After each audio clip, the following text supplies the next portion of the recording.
Wicked's going to try and get away. He quickly gets knocked up, jumped up, pounced down, and Copenhagen Wolves smash Alliance. They're going to try and turn this fight on its head.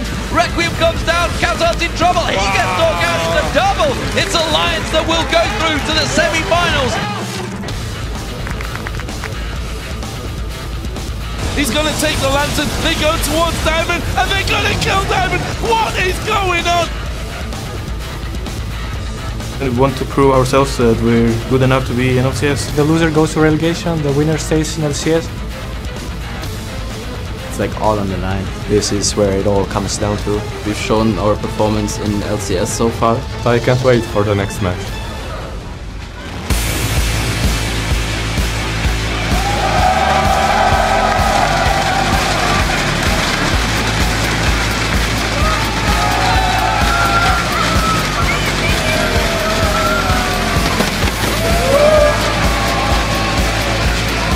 Welcome, ladies and gentlemen, to the European League of Legends Championship Series Spring Playoffs, coming to you live from our studios here in Cologne, Germany. I am Lee D-Man Smith, and alongside me once again is Trevor Quickshot Henry. And with the quarterfinals behind us, we now move into the semi-final round and one step closer to crowning a champion for the spring split. Yeah, and right now that will be one of 4 teams, but the wild ride in yesterday's matches have proven just how hard it is to predict what will happen in the European LCS, and I have a feeling we're in for some more surprises today. Absolutely. Before we get into today's games, though, let's take a quick look at some of the news around the globe. First off, of course, the All-Stars event. Well, that's going to be happening shortly, isn't it? It's going to be kicking off in Paris, France, beginning on May 8th, and while the European and North American teams are still being decided, we do know some of the teams who will be attending from other regions. Currently, Korea's SKT T1K and China's OMG, alongside Southeast Asia's Taipei Assassins, have all qualified for All-Stars. It's going to be fantastic. It will be, and I'm really looking forward to the All-Star event to see another high-level international competition. It's going to be interesting to see which meta game comes out on top. But I do briefly want to touch on SKT T1K, though, because earlier today, they lost 3-1 versus Ozone. Sorry, spoilers. And truthfully, they didn't look to be in great shape. They barely scraped through the group stages after some tiebreaker scenarios and shenanigans. And with their loss today, SKT are out of Champions Spring in the quarterfinal stages and going down to NLB. Big, big news. Meanwhile, of course, over here in Europe, we saw plenty of excitement yesterday when Roccat defeated Gambit in a pretty convincing fashion, beating them in just 2 games. And we got to wonder if this was considered an upset. So I don't really think that it could be considered an upset because Roccat, you know, they did manage to go 3-1 against Gambit during the split, and they are individually great players who were able to get under Gambit's skin. Yesterday, I talked about how the key to beating Gambit really lies in the early game, and Roccat made it work. Both early games in their favor, and they secured the series. Dominant style. Today's games will determine who the final LCS teams to join the summer promotion tournament will be, and no one would have expected Gambit to be in the running. The Copenhagen Wolves, well, they aren't going to be battling with Gambit, and well, the last best of 3 series, it's going to be today. It is going to be the final game today, and it is going to be a big, big game to decide, because I can't even imagine Gambit in the relegation matches. That's unbelievable. No, it is mind-boggling. But yesterday, both of the teams had their mistakes in their play. But you have to admit, first of all, Gambit, they just didn't look to be in the series at all. They made so many mistakes and missteps against Roccat that if they want to avoid the promotion tournament, they need to get their heads in the game today.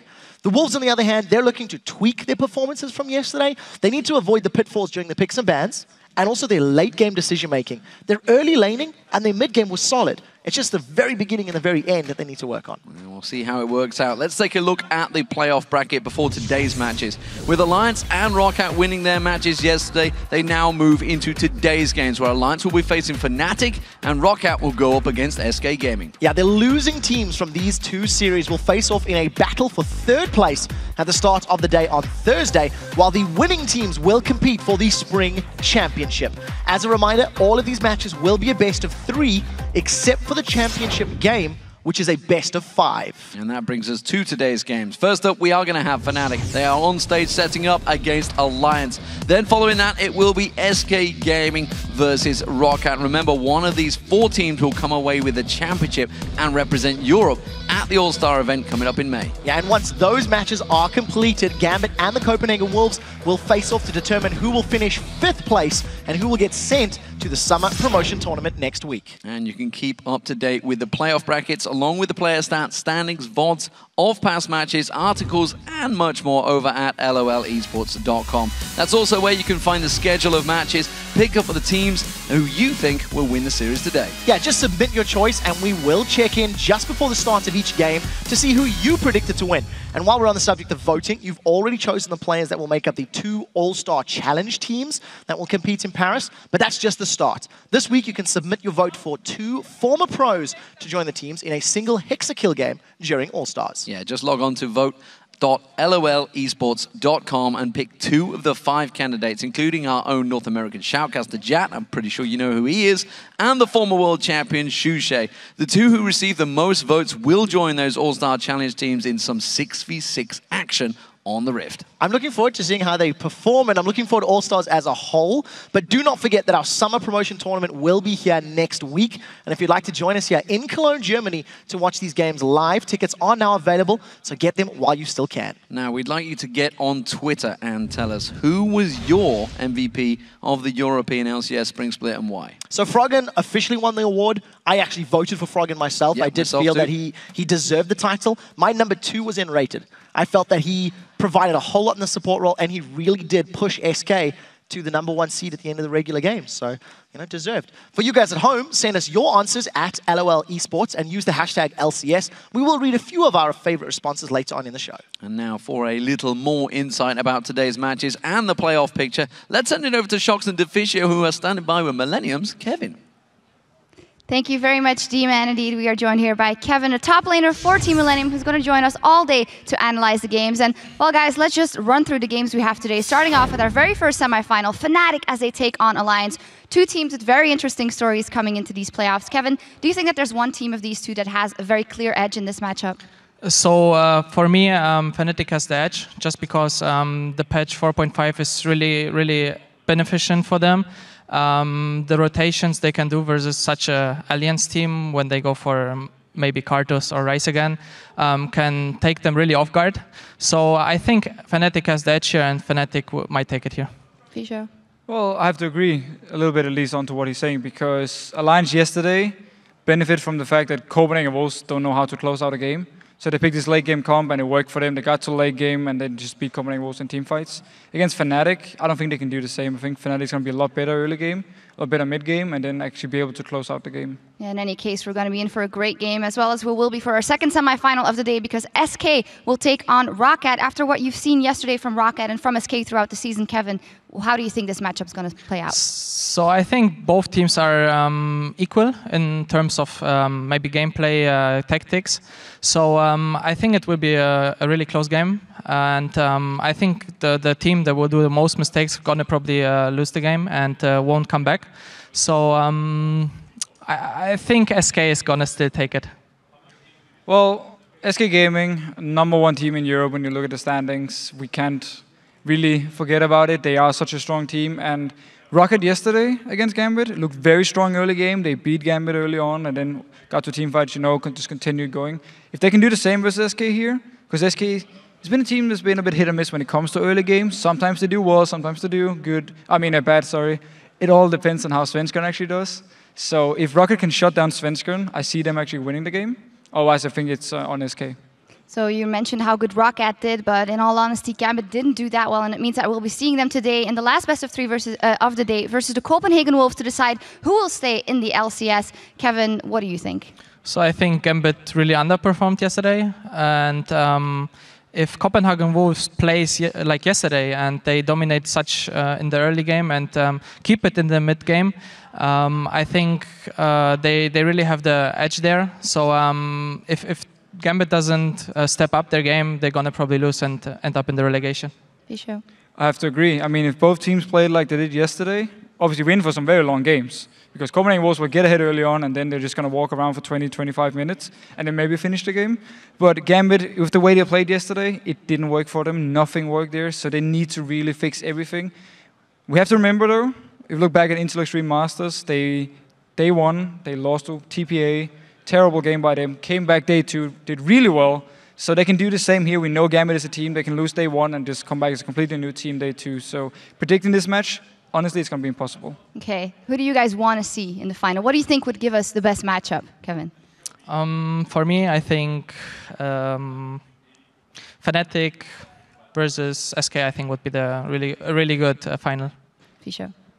Fnatic SK, I could do SK versus Alliance too. Would be great games. Even actually seeing Rocket coming in as one of the underdogs would be a great story for us beating Gambit, then beating SK, all these big teams now in the European LCS, and then even taking the final, going to All-Star, would have been a pretty sick story. It would be incredible as well. In any case, it's going to be great games. Well, thank you for now. We'll, of course, be checking in with you after every game. As for us, it's time to step away for a quick break, but we'll be right back with the first game between Fnatic and Alliance to see who will head to Thursday's championship game. Stay with us.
We're gonna play in front of the French crowd.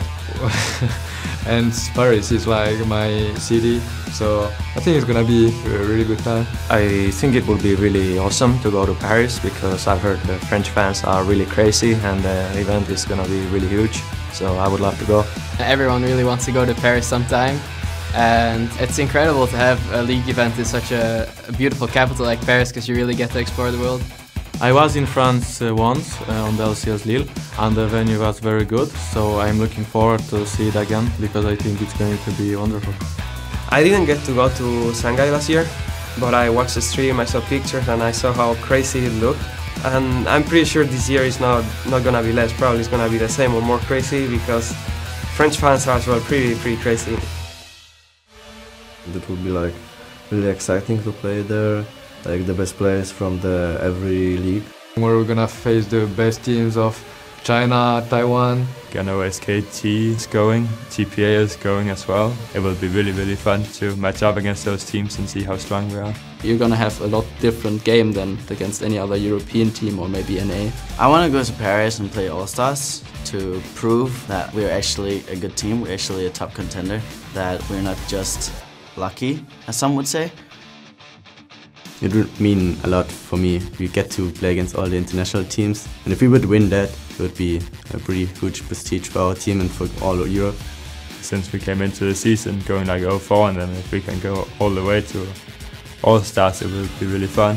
I myself haven't really played against any Korean team, so it will be a nice experience for me. Besides that, there's only World Finals when you have such opportunity. And it's just so incredible to be able to go up against the world's best teams and prove yourself. It's really why you go into esports. Welcome back, ladies and gentlemen, to the semi-finals in the European League of Legends Championship Series playoffs. These teams are going to be trying to decide who will get to that All-Star in Paris. We'll see who it is. Coming up first, it is the game of the day between Fnatic and Alliance. And this series wound up tied 2-2 during the split. And Fnatic are defending the European Championship title remember they had from 2013 where they won the spring and the summer last year. However, they've had a very rocky season this spring, starting out with an incredible 7-game win streak, winning against every single team in the league, and then spiraling down to an 8-game losing streak, losing to every single team in the league. But they picked themselves up after a very good performance at the Intel Extreme Masters, where they became runners-up, and they used that confidence to end the season very strongly, claiming 2nd place at the end of the spring split. So the biggest problem for the Fnatic squad this split has been confidence and mindset. Their players have always had the mechanical ability to perform when required, but during their heavy win and loss streaks, they simply didn't have the mental fortitude to balance out their decision-making. Fnatic have huge differences in their objective control when it comes to games they win compared to games that they lose. For example, in Fnatic's 17 wins, they secured a total of 54 Dragons, 20 Barons, and 167 Towers. Those are some very impressive looking numbers.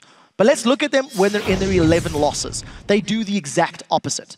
Only 9 Dragons, 0 Barons, and 35 Towers in 11 games lost. So when you compare this team in their wins and their losses, they are worlds apart. And Fnatic has never really found stability or an even ground in the middle during the split. Well, yesterday we saw Alliance facing off against the Copenhagen Wolves, and they looked a little bit out of sorts. They were caught out early with the lane swaps, and it completely threw them off guard. The Copenhagen Wolves dominated them in Game 1, but they regrouped and bounced back in Game 2 and 3 with a very strong performance from Tabs on Lucian, and in both matches we also saw the heavily farmed power of both Ryze and Karthus for Wicked and Froggen. Yeah, so Alliance continue to struggle for dragon control against the Wolves. While Copenhagen Wolves are the team with the most dragons in the spring split, Alliance conceded 12 out of 16 dragons over those first 2 matches.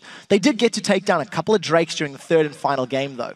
So let's just take a step back and look at the bigger objective picture. Alliance has secured 12 out of 21 dragons, 4 out of 6 Barons, and 29 out of 50 Towers against Fnatic in their 4 games that they've played this split. So despite their objective controlling woes yesterday, Alliance actually has the edge in this match throughout the regular season and throughout the games that they've already played against Fnatic. Well, yesterday Alliance struggled against the Wolves in all 3 games, and they were behind early. In the first game, Well, it was a series where Alliance trailed by 5,000 gold. In Game 2, it was 3,000 gold. And by Game 3, they finally found some control during the laning phase and actually managed to grab the lead. But in general, it felt like Alliance really did struggle against the Wolves in lanes. They did. They started so incredibly slowly. I actually want to highlight the poor decision-making that Alliance had early on in the series. Let's take a quick look at this very heavy power tower push that also gave up first blood. Pull the clip up onto your screen. This was Game 1 of the series. We can start this off immediately, and you'll notice 5 minutes into the game, both teams are pushing their respective inhibitor turrets, but because you've got Xin Zhao on your side, Amazing's always going to take a tower down quicker than a Kha'Zix will.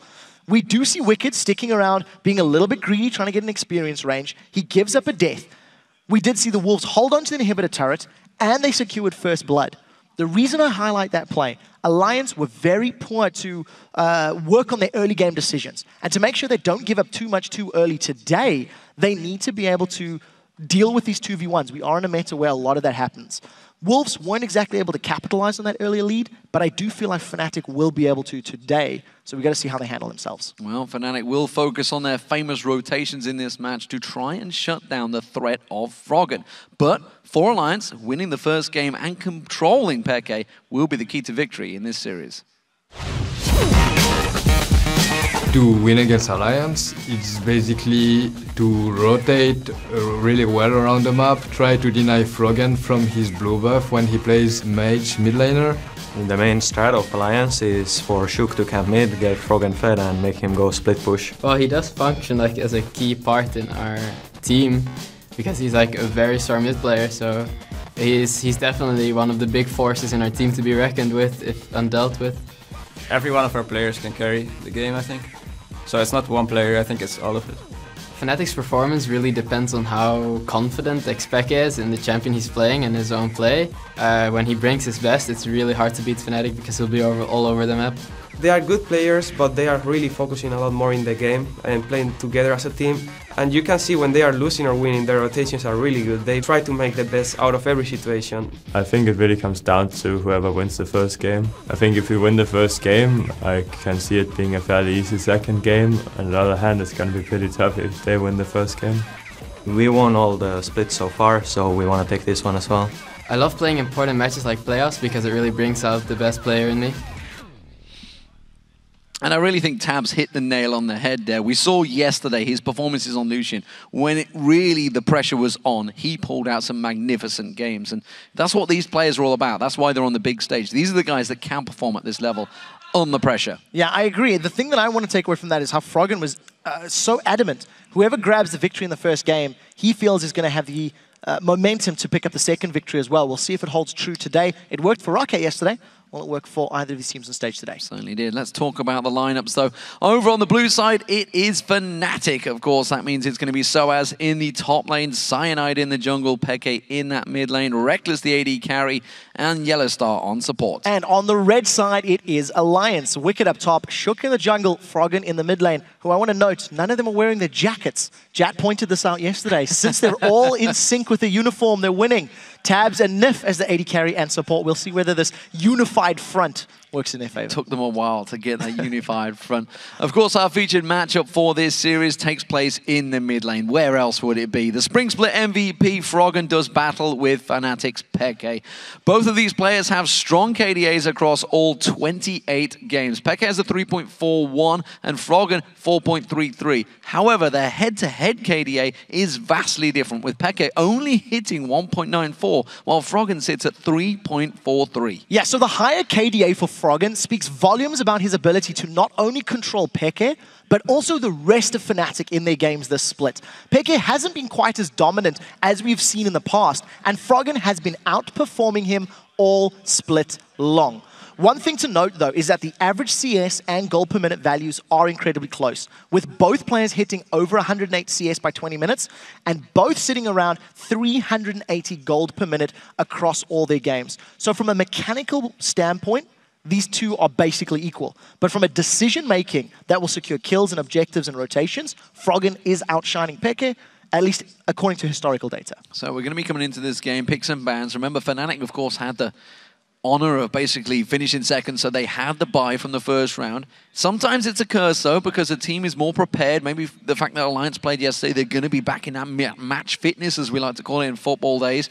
But Fnatic, of course, had the time to basically sit and calculate what exactly they needed in picks and bans. They would have seen the Rise, the Carthus. Rise has to be basically banned. what was working, what won the games for Alliance yesterday. I feel like Rise needs to get taken away from Wicked. I don't know if they're going to put another ban into Irelia as well. We'll see in a moment, but I don't feel like Carthus is necessarily ban-worthy. I feel like there are counters and options that you can deal with it, but we'll see how they decide to ban as we are underway. Yeah, no surprises here. Irelia, first ban taken away by Fnatic, along with that Evelyn being taken out of the game, Shook's most popular champion. Nidalee being taken away, well, both Peke and Froggen have been playing that one pretty hard over the last few weeks. And Jax, well, we saw how devastating Jax has been over in Korea and, of course, here in Europe yesterday. Yeah, the moment you let Jax get through, it is going to make your life very, very difficult. I think noting that Evelyn has been banned out, it does mean that Kha'Zix and Lee Sin are still up and available for both Cyanide and Shook to consider. We did see Shook running Kha'Zix twice yesterday, so we'll see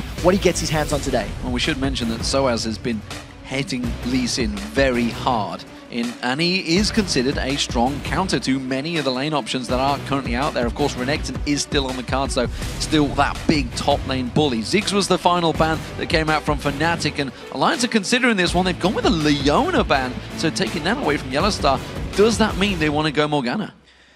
You know what, I also think with the Leona ban being taken away, they're forcing Yellowstar either onto the pokey supports like the Morgana and the Karma. Alternatively, they're trying to get their hands on Thresh. I actually think Nif's Thresh has been phenomenal lately, and it is definitely a consideration. Well, it shows what they wanted to do. They wanted to get the speed out there. Kha'Zix gets locked in instantly for Fnatic, but it does mean Alliance have that Rise option available to them, and the Karma, which was used very well by the Copenhagen Wolves against them yesterday. There's a lot of mobility already on the side of Alliance if they want to go that route. Now, when we look at Cyanide, he's locked in that Kha'Zix. It's not one of his most played champions of late, but he has picked it up during Super Week. I feel like that is a great denial from Shook, but there is still the likes of that Elise and that Lee Sin up and available who are still very strong in the laning phase. Yesterday, Jankos destroyed with that Elise. He had a very good performance. So we'll see how they decide to lock in, knowing there's no pressure because the jungler's already taken off the table. It does allow Fnatic to potentially take Lee Sin, deny that from Shook, and give it to Soaz in the top lane if he wants it. So Rise and Karma both locked in. We'll see what happens. Karma's really risen to prominence, but quick lock-ins from Fnatic once again. Lucian and Soraka making a performance. Now, the question is this a support or is this Peke in the mid? So, High from North America has been running Soraka mid lane. There's a lot of pros talking about how powerful she is in that role. Earlier today, SKTT1 ran her bottom lane. So, the options are there for both. My instinct is to think it's going to be going mid lane, but we'll need to see how the rest of these picks and bans filter through before we know for sure. Well, the speed and mobility options open. We can see Lee Sin being considered. That's going to be Shook in the jungle, and of course, alongside him. And this is exactly what you touched on. The fact that Elise was very strong for Jankos and probably brought it back to people's minds when they saw the devastating performance that Jankos performed on Gambit. So even in the recent changes, Elise has lost some of her damage to champions, but not so much that she's not still a threat. Her biggest knock was in her clear speed by reducing the damage she deals to neutral monsters. So at this point in time, I still think that's a good lock-in. I like the combo that we've got from Alliance so far. You've got fairly good poke, you've got wave clear, you've got a strong front line with that Rise and that Lee Sin. The only thing that I'm not 100% sold on right now is safe wave clear. So if Alliance are ever forced into a defensive siege, they're relying on their support in their jungler for their AoE and the splash damage from Tabs' rockets. It's a little bit risky for me if they ever fall behind. We'll see what their final pick is, because if they're safe wave clear in mid, well, that answers all my questions. Yeah, we'll see how it works out. At the moment, there's the speed and mobility that Karma offers, but there's very stagnant play from Alliance, I think it's safe to say. There's not quick disengage. If those flashes are down, there could be problems, but we're looking at Fnatic to see what they're going to lock in. There is one thing that you do need to note about Alliance's side. You have a single target root, single target cocoon, root from Rise, root from Karma. The moment Alliance decide to kill somebody, they have a on-hit rune prison, which can be followed up by cocoon, which can be followed up by a snare from Karma. Somebody will die the moment Alliance engage. Holy shields, Fnatic have locked in both Kale and Janna. And alongside Soraka, there is some huge healing there, Trevor. I don't know what the hell they're going to have to do to take down Fnatic here. This is one of the things I dislike about being in this position because I don't know where these champions are going. I'm going to theorize that this is going to be a support Janna, mid lane Soraka, maybe top lane, and Kayle in the respective opposite. The reason I think this is going to be support Janna is because Fnatic have actually pulled out support Janna the spring playoffs of last year. It is a long time ago when Enrated was still playing for them, and it offers so much utility. When you've got Ryze, Karma, Elise running at you, you just instantly pop that Monsoon down, it gets rid of all of them. If Karthus gets locked in, you have the same situation.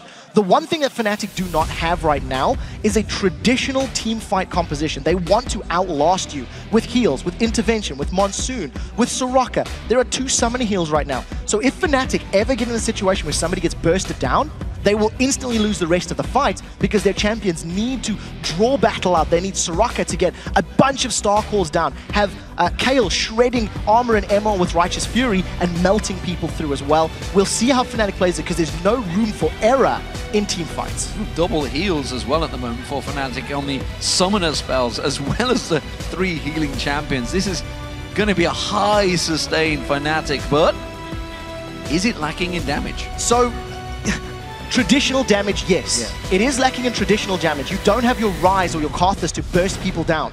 But Ryze is going to build tanky. Elise is going to build tanky. What both Karma and Kayle do is shred through those defensive statistics. Built into their kit, they reduce your defensive power. So assuming that Fnatic do not get singled out by all of that single target CC and lose somebody very quickly, they can prolong a fight. Because remember, if a Cocoon in a Room Prison and Karma locks you down, well, Intervention is going to save you. Oh, bugger, we're going to lose them again. Well, then Wish is going to save you. Oh, my word, Alliance are still pushing on. Fine, then I'll Monsoon and then get rid of you all and reset the fight. There are tools there, but Fnatic cannot mess them up. Yeah, it's going to be a tricky fight, and I think we're going to see some prolonged team fights as well. We'll see how it works out.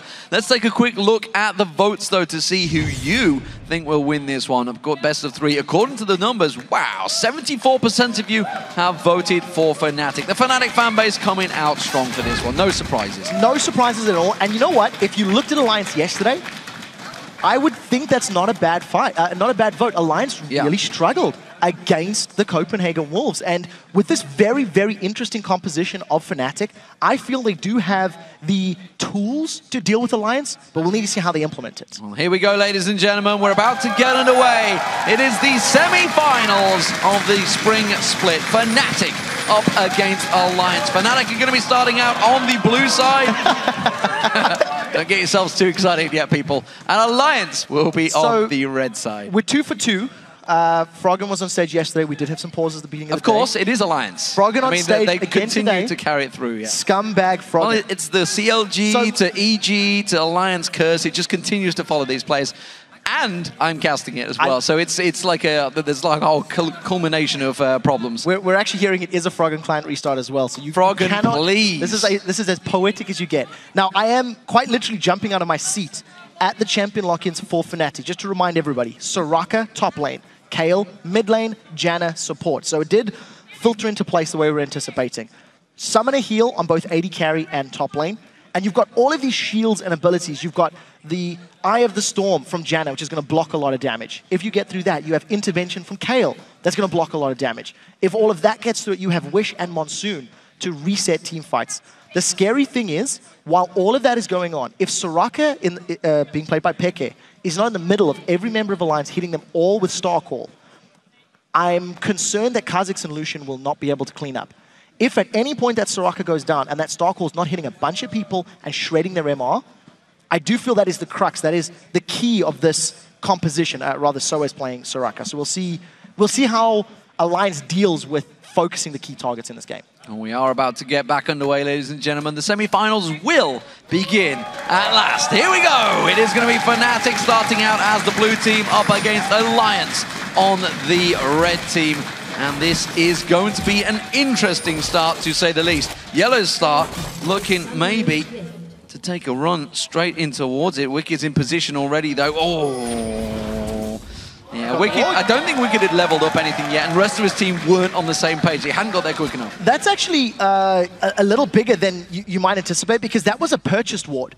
So that wasn't going to be just a 1-minute trinket ward. That is a gold investment from Yellowstar that has already been denied and been taken away. So a nice small win for Alliance, and we'll need to see who's going to go for the invades. As it stands, Fnatic has already initiated this lane swap, as we were expecting, as we see a lot in patch 4.5. Well, and the irony is it was Yellowstar, and he's the man that's bought the most wards in the entire spring LCS for Europe. He's been doing an incredible job. He's invested most of his gold into pink wards, actually, in that support role. So we'll see how it works out for him later in this game. Right now, Alliance still grouping themselves up.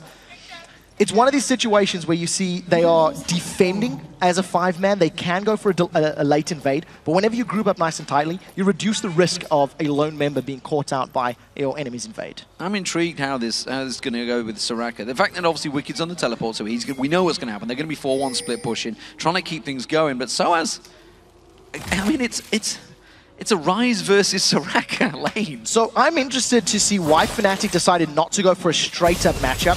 Ryze has got next to no wave clear in the very early stages of the game. So if they had put Soraka versus Ryze, Soaz could have shoved that wave down incredibly quickly through the usage of his Star Call and forced Wicked onto the back foot.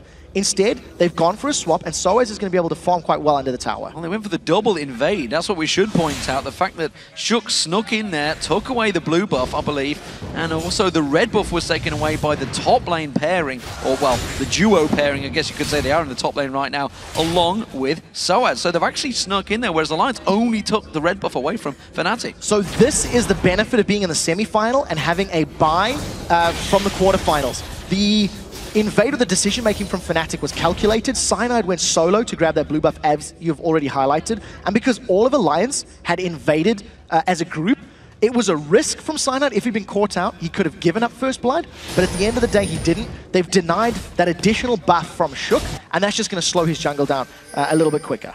Yeah, completely caught them out. We're actually seeing a...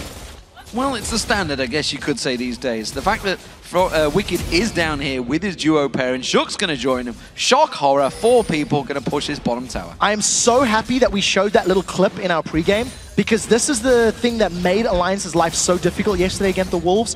They had 4 members of Copenhagen Wolves pushing down their bottom half of the map. And because you've got Elise with her Spiderlings and an attack speed steroid, this tower is going to fall much quicker than the top lane, where Cyanide is going in there with Kha'Zix. He's actually not even going for the tower right now. No, Soaz is taking Wraiths away. Cyanide, is taking the Golems away. Meanwhile, the duo pairing of Reckless and Yellowstar, they're trying to push the tower, but they're going to be way behind on this push. They're going to be lucky if they even take this tower down by the time they get the inner turret. Yeah, there's a lot of minions there, and there's that damage reduction, so it is going to take that extended period of time. I quite like what Soaz is doing to at least get some levels and some CS. Got to give a shout out to Saint Vicious, who has been jungling Soraka and been quite outspoken about her power in the jungle right now. Soaz is mimicking some of that ability. As you've highlighted, inner turret is about to fall just as Fnatic grab that outer turret. The question is, when do Fnatic recall to defend their inhibitor? Yeah, whether they're going to keep on pushing in. Now we're seeing Cyanide's backing away, Yellowstar's backing away. They saw Alliance fall prey to Copenhagen Wolves yesterday with this tactic. They lost that inhibitor turret very early, which opened up the entire map, and they're not going to fall for it this time. We do see Reckless and Yellowstar. They're going to stick around. They're going to try and push his tower, but I'm not sure they're going to be there long enough. We do see Shook already got back. He's going to be heading towards that top inner turret. Yeah, so at this point in time, we do see Reckless and Yellowstar still sticking around. They'll get some damage onto that inner turret, but only about a third of its hit points have fallen. So immediate advantage to Alliance. They've opened up the entire bottom half of the map from Fnatic, and they're going to have some freedom when they want to invade on Fnatic's red buff and maybe try to get some dragon control in place. We'll see how they take advantage of it. Yesterday, after Wolves grabbed that inhibitor turret, nothing really came of it for under 20-odd minutes, but it was a threat. Well, again, it's another early turret from Wicked. We saw this yesterday. Early tiers, I should say, turret. I don't know where the turret came from. There was a couple of early turrets, but that global gold is given that tier very early on. We'll see here whether he gets that stacked up quickly. Froggen's going to be doing the same. He's going to be looking to try and take advantage, but right now he's worried about Peke. They're actually very even in that mid lane. We haven't seen a great deal from them, and remember Froggen, he was just farming away like a pro yesterday, keeping that CS very high, and he's going to be looking to try and do the same, this time against Peke. Yeah, if a Wall of Pain slows Pekka, it could combo to a Cocoon. Let's see if they land it. There's the exhaust going in there. They're going to get a lot of damage down on towards him. He's forced to the flash. When the flash follows through, the Cocoon follows in there. It's going to be Froggen picking up first blood. Very well played by Froggen and Shook. Even with the tower hit in place, Shook landed the Cocoon at near max range. There was very little Pekka could have done. I think he flashed maybe a touch too early. Had that flash been saved for the Cocoon to get away, maybe that could have saved his life. Nevertheless, first blood secured by Froggen on Karthus. He's going to shove this wave into tower, back, and probably start getting himself a couple of those very important items. You know Karthus is going to have a lot of damage to deal later on, but because there are so many heals, once there are ultimates available on Fnatic's side, they actually have tools to deal with that Requiem. Well, they actually, I mean, the Wish will counter the Requiem. We'll see what the ability power will stick to. We'll see how Soaz builds it as well. But it will be a fairly reasonable counter. And if they're all grouped together alongside that Monsoon, there's a whole lot to counter. It increases the margin of error. A rank 1 Wish heals 150 base hit points, and a rank 1 Requiem deals 250 damage. Yeah. So you factor in magic resist to reduce some damage, and you factor in the heal, you're going to have that small margin of error. But, you know, Reckless, he doesn't have barrier this game, and the reason I highlight that, Reckless has given up 2 or 3 deaths a split because of Bravado not making him use his spell. Hey, a Requiem's coming down. It was actually against Froggen's Karthus, and he didn't pop his barrier. He died to that Requiem. He can't afford to make those same mistakes here today, especially on Froggen that's already got a kill. Well, speaking of Reckless, he's got that CS advantage early on. They haven't been against each other. Shook catching out Yellowstar there as he tries to keep that pink ward safe. They're actually closing in towards him. Peke goes aggressive. Shook taking a lot of damage. Cyanide gets in. He's going to get the claws down, and it's Peke with a kill. Yeah, very well played. Shook just getting slowed from so many sources. Slow from Zephyr, the slow from the Void Missiles, and of course the slow from Kayle. Just keep Shook in place long enough to get the damage down. I think this is a little bit of a brave call. Remember, Teleport is up for Wicked, so if Dragon were to start, he could join the fight. Soaz does have Wish available, but he can't actually join to cast any additional abilities. I think Fnatic were simply teasing the Dragon to see what sort of vision Alliance had of that pit area. It seems the immediate reaction really simply calculated and backed away from that one. No doubt about that one. So, bot lane, they're finally up against each other. Let's see what they can do. It is a Karma and a Jinx, so the poke you would feel is going to be with the Karma, but Reckless has done a very good job at keeping that CS going. You can see Tabs has managed to rein it back with that last wave. Yeah, there's also a level advantage on Fnatic's side. Thanks to the additional time spent alone in lane, they have got that slight advantage in some trading, but the great range of both Jinx and Karma is making Yellowstar's life a bit difficult. This is a risky lane for Reckless and Yellowstar, because if they don't have vision control in the jungle, they are at threat of being invaded. The moment Shook decides to come in from behind, comboed with a Requiem, they could be at risk of going down. And this was a good amount of damage, completely uncontested, as Froggen went to grab his own blue. Yeah, remember, if you have just joined us, it is only 8.5 minutes in, but those bottom lanes are all gone. Those turrets are down. Cyanide, he's evolved his ultimate there, so he's going to keep himself that damage reduction. Kind of the standard Kha'Zix these days. We are going to see the blue buff going across the Peke. That's going to be much needed. We'll see whether Froggen gets his blue buff, because remember, yesterday, up against the Copenhagen Wolves, he has got it on him now. It was taken away from him so often, and actually, if you heard Fnatic, of course, at the start of the show, they were talking about how they need to shut down Froggen, take that blue buff away from him. We'll see what exactly they do in their gameplay to try and capitalize on that. Yeah, it's gonna be quite difficult, because not only did we see the Wolves grabbing a lot of blue buffs away from Froggen yesterday, when blue was available, if I remember correctly, it was Shook that even grabbed it. I remember we were highlighting the fact. Now Shook has snuck himself into this bottom bush at the moment, and you're just gonna be looking for that Cocoon to land. It doesn't look like Yellowstar and Reckless are pushing too far forward yet. Well, they've got Cyanide joining them. There we go. Quick pop towards Shook. I'm not too sure if that gave his position away. I don't think it did. You would have seen Reckless and Yellowstar backing away much faster. But Cyanide is close by. We do see the ultimates are up from both these. There's the ward. Gets away from the Cocoon. The speed burst comes out. Shook going deep on this one. The rest of his team not on the same page there. And now you see the Cullen doing a lot of damage onto Shook there. Cyanide's going to now join them, and they will chase Alliance back on towards the tower. A little bit of miscommunication there. Shook was going in, and neither Tabs nor Nif followed. So, over-aggressive. Shook has already given up the first kill of the game on his side of the map. And this is the first time we're seeing this now Soraka versus Ryze matchup. Already, you're going to have Soaz, again, pushing this wave. We're expecting him to do this over and over. Star Call is such a great pushing technique. And thanks to the silence and the heal, any poke that Ryze puts down is going to get regenerated very, very quickly. So I think Soaz is in a superior position when dealing with a one-on-one. It may end up being a farm fest because Wicked has to stick around for an extended period of time before he's going to get killed by all of those star calls from SOAS. Alliance just getting an early warning system, wondering if that dragon was going to get tufted off. Those bananas continue to go from SOAS, continuing to toss them out into Wicked. Well, of course, he's been well aware of that. And the old flash banana that came out from Crepo many moons ago up against Moscow 5. SOAS takes a tower hit there. Not sure he wanted that one, but you can see the damage and he turns around. Even taking tower hits, just heals himself up and keeps putting punishment onto that tower. Yeah, you've got to remember that with the Astral Blessing, the W of Soraka, it's going to give you that bonus armor as well. So he can afford to heal himself after taking a turret hit before the turret lands, and it reduces the effectiveness or the amount of damage he's going to take. I think SOAS is going to be playing a split push game. If he can stick pulling up members of Alliance towards him, it'll open up towers and objectives elsewhere on the map to allow Fnatic to get to them. And look at that, that's 2 or 3 star calls and the wave is instantly deleted. Yeah, taking it straight down. Wicked making sure he got that Negatron cloak very early on. Actually changed his build, of course. He would have been trying to stack towards that Rod of Ages as soon as possible. Froggen doing exactly the same. This is exactly what we saw from Alliance. It worked well, and we know what to expect from Alliance. They're going to sit back, absorb the pressure up to the 30-minute mark. That's when they're going to start hitting that power spike. Peke not being allowed back. We'll see what he does with this Kayle. Now, it's quite interesting to see all of the supports in this game when you consider Soraka, Kayle, Janna. And they're protecting Lucian, who is a great AD carry, good laning phase, good mid game. But I feel that the later we go into this match, the more I like the Jinx. Now, Shook, he goes for the ward, he's getting caught again. It's the exact same spot he got caught out last time. They haven't really got the backup damage this time because Peke is not there to join them. Nif comes up, he's got that inner flame. He's actually going to try and draw them away and instead has to use his flash. Well played there. Shook not out of the danger yet. He's going to get taken down. Where's he going to rebel to? He's got nowhere to go. He's just going to drop straight down. And Rectus gets himself a free kill. So again, Shook just a little bit out of position, playing very greedy, going for that ward. 3 members of Fnatic collapsed on him, and it almost feels like Fnatic anticipated that movement. They were instantly jumping on him. Look at the amount of vision. Oh, that even goes wide. Look at the amount of vision that Fnatic have around this Dragon Pit. It is great control, which is allowing them to go very aggressive, grab themselves another kill and the first Dragon of the game.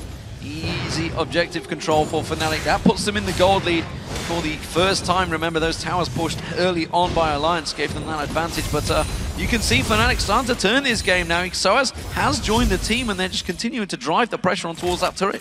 We'll see how Alliance decides to respond, because as we were talking about, the fact that Fnatic are going to have all of these options to protect either the Kha'Zix or the Lucian in these mid to late game team fights. Oh, that's a Requiem. I'm not even sure if that was just to annoy people or a misclick. That's... Well, Requiem's on cooldown. Well done, Froggen. We'll need to follow up with him. Nobody was low enough.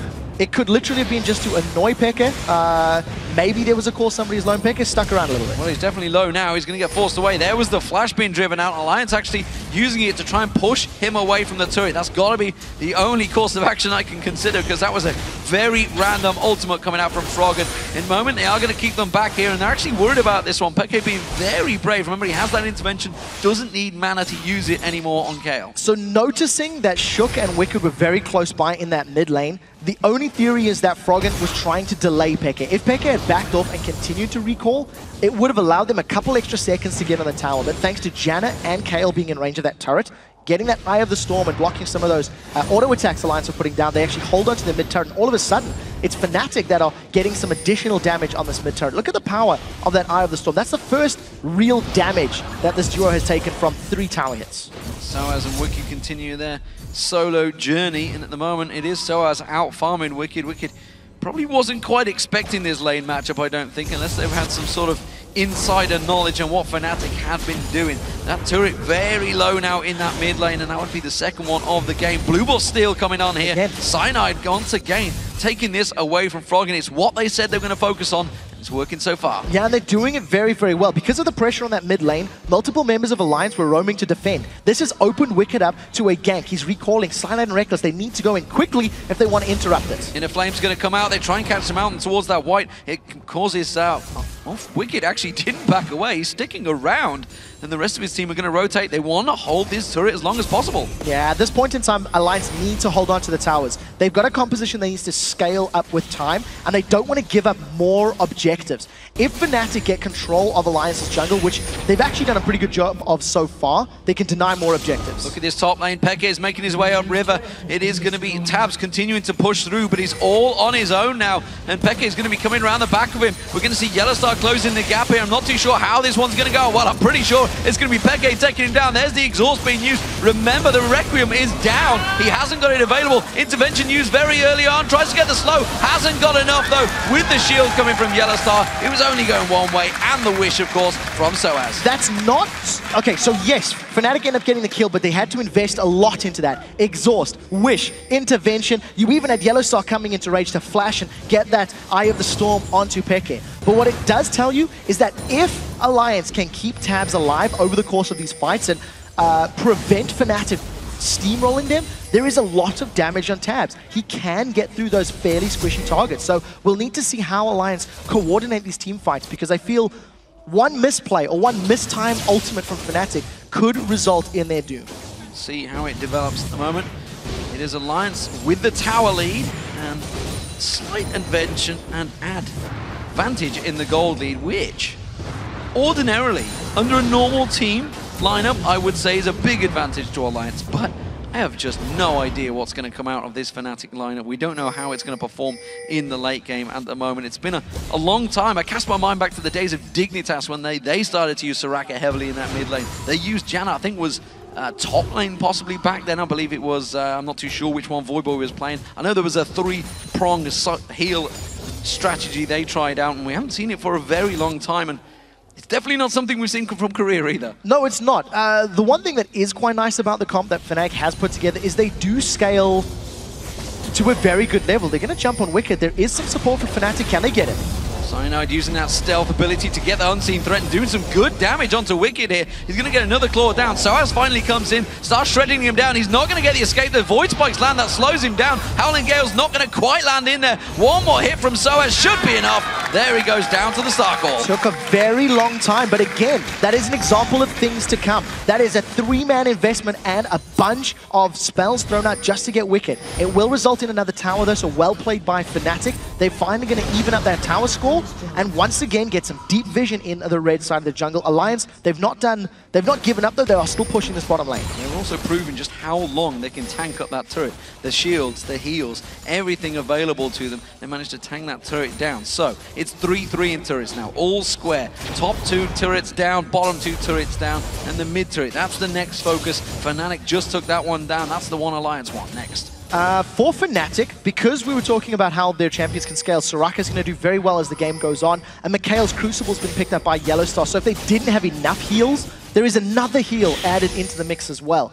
I also like the power of an extremely late game Kayle. I think the moment you put Kayle in the face of basically anybody, I would even argue a Rise in a super late game situation, Peke is going to have the ability to win those fights if they're split pushing together, because he's got the intervention and he's going to have Wish. You can never discount that tool thrown in there. So we need to see how these global ultimates work. Dragon is respawning. Fnatic have got perfect positioning. Alliance are close by if they want to challenge, but they may get you too late. Yeah, I think they're just going to push straight for that middle turret. They are finally starting to rotate down, thinking, you know what, there might be a Dragon on here, but Fnatic are going to take it already, and now they're going to turn. That's going to be the turret, but they're going to have Fnatic potentially up behind them. We see it's going to be Nif running interference duties, keeping them away with that inner flame. They're going to try and have to rotate around. They're going to collapse towards it. This inner turret's going to go down. It's two towers picked up by Alliance. Soaz now caught out of position. Intervention goes down on towards him. The rest of Fnatic pile in. The heals coming raining through, but there's a lot of damage coming out from Alliance now. Cyanide gets locked up. That Rune Prison doing work, and Froggen just ripping them down there, and we saw the difference right there. Alliance do have the damage to break through the shields and heals of Fnatic. They're getting so much damage in Alliance. Alliance needs to back away. That was a perfect example of Fnatic not being able to be out of position. Soaz got collapsed on. He had a fail flash into the wall. He didn't manage to clear the distance to get in range of his teammates. And even with the Wish, the Howling Gales, as well as the intervention, he still died in the middle of the team fight. He's only got an Athenes and Holy Grail to his name. So there's no additional survivability. He's working towards potentially a death cap. And I think that was quite smart play by Alliance. They gave up one dragon, but they got a kill and 2 towers out of it. The blue buff is being delayed there. Cyanide tried to sneak in at the end of that one and steal it away instead. The fact that Tabs was there, Tabs untouched in that fight, the only member that was untouched, by the way, but if he can stay that way, it's going to be a problem for Fnatic because he's going to be a heavy damage dealer on that Jinx as he rolls into late game. You can see he's already got similar items to his AD counterpart Reckless, who himself is the top voted All-Star member, so if Fnatic are not going to make it to All-Stars if they don't win this spring split, almost certainly we're going to see Peke and Reckless at that event nonetheless. Yeah, we'll have to see how it plays out. There's still a best of 3 and a best of 5 to determine long way to go. Those positions. I want you to look at the items really quickly, and you'll notice that Cyanide has got a green ward and a pink ward in his inventory. As far as junglers go, Cyanide actually purchases more green wards than anyone else in the European LCS. He's purchased 248 this split. To put things into perspective, Shook has only purchased 122. So not only does Cyanide play a style of jungle where he gives up a lot of his Wraith camps to Froggen, to Xpeke rather, he also invests a lot of the gold that he does earn, a lot of the gold he earns, into vision and vision control for his team. So I do feel he's one of the most selfless junglers in the league. We'll see how it works out for him. Cyanide, probably one of the most experienced junglers, I think it's fair to say, in Europe right now. He's ahead of Diamond, who himself is not going to be into these semi-finals, sadly, as Gambit did get themselves knocked out. Shook, of course, this is going to be the first semi-finals for him, and really the first taste of big game experience. He's obviously been around in Alliance for a long time, but previous to that, he was in the Copenhagen Wolves, never really been in the big moments. If they were to get to Paris, for example, for the All-Stars, that would be a huge event for all of these players, of course. The experience that Wicked, Froggen have. Nif's been around for years. He was in the Season 1 World Finals, but Shook has never quite been there, and this is really his time to shine. He's really stepped up a lot lately, and that's, of course, what gave Alliance that third place finish. A lot of it is down to Shook and Nif. Yeah, I agree with that, and this particular game hasn't been a super strong start for Shook. 0-2-2 right now. Both of the times he's died, he has been somewhat out of position and he hasn't had the support of his teammates. And this is a very high-pressure game right now. Fnatic, they've had some good moves around the map, but they've got this non-traditional composition. So the moment Alliance were grouped up as 5, you instantly feel like, well, Fnatic are in a little bit of trouble because there's no margin of error. They cannot be out of position, they cannot mistime their abilities, or they run the risk of giving up towers and team fights. Now, Alliance grouped up as 3 members in this top half. They're going to get a lot of damage, and Tabs is melting this turret. Out of position completely. Meanwhile, the bot lane, we do see Peke. He's chasing on towards Wicked. We do see the wall of pain going down. Wicked's going to try and run for his life while the rest of the team fight and duke it out in that top lane. There's nothing really to prevent the teleport here, though. So if he wants to use it, he needs to get out of there. He's going to have to do it pretty soon. Has got that flash available. Does skip over the wall. Peke's not got his flash to follow. Meanwhile, back in the top lane, Cyanide chasing on towards Alliance. They are forced to back away from this one. And in a 4v4, it seems that Fnatic have the power to press them away. So that is the point that we were talking about earlier. The moment Kayle is sent to deal with Ryze in the split push, you do feel that Kayle has the tools to deal with that champion. Wicked never once wanted that fight. The moment Peke ran towards him, Wicked was on his back foot. He was running away. He's got Boots of Swiftness as well. Got that additional mobility when he throws down his ultimate as well. So really didn't want to engage. Regardless, Fnatic defend the top inner turret. Now they're looking for a fight. Have they caught Nif? They have caught him out. The culling being used out there. It's going to land a lot of damage. Nif taken very low from this one. Alliance, though, they're not interested in a fight. They're not interested in pouncing for it. Fnatic trying to force it, but they're just buying time. Wicked pushing down that bottom lane again. Has teleport, remember. There's no towers to stop him getting towards that inhibitor. Now that's the advantage that Wicked has on his side of the table. Because he has teleport, he can join those fights as they break out. Fnatic, once again, they are playing a very high-risk comp, because if they are out of position, you've seen it. The top inner turret took all that damage. They lost 2 middle turrets because they didn't react quickly enough to Alliance's positioning. What we've seen from Fnatic, their aggressive plays have stalled. I'm going to go out and say it flat out. They were invading to steal blue buffs, they were controlling dragons, and now they haven't been able to push past Alliance's jungle line in a while. So in order to regain control, they need to get a convincing team fight to push down that inner mid or inner bottom turret, as well as more vision. There's no Fnatic wards on Alliance's jungle, and you compare that to the first 15 minutes of the game, it's chalk and cheese. Well, they're going to try and lock on towards Yellowstar, gets caught out, Wall of Pain goes down. Lei Weiss has to use his Monsoon to try and keep him away, simply keep himself alive there. That's a big ulti that could be down in the next team fight. Dragon is just spawning. Yeah, we'll see how it affects Fnatic in these team fights. I still feel in a big 5v5 situation, they need to make sure they get somebody on the front line tanking up the damage and focus all of their shields and interventions on that champion. All 5 members are facing off against each other. Look for a cocoon or a route to land to be the start for Alliance. They didn't want to go in there. Cyanide is known for stealing away these buffs, and he is lingering, waiting in the wings. He has evolved those wings, has flash available, so he could easily get in and get out with that smite. However, he's up against Shook on Elise. He's going to be very hard to out-duel here. Cocoon does not quite land. Cyanide, poised, ready, jumps in, doesn't get it, has to try and get out of there. He's going to get locked up. Intervention being used. The rest of their team close the gap on towards them. Shook in the backside. He's stuck in the pit. Wicked now stuck in the pit. Peke closes in towards him. Shook goes down. Peke is getting taken low, very low. Has to flash out of it. Froggen trying to keep the rest of the team out. They may try and chase on towards this one. Everybody disengages. Shook the only one to go down, but they got the dragon. Yes, they got the dragon, so NetGain is still sitting with Alliance. But what we did see from Fnatic is how great the coordination was there on their heals and from the Wish. There was a massive spike of HP on Cyanide's bar before the Wish came down, so they timed those abilities well.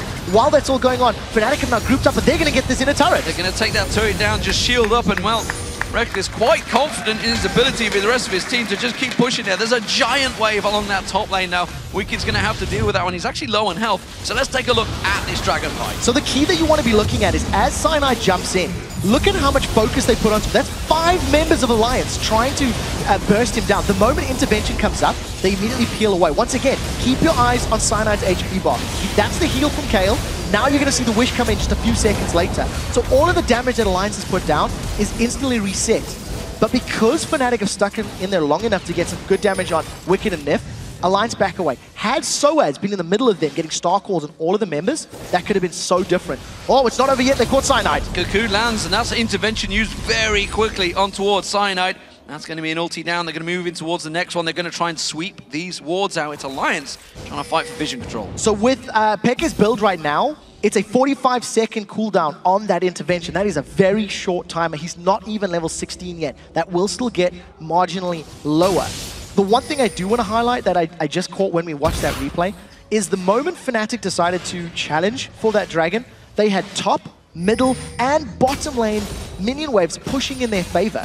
So if they had kept Alliance together and delayed and dragging that fight up, their minions were playing and doing some work for them. So that was actually quite smart timing on their part. And we'll need to see how they take advantage of it, because now Tabs and Wicked has pushed out both side lanes back towards Fnatic. And despite the drastically different builds here, Yellowstar's going to... No, you're not going to... I don't know whether he was expecting Yellowstar to step forward or what, but he didn't aggressively Baron there. You can't throw a cocoon at Baron. You're not going to land a gigantic cocoon over his head. It's not going to work out for you, Shook.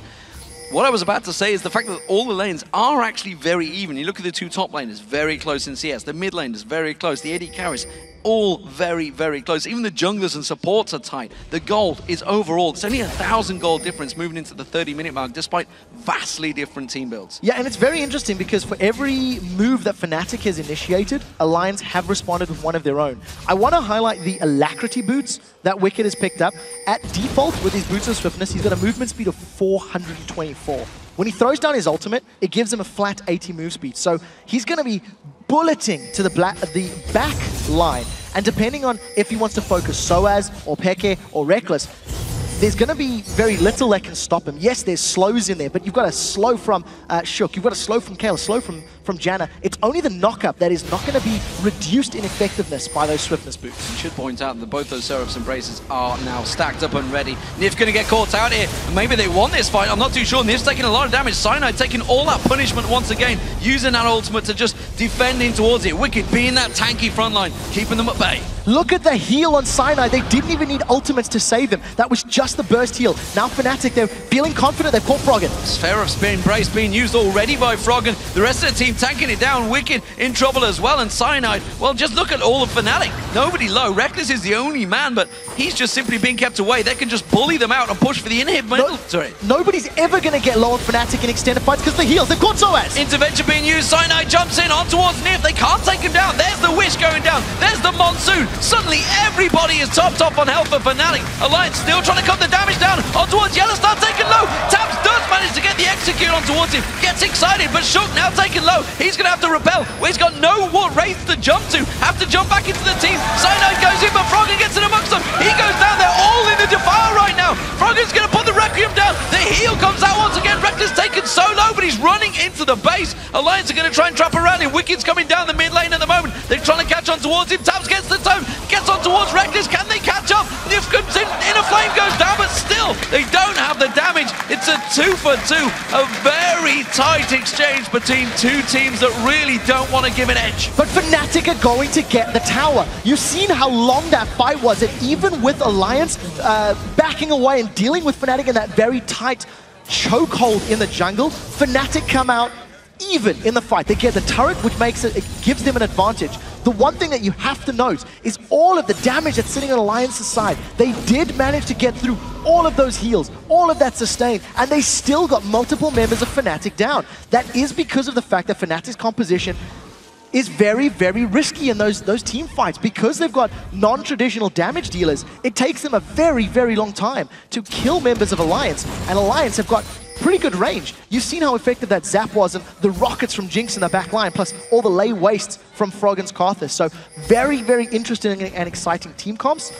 And it's going to come down, like Kevin said, I believe in the opening of the show, whichever team makes the bigger mistake is going to lose this game for the team. And you could argue with the enclosed tight space, it was ideal for Froggen on Karthus there. Ooh, blue buff almost stolen away there. Froggen does manage to pick it up, and the rest of Alliance are going to move in. They've singled out Yellowstar all on his own. He's going to get slowed down, but now Alliance realizing they're in a complete split push position. They're jumping on Nif. Nif gets taken down. Shook's in trouble now. He's taken low. Cyanide jumps on towards him. Wicked's going to be his focus. Reckless has got Shook. He's going down, no doubt about that. He's got nowhere to repel to. He's just going to drop straight down into the bullets of Reckless, and now that's two members down. Chasing on towards Wicked. Cyanide's going to have his leap back up in a moment. Instead, flashes for it. The claws come out from the unseen threat, and Cyanide gets himself another. It's a 3-for-0. Fnatic are going to take this in. They are going to. Intervention is available, as is Monsoon. Tabs is doing the best he can to interrupt it. They've got the tower, they've got the inhibitor. Now Froggen and Tabs need to be very careful not to engage and get caught out.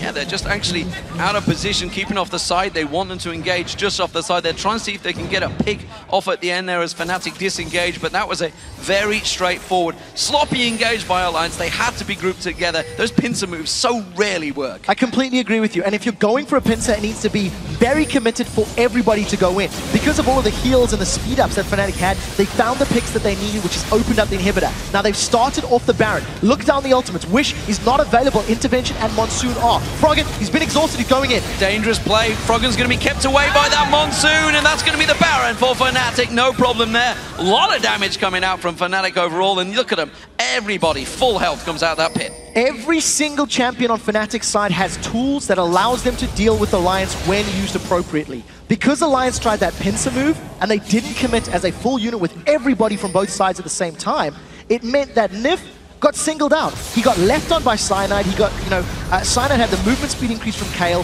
He has a built-in slow of his own, and he just stuck to Karma. Once Karma went down, he got a reset, which allowed him to chase down more members of Alliance. So very well played by Fnatic. This is the first solid lead that you can feel a team has. It's 6,000 gold. They've got an inhibitor, a Baron buff, and I'm just expecting him to siege the top or the bottom lane now. Yeah, and you've got to add on top of that the value that Baron buff gives each member. And it was a long time ago calculated at 8,000. It's actually more than that these days because of the regen that it gives you, that massive stat bonus. I think it's a 3% regen for the Baron buff, which in terms of items is enormous because you can't buy regen items that cheaply, that's for sure.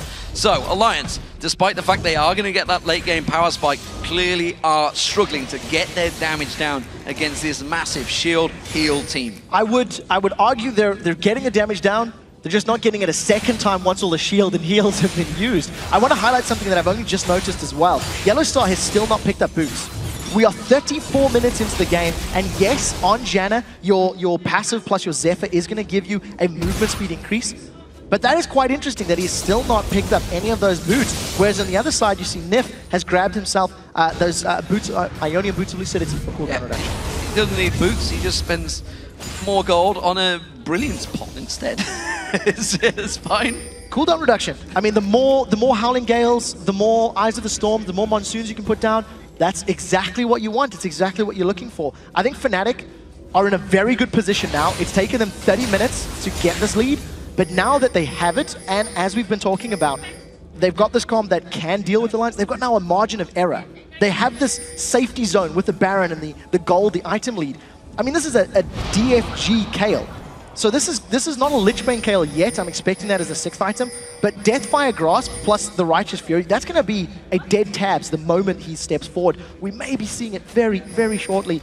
Alliance are trying to pull a Fnatic bush, and it's been spotted! Cyanide leaps straight in towards it. Froggen tries to get in amongst them with that Defile. He goes down. Everybody now needs to evacuate the area. There's gonna Wish. There's the Requiem following it through. There's no damage coming out, though. They haven't even got enough damage to deal with Cyanide, who's just bouncing on towards them. Monsoon blows tab straight into Fnatic, into the jaws, and they pounce on through. That's gonna be a Shook dumping down. He's not scared. He's gonna flash the hell out of there. The inhibitor will go down. Fnatic follow through with the Super Minions onto the Nexus turrets. It's been a very solid performance from Fnatic in Game 1 as they take victory in this best of 3. This was a phenomenal performance from Fnatic. They had a composition that had no room for error.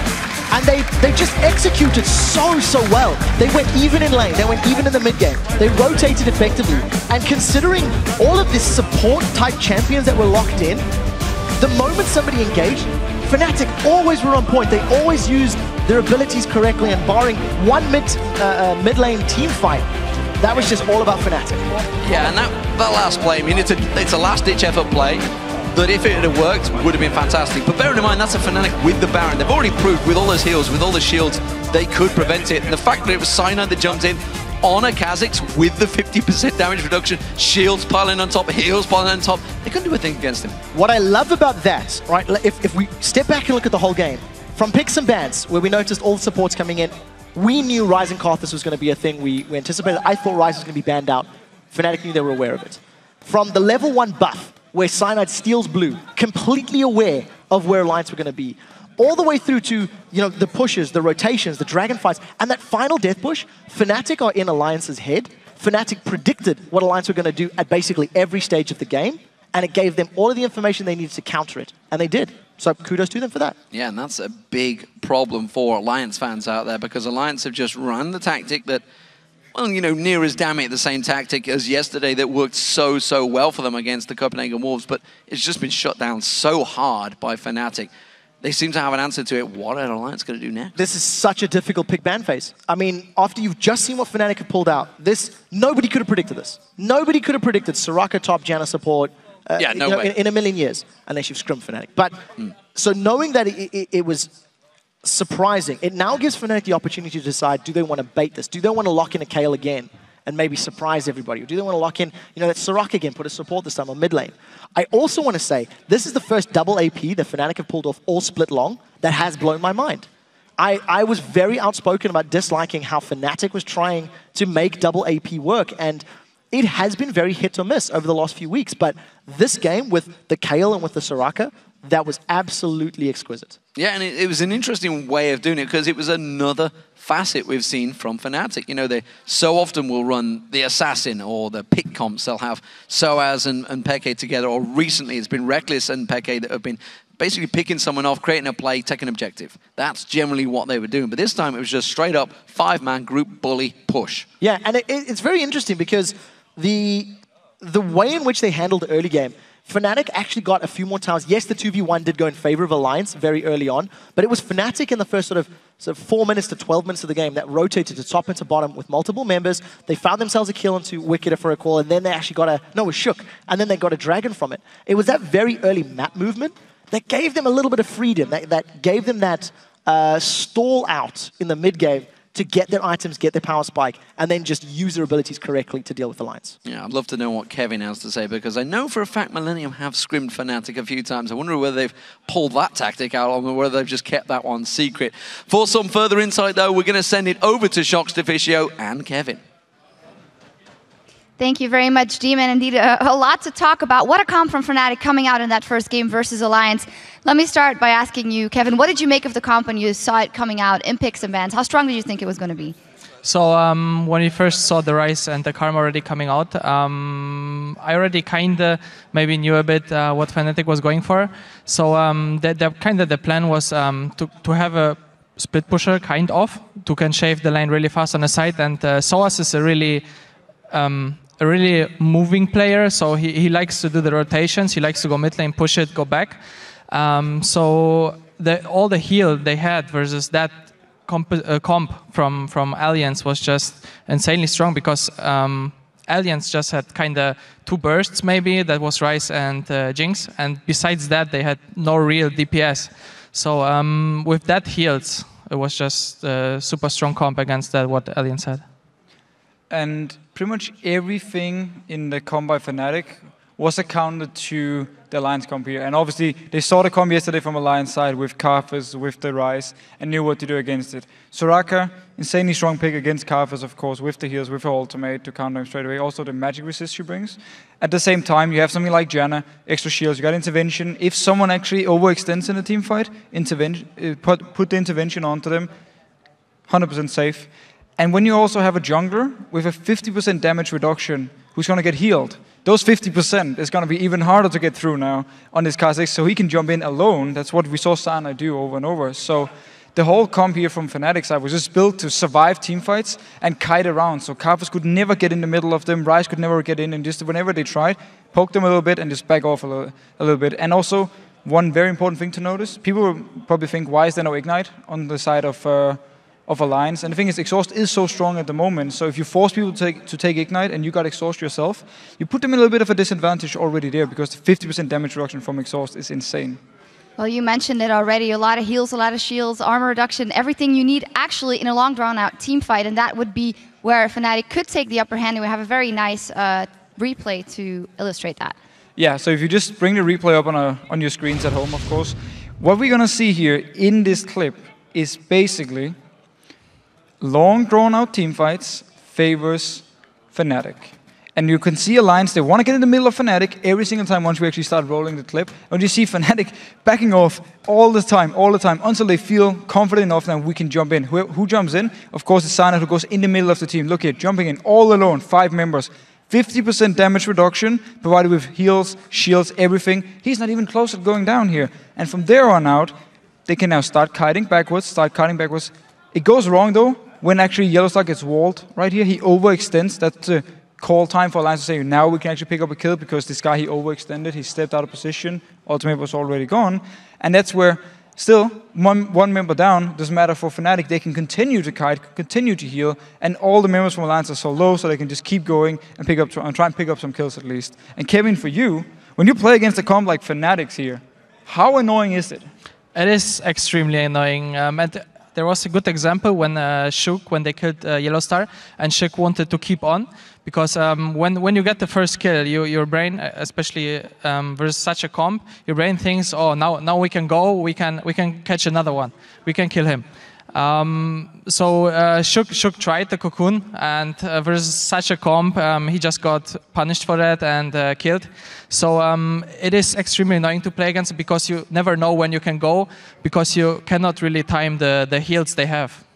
I might turn it around on you as well. I don't know if Soraka is something that you like playing in the top lane, but is it a mindset? Is it a big change when you usually play those bruisers, you go into the back line, and then you have to play something totally different, a totally different style? Is that a hard thing to train?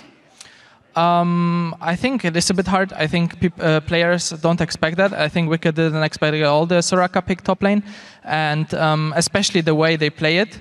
And because it's not like a usual Soraka top, he's not staying top lane and just using the ultimate to do something. He's more like, as I said already, he's roaming, he's pushing, he's roaming. So that's kind of the playstyle that is really hard to adapt versus. And so yeah.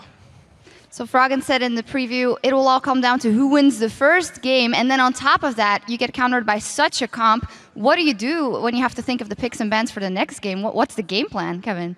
I think it is extremely hard to do a game plan against Fnatic. They have so many tactics, so many possibilities to pick. For example, as a top laner for Misoas, he has so many picks to pick against anything. And the rest is pretty... Pekka, for example, he can pick Ahri if he wants to. He can pick whatever he wants to. Yeah, so the ban phase is just basically, if Alliance has to do is ban that they are not confident against. So maybe even the Soraka, maybe we will see something else coming out.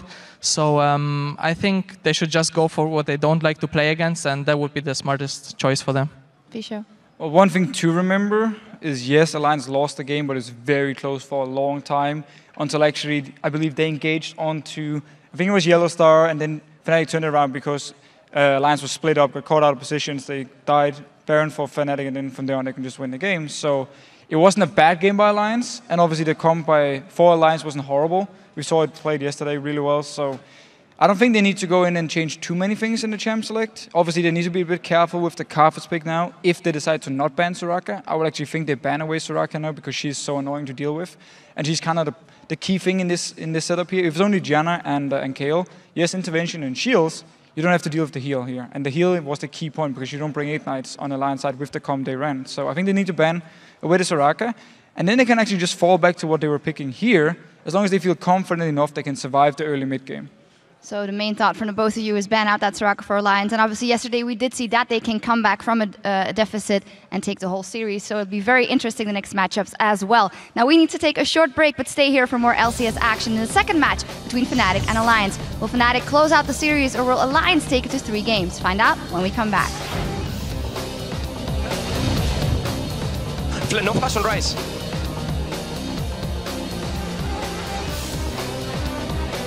Don't go in it. Don't go in. Push me. Where do they have the ping? Here. They started it again. I got mid wave pushed. They use a lot. They are doing it. Just keep fighting that. You need help on it. I'm fine. For the time being. Can we fight this? Yeah, we can. Wicked in pit. Wicked. Right. Careful Froggen though. Careful Wicked. Froggen is exhausted. Yeah. I'm Froggen. He's exhausted. I'm Froggen. Back a bit. Kill me. So I don't have heal. I have shield. Okay. It's fine. Push me. Sun. Keep saying.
For me, a big play, Xpeke versus Froggen, a classic matchup, and Shook comes in with the Pantheon ult to secure first blood.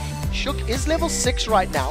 I think there's the Grand Skyfall. They're going on Peke. They're going in for Peke, who actually flashes. He's got to the turret, but a great barrel from Froggen. Peke pulled away from the tower. He goes down. First blood for Alliance. And it also shows how the synergy really got rolling between Froggen and Shook.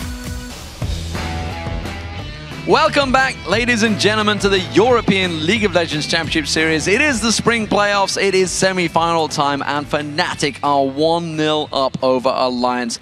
It is time for our second match between Alliance and Fnatic, and after that first game, Fnatic could end things right here. It is going to be a fantastic game. The last one, well, it was bananas. It really was bananas. Let's start with the junglers right now. I think Cyanide had a very good performance on his Kha'Zix. He went 2-1-8. I touched on the fact that he's the jungler that's purchased the most wards in the European LCS. He purchased 15 wards that game, 11 green, 4 pink. Over on the other side, Shook also stepped up his game. He purchased 10 wards of himself, for himself. He's only purchased 122 wards all split long. So 10% of that number has already been picked up in this one game. And I'd love to see how Cyanide felt after that game, because that's going to be a good feeling. As a Kha'Zix, with your ultimate, jumping in, knowing you're not going to die. You've got 3 healers and 2 shields coming at you. The most important thing to note was Soaz on Soraka, because his heals gave the bonus armor. He had the Wish thrown in. There was multiple times in the laning phase where engages would happen elsewhere on the map. And that Wish really came into effect and helped them survive that portion of the game. I do also want to note that Janna was the support role, and every single time Froggen tried to get in range with his Karthus, tried to put Defile damage down, those heals were super effective because Alliance never found a proper engage, never found a way to deal lots of damage at the same time and force that intervention and force the Howling Gale and force Wish to be used almost prematurely or to mitigate all the damage that had been dealt. Yeah, and it's like Kevin said, there was just no burst damage there. They had consistent damage. Obviously, Peke learned the layways down in the Defile, and then as soon as Wicked targets on towards him, but there was just nothing to explode a single target. Now, I want to touch on just one thing very quickly. In all of the games, if Fnatic has taken a single Baron, they have a 100% win rate. Wow. So if they manage to pick up another Baron here today, in this game, GG. That's it. You can basically say GG. Statistics have proven it. The one thing I do want to touch on is just in the break, I was taking a look at some of the discussions regarding the composition, and one of my favorite things about League of Legends at this level is the number of people arguing and debating the pros and cons of the composition that was thrown out, the heals in there, the damage, the lack of damage, the fact that both team comps needed time to scale. I almost feel like Fnatic anticipated that Ryzen Karthus, knew they were going to have an extended game, and knew they could wait for Kayle to get to the I'm going to pop you now stage. Wait for Soraka to get 3 items on the board and survive for 1,000,000 years. So it was a very smart decision and very well executed team comp from all they had to do is they knew that Karthus was going to come out. Froggen's been very vocal about Karthus. Everybody knew that was coming. And with that DFG, he's going to go for Tabs or Karthus. Froggen flashes in towards him, explodes him, and they've got enough sustain to just stand in the Defile. You have to ask, if LeBlanc had been picked and gotten a little bit further ahead early on, how different could that game have been? Yeah. How could it have changed if you can force that intervention and force those abilities early on? Regardless, we're into game 2. No surprise there. Soraka ban. First one coming straight out from Alliance. They're not letting that one through again. Aurelia also taken away from Wicked. I wonder whether they're going to maybe try and punish Wicked's champion pool once again here. I think it's a smart choice. If you go back to any game where Wicked has been in a team and taken part, banning his champion pool and targeting him in the lane has often resulted in successes against Alliance and formerly EG. So we'll see how they decide to work it out. In the previous game, we didn't necessarily didn't see the most amount of ganks from the junglers. It was more about the towers and the rotations. Okay. Karma banned out and Evelyn. So Evelyn taken away from Shook once again. It was the champion he has the highest win rate on. There's the Jax ban. We expected this one. I don't think we're going to see Jax sneak through in any of these phases. And Nidalee, the final ban. But a quick pick once again. This time Alliance locking in the Kha'Zix. So insta-lock Kha'Zix. Once again, denying it from Cyanide. It'll be the 3rd time this weekend that Shook has run this Kha'Zix. He ran Lee Sin yesterday, as well as 2 games on Kha'Zix. It's a smart, safe pick, but I do want to highlight that Ziggs is still up and available. In the previous game, Fnatic banned Ziggs away from Alliance. So if Fnatic wanted to go that route, they could. If they wanted to lock in the likes of Illusion, maybe an Elise at this point in the game, maybe even take that Rise away if they wanted to. there are options here for Fnatic. We'll see whether that sticks with them. Lucian is available, and it seems that Reckless wants to get that one locked in. Lulu has been picked up. We'll see whether that's going to be for Peke or Yellowstar, because Yellowstar has played it in the past. Or Soaz. I mean, that's very true. Soaz has run Lulu in the top lane. So once again, you've got this very first lock-in where you don't know where that's going to go. In the second round of picks in the previous game, Soraka was locked in. You weren't sure on the lane, and now all of a sudden you've got a similar situation. They can do the same again, you know, with the Lulu instead of Soraka. It is definitely a possibility. The early game laning from the global power of Wish is somewhat weaker. So, you know, that option is not available for them, and knowing that there's a Renekton potentially getting locked in also makes it more difficult because of the junglers that they were dealing with in the previous game. Elise needed to commit really heavily to get kills, and if somebody was chunked down, they could just get healed up, so that execution ability was less impactful. So we'll need to see if without that heal, if it's still a viable option for Fnatic. One thing I know after watching Fnatic for a very long period of time is they don't like to do the same thing over and over. No. They like to keep things fresh. They like to keep their opponents guessing, so I expect to see it changing around. Renekton and Nami have been locked in. We saw Nif on Nami yesterday to great success. But Renekton for Wicked. It's a champion he's not had great stats on in the past. No, not really. He has played it 6 times this split. This will be the 7th game that he's played it. He's won 3, he's lost 3. So, you know, read into it what you will. But what I do like about the combo, when you lock him in with the Kha'Zix, you do have some good dive buddies. They can work together when jumping into a team fight. You combo that with the move speed that Nami's going to be giving them from her passive and a strong tidal wave. It also allows you to disrupt a strong team fight. So if Fnatic do want to go for that heal shield comp that we just seen, there are some tools to get around it. You know, you can slice and dice through champions. You can hold Fnatic in place by a well-placed tidal wave. And yesterday, Nif did play Nami and had some very good tidal waves of his own. We're seeing whether Fnatic do stick with it. Janna is being hovered over. There's Elise. Could kind of be the same job. Not quite as deep as Kha'Zix could dive. And there is Janna locked in. That means that Lulu is either in the top or the mid lane. I'm expecting that to be a top lane Lulu. Support Janna, from what we've just seen, it was very effective. Because of the changes to heal, removing the Ignite healing debuff. If anybody on the side of Alliance runs that Ignite, you can use your Summoner Spell heal to remove the debuff and then channel your Monsoon for full effectiveness. So that is something that can save you and help you out in these team fights. Also, because you're seeing Soaz running Summoner heal, potentially for the second time, I am anticipating that to be a Lulu. We also have seen Red Team counter-picking the mid lane so often. Remember, LeBlanc is available if they want to go for a burst type of position, or they could just run Kayle again, you know, go for the same style of composition. Well, if they're trying to go for the same style, they're going to be up against a lot more burst damage this time around. If that Ziggs gets locked in, along with Tabs on Twitch already locked in, there's a lot of burst potential. The Kha'Zix jumping in, the Renekton diving on you. A lot of burst could come out this time around from Alliance. Let's see what their final pick is for Fnatic. I think if they go for a Kayle now and they go for the same composition, I think it's going to be a mistake. I would like to see an Assassin. I'd like to see high damage because they've got survivability with both Lulu and with Janna. They've got options to kill people. And the reason that long sort of drawn-out team fight is going to be much more difficult against a Ziggs is he's just going to poke you down with bouncing bombs. He's going to zone control you with a minefield. And if anyone ever does get a little bit low, he's got his Mega Inferno Bomb. You combine that with Renekton and Kha'Zix jumping into your face, and I think that is a one-team fight for Alliance. We've got a fairly traditional comp on Alliance's side, and we'll see what Peke locks in. Yeah, I'd love to see or hear what Alliance were saying there, because body language tells you everything. Every single one of them. The moment that Zed got selected, everybody sat back and sighed because they feel this one could counter them. We'll see if it works out for them. It hasn't been locked in just yet. You see, the part of the reason for that, if Zed ever gets to a position where he can split push, there is nobody on Alliance's team composition that can deal with the Zed 1v1 when he gets to that point.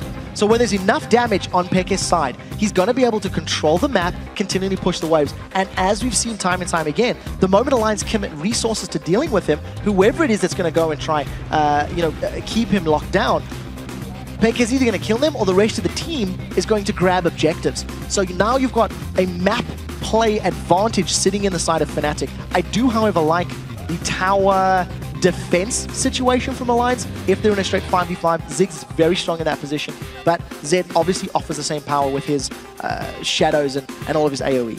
Well, we'll see how this one goes. Previous matchup was very much in Fnatic's favor, even though we were wondering whether Alliance's team comp had the ability to drag it long. So the reason Alliance are shaking and whatnot, once you hit the 20 seconds on the clock, champions are meant to be locked in. You're not meant to be allowed to swap. And I believe in 16 or 17 seconds there, they did just get that last swap. It was going to be a Renekton jungle Kha'Zix top.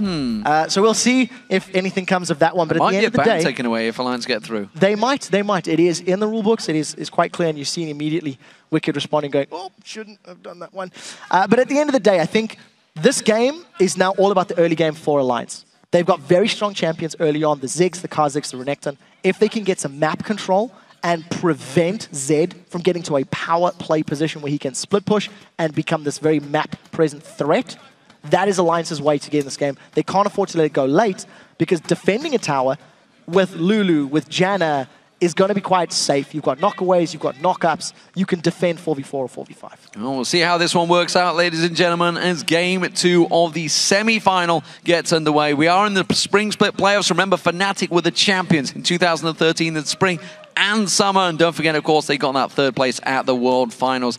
They want to be the team that represents Europe in these All-Stars. And can they beat that team? Who knows? Alliance are in their path right now, but they are one game down. Alliance starting out as the blue team, up against Fnatic as the red team with that 1-0 victory. The pressure very much is on Alliance. Yeah, I think for Alliance right now, a strong start in the laning phase is crucial to controlling Fnatic. Once again, there are tools on Fnatic's side to mitigate any damage that comes down. You do have a Wild Growth, you do have a Howling Gale, and your Monsoon, rather. That will help you out. So we'll see how execution goes out. Fnatic, once again, they're grouping up at level 1. Last time they had a very successful level 1, stealing away both of Alliance's buffs. We'll see if they get the same sort of situation this time. So we are seeing Fnatic potentially 5-man push in towards that blue. They're effectively defending off their red, but they are leaving their own blue very much open. They did a sneaky tactic, remember, in Game 1, taking away both red and blue from the enemy jungle. This time around, we'll see whether they do that. They got 3-1 buffs last time. And that was a big advantage for the start for Fnatic. Yeah, it's quite funny, because when you get those buffs early on, yes, it is a strong start for the team that gets them, but it's slightly more about denying your opponent. It's slightly more about slowing your opponent's jungle down. And, you know, because Shook was on Elise and he didn't have, you know, the super early levels, and it was in 2v1, you know, there wasn't really gank opportunities, but nevertheless, it got in his game, got in his face, and he was the one that gave up the first 2 kills. I mean, you can't deny the fact that Fnatic were the ones that got an early advantage. So we saw the ward that was purchased by Nif. That's been placed in the river. Looks like a monitor issue, but looks of it for Soaz, the way that the referee's poking the monitor there. I believe you have to press the button, generally, to turn it on or off, not like monkey style beating it. Get a hammer, it works. Depending on the... It's going back to the Zoolander, how do you internets? That's what I was thinking of there. If you're not sure what I'm on about, Google it on YouTube. You'll see it. It's a great clip. I think the way we're looking at the minimap right now is fairly standard. We're not seeing the makings of a lane swap.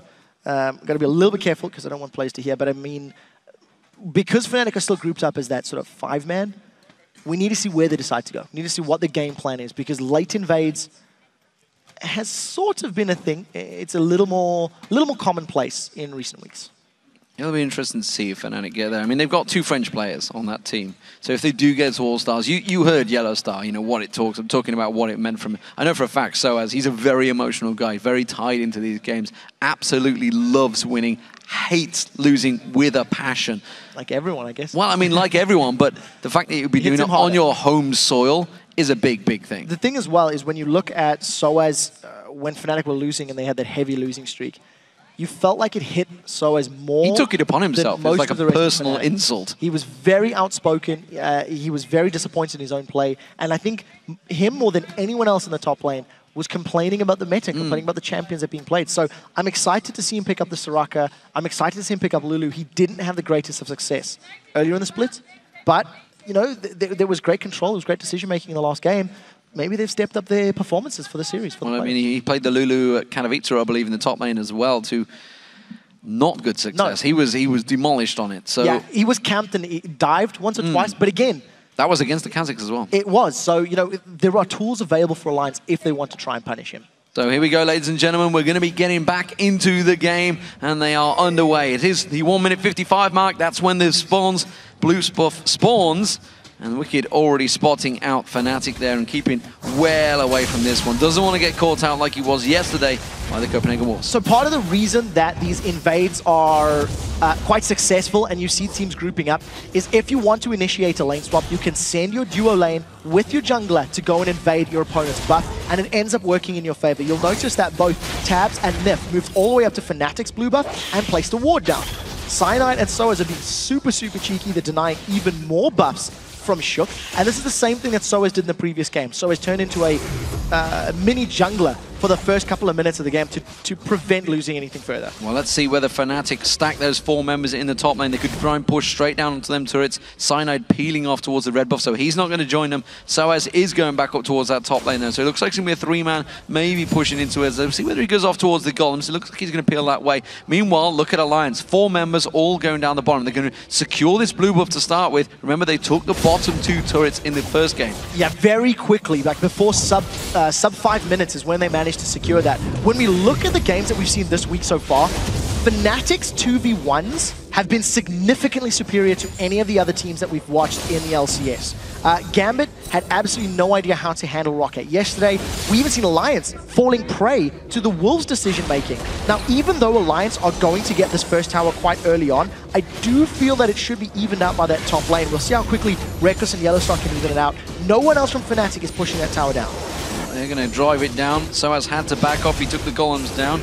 Didn't hit level 2 though, and he's actually waiting to buy. He's gone for boots in that top lane, so we'll see how it works out for him. He's going to be trying to defend out that inner turret, but Alliance is still pushing. It's going to be 3 members of Fnatic. They're a long way from taking this turret down though, and Alliance, they're almost on the inner. I think we're going to be seeing the same situation that we see from the previous game, with Alliance getting 2 towers to 1.5 maybe for Fnatic. They're going to get this top tower down very shortly, and if Soaz sticks around a little too close, he's been bubbled. And he's been caught out with the Aqua Prison. Tabs did try and follow through, got the slow down towards him. That's enough for Soaz to back away from that one. Top turret's gone down, bottom turret about to fall. It's going to be 2-1 in favor of Alliance. Fnatic are slowly backing away from this one. We already see Cyanide recalling, which means they're not going to do a great deal more damage to that top inner turret. So it's quite interesting. Fnatic have opted to go for the jungle buff secures and lose the additional tower. In both of the games this series, Fnatic have, secured a jungle advantage by taking buffs away from Shook at the expense of losing a turret. Soaz previously jungled a little bit more to gain some more experience, but it does look like Wicked is going to be in range of this tower to at least defend it in a moment or two, and there's not much kill threat from a Janna support lane. With that slice and dice, you should be able to get away. Yeah, he's got only a 1 level difference. This mid lane, we didn't get a chance to look at it much, but you can see Froggen has been bullying out Peke. He expected there, he's got that range advantage early on up against this Zed, but he's going to be careful because now he knows he's not so safe. The junglers are now disappearing in towards their own jungle. They're not visible pushing those lanes, which means he's going to be a little bit cautious, as they may well be looking to jump on him. Yeah, and of course, this is the first Ziggs that I've had a chance to talk about this week. It is 4.5, so his attack range has been marginally reduced, so just a little bit less in your face, and we do see Froggen got mana. I think Cyanide, it was an opportunistic gank. At the end of the day, Froggen has exhaust, he has flash, and he had that satchel charge, so he needed to land everything perfectly, and Cyanide's just going to push the wave, get some lane tax. I think extended lanes now. Until teams start deciding to rotate for dragons or maybe for invades, we should see straight matchups. Oh, Shook's going to get some damage down on towards Cyanide, pounces on towards him, gets a good voice spikes. That's going to be Froggen jumping across, he's going to repel across, gets caught by the rubber ducky and bounce straight back into the race, has to flash away there. Good damage and good control. Froggen did burn his flash and exhaust though. Yeah, so at the end of the day, summoner spells somewhat advantageous for Fnatic because it was 1 flash for a flash and an exhaust, but wow, that burst from Shook. He melted through Cyanide's HP bar with just a couple of spells. So if Shook ever finds Cyanide in the jungle alone like that and get some damage before the little spiderlings are out, all of that isolation bonus damage is going to work in his favor, and that's something that Cyanide needs to be very, very careful about. Also somewhat precautionary for Frog, and the fact that Exhaust was used. They are just about to hit level 6. Peke, who has just gone back to base, got himself that Bilgewater Cutlass. He'll be looking to try and take advantage of that one. Yeah, Peke's been playing very safe in this mid lane. He's just picked himself up a bunch of CS, but he was about 20 down before that wave, now 12. I think it's expected. It is, of course, the lane matchup. Almost steals the big Wraith. He's got a Shook. He's going on towards it. Pots the ultimate down. Needs to get a bit more damage, though. He's not quite getting enough pop. Yes, he will. Got on towards him. Got another slice on towards him, and that was enough for the ulti to pop down. And first blood for Peke. That was great decision-making from Peke, and just unfortunate for Shook. I mean, he was going for the Wraith camp, and there's very little that you can do against that.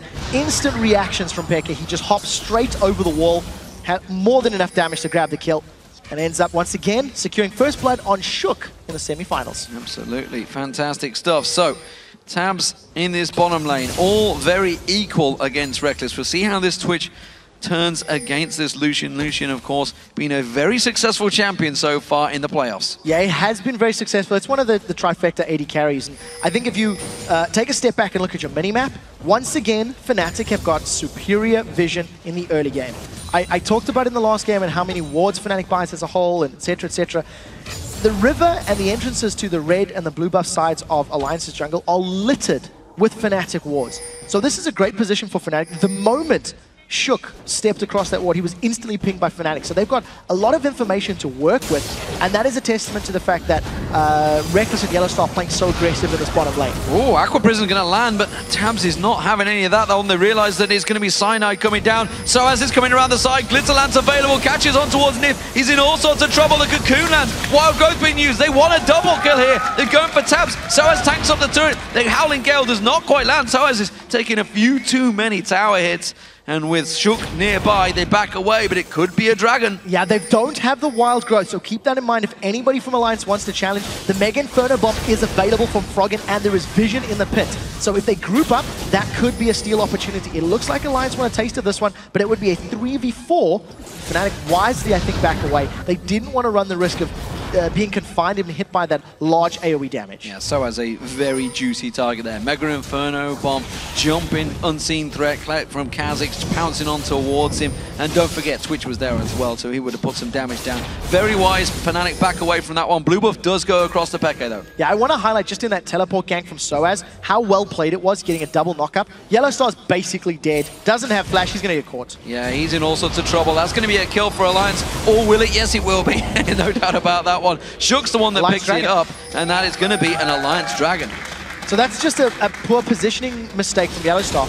We talked about how much vision they had and the decisive and decision-making, and that is just a straight mistake on this side. Peke's going for Froggen. Peke's going in, but I'm not too Froggen's too worried about this one. He had his exhaust back available and just drops the Mega Inferno Bomb on his head. Completely outplaying Peke. I think Peke underestimating the cooldown and the timer on that exhaust. Now Alliance with a nice swing in control. They've grabbed themselves Dragon, they've got themselves 2 kills, and if they stick around to this next minion wave, they're going to get this tower as well. Yeah, 5 members of Alliance all in the mid lane, all ready to push on towards his turret, and really the only defense at the moment is going to be Yellowstar and the jungler Cyanide in there at the moment. He's not going to be able to keep him away from this one. Tries to use that shield, it gets taken straight down. You cannot stop 5 members of a team pushing your turret this early. A very, very good turnaround for Alliance, and it all stems from that one mistake that Yellowstar made a few moments ago. There wasn't enough vision in the bottom half of the map. I think Yellowstar misread the situation, decided to go and try clear out the pink ward and Dragon Pit and get some vision down himself.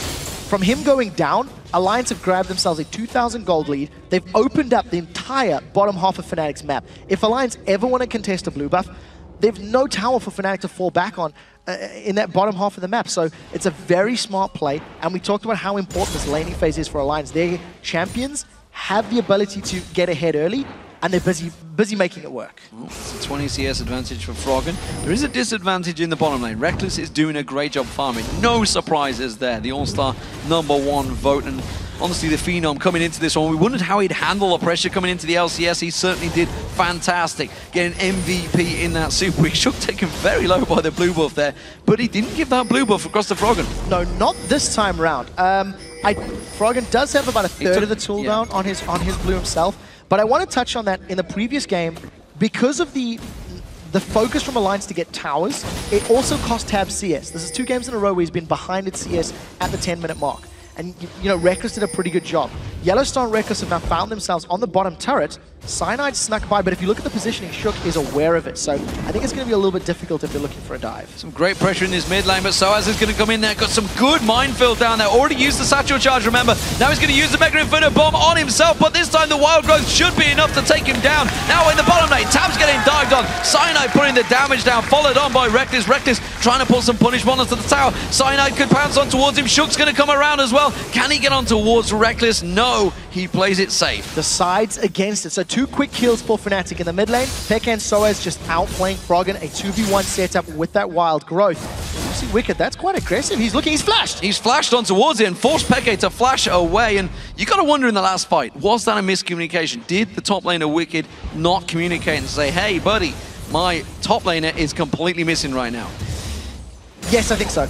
If you look at the vision, you know, Soaz walked all the way down. Oh, they're looking for Nif. Oh, they're going to repel in there. Cyanide gets the cocoon out. He does manage to get his wave out. His ultimate was enough. He got the heal on himself. Nicely done, Nif there. Just steps away. Very confident play there. Had flash available, didn't use it. Yeah, quite smart. Even though Reckless actually stepped out of the way of that tidal wave, because the other 2 members were slowed down and the damage couldn't be applied, he managed to get away with his life. I want to touch on the build from Wicked a moment ago.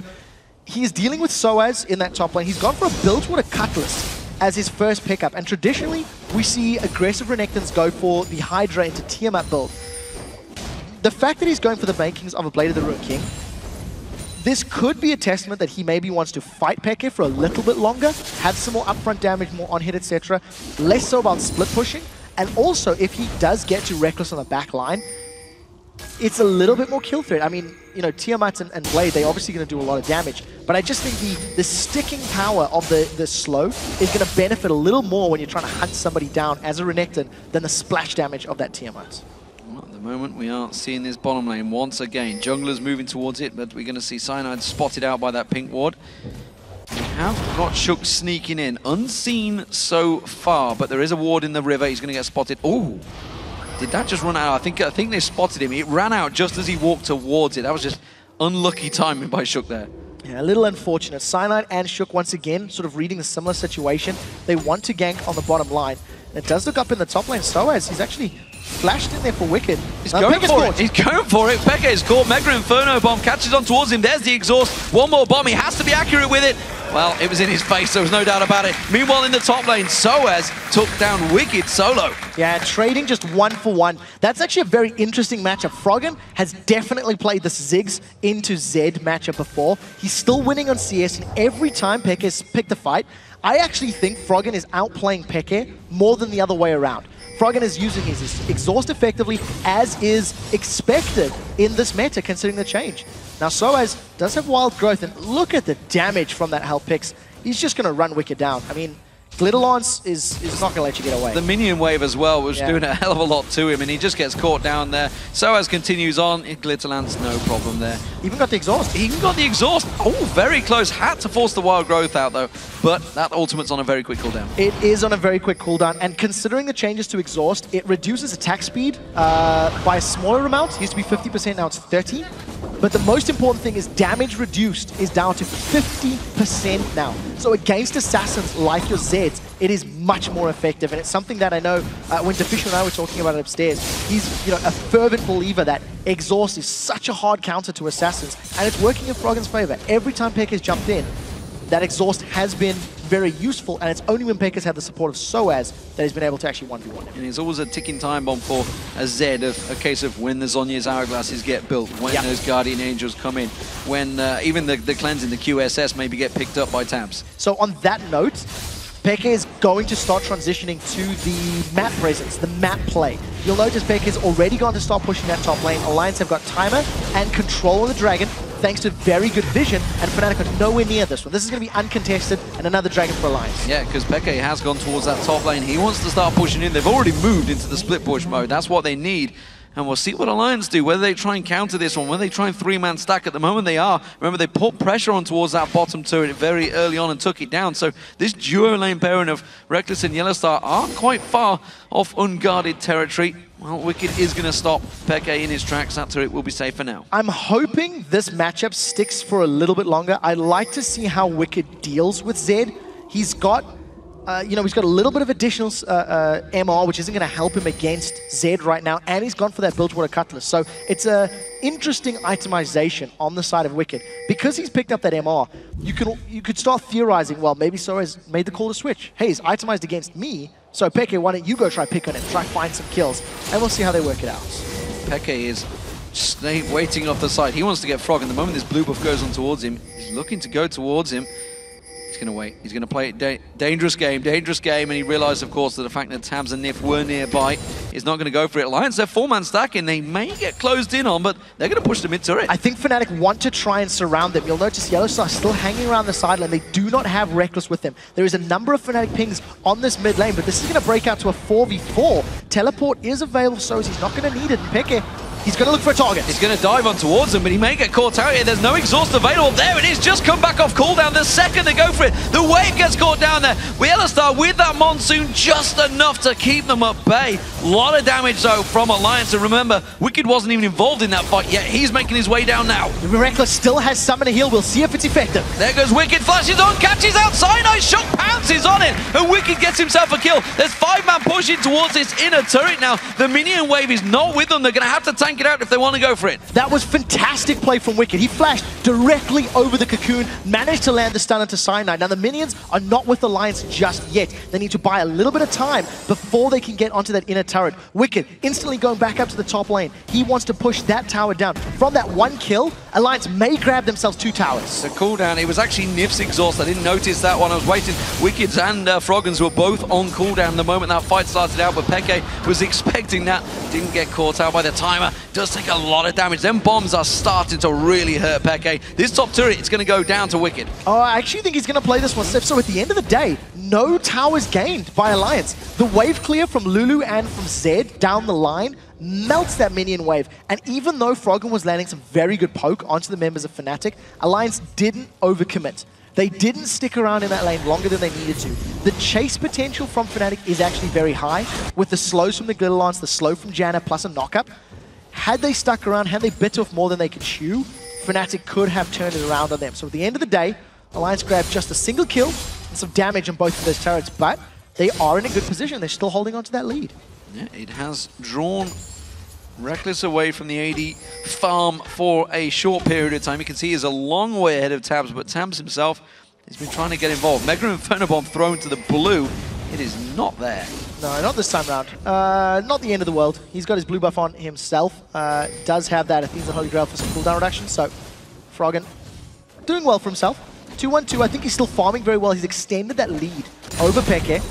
And you'll notice how Fnatic have transitioned their vision control to very defensive now. Because they've lost 3 towers themselves and Alliance have been playing very, very aggressive, all of Fnatic's wards are now to mitigate the risk of being flanked or being caught out. So I think it's quite smart play from them. But again, we're just waiting for this point where Peke can pull threat towards him. And once Alliance show their hand trying to shut Peke's side lane push down, all of a sudden I'm expecting Fnatic to try to explode on that middle inner turret. Well, Peke is going to keep on pushing. He's got Tabs and Shook closing around him here. Spray and Pray was not used. Actually, yes, he was. He pulled it at the end there. Very early usage by Tabs. They wanted to try and catch Tabs out. Wanted to hope that Peke would go aggressive, using a pink ward to make sure he doesn't get snuck up on by Tabs. Yeah, I think for Peke, if he gets into one-on-one with Tabs, Tabs will die. And Shook and Tabs need to really jump on him super, super quickly to get a kill. We do see that Yellowstar's going from the silence. This is going to be 2-1 going in. Stealth comes in towards him. Wicked joins the fight. Peke quickly gets straight out of it. Tabs not carrying down on him. The Void Spikes do land. That's going to slow him down. The rest of Alliance are closing in. They're coming down the river. Peke's running straight towards them. Headlong in towards Froggen. Yellowstar getting caught out. Peke's in no man's land, waiting for his living shadow to come back up to try and get away from this one. Yellowstar caught out. Shook goes down. Back up towards Froggen. Froggen trying to recall. Nobody's gone into the bush. Everybody's left him alone. He's got out of there. So cheeky, he gets away. Now, we talked about this. The moment Alliance commit resources to going for Peke, Fnatic pick up a tower. I thought it might have been mid. It was, in fact, top lane, and that is exactly what Fnatic will be doing. Alliance still haven't responded necessarily. They're pushing bottom lane, while the rest of Fnatic are now on the inhib turret. This is an AD carry and a top laner pushing on. They got a lot of damage on that turret already, and that next wave is coming in. Froggen finally reacting. That Mega Inferno Bomb doing wonders. But look at Alliance. They're trying to take that advantage. They're trying to push the top. And because the wave clear from both Zed and Lulu is so incredibly strong, if they can time it correctly, it's going to take a big committed investment from Alliance to get onto Fnatic's towers. It's why Alliance have struggled to get these next few towers taken down in the last few minutes. The wave clear is very strong. I do think that Fnatic are just going to try rinse and repeat the same process. Every time Alliance try to stop that split push and stop Peke from farming, they're just going to try pull a trigger and go for an objective. Dragons respawning, again, I'm not expecting any sort of contest now. Alliance have got better positioning, better vision control, and are better groups. Yeah, they're going to be all over that one. It's another Dragon for Alliance, and that keeps the gold in their favor. Still very close. Peke coming in to see if he can try and maybe force a flash out, but both of Alliance's Shook and Wicked have the ability to move through those walls. So, what are Fnatic going to do? The pressure on them this time around. They do still have that 1-0 advantage, and as you say, they're going to push for that mid tower. Froggen doesn't have Mega Inferno Bomb. They've just been caught napping here. Yeah, they really have. Froggen struggling with his own blue buff. Soaz is about to find out. Doesn't actually interrupt them, but yeah, Fnatic are going to grab that tower, and they've jumped on tabs as well. Gain, Peke getting caught out though. The exhaust goes down. There's another slow. Wicked's going to try and use the slice and dice through the minions to try and gain ground on towards him. Flash is in there. Teleport comes out. Soaz is going to join the fray. He's going to try and jump back on towards him. Spray and pray coming out of tabs. The Glitter Lance catches on towards Wicked. They're going still deep on towards this one. The rest of Fnatic are going to try and rotate down towards this bottom turret. Alliance have to back away. I'm not sure the flash from Soaz was worth it. They didn't get the kill, but it did force both Wicked and tabs away. Thanks to the teleport and the support from the rest of the team, they're going to grab themselves another tower. So even though Fnatic lost a dragon earlier on, it gave them positioning to get the mid outer turret and the bottom outer turret. I'm not expecting a fight from Alliance now, even though they're trying to find something. There's too many members of Fnatic grouped up.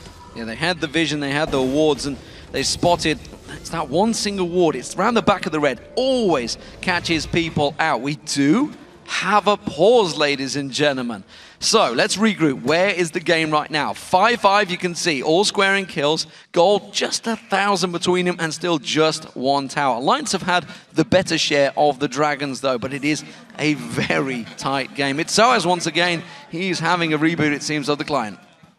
We'll see how quickly he can get back in. I think Alliance have been in a good position, but they need to be smarter with when they deal with Peke's split push. That's twice in a row now that there's been resources committed to Peke that has backfired for the team. Two separate occasions where Fnatic have been able to get a net gain even though they lost something in exchange. And I think for Fnatic's composition, because they have safe wave clear, because they have champions that are, I'm going to call it like near impossible to dive under a tower. You can't dive a Lulu, you can't dive a Jan. It's so incredibly difficult. I do feel that Fnatic will just play this turtle game and let Peke go do his own thing. And then the moment there are opportunities, they'll try snitch them and grab them where they can. Because like you already said, the moment QSS is picked up, the moment Hourglass is picked up, there's much as kill potential from Peke on anyone on Alliance. Well, at the moment, they are just going to change the PC that Soaz is using, so they're going to make sure they swap it out, obviously give him time to get his setting sorted out. That means we are going to have a smallish delay here. And I also want to talk about that pick and ban phase. We said it, we mentioned it at the time. That change came too late, and it does mean if Alliance win this game, they will lose a ban in the next match. So it was too late. That's very important considering how difficult it is to ban out Fnatic. So any of the options that you may have are now going to be reduced. We are swapping out Soaz's PC, so while we're doing that, we've actually got a replay of the first blood. So let's pull that replay up onto your screens right now and just play this one through it. I think Fnatic have had very good moments. Their decision-making has been solid. I quite like how they're playing the split push. But Alliance have also been very, very solid in their play. So I believe the replay is actually ready. So let's grab that one up onto your screens. Let's roll that clip through right now. And you'll notice that Peke is spotting Shook out. He's actually found himself in a position where he's gone over the Wraith camp, has managed to jump in, and just very good reaction time finding Shook. Very good decision-making to realize that he had enough damage. And, you know, for everybody at home, I haven't done it yet. Hashtag LCS big play. He died very quickly there as well. He did. I noticed that. It was just the end of it. Just the end of it. But he would start out in the bush there. Straight away, use his ulti. And it's Shadow Strike, the E. Yes, Shadow I can't remember which one it was. He'd got just put 1 point in towards that. And that was what did the end damage. And then his ultimate, boop, straight away popped him out there. So again, Shook going down to first blood. This time around, he has got Kha'Zix. What do we make of his Kha'Zix so far? He's got himself involved. He's, what, 2-1-1 so far in terms of kills and assists. And this is a champion that both teams have first picked in this match so far. It's a very strong champion because it scales very well, gives you a lot of threat that you can make use of. We've seen very early on when Shook ran into Cyanide in the river, he just melted his HP bar, just melted through with that taste of fear. So I think Shook on Kha'Zix has been more impressive to me than his Elise game previously, but I do think his Elise was a little unfortunate. He gave up 2 kills that I feel a bit bad calling him out for, but it was a little bit over-aggressive, just a little bit out of position, and Fnatic happened to collapse on him very, very well. This time around, it's only been the 1 death, which is the one that we did see in the replay, that first blood. So at the end of the day, his Kha'Zix is very solid. Yeah, very solid play. The mid laners, they've been very solid, Peke and Froggen, running very different tactics, honestly, but Froggen seemingly outplaying Peke's Zed so far. I would say he is. I would say he is. Every time we've seen Peke jump onto Froggen with that death mark and trying to get some damage down, Froggen, his timing is exhaust well. He's making sure he's landed, I think, every single Mega Inferno bomb in those duel situations. And the only death that he has given up was when Soaz was there to help out with the Wild Growth and Glitterlance. And then you're like, well, what am I going to do anyway? Well, we are back into the game, ladies and gentlemen. Soaz back loaded and going aggressive straight away. Glitterlance is catching Wicked out. Wild Growth popping him in the air. Peke comes in with the damage. Wicked is in all sorts of trouble trying to get back to the turret. One more hit from Soaz takes him down. A lot of time. Now here comes Shook on Soaz. Shook trying to catch on towards him. Remember that Wild Growth not available. Pounces in there. One more hit from that unseen threat. The Mega Inferno bomb going on towards Peke. Peke taken low. He's going to get dealt with by Ziggs. And anyway, Shook going to get jumped in there. He doesn't care. He's not got minions with him. He doesn't happen though. He's going to go try and get juked around, but it's very hard to keep Shook away from him. He's going to have the leap available in around about 7 seconds time. He's going to give up on it though. While all of that was going on, the rest of Fnatic were barreling down the mid lane. They were trying to get some presence on the tower. It didn't work out in their favor. Peke is like a ninja playing the ninja. He did it at Intel Extreme Masters World Championships by juking everyone on Cloud9, getting away. He did it here again now. Tabs does secure the top lane tower as Yellowstar is going to get himself some experience as Reckless gets all the gold. Well, an explosive return back to the game there. They must have been sat thinking about that one for a few moments. Alliance pushing in towards it. Remember, they couldn't communicate anyway between that one. They all did that simply the moment the game restarted. Go, go, go. We got to go for it. Alliance, they try and push back in towards that mid lane. It's going to get cleared out, no problem there. Soaz back alive, respawning. Remember, we're only at 24-minute mark here. It is still quick respawns. Yeah, very, very short respawn timers. Well, I like the fact that Soaz has been very mobile this game. He's roaming an extensive amount. His teleport helped Fnatic grab some kills in the bottom lane earlier on. He's ganked twice now for Peke's lane, and he's been successful at it. He's 3-1-1 on this Lulu, and we talked about how he had been shut down previously when playing top lane Lulu. So a very good start to the matchup. I still think that Alliance can outscale and can win this game based on their composition because of the power of Ziggs when defending and attacking towers, in conjunction with the great damage that Tabs is going to get down across the entire team of Fnatic. But in order for Alliance to do that, they need to control Zed. They need to control the map and the minion waves, because as long as Peke is pushing, Alliance are at risk of losing their base behind them to the backdoor master himself. Froggen is starting to build up quite a lot of damage right now. Ravenar's Death Cup completed along with that Void Staff and of course the Athene's and Holy Grail, which is almost the bog standard start item for Ziggs. Peke laying in wait, this time to go for Wicked, but Wicked with that Warden's Mail and of course those boots, he will be able to get away from Peke quite quickly. Shook was already making a move down towards that bottom lane though, just in case. Yeah, so Wicked is definitely showing a tendency towards these boots of mobility, boots of swiftness rather. Boots of swiftness, that's the word I'm looking for. It's going to reduce the effectiveness of the slows, which I actually think, again, is fairly smart. Lulu slow, Zed slow, Janna slow. So Merc Treads may not have been the best option in that scenario. It is a little different, and I also like it again because it allows him to get to the backline. If Fnatic are ever grouped up as a unit, and Wicked with the Blade of the Rune King and the increased movement speed thanks to those swiftness boots, he's going to get in Reckless's face very quickly and very early on. So we'll see if Wicked can make that work, because we're starting to get to the makings of late game. Deathcap, Void Staff, and Athena's Unholy Grail has been secured for Froggen, so he is hurting a lot with those bombs. Well, that pink buff is going to get defended upfield. Yellow Star's not going to get some time. He gets caught out with the rubber duck. He eats a bomb as well.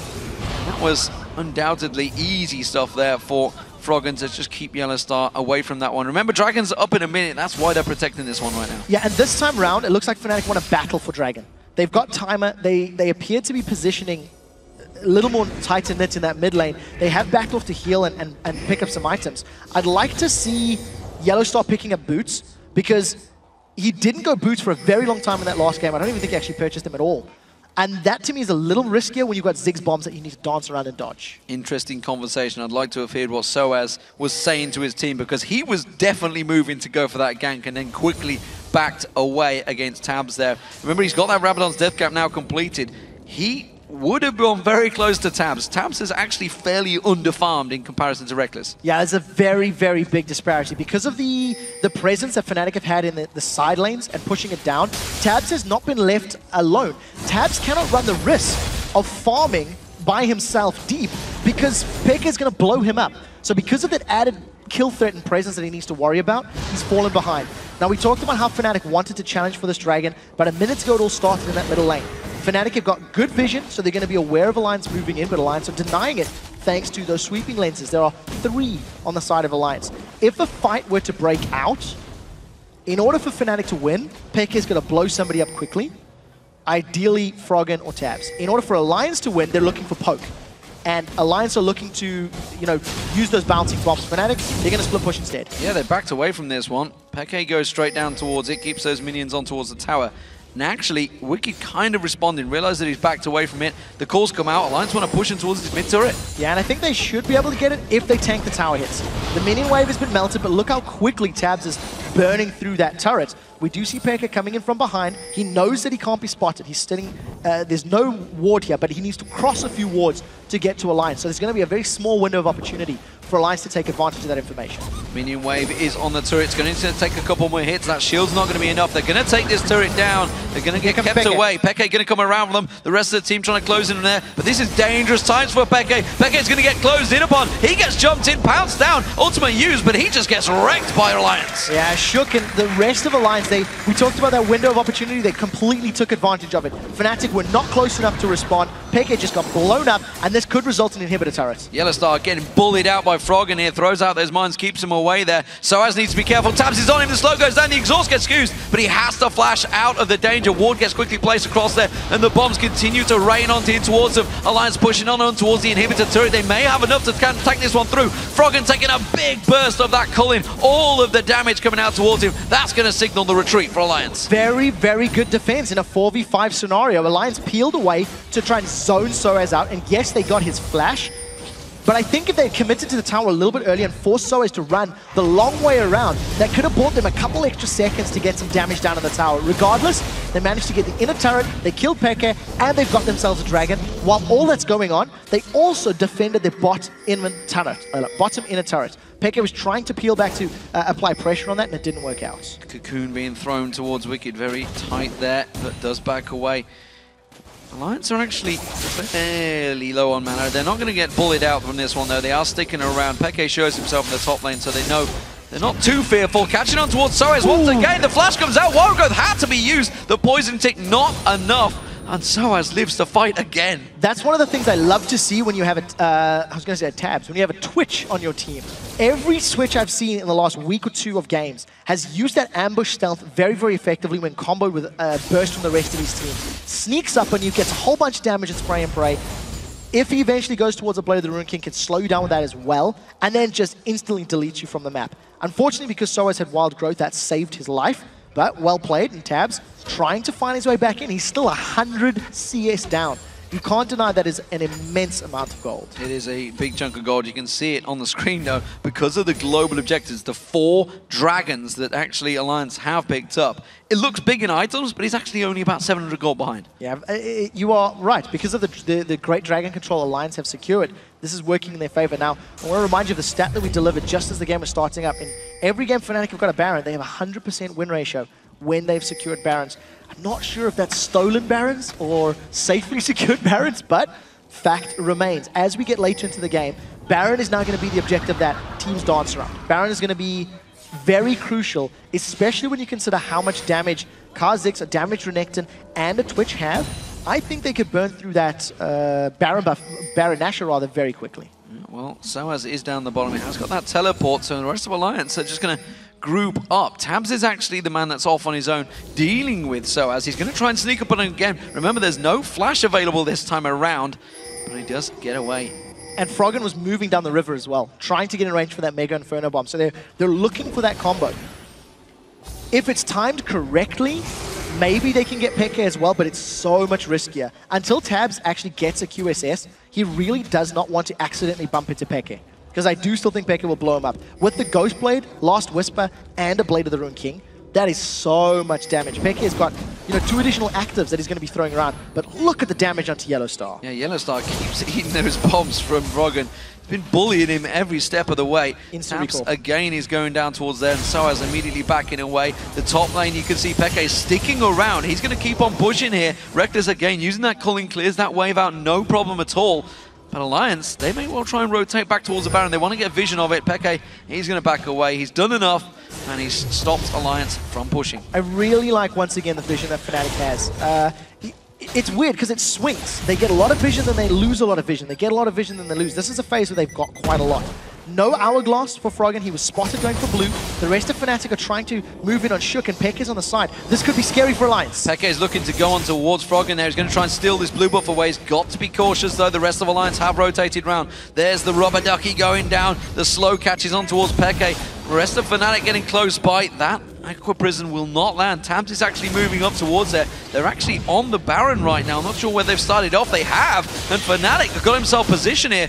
Alliance are a long way from this one. They have no vision. This is very confident play. Fnatic feel they've got the vision advantage. Remember that Froggen does have the Mega Inferno Bomb. Yellowstar just playing a zoning game. Baron down. Gone. Baron down. Mega Inferno Bomb comes out. They're going to try and catch on towards him. Peke's going to have to turn aggressive on this one. Living Shadow's already being used. He has to go in towards it. Wicked take him down there. The damage still coming out. They're trying to put damage across towards him. So much coming out from Fnatic there. That rubber ducky was vital. It stopped Fnatic in their tracks. They're going to cancel. They're not going to keep on pushing. Oh, they're calling. It's going to come in towards her. Reckless going full on balls deep straight onto this one. Tab's going to get caught out. He's going to use on towards Reckless. Has he got enough damage down? The cleanse comes out. Tabs cannot take him down. He got exhausted. Now the exhaust onto Cyanide. Froggen gets in. He gets a kill. They jump on Yellowstar. Yellowstar goes down. It's a double kill. Soaz comes around the side. You're not cheeky enough. And Soaz is going to have to try and run away from this one. Reckless trying to kite round. He fancies a triple kill here. Shook jumps on towards him. Shook taken so low. Another bomb would be enough. Soaz throws out the glitter. That's he takes down Nif.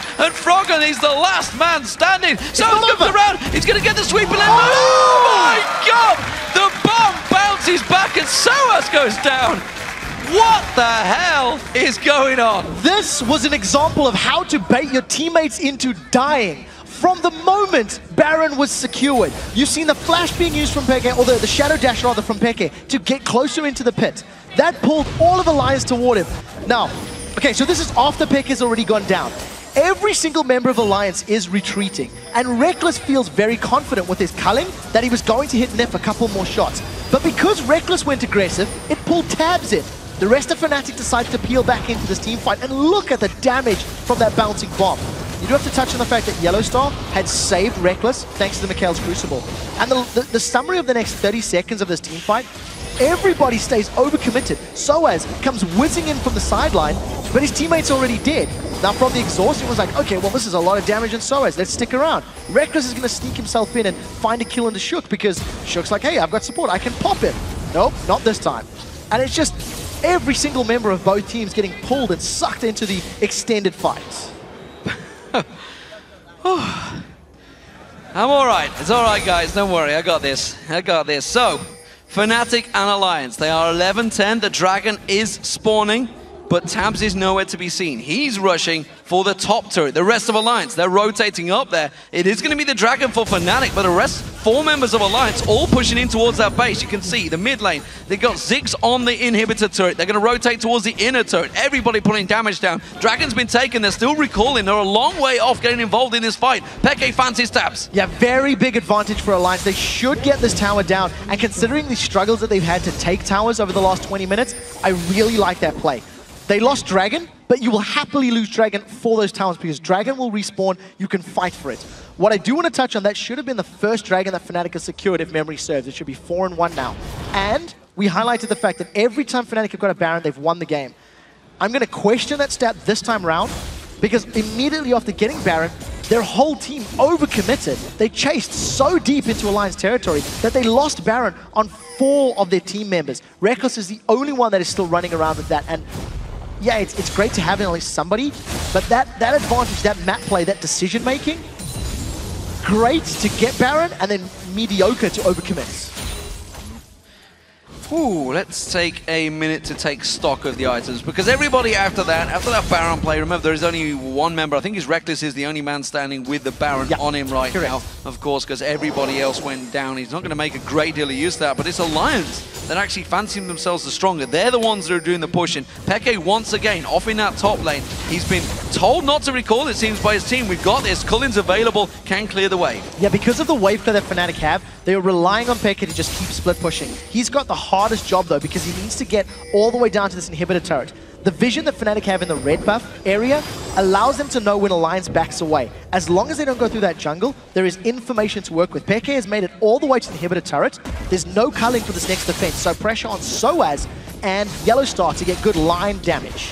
Well, Tabs is going to use that spray and play to clear the wave. Tried to catch onto someone. Wicked going to get engaged upon. Wicked. Peke doing a lot of damage, but it's not enough. The exhaust comes out. The tower hit should be enough. No! Gets away with his life, but that means they're safe, and that means Alliance can keep pushing. Small mechanical misplay, I think, from Peke, as well as not counting on exhaust. Exhaust is now down there, so at least if Peke rinses and repeats that in a few minutes, maybe he can make something happen. The rest of Fnatic defending, Bubble doesn't connect, but the tower is getting so low. Remember that Froggen picked up a Sheen a moment or two ago. He's getting closer to that Lich Bane, which will allow him to also melt through towers. Big wave on the bottom, that's where Alliance look to be rotating towards. I think they're just going to take away the objectives en route though. Baron up in 2 minutes time, and for now, Fnatic have bought themselves a bit of a reprieve, a bit of a timeout as Alliance back away. So I like what Alliance is doing.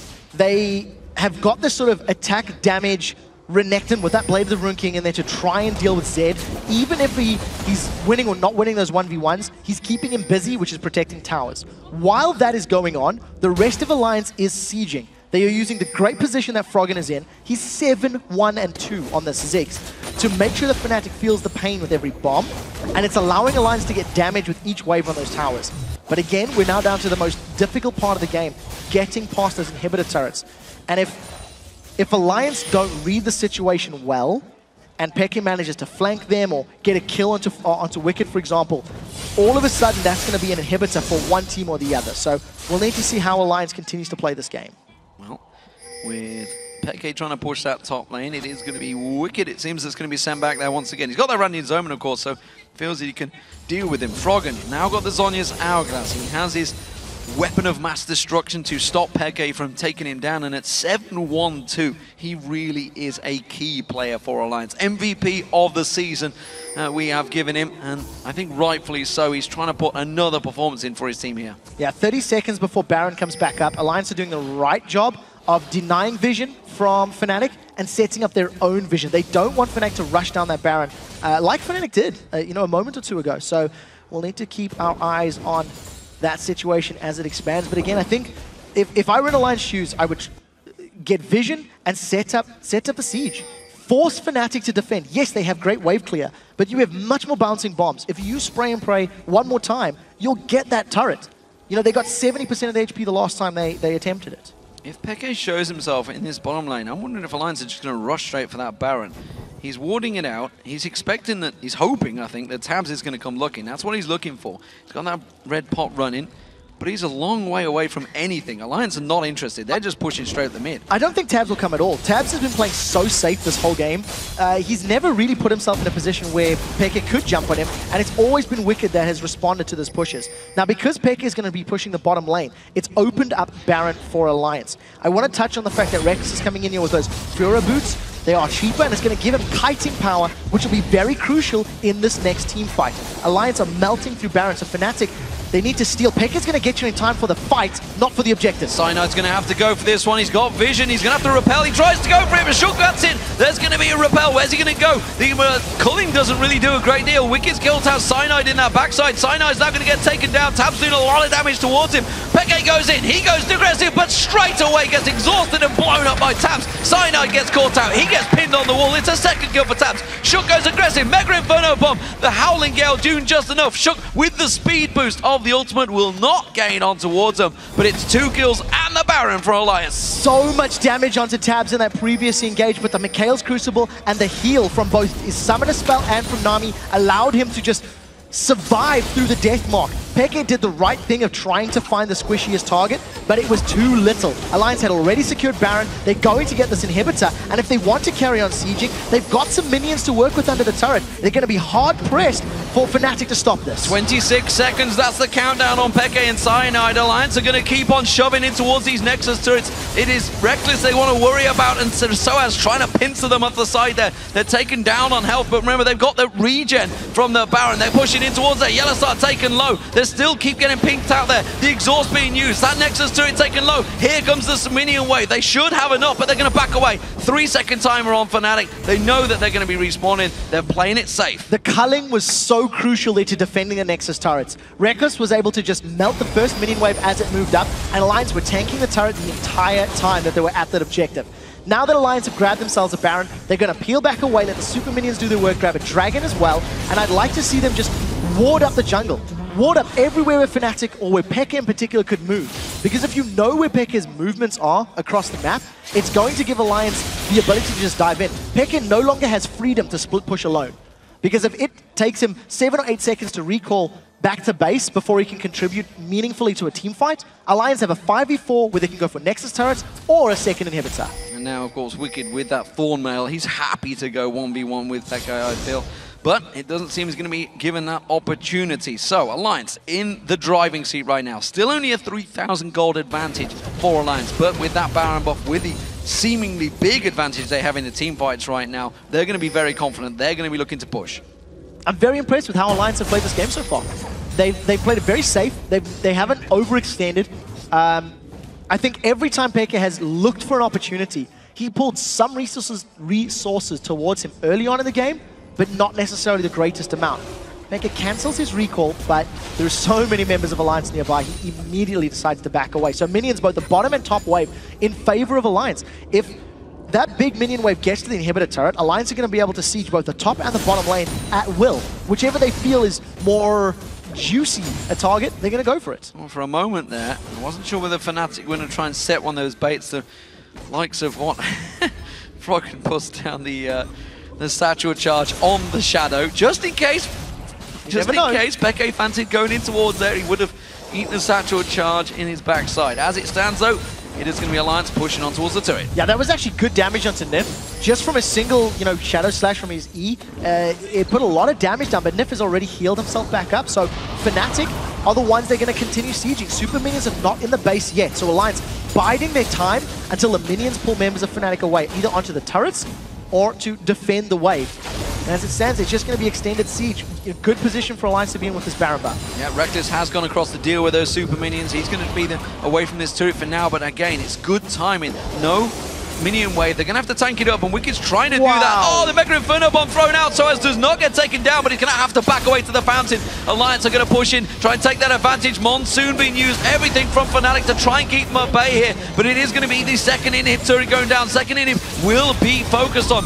big minion wave in the bottom as well, and the super minions, they keep coming up the mid. Even if Fnatic wanted this fight, there are 2 exhausts available for Alliance, so the moment Peke jumps in, he's instantly going to have his damage reduced. Reckless gets a good culling, and they're forcing Alliance away. A very good culling. Can they land a good cocoon on towards Froggen? They're trying to focus on towards him, but Froggen is continuing to poke. Wicked almost getting caught off, picked out by Peke. Reckless doing defensive duties, keeping those super minions at bay. Yeah, they've held onto the inhibitor for a few seconds, but one more attack from Froggen is going to be enough. Soaz is still trying to look for something, but Alliance are just playing this really, really well. Their minions are pushing on the bottom wave onto the inhib turrets, and Alliance going to back away. Baron's now worn off. You're going to steal away all the jungle camps, spend the money that they've just earned, sitting on, a couple thousand on a few of the carries, and then just siege up once again. Super minions on the top lane, now they want to siege middle. And it's just League of Legends by the numbers now. Play it safe, get the remaining objectives, and then get the Nexus. No doubt about that. No need to risk it for Alliance here. Remember, they are 1-0 down. They need to try and take this to the 3rd match in the series. And at the moment, it looks like we may go there. This is the semi-finals of the playoffs for the Spring Split. Remember, Fnatic are the champions, and the winner of this match will go through to the finals to face either SK or Roccat, who will be playing after this match concludes. Yeah, the winner of the series, 1-0 for Alliance going. We're going to go to the decider. What I like, though, is the boot enhancements that have been picked up. It's taken a lot longer for multiple champions to actually upgrade the boots. We touched on Reckless going the Fura. We've got the Alacrity sitting on Froggen's side, so he's got the additional movement speed. It also had a buff, plus 20. But what I like is seeing Wicked with the Captain boots. They are now cheaper in 4.5, and they are more effective. So it's been bumped from 8% movement speed increase to 10%. And considering how Froggen's been on the front line and how tanky he is, I think that is a super smart investment. It allows your teammates behind you to actually work with additional tools when dodging the cocoons, when dodging the Howling Gales, and trying to get away from Lulu. Minions in the top lane, and we'll just see it's just going to be a siege onto the turret again. But this is a dangerous siege. Now, Baron is up in 50 seconds, and if Fnatic were to steal a couple of kills here, get a good pick, maybe on Froggen like that, they're calling doing damage on towards him, they have to be forced away. Nif instantly hitting the panic button, hitting that ultimate. With that Baron up in 30 seconds, this is dangerous for Alliance. It is, but the problem I have, the fear I have for Fnatic is they need to get through 3 exhausts and a heal. So the moment Elise or Zed jump in there, that's a lot of damage reduction, and assuming Alliance don't waste their summoner spells and stack them on top of one another, in addition to the fact that an Hourglass is sitting on Froggen's side, as well as a Guardian Angel on Shook's side, there are so many things that Fnatic have to deal with before they can win a team fight. So they got good poke on Froggen, but it was by nowhere near enough to actually win a team fight and try to regain control of this game. Well, we'll see how it works out. At the moment, Soaz, he's trying to get the poke on. He's trying to keep that minion wave at bay. Remember, the inhibitor has respawned, so no super minions in that mid lane. Top one will be up fairly soonish. Dragon's going to be in 30 seconds. Baron is up, and we'll see whether Alliance choose to go for it, or whether they just try and keep this pressure on Fnatic. I think unless Alliance are trying to bait Fnatic towards them, I do expect them to just continue sieging. I think their champions do better in that scenario, and because they've got so many exhausts and heals, if Fnatic wants to get back in this game, they've got to catch Alliance out of position, not the other way around. They're going in towards Yellowstar. Peke tries to come around the side, but instantly gets leaped on. Has to use that shadow to get away, and quickly countered. And Fnatic, well, what are they going to do here? Alliance have the position advantage. Fnatic are going to try and push mid. So Flash is down for Peke. The rest of Alliance are trying to rush this Baron down. I think Fnatic may be able to get towards the inhibitor. They do have some minions to work with and a lot of damage. Yellowstar is just interrupting. They got the first tower and Fnatic back away. Not sure. I'm not sure if that was worth it. I guess they couldn't have won the team fight. I really think there are so many tools in Alliance's side to deal with a team fight from Fnatic. At least they got a tower. But in the grand scheme of things, maybe they should have poked. Maybe they should have looked for somebody out of position at the Baron. I wonder whether they're going to fight at the inhibs or whether they're going to just hold off, accept the damage, accept the fate that this inhibitor will go down, and make sure they keep to the safety of those Nexus turrets. The culling comes out, catches a lot of damage on Tabs, but again, Mikhails comes out, keeps him safe. Yeah, so Tabs actually used his Quicksilver Sash, and we did see a heal coming down from the Summoner heal. Mikhails is still available if the fight were to break out. That's a good cocoon on Wicked for good poke. Good damage going down on towards him. Mega Inferno Bomb, quick reacting. Shook's taken low. Peke goes in. It's Tabs he's focusing on towards, and he's going to get the rest of the team. Tabs out of position. Peke goes down as well, though. Shook still stealth out the side there. Jumps on towards Reckless. Soaz gets caught out. He goes down. Froggen's the one that keeps to the kill. Shook taking all the damage. He's got the Guardian Angel available. The bombs ricochet through. Reckless one-on-one with Froggen. Sonya's Hourglass comes in. Shook gets in there. Clean up duty is done by Alliance, and it seems they will be going to Game 3, ladies and gentlemen. Alliance will take down Fnatic here finally in this semi-final matchup. It has been good control. Cyanide is not done yet. He's desperately trying to hang on for his team, but the Nexus will fall eventually. After it's all said and done, Exhaust wasn't even used by Wicked. Alliance played the team fight very, very well. They used their locker well, they used the Crucible well, and I also like the fact that every time a threat jumped in there, they used the exhausts pretty effectively. Tabs went a little too aggressive. He went a little too deep for my feeling, but at the end of the day, it pulled so many members of Fnatic towards him that all of the damage from Froggen and from Wicked was enough to close out the team fight and get the Nexus taken down. So, Alliance counter Fnatic's play. Two interesting tactical styles coming out from these teams so far. We'll see what they have in the bag for us in Game 3, but let's take a look back at that matchup because overall Alliance played it very well. Yeah, they really did. I think Alliance's macro strategy decision-making was very good. Initially, they fell a little bit behind when Pekka was split pushing. He grabbed, I think, 2 or 3 towers from the split pushing, and when Alliance went to collapse on him, Fnatic took advantage. But that was it. It stalled there. Alliance never put themselves in that situation again. Tabs did an incredibly good job at not giving up kills and at farming safely. He was always behind Reckless. If I look at his CS, he had 308 at the end of the game. Reckless had 486. But that's because he was never in a position where he could get 1v1 by Peke. So you have to give him props for smart play, even though it took him longer to hit a high DPS point. And these teams, you know, they're proving they're now, what, 3-3 over the spring split, 2nd and 3rd place. They are proving they're really fairly inseparable. It was only actually 1 win that differentiated between 2nd and 3rd, I believe, as well. Very close game between these two. We wondered how Alliance would react. We've seen something new come out from him in that game, of course, and more importantly, some impressive play coming out from Wicked. Did a very good job of keeping Peke at bay on Renekton. Renekton, though, is generally banned out. Do we think Fnatic are going to go rotate around? And don't forget, there's a ban removed from Alliance in this next match. Yeah, that is going to be very, very crucial for the pick ban strategy. Fnatic back on blue side, and knowing that on the red side, Alliance have 1 less. I think they're going to opt to maybe leave more of the OPs open, so to speak. It's something we hear pros talk about fairly often. And then grab 2 of what's available as opposed to 1. If it had been on blue side, they would have only had 1 choice. So there is a little bit of solace that they can take from this pick ban phase. But what I think is even more important to note, yesterday Alliance did not have a good laning phase. Today, they've looked much better against Fnatic. They went even in their late game comps in game 1. And very importantly, they grabbed the lead in this game. They had champions that needed to get a lead, and they did, which they hadn't done yesterday. So you got to give them kudos for that. Yeah, fantastic, fantastic performance. We are now going to check in again with Shox, Deficio, and Kevin to hear more about that match. Thank you very much, D-Man. Alliance brings it to 1-1. We're going to game 3. Let's talk about the comps. In Fnatic's comp, we see Lulu. That kind of does the same with their ultimate as Kayle could do. They had the Janna in there. Of course, the Soraka banned out, so they didn't have quite the same components as they had in game 1. What was kind of the general idea, I think? So Fnatic's so they always like the double AP comp. This time they went for the split pusher with Zed. So they needed basically an protector, and Lulu was a really good pick for that. And yeah, so the whole plan was actually around that Lulu and that Zed split pushing and roaming into mid lane and maybe catching someone off guard in jungle or in the mid lane. And well, it worked for them, you could say. At least Source was beating Wicked fairly easily. Killed him actually even 1v1, I believe, twice in the game. And he was roaming around the map, trying to make plays all the time.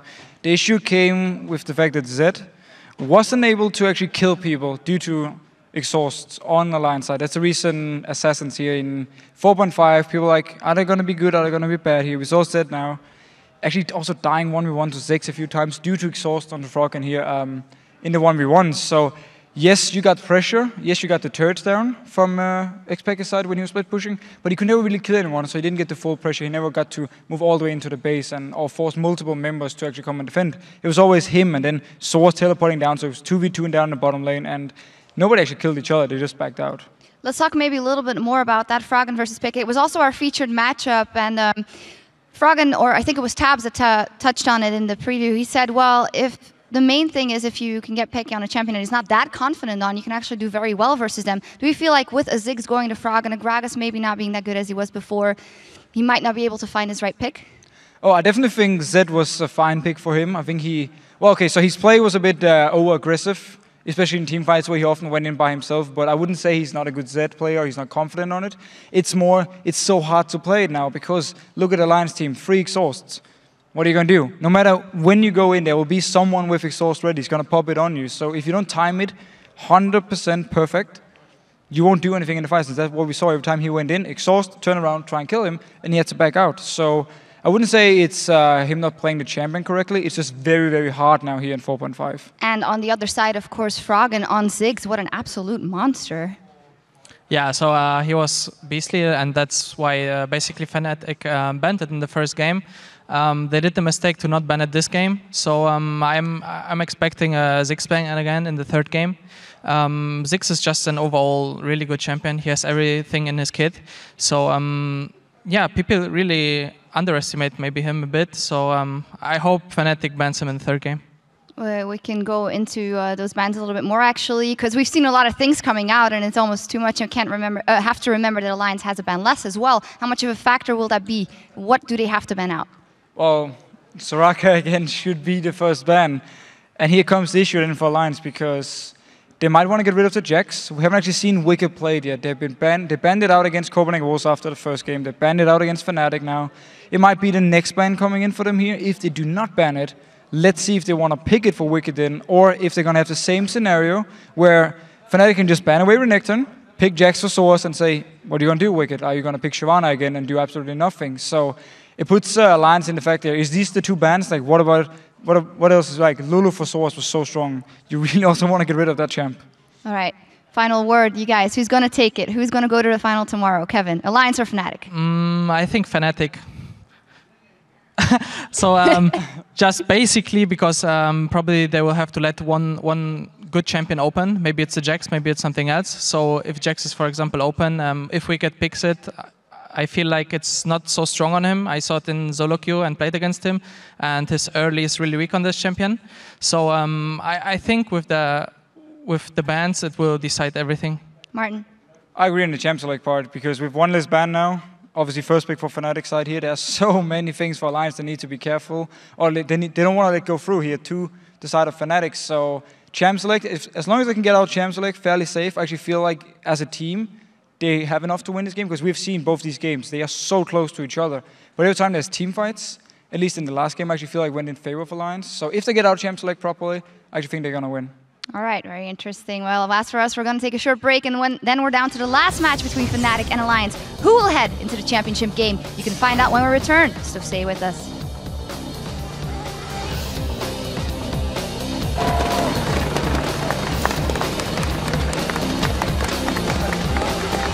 Stopped Fnatic in their tracks. They're going to cancel. They're not going to keep on pushing. Oh, they're calling. It's going to come in towards it. Reckless going full on balls deep straight onto this one. Tab's going to get caught out. He's going to use on towards Reckless. Has he got enough damage down? The cleanse comes out. Tabs cannot take him down. He got exhausted. Now the exhaust onto Sino. Froggen gets in. He gets a kill. They jump on Yellowstar. Yellowstar goes down. It's a double kill. Soaz comes around the side. You're not cheeky enough. And Soaz is going to have to try and run away from this one. Reckless trying to kite round. He fancies a triple kill here. Shook jumps on towards him. Shook take him so low. Another bomb would be enough. Soaz throws out the glitter lance. He takes down Nif. And Froggen is the last man standing. Soaz comes around. He's going to get the sweeper limb. Oh my god! The bomb bounces back and Soaz goes down. What the hell is going on? This was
back, ladies and gentlemen, to the European Challenger Semifinals. They're not challengers, that's for sure. They are professionals, and they could be going to All-Stars. Who will it be? Who knows? These two teams have fought down to the wire in this series, and now it's time for the third match, where the winner heads to the championship game, and the loser will fight for third place. Yeah, I think this particular game is going to be so important. Picks and bans is going to be a completely different story. As you've already touched on, the fact that Alliance are going to be losing a ban, I think we have to highlight Froggen. He was the Spring Split MVP. He went 9-1-6 playing Ziggs. And traditionally, when we see Ziggs versus Zed, you feel that Zed has the favorable matchup. And I think in most cases that would still ring true. But Froggen just timed his exhaust so incredibly well and really countered Xpeke's playstyle. There was 3 exhausts sitting on the side of Alliance. They used him incredibly well, and it's a good adaptation to 4.5 in the summer spell changes. Yeah, I mean, he really has played fantastically well. There's a reason he got double MVP. There's a reason he got MVP for the season. Froggen has played very well. And actually, I had the pleasure of telling him while he was after beating the Copenhagen Wolves, because he didn't realize until after they'd finished that game. He was like, oh, was I? Was that like a fan? Do I get anything for it? He gets a cookie and a pat in the back. You get the admiration of the whole internet. Yes, that is definitely the case. And that's what these guys are playing for. Bragging rights, being the best in Europe. I mean, deciding game, I think if you contrast game 1 to game 2, all of a sudden Alliance have much better objective control as well as buff control.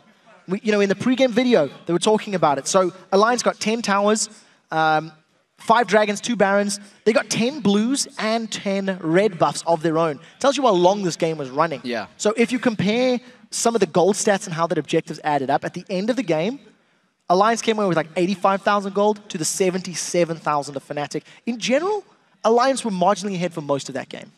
So what do we make of Fnatic? What did they do now? They have... Wow, Cyanide looking down a bit. Cheer up, buddy. You're still 1-1. You're still in the semi-final.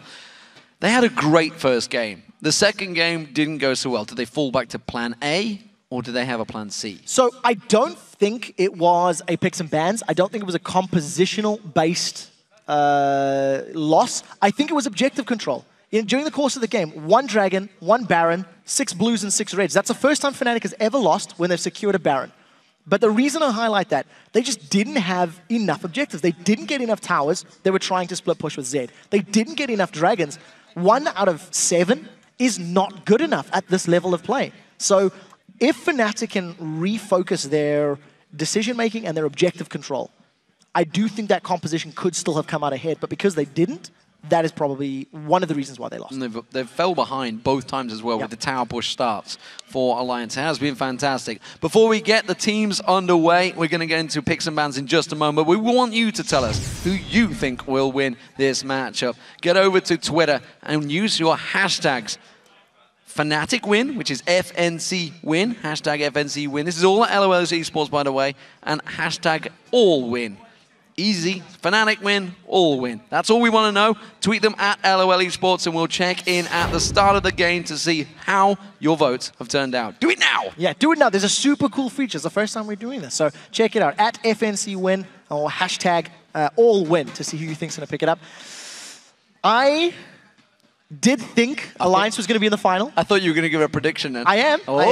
I did think Alliance was going to be in the final, and I do believe that the way Alliance played in that game is going to give them a big amount of momentum coming into this deciding game. You can't discount the fact that Alliance are missing a ban, though. And this is very important. So we need to see how this pick and ban phase plays out, because whatever Alliance grab in their first and second ban is going to be so crucial to helping them secure a win and advancing to the championship match. Well, that ban missed out will be, I believe, the first one. I think that's why they're not taking the ban. I'm assuming that's where it falls in towards there. The first ban for Fnatic, well, no surprise. Went straight to Aurelia again, taking that one away from Wicked. We talked about it yesterday, how good he's been playing throughout the season. He has such bigger stats on that champion compared to every other champion in his pool. For the record, most banned champion of the playoffs thus far. 6-6 whenever Alliance are playing, and both of the best of threes that Alliance have taken part in have gone all the way to the deciding game. So, you know, once again, we'll see Wicked most likely on the likes of Ryze, maybe the likes of Renekton. It's going to be up, it's going to be available. I don't know if Fnatic are going to first pick it.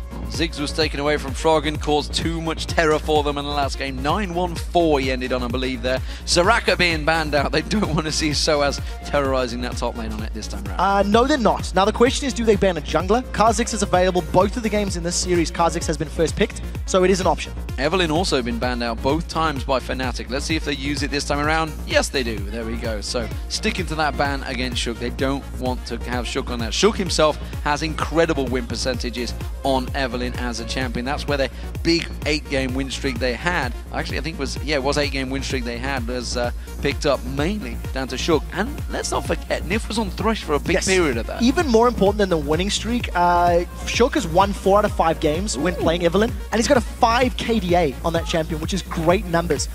Knowing that Ryze is banned out, I think Alliance are hoping to get their hands on Renekton.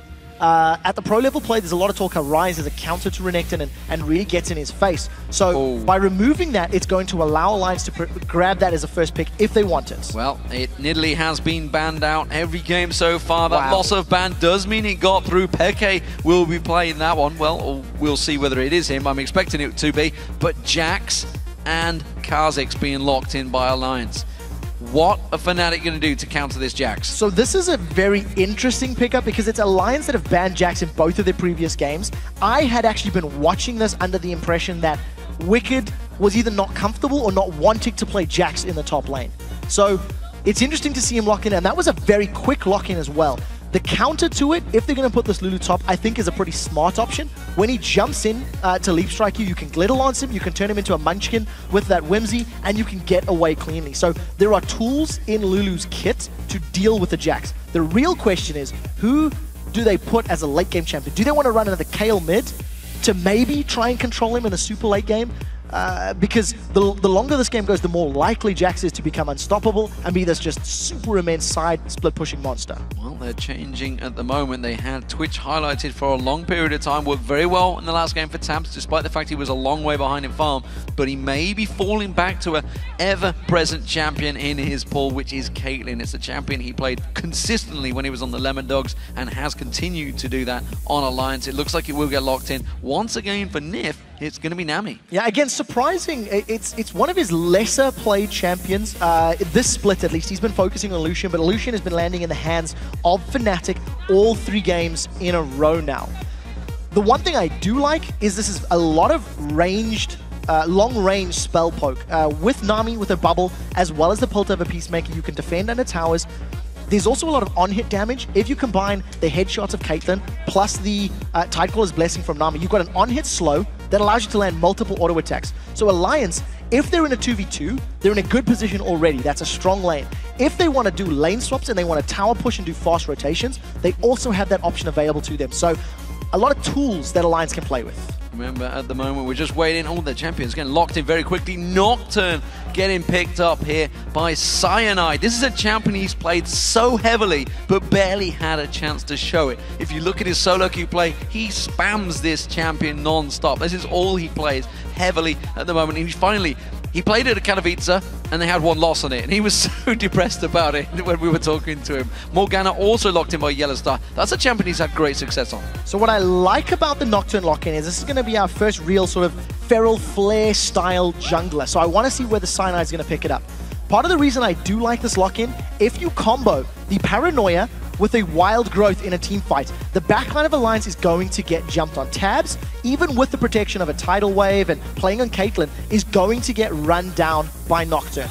I want you to cast your mind back a few weeks ago to the Nocturne being played by Meteos. He was able to actually solo. This is a fizz for Froggen. So, Assassin on Froggen is super exciting because you're going to have Jax, Kha'Zix, and Fizz diving onto Fnatic's backline. One of the best things to deal with a long-range poke composition like a Nidalee and a Lulu who's going to be throwing glitter lances at you is hard engage. So if Fnatic are ever grouped up tightly enough, Alliance are going to jump in, and I'm terrified of this jump-in comp from Alliance. It's somewhat reminiscent of the playstyle Wolves beat them with yesterday. On the same token, if Alliance fall behind, there is so much poke and long-range damage from Fnatic, they can prevent Alliance from ever jumping in because they can just pound them down from early on. So the early stage of this game is going to be so crucial for both teams. Remember, guys, if you are watching, remember to tweet us who you think will win. Remember to tweet at LLL Esports. That's important. That has to be in there. And then use the hashtag AllWin or hashtag FNCWin. That's what we want to know. Do you think it's going to be Fnatic or do you think it's going to be Alliance? Quite simple. You've put your money in the bag, and what do you think? You know what? I think the momentum is with Alliance. I think Alliance have got a comp that, if they engage correctly, will shut down everything that Fnatic can do. But the risk is they cannot fall behind early. If Fnatic manage to pick up some early towers and rotate around and make Alliance begin defending, they are relying entirely on Caitlyn to defend a siege. There is no other safe wave clear, really, from the rest of the team. So when you're sitting on the back foot and you've got Dark Bindings and Nidalee Spears and Duskbringers and Glitter Lancers, there is too much to dodge. You will get hit by something and you will give up another tower. So that is the key. The opening 7 to 12 minutes. If Alliance are not super far behind, I think they've got the comp that can win this. Well, here we go, ladies and gentlemen. We are getting into the game. It is game 3 of the semi-finals. Fnatic versus Alliance. All square, 1-1. Winner takes all. Moves in towards that championship match. Loser, well, they're in a third, fourth matchup that nobody wants to play in. It is Fnatic as the blue team and Alliance as the red team. And, well, Alliance has started off so well in the opening games. Can they do it again? Because if they fall behind this Pocom, it is danger times for Alliance. So, game 1, Alliance were the ones that had some form of aggressive invade at level 1. It didn't give them anything because Fnatic stole buffs. Game 2, it was Fnatic that went for a delayed invade, and they were jumping into Alliance's face. So the votes are in, and you guys are a little bit unsure right now. You had a big vote for Fnatic, but it's only 57% of you thinking Fnatic can take this one. That's a bit of a difference to the 73% of you at the start. Yeah, the LoL Esports vote has been balanced out at this point in time. And again, if you just look at the way the series has gone, I think that is much more fair. We are in the deciding game, of course, so it is very smart. And I think Alliance will be quite happy to look for this lane swap. It does look like they want their AD carry in the top lane, and it does also look like they're going for a little bit of an invade. So they're replicating what Fnatic did in the previous game. Yeah, they are delaying on that blue invade. We'll see whether Fnatic do counter this one. They haven't got a ward in the river area, but it won't spot them if they sneak around there. And that is interesting stuff. Yellowstar is up here, though.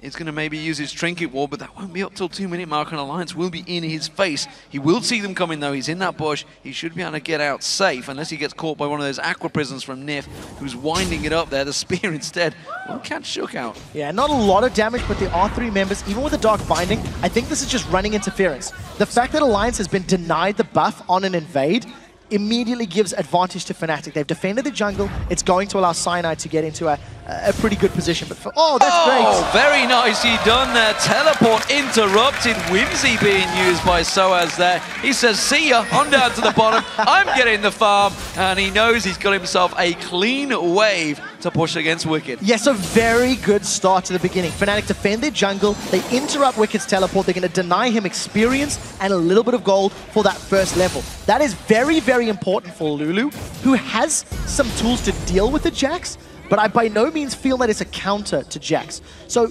there is always going to be some pressure and some onus on Fnatic to control Wicked, because the moment Wicked does hit that Blade of the Ruined King Trinity Force level of power, I think there's nobody in Fnatic's squad that can deal with him 1v1. And that's going to allow Alliance to do what Fnatic tried to do in the previous game. Put pressure elsewhere on the map, try to get more towers, and try to get more objectives. Leap Strike being used by Wicked there, but missing that CS. He's still only got 1 to 13 of Soaz. We're also seeing we're not going to have the lane push craziness that we've seen in the last 2 games. The last bunch of games, honestly, in this playoff period, where Fnatic are defending this time in that 2v2 in this top lane. Yeah, and I think whoever gets the first tower will be able to rotate and get more map control. Fnatic want this sooner than Alliance do. I think the longer this game goes, the more I like the engaged power of the Kha'Zix, Fizz, and Jax, because they will get to somebody.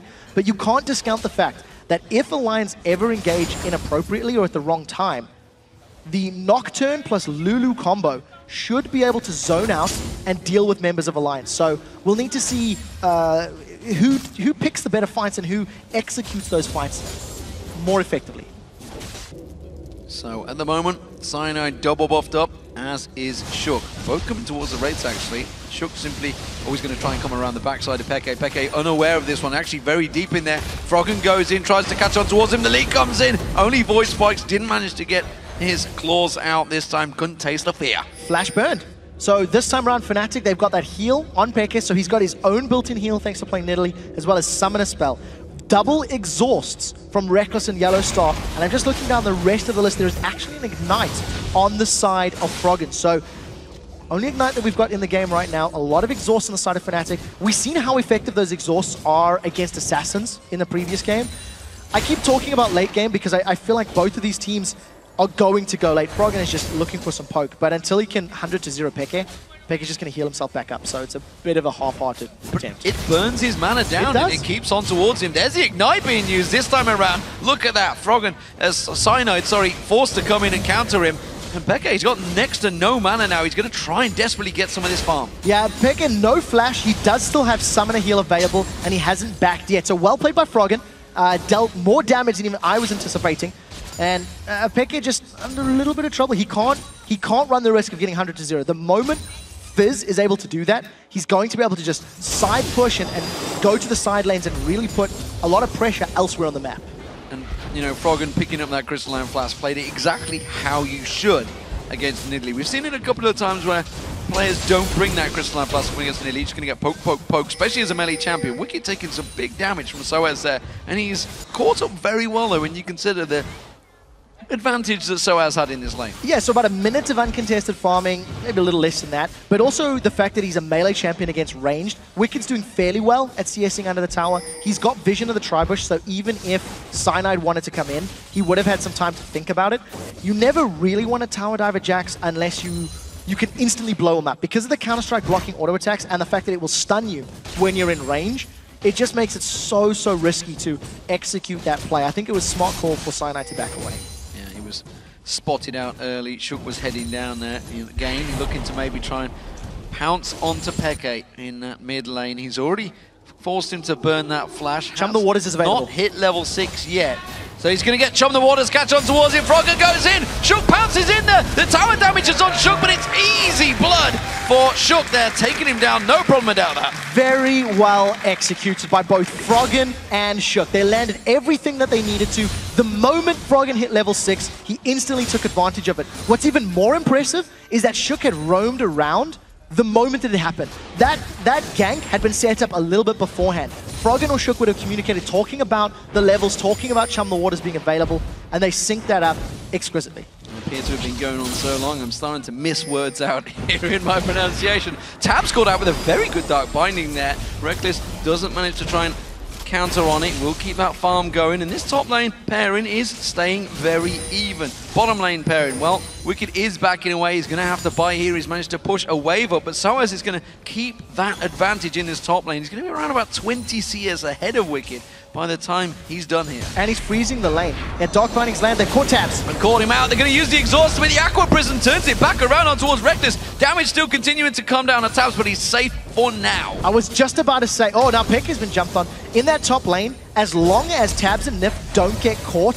by a Dark Binding, I think they outrange both Reckless and Yellow Star, and thanks to the damage amplification that you get from Nami, I think that Tabs has the ability to keep Reckless and Yellow Star poked down. There is a higher burst on Reckless and Yellow Star's side though, so the moment anyone gets caught out, Lucian and Morgana is just going to melt a big chunk of your HP thanks to the burstier damage of Reckless's Lucian. So at the moment, it's Fnatic that are pushing this top wave in. Mid lane advantage, Froggen, no doubt about that one. Bot lane, well, top lane pairing, whatever you'd like to call them, the two soloers, is very much in favor of Soaz up against Wicked. He's almost 30 CS advantage ahead of him now. Wicked has yet to go back and pick up his main item. He's just hanging on in there right now, having to use that Counter-Strike, and there's still some serious damage coming out from Soaz. Every single time we see this lane, you'll see that Soaz is using his full complement of abilities to keep Jax shut down. Because of everything in Lulu's kit, it's a counter to some degree against what Jax wants to be doing. So Soaz has done a great job at not only denying Wicked farm, he's also got this tower incredibly low. So Wicked stuck around for the experience, is even being denied recalling right now. The problem for me though, is I don't know if it's enough. I don't know if they've shut Wicked down enough to really delay the threat that Jax is eventually going to become. Yellow Star coming around. Shook was the danger in the mid lane. Peke aware of his situation there. With this blue buff, he's going to be a much safer farming. He's already got the chalice on him as well, so that mana is not such a problem now. He can keep himself topped off with that heal, but you can see he's having to take the wraiths away from Cyanide, who himself is like, no, I'm building my Feral Flare. Get off the big one. Yeah, I want to touch on it. 9 minutes in, he's got his Wriggles Lantern. He's already built up 15 stacks towards that Feral Flare. It does count from the moment you pick up that Hunter's Machete. So Cyanode's on pretty good track. I think the shortest amount of time I've seen for Feral Flare is around 12 minutes, 12 to 14 minutes in that bracket. So for the time being, we do see Cyanide in a pretty good position. I want to know how he itemizes and how he builds. When Meteos gets ahead on Nocturne, he builds full damage. He goes Ghostblade, he goes quite aggressive. And we'll see if it works out. Shook trying to move in lane now to jump on Soaz, but Whimsy's just too powerful and Soaz is a mile and a half away. He may have to be careful here. If he goes aggressive once again, Wicked will have that leap strike back off cooldown in his second. And Soaz is playing this one very cautiously, realizing that Wicked, he's being aggressive, so he knows, yep, ward goes down, Shook gets spotted. Yeah, not going to work out. A little too hesitant, but I think Soaz was playing that quite safe. You never really felt like he was about to get jumped on. Was sat deep enough down the lane. With Cyanide sitting out of vision range, the strength of Paranoia will give them some chance to jump in, but I don't know if it's enough damage. I don't know if it's enough. They caught Tabs again. Dark Binding once again with the exhaust. Nif tries to counter this one. He's going to get caught out, stunned up here. Tabs in all sorts of trouble. Reckless goes on towards him. Tabs will go down. Now can they get on towards Nif? Dark Binding back up off cooldown. Brilliantly done. The Colin just wrecking from Reckless. A double kill from Reckless and Yellow Star, both times secured thanks to a Dark Binding from Yellow Star, even though Nif landed the Aqua Prison on Reckless at the very first binding. It was not enough time. Reckless flashes in, bursts down Tabs, and just very, very good play. Fnatic now on the invade. We talked about how diving a Jax is risky, but when you've got 3 members and a heal, the risk becomes a lot simpler, and the spear's landed. When the spear lands, the fear is going to get caught out. Luckily, the minion wave was there for Wicked to leap strike too, though, so gets out free. It's 2-1 currently for Fnatic, but that's the first tower going down, and it's Fnatic to take it. Now, this is what Fnatic wanted to have in their situation. They've already got some kills in the name. They've generated a 2,000 gold lead, thanks to a great CS advantage for Soaz, and because they've kept Wicked down. Even more importantly, the 2 kills that the team has secured is sitting on their AD carry Reckless. So we've seen how effective he was at kiting and putting the damage out in both of the games this series. If Fnatic can keep snowballing this advantage and getting more objectives like this mid-tower, their poke composition will work very well. Look for a Dark Binding. If it lands, they may even want to go in. Cyanide getting that earth thrown out to him. It's not so much an earth, more of a gigantic shark this time around, because it depends on the champion skin. It's an Atlantean shark. Atlantean. This is the one you wanted. You had to fight for this one, buddy. And lost. And you lost. I lost. You lost for it. it. Worst Fizz EU, I'm afraid. Yeah. So tower secured for Fnatic in the top lane. Soaz is able to respond and defend the top tower.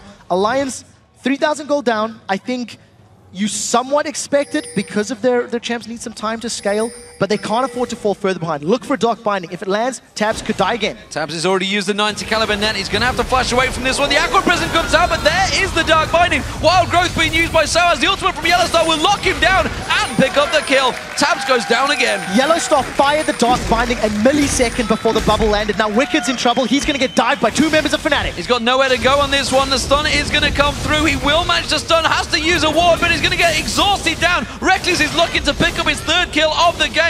Where you going to go, Wicked? He's running, he's trying to juke, but Cyanide gets the kill. And Fnatic just extend this lead further and further. Wicked was trying to get damage on the tower, and because he was overextended, gets run down. Paranoia wasn't even needed in that situation. Nif not landing a bubble this time around, but again, I just want to go back to that initial Dark Binding. Just worked so incredibly well for Yellowstar.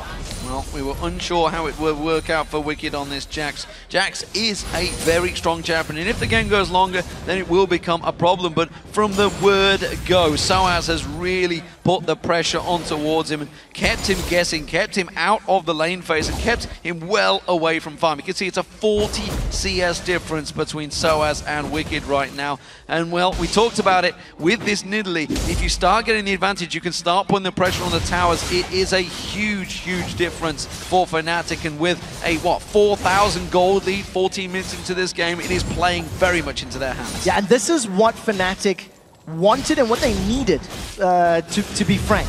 Because they can't run the risk of being assassinated, we'll see if Froggen can jump on Reckless. They're going to dive him. They're going to dive in. The counter-strike comes in. They catch on towards him. So Froggen pounces in there. Wild Growth comes out. Reckless is in trouble. He's going to get dropped down, or is he? He tries to get away from it. He's just going to kite them round. But now Soaz, he can clean up. Wicked taken to nothing. They both pounce towards him. Soaz gets one, gets another. Ooh. Oh, Playful Trickster away from the shield. But the spear comes through. Wild Growth comes in.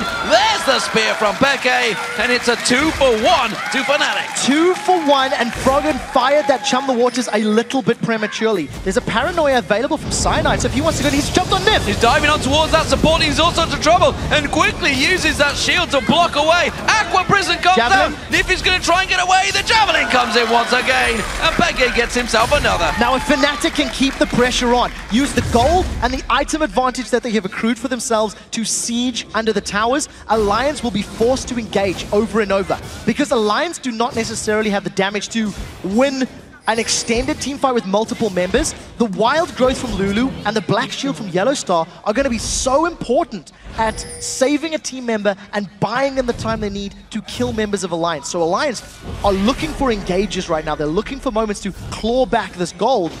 And if they perform like they did against the Wolves, they overcommitted when they were behind. They picked slightly inferior times to engage, and they can't run that risk now because they're already 6k gold down. The blue buff was also stolen away by Cyanide there. Froggen not going to be getting that one again. They're starving him of that buff all throughout this series, and so far it has been working wonders for Fnatic. It's now a 5,000 gold advantage with them 5 kills up, 3-0 in turrets. Alliance so far yet to get even close to one of these turrets. Yeah, haven't touched them at all.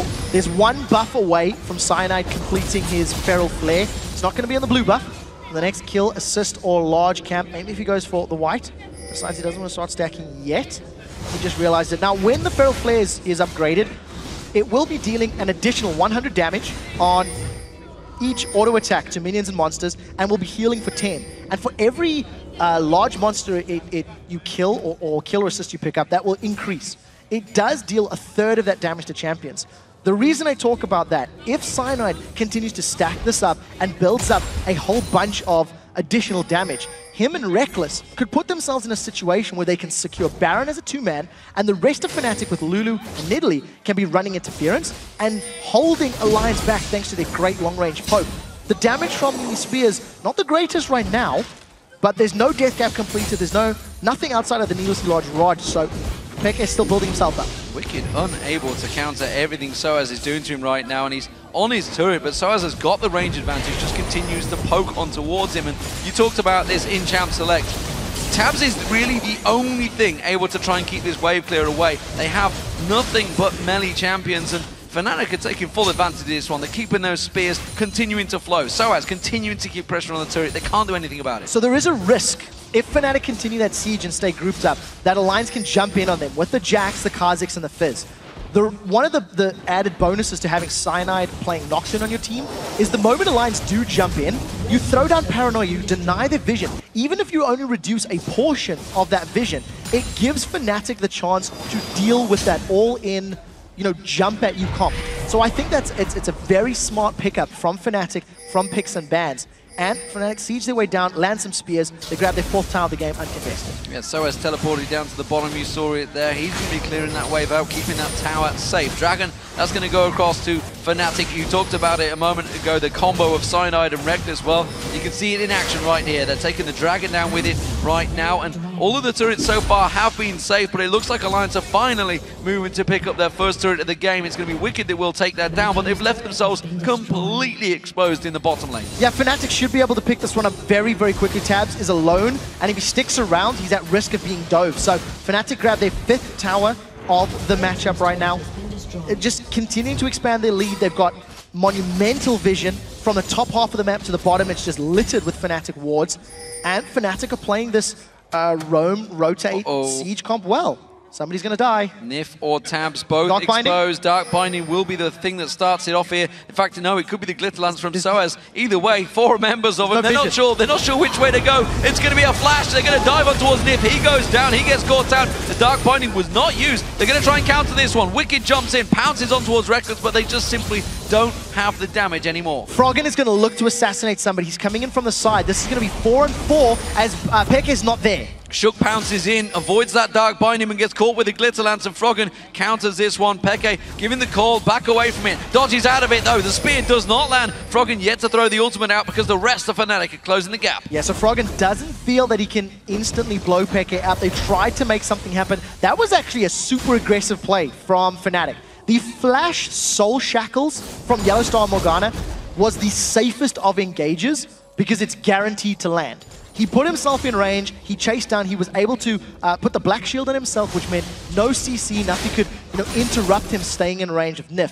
They get the kill, but I think luckily for Alliance, maybe intelligently, they had repositioned quickly enough to defend the inhibitor turret from being sieged. So at the end of the day, giving up only 1 kill but holding on to their towers, crucially important for Alliance right now. It is a big advantage for Fnatic though. There are 7,000 gold in the lead. Soaz in this top lane has been wrecking Wicked, but now he has to be a little bit more careful. Shook is just off at the side. Reckless is going to face check straight in towards there, uses the pink ward wisely to make sure Shook is away, and Shook does not fancy that. This combo is deadly. There's a lot of damage from Fnatic, and with this big advantage in gold, it gives them a big item advantage as well. You can see Reckless at the moment, a clear Phantom Dancer ahead of Tabs. Yeah, that is really, really big lead. And when you see the rest of Fnatic grouping up in this inner turret, they are just going to keep playing the siege game. Shook cannot afford eating those javelins. He's poked down and poked out, and Fnatic, they secure another tower.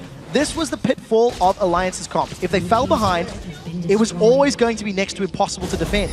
And their only safe wave clear is in the hands of Tabs. He was pushing the bottom tower, so he's not even here to respond. Wicked is just going to eat himself spears after spear and Fnatic. If they stick around for another wave or two, they can probably get this inhibitor turret. Yeah, they just shredded over half the hit points off that turret. Wicked so close to catching a full binding there. Alliance are ready to try and go for this one. Froggen laying in wait, has the ultimate and ignite. Oh, but Wicked takes that spear. He's going to have to back to the fountain. Yeah, you know, Fnatic, they've just played this comp so well. From the moment they grabbed the first couple of kills, they've focused the towers, they've not waited. That's the most important thing. This is what Wolves didn't do yesterday. Alliance have started a fight. They're going for it. Cyanide's going to be the focus target, but that Dark Shield comes straight out. They're going to be Wicked jumps in, counter-strikes all 4 members, but he is just left alone, and Fnatic turn straight on him. Froggen has to get out of there. His Tabs catches a spear. That's going to be an inhibitor going down inside 22 minutes. There is not enough damage on multiple members of Alliance to deal with super minions this early in the game. It's going to take such a long investment of time that Fnatic are going to be able to siege up the rest of the map, get more objectives like dragons, reds, blues. You know, Tabs, if you look at itemization, he's a Phantom Dancer down, the makings of a Last Whisper, and he's opted to go for another BF Sword. And I think it's because of wave clear. I think he's gone for the BF Sword because he needs to melt these minions as quickly as he can, because he is the anti-siege champion. And the moment he takes any poke at all from Fnatic, that's it. The defense is off, and Alliance either need to all in or back away. They're trying to delay it as long as they can. Tabs desperately pushing out that entire mid wave. He knows he's safe for now. Alliance moving around. Is this going to be a Desperation Baron? It is a Desperation Baron if they're going to stop. The reason it's so risky is Peke can solo defend this. If he lands 2 spears on a champion, they're going to die. They've tried to set up a cheeky comp in the back there. Oh, but they're all getting caught out here. They're going to try and turn. They're going to rush on towards Peke. They jump in there. Wicked does manage to land the stun. Yellowstar gets dropped straight away. Peke's going to be the next focus target. He's going to ace in the hole. It's going to land on him. And now they're in a 4v5 situation, but Fnatic, they're turning and running to the base. Yeah, there are super minions pushing towards that top lane, so Fnatic can keep Alliance in place long enough. They can let the super minions do the rest of the damage. What I liked about Alliance is they were playing the bait game. They actually never intended to go for Baron. They just wanted to jump on whoever came to defend. Ooh, so close. But Froggen and Nif back away, and I think now Tabs is in trouble. Tabs is dead. I don't think he's going to get out of this one. Wims is available. The speed already been used. Wild Growth does not land. The rest of the team try and counter in towards it. Tabs just about surviving by the support of the rest of his team, but it is going to be the middle inhibitor turret going down. Spears continuing to fly. Froggen having to play for Trickster away, and it's another inhib down for Fnatic. Incredible play from Fnatic. They deal with the Baron bait. Even though they lose Yellow Star in the engage, they're able to rotate to the mid lane, grab themselves another inhibitor, and now thanks to super minions in the top and the middle lane, they now have free reign on this Baron. And if Alliance wants to get anywhere near it, they have to get through that onslaught of long-range skill shots. They're not even going to be here quickly enough, I don't think. Maybe Shook just as it's going down, but if he eats a spear or a binding, that's it, he's finished. Yellow Star ready and waiting to fire the binding, and he lands with the spear and the Colin. Shook in trouble. The heal from Nif just enough. He's going to try and pounce in, but he gets caught by the spear, and now the paranoia comes out. Wicked going to get jumped on the fear. Will send him away from the Fnatic team. Aqua Prison just enough to keep him at bay. Wicked going to get caught out with a slow. Fnatic closing him down. Leap strikes to Froggen. He's trying to run away from this one. There's the ultimate coming out from Froggen. Wicked goes down. Fnatic are just rushing through in the Alliance base. That was such smart play. The shield landing onto Cyanide allowed the Glitter Lance to slow Wicked down, and thanks to the extended chase, Fnatic are on the Nexus Toast. They've caught Tabs. This is them going to the finals. Tabs dropped down. Fnatic looking strong in game 3, and honestly did not look like they were ever going to lose this game. The moment Alliance fell behind at the start, Fnatic have looked incredible, and they really know how to take advantage of a situation like that. Fnatic are in the final. Who will they face? That's the question. SK Gaming or Rocket? They will be playing next. Such a difficult position for Alliance. They lost a ban. If you look at the series, Nidalee was a red side ban. Game 1 was a red side ban game 2. Nidalee was not banned in game 3. First picked by Peke, and he landed all of those spears perfectly.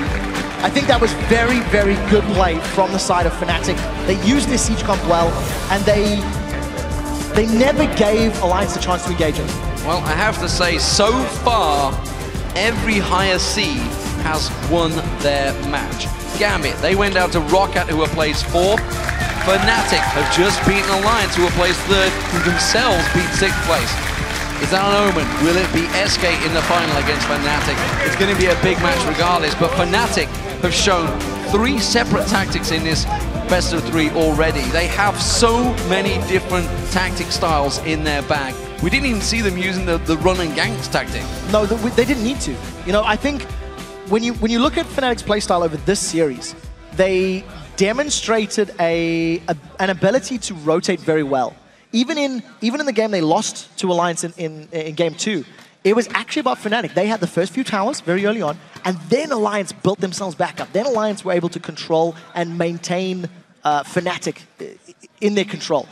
Game 1 and game 3, it was all about Fnatic. They got a lead, they never let it go, and that was great. 25 minutes to get the Nexus down. There was no hesitation. They had the Siege champions, and they sieged. You're not seeing things there, by the way. That was Aranea. He's kind of become the manager, boot boy, team comp guy for Fnatic. He's always been with Fnatic. He's always been the Fnatic cheerleader. He's big buddies with Peke, but I actually saw him backstage when the tactic talks were going on, and he was giving input. I think why not? If you have friends and allies who can talk to you in a semi-final, when you're qualifying for another final, 3 finals out of 3 in the European LCS, and Fnatic is represented. They won spring last year. They won summer last year. They're looking to do it again. And I know they surprised me this series. I did not expect that level of play from them, considering what we'd seen week 11 of the LCS, considering what we've seen building up to the end of the LCS. I did not anticipate that, and it was very, very well played. And I want to highlight the fact that if Fnatic were to get that to All-Stars, we would have all 3 world champions at All-Stars. We would have Fnatic, if they win, of course. It's a big if. Tomorrow, they were the Season 1 World Champions. The Taipei Assassins are already there. They were the Season 2 World Champions.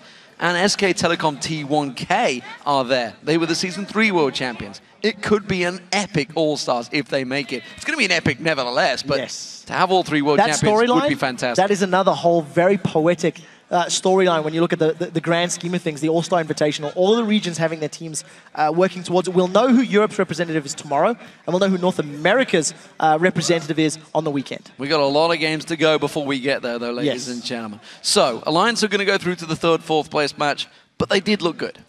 They looked better. Yes. That's what I'm going to say. I would say I was left wanting yesterday when they played against the Wolves. Wolves in game 1 looked phenomenal. But then Wolves' mid to late game decision making, Wolves were unable to just turn it on and win the game like Fnatic did in this third game. When Fnatic got a lead, they just snowballed it and grabbed so much more.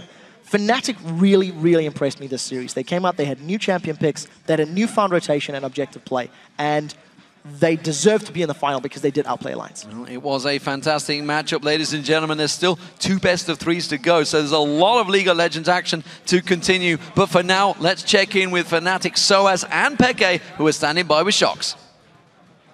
Thank you very much, D-Man. Indeed, Fnatic bound for a 3rd consecutive final after a split. And, well, Soaz, first of all, the Soraka top, it's something that we know people play, but to bring it out here, and then the entire comp built around it, tell us about your plan.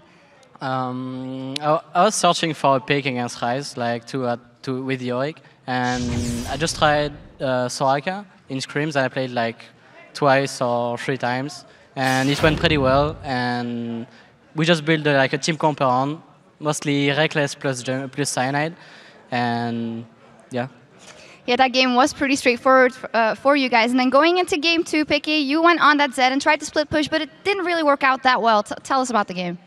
Yeah, I didn't play that much that lately, so my mindset of just split pushing and not give a F about the team is not the same. So I was all the time, I pushed the lane and I tried to go back to teamfight, but it doesn't really work, especially with our setup, like the under setup. They have so many exhausts, it was really hard to teamfight. I think if I use a split push, even if we lose 2 red, we take 2 reds and it would have been a better trade and probably we could have done something much better than that. How was that second game from your perspective? Because you did very good on Lulu in both games, and in that second game, you actually always had to default to coming down to save someone. Me? Yeah. I think on the second game, they had a better pick, I would say. We had to avoid the team fight, but in the same time, you cannot like avoid every single team fight. So we just did some misplay and we lost the game because they did better fight than us. And yeah, on the third game, it went way better. Yeah, they obviously lost a ban, so that opened up a little bit for you guys in picks and bans. And then the Nidalee was open, you went straight for it, but that did mean that they got Jax and Kha'Zix. So how did you react to those picks from them? Well, I think we wanted them to ban Nidalee actually, so we were really pissed that we had to pick her. Not pissed, but it's an annoying champion because it's hard to play against, and if something goes bad early, it's really hard to play with her as well, especially versus them because they like to camp mid and do anything to get fed on Froggen. So yeah, it's really annoying, but well, it's still Nidalee. I think it's better than Kha'Zix, better than Jackson, especially if no one does many mistakes when it comes to mid game. There's nothing they can do. So. What about you in that last game? Because that Lulu was absolutely frightening. We wanted to cover our blue as 4, and actually they could cover our blue as 3. They didn't even need me, but we had a ward, and we saw Jax TP, and I just like W him to. I didn't pick any skill yet, so I just picked W to cancel him, and then TP bottom, and it gave me a lot of advantage since I could push, go back, take 1 more item, and just like bully him on lane. So as mentioned before, you guys, of course, the Spring Split champions last season, the Summer Split champions last season, back in the final. How big is the hunger to do it again, and how possible is it? I honestly think this was probably the hardest match we will have this series, so I think we're really confident. At least I am really confident that we can take it. Like, really we can. We have high chances. So Soaz, SK or Rocket, and will you do it? SK, I would say SK, even though Rocket performed really good against Gambit. But I would say SK against them. All right, well, we'll see tomorrow. It's going to be a great final no matter what. We're going to take a short break, and then it's time for SK Gaming and Rocket to begin the second semifinal, best of 3, where the winner will face Fnatic in tomorrow's championship match. Don't miss it. We'll be right back.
Welcome back, everyone, to the European LCS Spring Split Playoffs. I'm Joe Miller, along with Martin Deficio Lunga.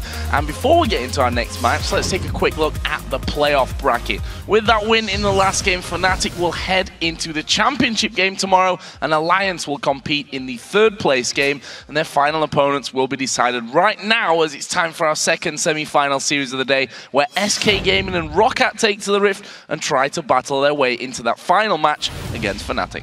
And SK Gaming is the team in Europe with the best tactical play on the map. Their rotations are strong, and they have the ability to end games through very quick decisions. And this has made SK Gaming the #1 team in the EU LCS.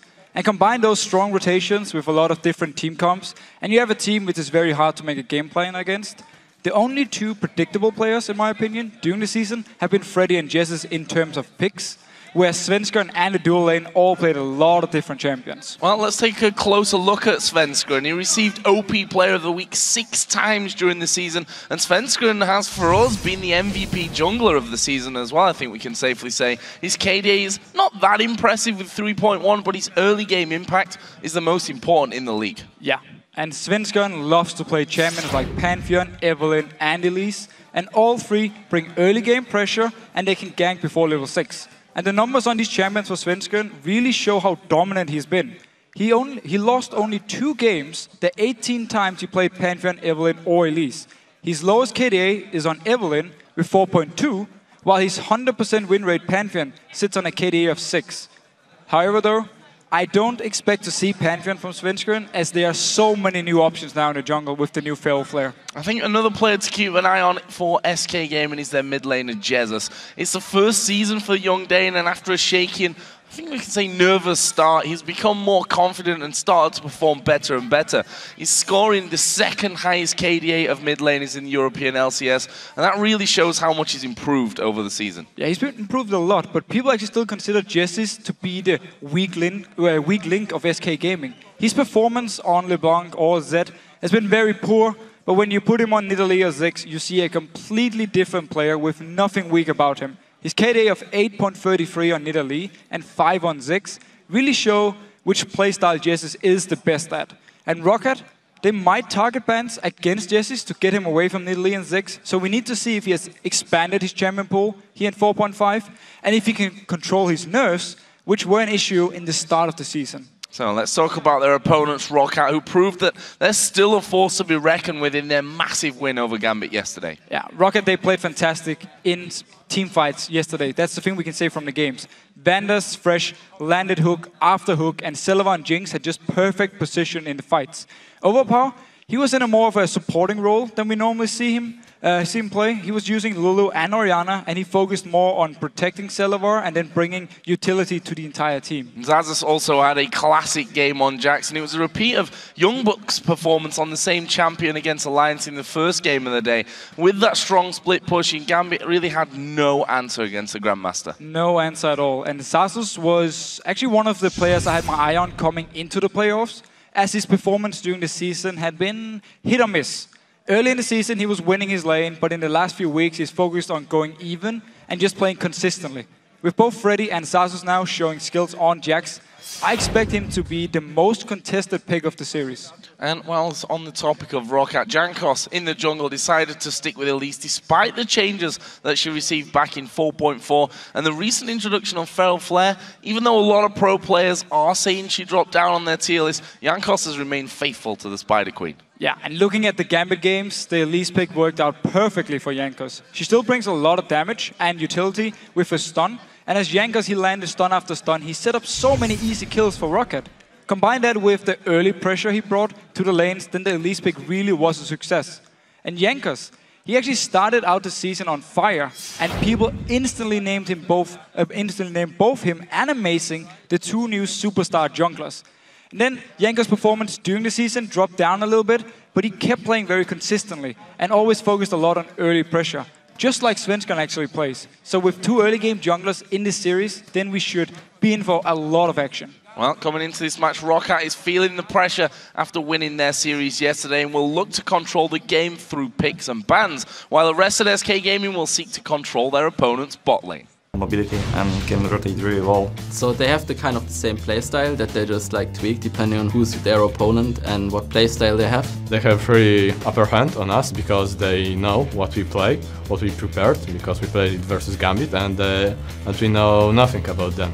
Their champion pool is very much limited on their strength and on their favorite champions, and I feel like you can catch a lot of them off guard by banning out certain heroes. They have very good bot lane, very good top lane and jungle.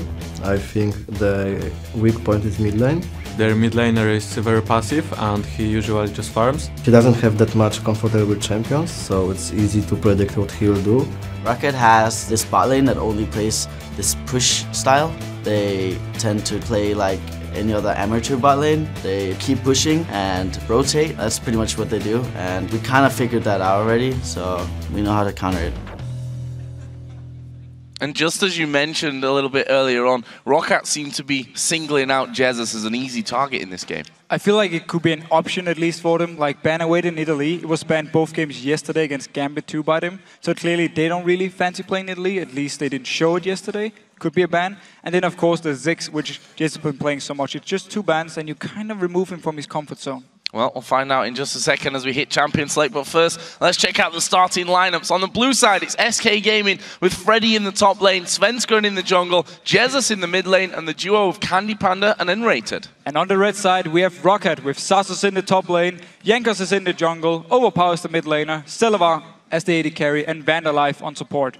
Vanderlife, we'll see if he, number one, gets a hold of Thresh, because to me, yesterday, it was pretty bannable when you look at his performance. Like, Gambit decided to ban away the Karma, so he just picked up Thresh in both games and performed really well.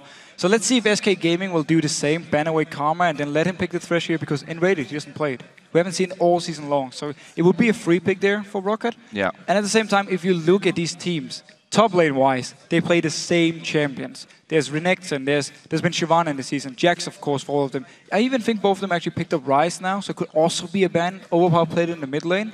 And then, of course, with the Nidalee, with the 6 for Jesus in the mid lane. Well, here we go then into Champion Select for our first game in this best of 3. Second semi-final. Who's going to be going to face Fnatic? We'll find out here shortly. The first band's coming in. We're going to see Ryze and Trundle taken away here by SK Gaming. The other side, Renekton and Leona. So I like the Ryze ban here because you hit 2 players from Roccat. Both Sasus and Overpower's been playing it, so you ban this one away. Don't want to risk anything with it, and Ryze has been such a strong pick, especially here with Teleport in the 4.5 patch, where it's so easy for you to get the farm you need, go back to base, buy a tier early on, and then teleport back to lane. And now, with Leona ban as well here from Rocket side, and actually also the Karma, they really target towards Enrated and feel he's a person we can try and force onto a weird support. Kha'Zix also taken away as the final ban there for SK Gaming. It left the Nidalee open when we were asking questions about this one. Will it be banned, as Gambit obviously were doing yesterday, banning that out against Roccat? But it's Nidalee. It's Jesus that we know on SK's side that is so very good with this Nidalee. We talked about his KDA. Fantastic he's played on that one.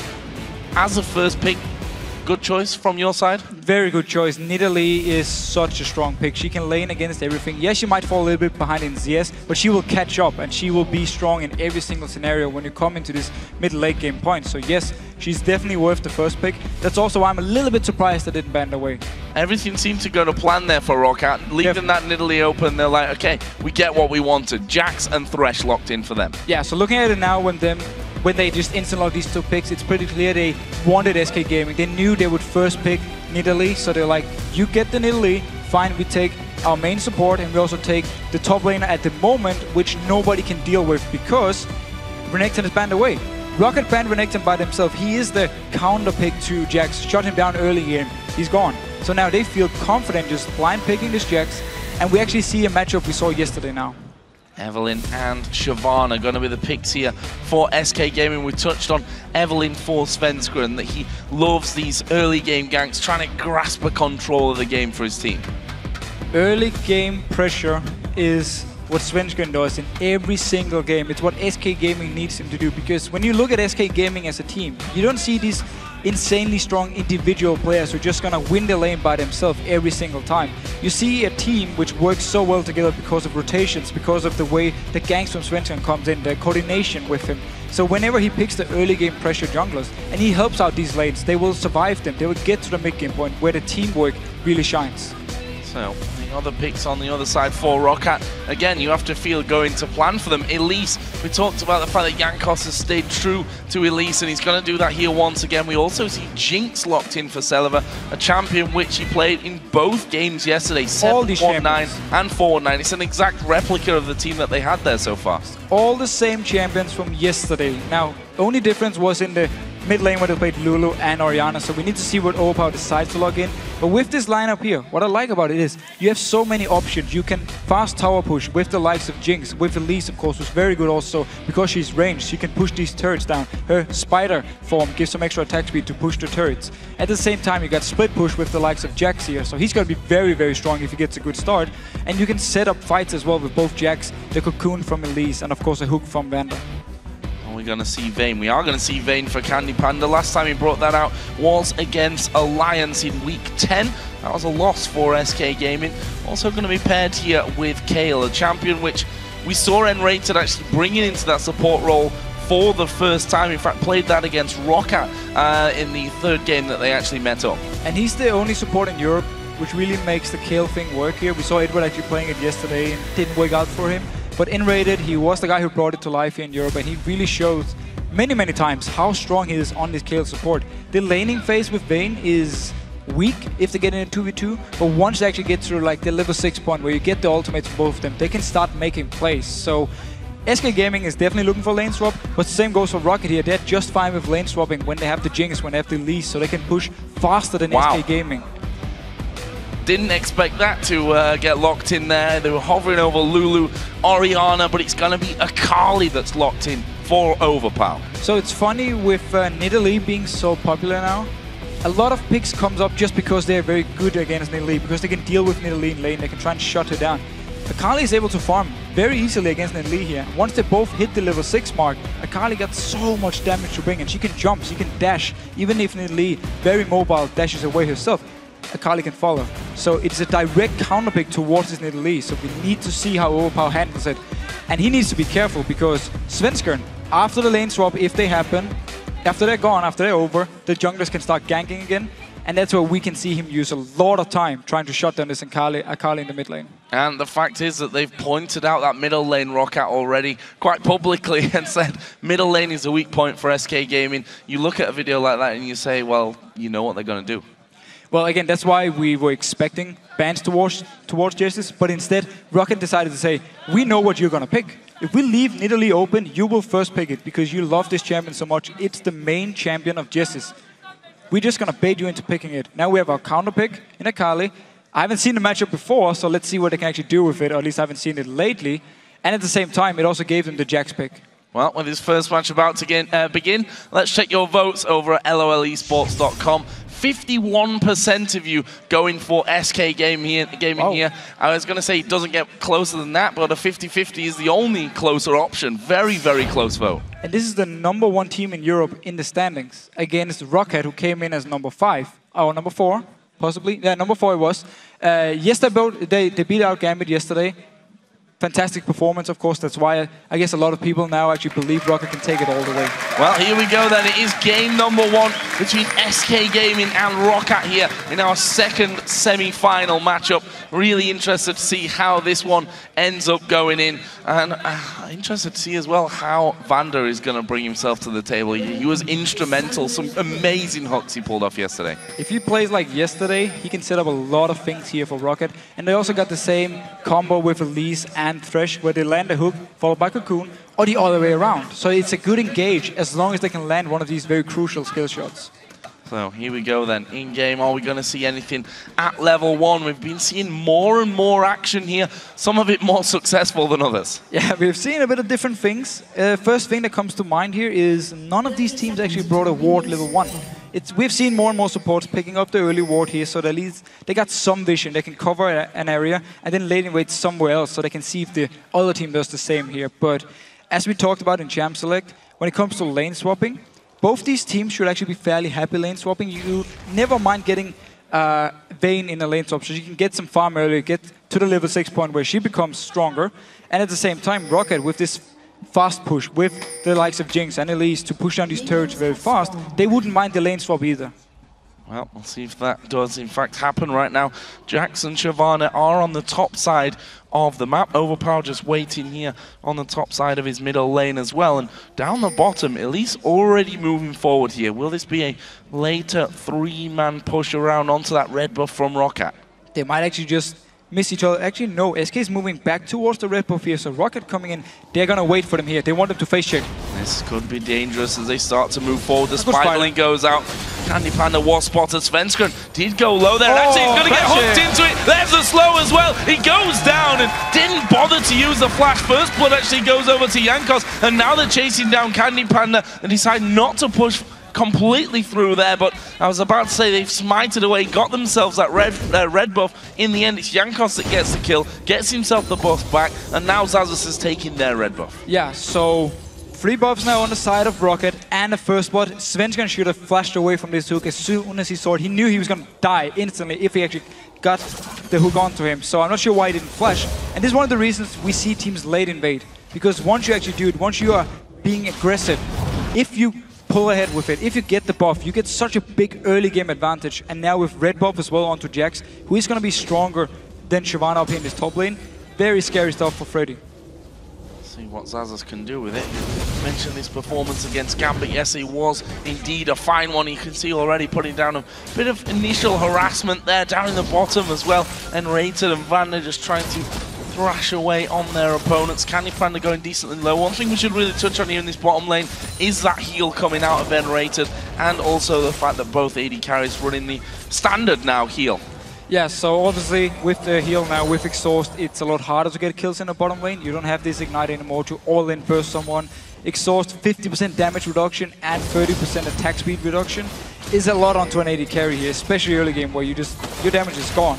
So it's going to be harder for them to pick up kills, but it's going to be easier for them to poke because there is no lifesteal quints anymore. At least very few people actually use them. They go with the attack speed one, so you don't have the same sustain, except now for your heal. But Svenskeren, coming towards this bot lane, he always likes to gank bot lane early. They're pushed up ridiculously far. The hook lands onto Candy Panda, but Svenskeren making his presence felt. They're going to try and focus down Vander. Here is a summoning heal being used. The exhaust goes onto Svenskeren. Now Celiver trying to slow them. He has to flash away. Looks like they will be able to escape it though. And look here, with heal, with the movement speed buff from it, they actually managed to get out range of N-rated. And a hook coming. Hook coming into him, the slow comes down, but Svenskeren is still hanging around from this one. Vander needs to get himself away, the tumble in, and his Silver Bolt's not enough damage to actually finish him off. Meanwhile, in the mid lane, Cocoon's landed on towards Jesus. They're going to try and push through from this one. Overpower underneath the tower, gets the kill. He took a few hits from it, but was enough to keep himself alive, and that will be 2-0 Rocket. And this is so big for Rocket here, getting an early kill onto Akali. Also, some extra XP now, so he's going to hit level 6 before Jess. It means Jess is with no flash, no heal. Akali's just going to jump straight onto him and just force him out of the lane once we actually get to level 6 here. It's a very good gank by Jankos. And bottom lane, the fact they can survive with Exhaust, with the heal, get away from Svenskeren, who actually, even though they were pushed all the way up to the turret, very good start by Rocket. See Xaxus once again putting down the thrashings on towards Freddy. He's got an XP advantage over him there and currently leading in the CS tally as well. And as he hits level 6, he only becomes more of a bully there with every third attack doing that extra damage, and he's doing a great job so far. Being a bit of an island so far, this top lane and the junglers, as we expected, focusing more around the middle and bottom lanes. Yeah, again, for Svenskeren's side, he loves to go bottom lane early when Candy Panda is playing this Vayne because he wants to give him some help, give him an early lead if possible, because if you get to the point where you can just farm evenly as the same AD carry on Vayne, then you will always do so well in the late game because you scale so well. So that's why he puts the focus here in the bottom lane early, and it meant Jankos going mid lane instead could pick up a kill with Svenskeren being nowhere near. Lots of summoners were burnt in that bottom lane exchange earlier as well. The heal and flash maybe most importantly there from Celiver, so he's got no escape method. Vander still has his flash available, and we'll see if that ends up meaning anything really in this bottom lane before they start to come back off cooldown. Mid lane, as we mentioned before, Akali getting towards that level 6 area. We can see that almost level 6. A couple of minions will do the job for him here. Interesting to see whether he goes all in onto Jesus when he does it. And the lane is pushing in towards Overpower here, so he will be able to freeze it even once he gets level 6, and just needs to farm with spears. But Svensson once again down this bottom lane here. And he is going to get spotted here as he comes around the side. Not got his ultimate just yet. The chompers do go down. Don't think there's enough damage for a kill here. In fact, Svensson taking a bit of damage back himself. Vander was the one that went lowest of them all there, but as I said, not enough damage. AD carrying support weren't really in range to offer anything in that fight. Yeah, and of course Exhaust was not when raided. He wasn't in range for his own slow, so he couldn't actually provide any CC towards the bottom lane of Rocket. But still, Svensson buys time for Candy Panda to get some farm. You can see the CS difference despite 2 ganks already. It's actually Jinx and Thresh winning out 2v2 as expected against Vayne. And of course Kayle, which in the early game is a little bit weak here, so at least he buys some time for the SK dual lane to get some farm, get to the level 6 point. So I'm wondering whether Overpower will go all in at level 6. Has, well, failed me, let's just say that. Doesn't decide to go for that. No, Jesus has it level 6 as well. He's still forcing Jesus to just farm with spears. So it means for Overpower side, he's going to get a lot more farm because Jesus won't be able to pick up everything. He just lost a few minions in here, actually. So Overpower doing a very good job, just zoning him so far away. He's even out of XP range at the moment. Not a good sign for Jesus. We see there the spears coming through, able to pick off that back minion, and he's going to get in there for the auto attack. We see just backing away constantly once Overpower starts to move in his general direction. Overpower still got that level advantage. We look at the items there. Early Sorcerer shoes actually for Overpower. Yeah, so early game damage. He wants the early magic penetration, so he's just going to do so much burst, especially if you combine it with Elise here. If they catch on to Jesus once more, he will die again.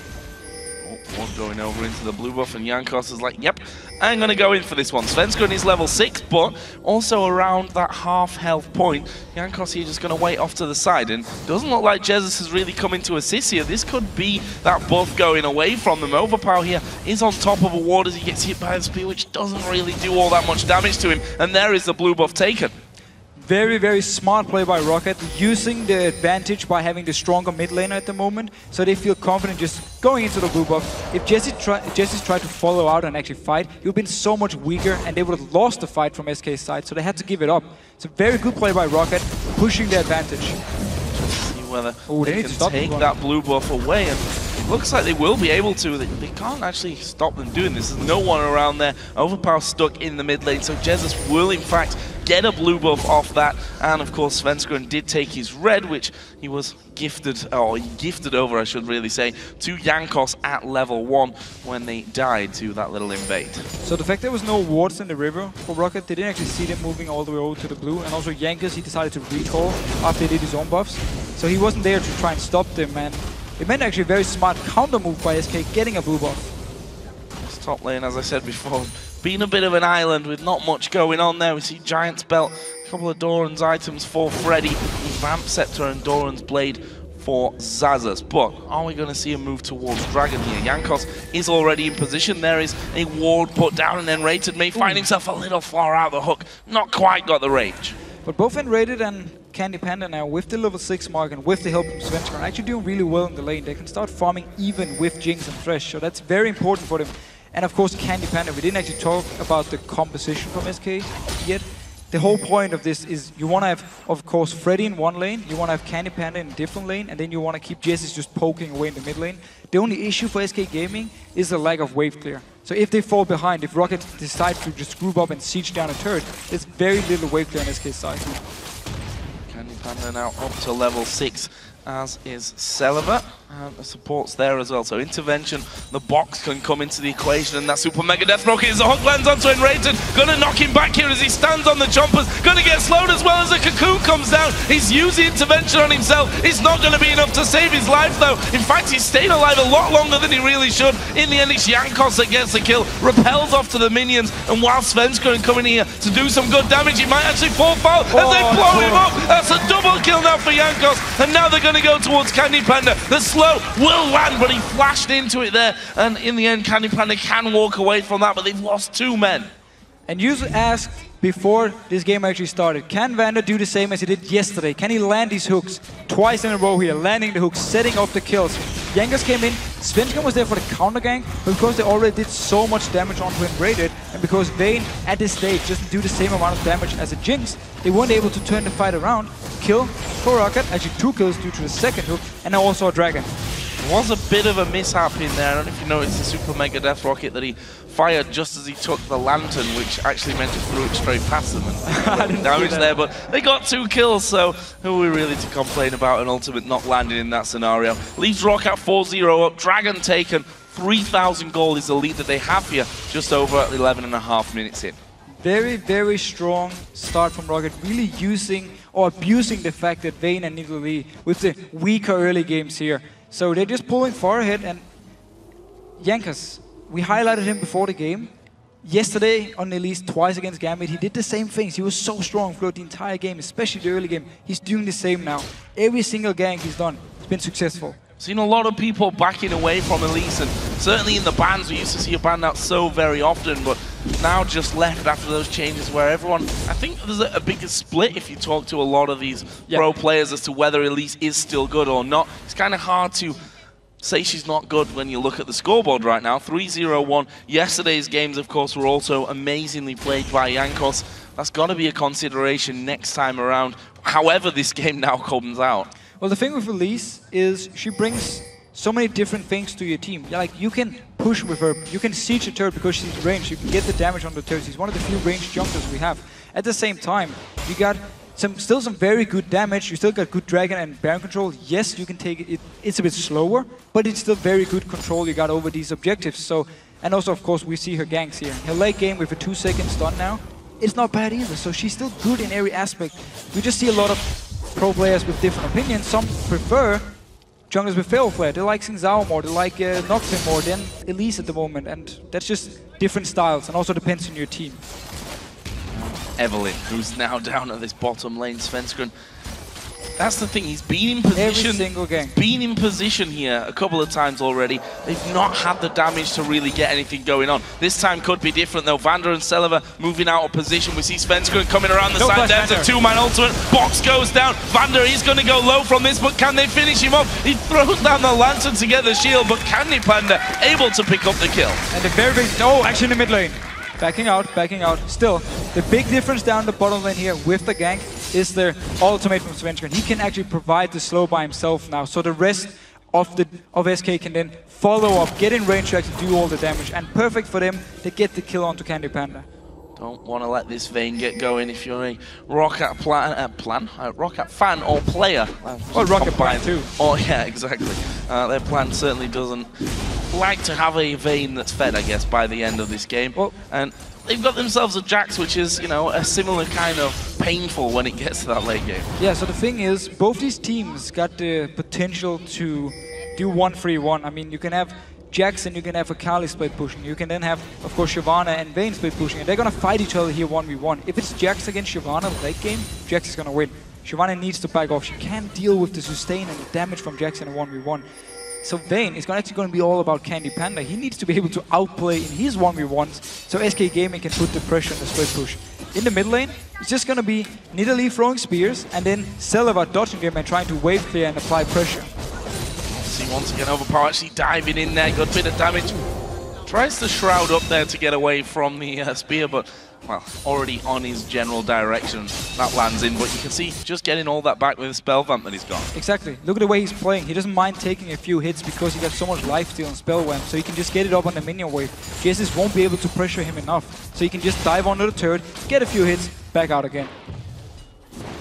Start to dive in there. We know how strong Nidalee's heal is. Also carrying Summoner heal here as well is Jezza, so he's got a good bit of heal in there, but if Akali gets going onto you, out of position as the hook actually landing here, flashed away from, but here comes Jankos. He lands a cocoon as well onto Enrated. The Super Mega Death Rocket was thrown, but it was blocked by the intervention. We see that Svenskeren trying to get involved here, but I think they might have to back off. They need to back off for now. There's no ultimate onto Enrated, no flash either, so he's not going to be able to do much in a fight. Svenskeren actually goes to golems here, so Rocket will get some damage onto the turret.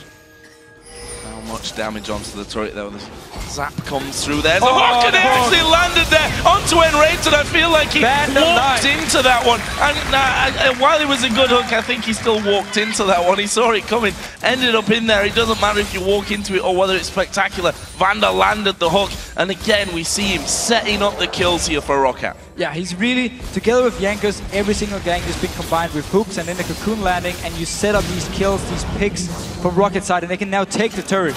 Oh, Chomp has been thrown down there, and the tumble from Candy Panda getting him out of range of that stun. He probably would have gone down if that stun would have landed onto him. But Roccat, they don't seem to be stopping here. They're going to keep pushing through, and with that Jinx in there in particular, those towers, you can see how fast it's shredded away. And Svenskeren comes in the side. The flame comes down, but Svenskeren is going to pay the price here, surely. Yes, he is. It's Celeber that gets the kill. Now Candy Panda going to be focused. Will he get away? The tumble takes him to safety, and Raited gets hit by the cocoon, and Jankos is on a rampage.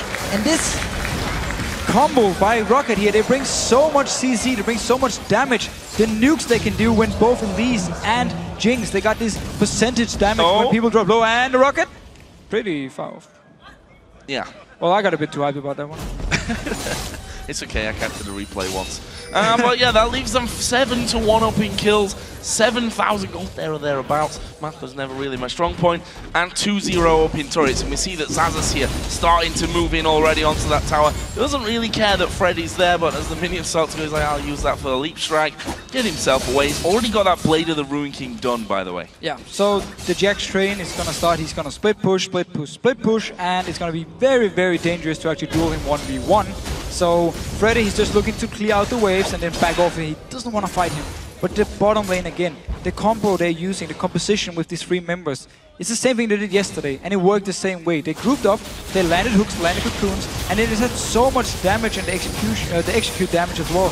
That's whenever someone was low, they could just boom, instantly explode you. And it also means whenever SK tries to fight them here, if someone is down to 50%, he's going to be the first target to die very fast. Roccat are just walking over SK Gaming here. They've just taken that dragon. Now they're going to walk up to this middle tower, and just 3 or 4 hits from Celeber will take that one down. That's all 3. Oh, it's not 2 line out to turn it down, but Candy Panda getting hooked here at the red buff. We do see the intervention used. Can they get in there for the kill? Overpower going to dive in the middle. It's Candy Panda that's the focus. Has to actually shroud up there as a lot of damage comes in. Jesus from the side as well, as we see the hook flashing by. The zap landed onto Svenskeren.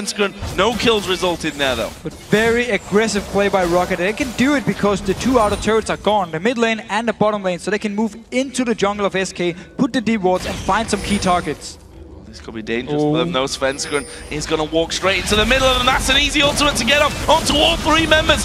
Vander flashing away, and they've caught out Svenskeren. He's going to get hooked, finished off in the end by Celeber, and now Candy Panda in trouble. Is he going to be able to walk off from that? Yes, he is. Vander and Jankos both at less than half. They decided not to follow on through. Still another kill for Roccat. And again, the same 3 members together, the same deal here. SK, they don't have enough damage early game to deal with them. They have so much damage, and now Saz is going very aggressive up in the top lane. Why not? He got some good damage in there now. Already used that Blade of the Ruin King before, so didn't have that one to really chase on through with. And there were a lot of questions yesterday about whether Roccat were really that on fire or whether Gambit were having a bad day or a combination of both. I think the way that Roccat are playing here is pretty much identical, with an almost identical team, an almost identical lineup that they've got in there. I think that quashes any questions that were asked yesterday. The strongest part about Rocket in this best out of 3 thing, same goes back all the way back to relegation, is the fact their champion selection is so good. They have these counter picks ready because they knew, oh, you're gonna pick Nidalee, we don't care, we're gonna pick this Akali here who can deal with you in the mid lane, and then we're just gonna apply so much pressure. They picked this very strong early game comp with Jinx and with Fretch, and then they don't even care about the Vayne or kill. They just force fights all the time, and they're gonna win them. And wow, Fred actually went very aggressive here. Yeah, I'm not sure if he could have actually taken him. Got a Sunfire Cape and his Cutlass in there, but Lazarus with that Blade of the Ruin King with almost the Phage in there on top of a Sheen now as well. So he's working his way very quickly on towards that Trinity Force. Credit to Freddy there though, he is technically ahead in that lane on the CS. Yeah, Freddy's been doing a very good job farming. Still, he got the issue, he can't actually duel the Jax, as we've talked about multiple times, and we will not mention it again in this cast. However... I might.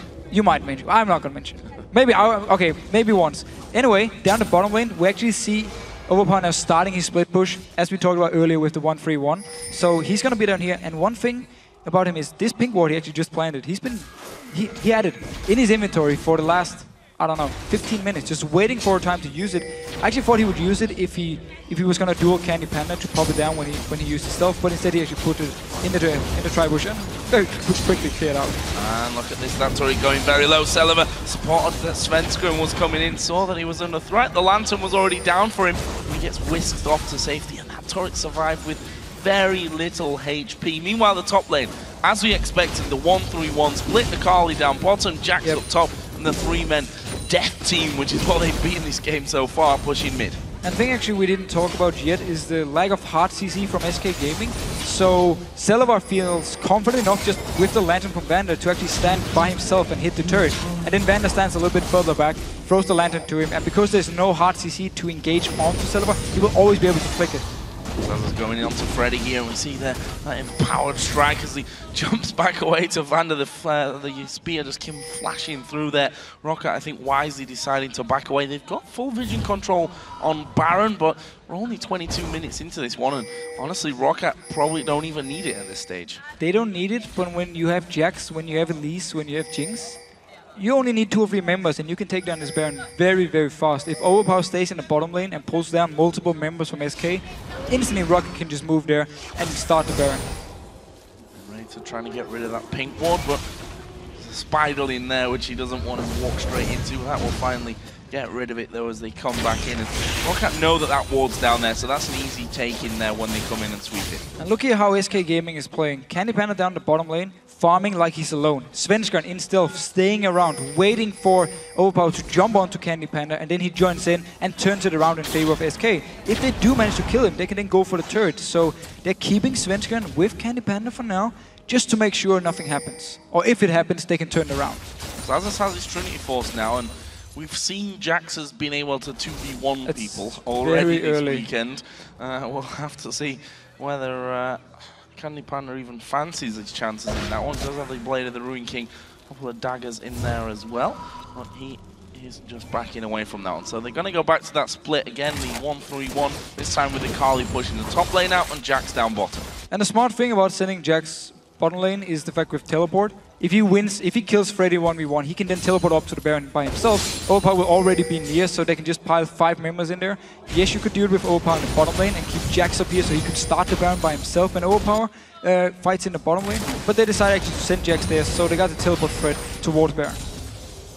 Around here, and Svenskeren's supposed to be the one that's invisible, but actually he's going to get caught completely out of position, has to flash away there. Will they keep chasing? Super Mega Death Rocket goes through, doesn't really do a lot, but here's Overpower from the side. There's another kill. Xazas dives in. Actually, Candy Panda comes in around the backside. That'll get him 1 kill. The Cocoon landed, and that'll be another double coming in for Jankos. He's now 6-0-4. So double kill for Jankos here. Actually, they got a kill onto Celivar, so SK got at least something out of this, but Rocket now moving instantly for the Baron. We talked about how Jax and Elise can take Baron so fast.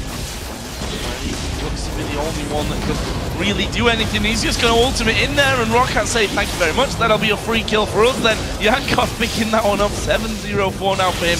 Godlike as the Baron goes down here, surely in favor of Rocket. Will they be able to spear over? They will, but a little bit too low. Was actually body blocked here by Vander. So Baron goes over with that 2-for-1. Oh, actually, it was 3-for-1 in the end trade as well.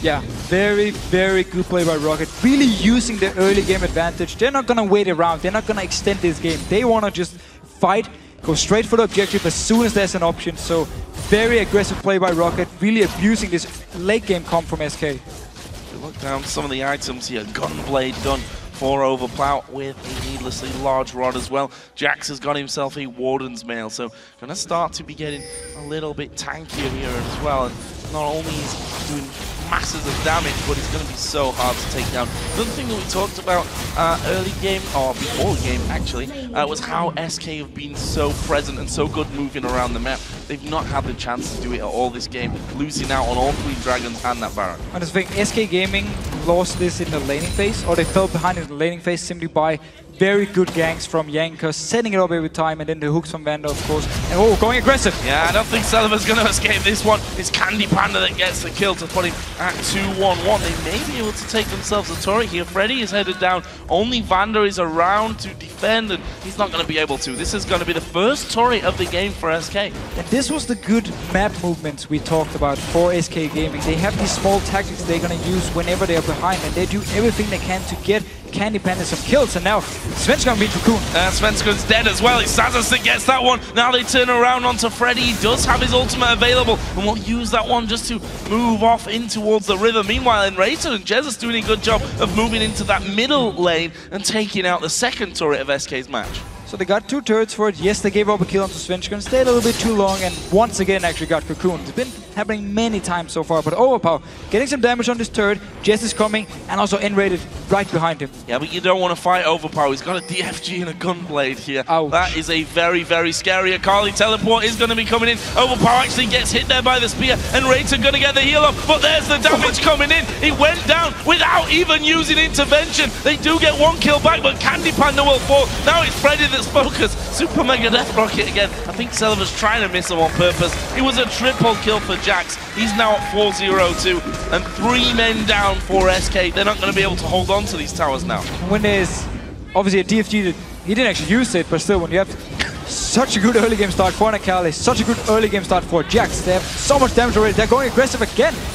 I think they might have to back away though. Jez is actually coming in there. Good spear he gets off as well. Seliver now is the tower wrecking machine. He's going to move straight in there. That is the first inhibitor turret of this game going down. Roccat going to be backing away. And on the subject of the DFG, I think he didn't want to use it onto Enrater. Yeah, because he could realize ult himself, of course. that he's going to ult himself. As it happens, Enrater died without using the ultimate at all. So N-rated was the guy to face check because, as you just said, he wanted their DFG onto him so he could just instantly ultimate it, but because Jax joined in, stunned him up, and they just instantly burst him. He couldn't even react in time to ultimate himself, so he just went down so fast. And if you have 24s and Blade of the Ruined King so early on a Jax, just those 2 items by itself is so much damage and for you. Randuin's now. Yeah, now you're just even more tanky, and if he finds Candy Panda in a 1v1, it's goodbye Candy Panda.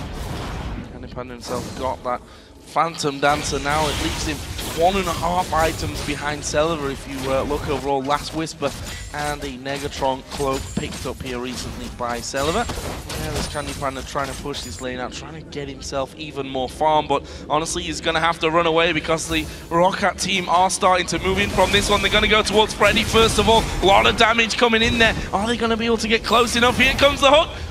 Miles wide from Vander, not something we've been used to seeing from him. So far in this game, you can't hit them all though. No, and a max range hook. He was hoping that Freddy would juke to one side, instead Freddy took the opposite side, so he completely missed the hook. And still, you have to try, and we have to just give credit to Rocket when looking at this game. Like, there's not a single time where they just stop and say, okay, let's farm for 5 minutes. No, it's action, action, action. Whenever there's a chance, whenever SK moved out of the base, Rocket will go towards them and try and start a fight.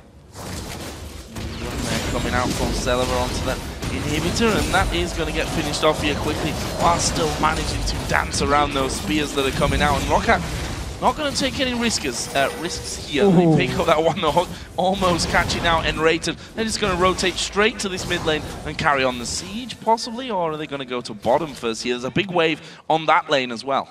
But let's see actually how SK Gaming, if they want to try and start a fight, because if Rocket are just going to push on your turrets, you need to do something at some point. You can't just let them fall 1 by 1. And then Vander now going towards Freddy. Going on to Freddy. The box actually put down here. Here comes Seliver from the side as well. This is going to be a lot of damage coming in, but actually they decide not to chase, wanting to get Freddy low there to give them an easier time on the tower. So what I was trying to say is, how is SK actually going to engage these fights? Is it going to be Svensson just walking in the face of Rocket, put down his ultimate, and then they try and pile on? Because with Vayne and with Nidalee, you need to kite it back. But Rocket can just say, you know what, we don't care, we're just going to take the turret then. So SK Gaming really, going on to Freddy. I mean, intervention was used there. DFG and Gunblade came out of Overpower. It's a lot of damage, and let's bear in mind that that is the tank that they have right there, and absolutely nuking him down. Not quite 100-0, but you know, going close enough and forcing him to back away. Roccat not getting a direct turret from that one, but they're going to come back in with this next minion wave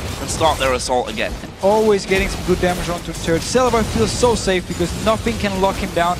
the lantern from Vander can always come out. You see Vander, every time Celevar gets a few hits, he moves back a little bit. So the lantern is there, he can take it and jump out if Svenskan decides to pop his ultimate onto Celevar. And we saw the spear land onto Celevar there, and pretty much 2 or 3 auto attacks heal him straight back up, the lifesteal that he's got right now. So that's also a bit of a worrying sign here. SK trying to hold on to their base as Vander is going to spot them. There's the engage, they're going to go straight in. Svenskan actually is going to try and run away from this one. It's Overpower now, going to join the party. He dives to the backside, went for Svenskan, didn't get the kill, but here comes Jax. Is that the cleanup crew they're looking for? Vander, in fact, a lot of Roccat players going very, very low from that one. Crucially not dying. That leaves them in a 5v4. And we see that the super minions are actually pushing and have taken down a Nexus turret. So SK actually engaged when there were only 3 members of Roccat. So they got Vander very low, they got Jankos very low.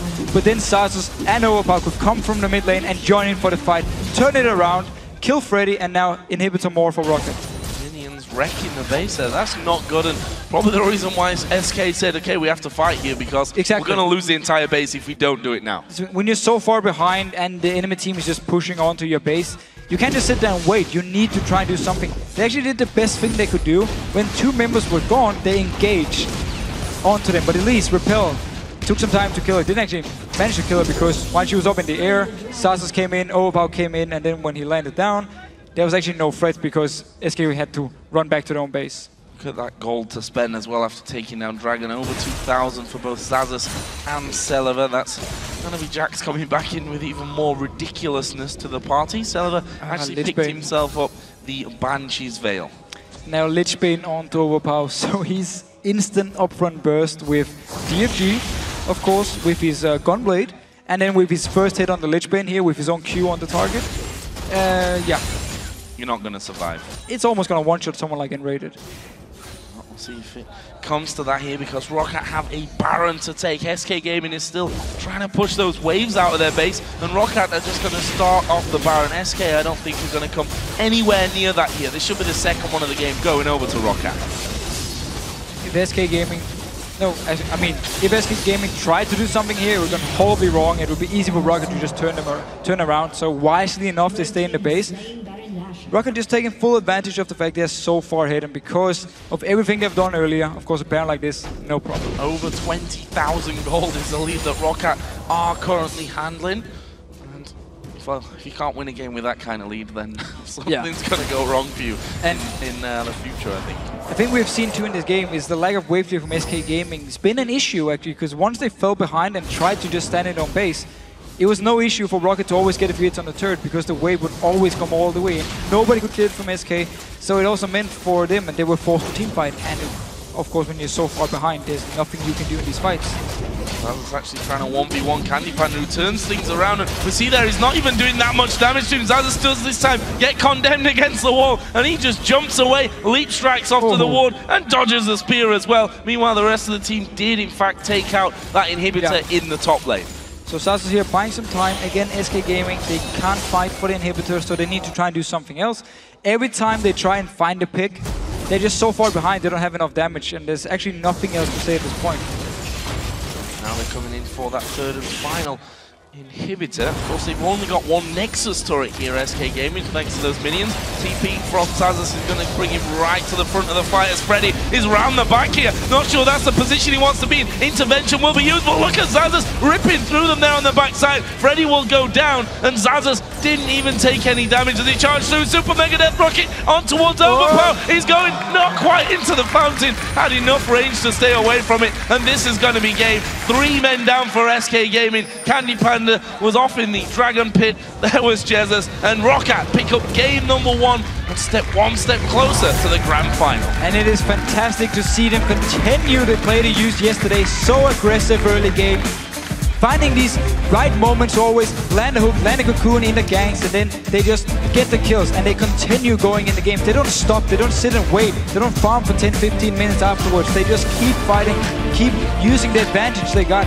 And it's fantastic to see them play like this. So let's have a look through the scoreboard of this one, because there are some pretty impressive performances to be noted. Jankos, for me, man of the match, 9-0-8, he finished there with that at least, was absolutely everywhere that he needed to be at the right time. That bottom lane, of course, was just a playground for him to get things going. Every single time he went down bot, hook landed from Vander, set everything up, then cocoon, boom, you get a kill. So once you've done this the first time and you actually picked up the double kill for Rocket side, you're just so much stronger. So you can just continue to do it over and over. And there was nothing SK could do in response except for, of course, don't get hooked.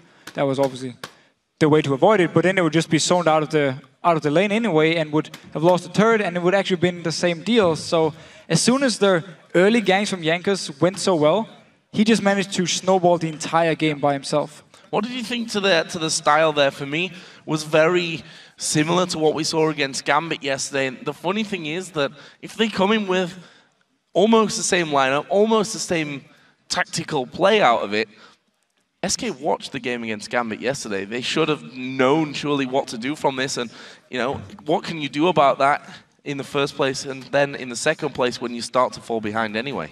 So the SK game plan coming into the game, they obviously didn't expect an Akali pick. I don't think anyone expected an Akali pick here. So that was probably why they got caught up by surprise, because the tactic was pretty straightforward. We pick a weak early game bot lane. If we don't get the lane swap, Svensson camps the bot lane. He just goes down there over and over, try and set something up, try and get some farm or some kills onto Candy Panda.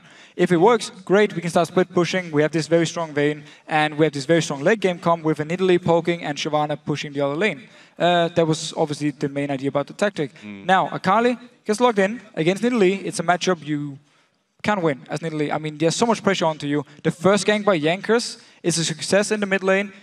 Picks up a kill, first bot for overpower. Meanwhile, the gank in bottom lane goes wrong. They don't get a kill here. They get some farm on Candy Panda, but no kill. So already from there, they're behind, and that's where they start becoming desperate, and they continue to gank the bottom lane because it's the only thing they can actually do. If you go mid lane, when there's an Italy who provides 0 CC, it's very hard to set up the gank here. So they just continue to do the game plan, and what they felt that was the only thing they could do, it just wasn't enough. Well, good first game victory, and very solid one from Roccat. Puts them just one game away from meeting Fnatic in tomorrow's final. But for now, we're going to check in with Shox, Demon, and Kevin for more about that match. Thank you very much, Joe. What a landslide win for Roccat here in this first game versus SK Gaming. I gotta ask, if you looked at the picks and bans before we saw the outcome of the game, who would you have given the edge to, Kevin? I would have given definitely to Roccat, just because Shyvana against Jax already the pressures on Shyvana, because even she went even in CS, she couldn't just do anything against Jax later on as soon as she had Blade and Triforce later on. So later, yeah, the mid lane as well, nearly against Akali. Akali a surprise pick as well for me. Of course, good versus nearly, especially with a gank in the beginning. No flash, no heal, just snowbally mid lane. I think Roccat followed their tactics they had versus SK. They said mid lane is the weakness of SK, and they took advantage of it with such a snowbally mid laner as Akali. And let's talk about the whole team comp in general, because we were sat up with you, Fnatic guys were there as well. We were discussing the fact that they had, of course, the Elysian era again. The Jax was picked out because Renekton, Ryze, Trundle all were banned out, so it was like, what are they going to counter with it? And then again, Akali comes out. They literally had nothing to stop them running through the team, and it proved it in the game. It's like, were you surprised that they didn't go for a more heavy CC type of comp for SK? Yeah, I was a bit surprised, especially against Akali. You need some AoE, some CC. Same with Jax. Like, if Jax is free to do what you want, he will punish you. And yeah, SK just, I think, a poor champ select for them. Well, I mean, I want to talk about the Jax as well, because obviously you've been fairly vocal with it off air. So let's talk about it on air, because the fact that Ryze, Trundle, and Renekton were all taken away, so big bullies in that top lane against the Jax. Was there really anything that Freddy could have gone with against that Jax? So versus Jax, of course, there are some choices I would go. Me personally, I really love Riven against Jax, or for example, even Jace. Both, of course, picks you have to practice with the team and in solo queue. But I think Shyvana is a really safe pick, and if you want to go safe and just go even and depend on your team, then you go that pick. But me personally, I would have went something aggressive which can punish the Jax pick. Going into game 2 then for SK Gaming, they banned out Ryze, Trundle, and Kha'Zix, as said. But then we had on the other team an Elise pick, which was so impactful. The Thresh pick, which was so impactful. What do you think they have to put the highlight on going into picks and bans for the next one, D-Man? Well, I mean, I think we should start calling him Yankos, because Yankos has been everywhere. I don't know whether SK watched the Gambit games yesterday, because he was doing the same thing, and he had incredible stats. He's definitely setting himself up for MVP this weekend, that's for sure, because he's played fantastic. And, well, I mean, where does Millennium stand as a team? You know, Elise, every jungler seems to debate that Elise has been nerfed and is no longer viable, but we're seeing Yankos pulling off magnificent things once again with him. So definitely Elise is still viable. I think people just prefer something else, like Evelyn and, for example, Kha'Zix, of course. But Yankos is really comfortable with Elise, and the ganks are still really strong. The damage is still normal, like it's balanced. And so definitely a strong pick for Rocket there. Yeah, and especially paired up with Yankos. As you said, it might be a run for MVP for him, and that's actually what we asked you guys at home as well. At the top of the show, we asked you to get on Twitter and tell us who was your MVP for the European LCS Spring Split and why. And here are some of your most valuable players. The first one is from @StormDK. MVP of the regular season was definitely N-rated. His presence on the team managed to secure SK an unlikely first place. Here on the KL, a rough start for him. It was a rough start for him, but he has played fantastic over this season.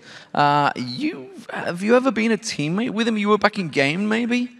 Long time ago, back in Season 1, was it? With N-rated, not sure. really, I mean, no. there's been, you guys have jumped across a couple of teams. Yeah. You've been around for a long time. Not sure whether you ever played with him, but for me, he started the season very badly, but he really has stepped up his performance. He said it himself at the start of the season. It's like, I'm not playing good. But he really has turned it around, and he's had some great performances. Last game, not so much so. We'll see how it goes in game 2. The second one is from @MissKilvas. Reckless is personally my EU MVP. His playstyle is insane, and he's rarely ever had a bad game. He's an inspiration for ADCs, and we did see in the previous series, he performed very well again. You've played against him many times, and it is a force to be reckoned with. Yeah, so I played a lot versus him and with him as well. I played before in Season 2 with him. So he's definitely a super strong AD carry. He's always in position, and his lane phase is just really strong. And yeah, not much to say there. He's overall a really good player. And the last one is from @AmuniLol. My MVP for the EU LCS is Vander from Roccat. His Thresh plays are just too amazing to ignore, and supports need more love. He definitely made a case for supports right there. Absolutely. He was pulling hook after hook, setting up, throwing the lanterns out, setting up Yankos. Yankos came in with the cocoon. It's a horrible combination. Pair that with Selava. He is really playing very well. And you just got to look across the season. He had MVP, I think it was week 3 or 4, Vander. Vanderlife, we were starting to call him back then, as Deficio was referring to, has played fantastic as support. We've had some brilliant supports, honestly, this season. Absolutely, and Vander was definitely one of those. And thank you guys at home for sharing those tweets with us. And remember, you can always send your hashtag LCS tweets to @LOL Esports. We'll step off the Rift for a moment, which gives you time to top off your mana for Game 2 between Roccat and SK Gaming. We'll be right back with that in just a moment. But in the meantime, let's check out some of the highlights of Vander's huge hooks from that last match. Go low there. Actually, he's going to get hooked into it. There's the slow as well. He goes down. The box can come into the equation, and that super mega death rocket as the hook lands onto Enraged. Gonna knock him back here as he stands on the chompers. Gonna get slowed as well as the cocoon comes down. He's using intervention on himself. It's not gonna be enough to save his life as Svenskeren comes in the side. The flay comes down, but Svenskeren is gonna pay the price here, surely. Yes, he is. It's Selva that gets the kill. Now Candy Panda gonna be focused. Will he get away? The tumble takes him to safety. Enraged gets hit by the cocoon, and Yankos is on a rampage.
My LCS big play of the season was from Alliance. It was actually Shook on Lee Sin, managed to get around, get the ulti kick, and then into the hook of Nip. It was a fantastic play. As Vander and Shook don't actually know if they really saw each other there, but the Q's going to let them the kick into the hook. It doesn't get much better than that, I'm afraid. But what a combo from Alliance. And of course, Tabs was there to clean up.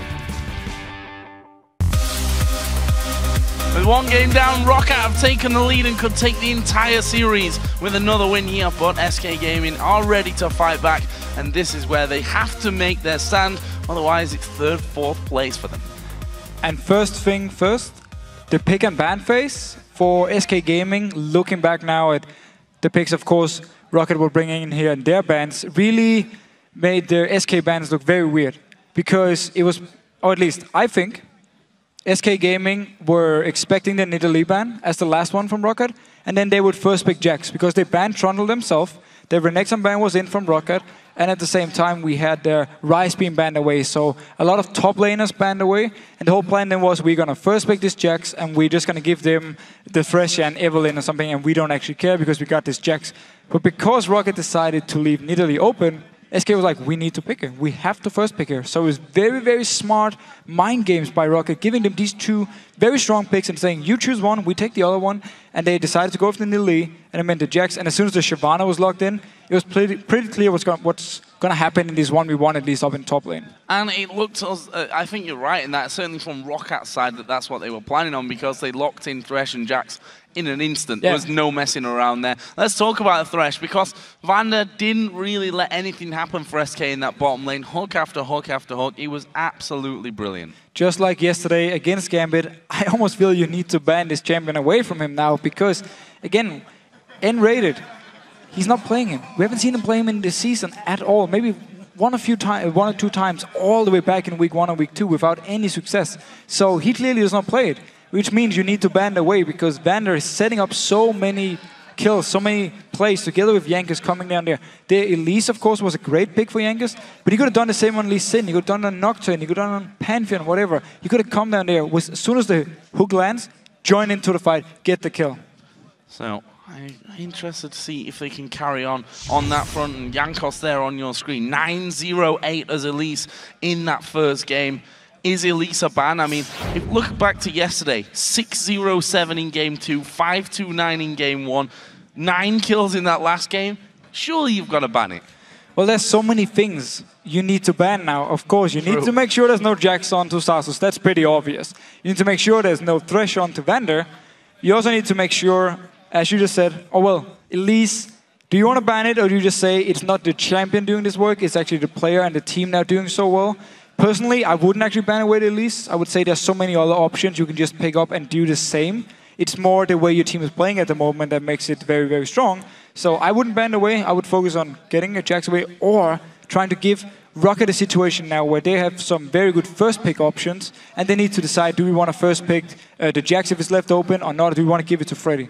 Interesting stat from that last one. Only 19 kills for Rocket overall, but 44 assists. They were grouped so very often. I love watching that kind of playstyle, you know, always group, always fast, always aggressive. We'll see if Rocket do it here again. We'll get into the bans and picks, and it's Renekton and Leona that come out here first of all. Same two bans that were used the last time around for Rocket. On the other side, Ryze taken away, and they've taken the Thresh. Finally, they take the Thresh away from Vander. Rocket is gonna, ban away as well. About to say, they're gonna first pick Jax, if not ban away. So SK actually decides to ban away the Thresh, ban away the Jax, the two key champions here for both Stasus and Vander, of course. So I like the change in the bans. Don't ban away Trundle, is kind of a pointless ban. But it does mean, however, first pick Nidalee now. That is left open once again, and Rocket, just like we saw with the last champ select, saying, if you pick Jax, we take Nidalee. This time around, if you ban Jax, fine, we just grab the Nidalee.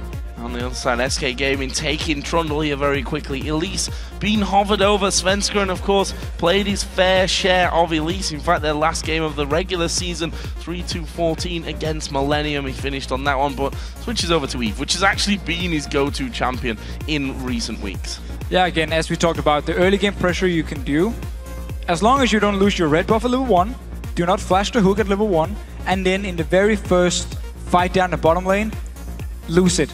because Svenskeren, he fell so far behind early on. He actually ended up going 0-7 in the game because he was so weak after losing the first few fights, after losing the early game so hard to Jankers and Rocket. So this time around, he of course needs to make sure this doesn't happen again, weird enough. So Rocket seem to be quite happy with what they've got so far. Quick lock-ins there on Lucian for Celiva and Lulu as well for, I want to say for Vander there, because we've got that Nidalee in. But we should never count out Xaxus in the top lane, number one, before with Lulu. Or, I don't want to really say Nidalee to go top lane, that doesn't make that much sense. But we'll still see a possible switch away from the top or support role there for Lulu. On the other side, is Fizz going to come out? Vel'Koz support, we've seen it already. Enrater did that in the game, which in the end didn't count against Gambit. We weren't impressed. Too low on the mobility front. Yeah, very risky pick. I mean, yes, you can bring out quite some damage, but you don't have any mobility, so if you get caught by a stun or something, or by a hook, of course, now banned away, but still, if you get caught by something, some CC, you're a very easy target to kill. So, Ari and Twitch. Twitch picked up here for Candy Panda, another champion that he played against Millennium in the final game of the regular season. Went 9-2-7 with that one, had a fantastic game.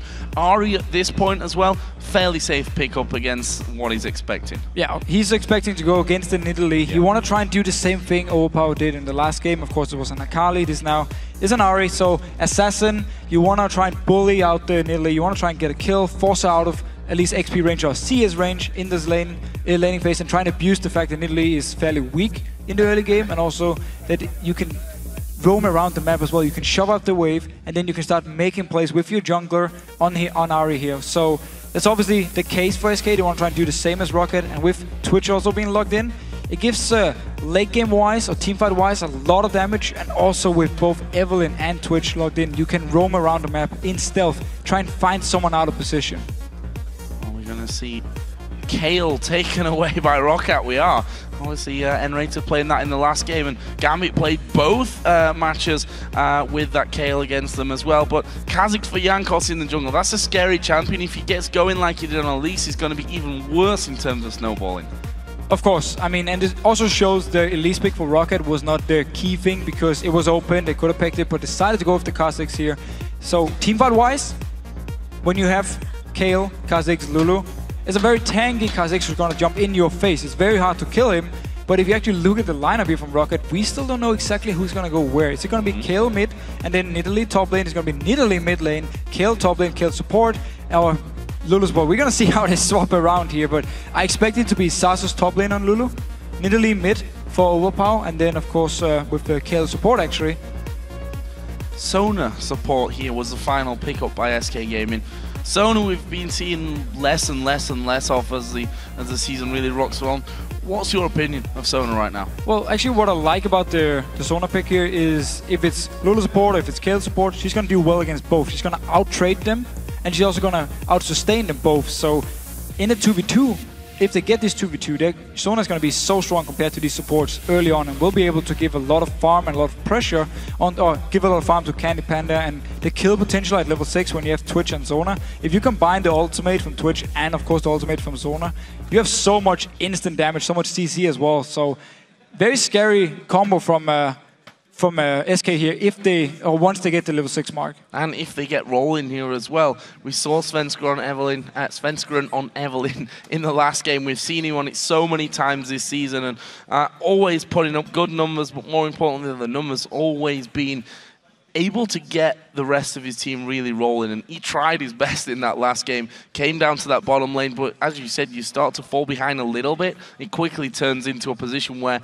actually, if a counter gank scenario happens, you've got no chance to live through it. No, and Svenskeren and Enrated are going to be the engage here against this very mobile composition from Rocket's side. Of course, Nidalee going to try and land the spears. You have movement speed buffs on Kha'Zix with his own ultimate. You got it on Lulu, you got it on to Vander and Kale support here. So a lot of mobility coming in from Rocket. Well, we're going to find out if SK can turn this one around. We're into game number 2 of the semi-final. And this is a possible last game of this best of 3 as well. If Rocket take this, they'll pick up that 2-0. Pretty much ace the playoffs, at least to the grand final stage, after beating Gambit 2-0 yesterday as well. And of course, it's Fnatic that's waiting in the final for either of these teams later on. Last game at level 1, let's not forget, we saw Roccat doing a 3-man late invade to red buff, which got Svenskeren killed. And also, of course, gave the red buff over and a big advantage early on to Roccat, and especially Jankos on Elise, who really used it then to snowball from there on. And if you look at SK's side here, they actually picked up double ignite. So they're respecting the heal coming out of Nidalee, the heal coming out of course, of the Kale, and also the heal onto Celavar as a summoner here. So they want to make sure that once they actually catch out a target, they're going to kill you. They want to just burst you down instantly, make sure the heals does not go through, and heal you back up. Like we actually saw with Fnatic against Alliance when they used this very shield and heal comp. And thinking back to the Challenger Series playoffs just last week as well, the annoyance that you have of that Nidalee Kale, the heals coming out, and then the summoner heals on top of that as well. Very, very difficult to burst through, especially when there's a Lulu top lane as well to throw that wild growth in there. Let's see, though, how far this one goes along. SK Gaming is stacking 3 men, make that 4. Svenskeren is there as well on the top side of the map. Jankos will actually spot them coming around here if that does, in fact, happen. And this is definitely a lane swap Roccat is happy with, because Kale, as we talked about in the last game, fairly weak in the early game against the Zona, who's going to poke us so much. Also with Ignite, the kill potential for Candy Panda and Enrated together here, it's going to be very scary. So lane swapping for Roccat side means they can get some levels onto Vander here. Once he gets level 6, he can actually stop the whole burst coming in from Zona and Twitch if he times his ultimate correctly. We are going to see a buff steal here early on, and that, of course, was SK Gaming. Are they going to go for an early dive here onto Lulu? At level 1, level 2, still going to be extremely risky for them. Doesn't look that way. Candy Panda freezing that lane out in the middle. We see that Jankos, after knowing that his blue buff was gone, heading over to the SK Gaming blue buff, will smite that away to keep it safe. So it's going to be a simple trade of the buffs here. And while, again, for the bottom lanes, it's fine for Roccat with the lane swap, Lulu, of course, is going to have some issues up in the top lane, trying to farm, and she won't be the lane bully we normally see her be, because she won't get this 1v1 from the start where she can do a lot of damage onto Trundle every time he tries to get some CS. So she won't get this because of the lane swap, and Trundle should be able to pick up more farm in a 1v2 and be more safe, be more tanky at least, than the Lulu pick. At the same time, though, that's going to leave Celavar and Vander in the bottom lane to pretty much free push that one, because Freddy is doing the jungle route here as well, trying to get himself as much XP and farm as he possibly can. And we may just see them teaming up here and doing the whole tower push strategy here at these early levels. Yeah, they can do a 4-man push. It seems, though, for now, Vander has actually stopped his recall, so he decided not to recall. And they're actually moving 2 members towards this mid lane here, so they want to do a gank onto Jessis. This could be very, very dangerous for him. There's the exhaust going down. The jump in from Jankos. Can he get the slow off? Actually, he's going to flash in there. Gets a save. Yeah, Jesus here is going to fall very, very low. I don't see him being able to escape it. Already used his flash, and there is the damage coming out. It's Jankos that gets the kill again for a 2nd game in a row here to take first blood. So they decide once again to try and just get an early kill onto Jesus, gets him to fall behind like we saw in the last game here. They lost the turret already. They're not even pushing down the bottom lane. They're just waiting around. They don't even care about losing this turret up here. Celavar and Vander actually keeping this lane frozen, so no faster push there on towards that bottom turret. SK have already taken the outer turret in that top lane and are going to move in here possibly.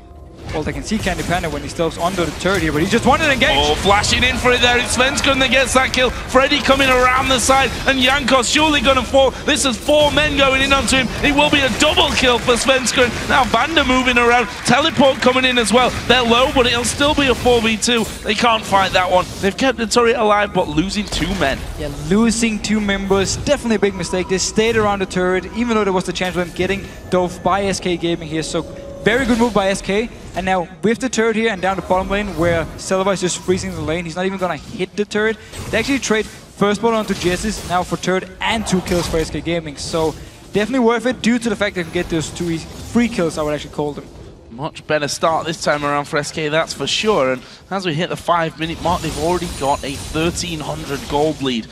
Although Roccat, by the time they start getting those towers of their own, and that will start to level itself up a little bit. Jesus here just going for a bit of a wonder, getting that ward down by the Wraith camp of Roccat. Jankos is actually on the top side of the map right now. So looks like we're going to see the duos heading back together here in this bottom side of the map as Jez is putting some good damage down onto Overpow. And in the end, it's Vander that comes around to give him that heal. Again, double heal there in that mid lane. That's annoying for Jesus. Yeah, but we have to question the idea for Roccat to say, we're going to give you a free turret and we're going to take first blood. I mean, SK's side, it was definitely worth it for them, also with the kills to pick up, and now Vander is in trouble. That is a face check, and the flash not going to get him far enough away from this one. Svenskeren is going to pick up the kill, and he does get that one to put him on a killing spree now. 3-0-0. Almost the entire opposite of what happened in the first game. Completely different start here for SK Gaming. They're doing everything right in this early game, and now Jankos in trouble. Oh, he's going to have to jump away from that one. A lot of damage coming out. Svenskeren doesn't want to go underneath that tower, though. And that will mean that Jankos lives, but it also means that Celiva is on this outer turret here with 3 men starting to close in onto him. Roccat need to get someone there to help. Vander is coming along after face checking and dying earlier on, and actually SK Gaming start to just freeze this lane out a little bit more. Not pushing too aggressively. Svenskeren already leaving. So with Silver getting all this free farm and free XP down the bottom lane, he's going to be level 6 fairly soon at least. And he's going to have an XP advantage against Candy Panda, but he's going to be behind in gold simply due to some of the tower gold that Candy Panda got and the assist from the 2 kills they picked up. Oh, we're going to see them pushing for anything down this bottom lane, and Raider just trying to keep them away. Silver down to half HP, and there is a pause. So, a little bit of thinking time for him. Seems to be something wrong with Jankos. We have the admins there who'll be making sure that all gets sorted here quickly. And certainly a player that you want to have on fire in his form.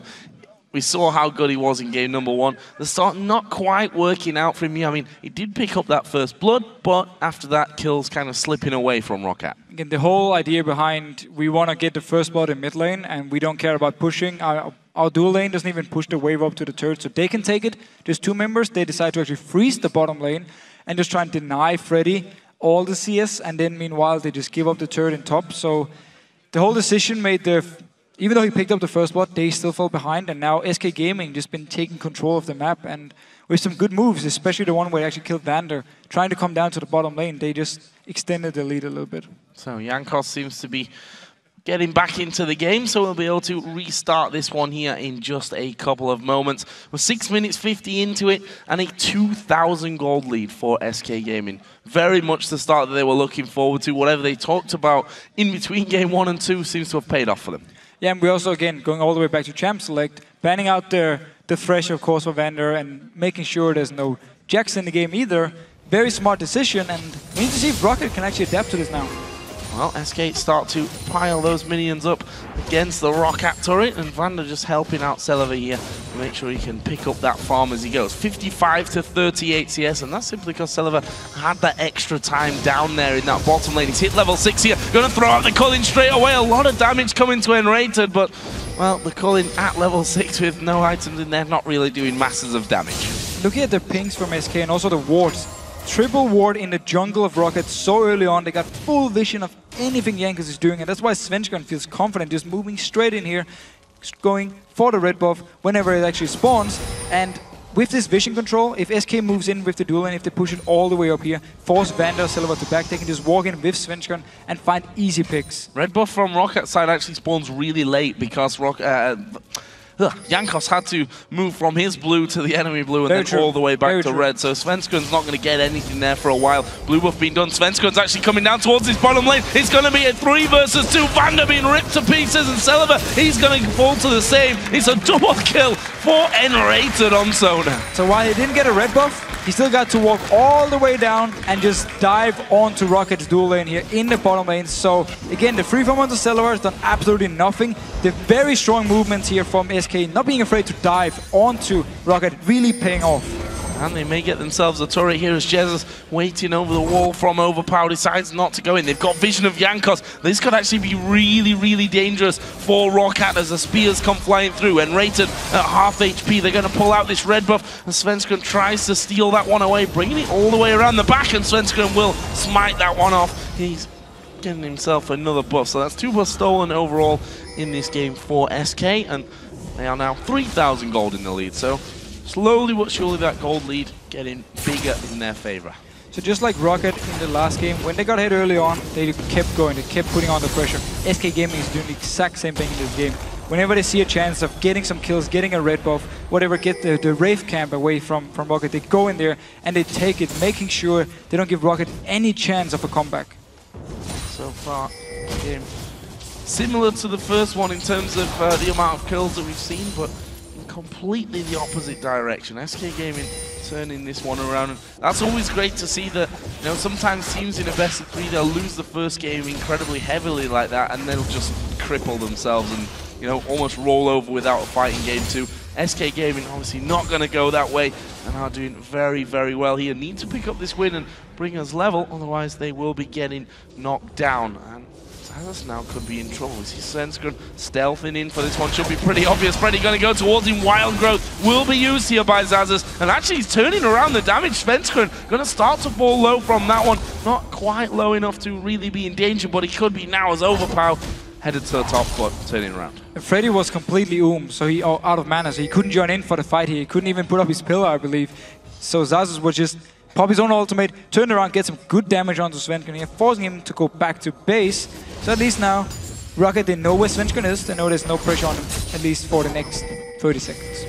30 seconds, but down in the bottom, both duo lanes are headed up against one another, and Candy Panda with a BF sword now on top of his Vamp Scepter will take down turret number 2 here for SK Gaming, and now it's 4,000 gold. Every time I look, there's an extra 1,000 piled on top here in favor of SK. Celiver's still ahead in CS actually from that bottom lane. If you look in the mid lane, it's Jesus that's got a 20 CS lead over Overpower. Getting to that point where you have to start fearing the Ahri, because one charm is going to mean possibly not 100% at this stage of things, but certainly a lot of damage that'll force you out of lane. SK Gaming, complete vision control on this bottom side of the map, going to take themselves a dragon, nothing that Rocket can do.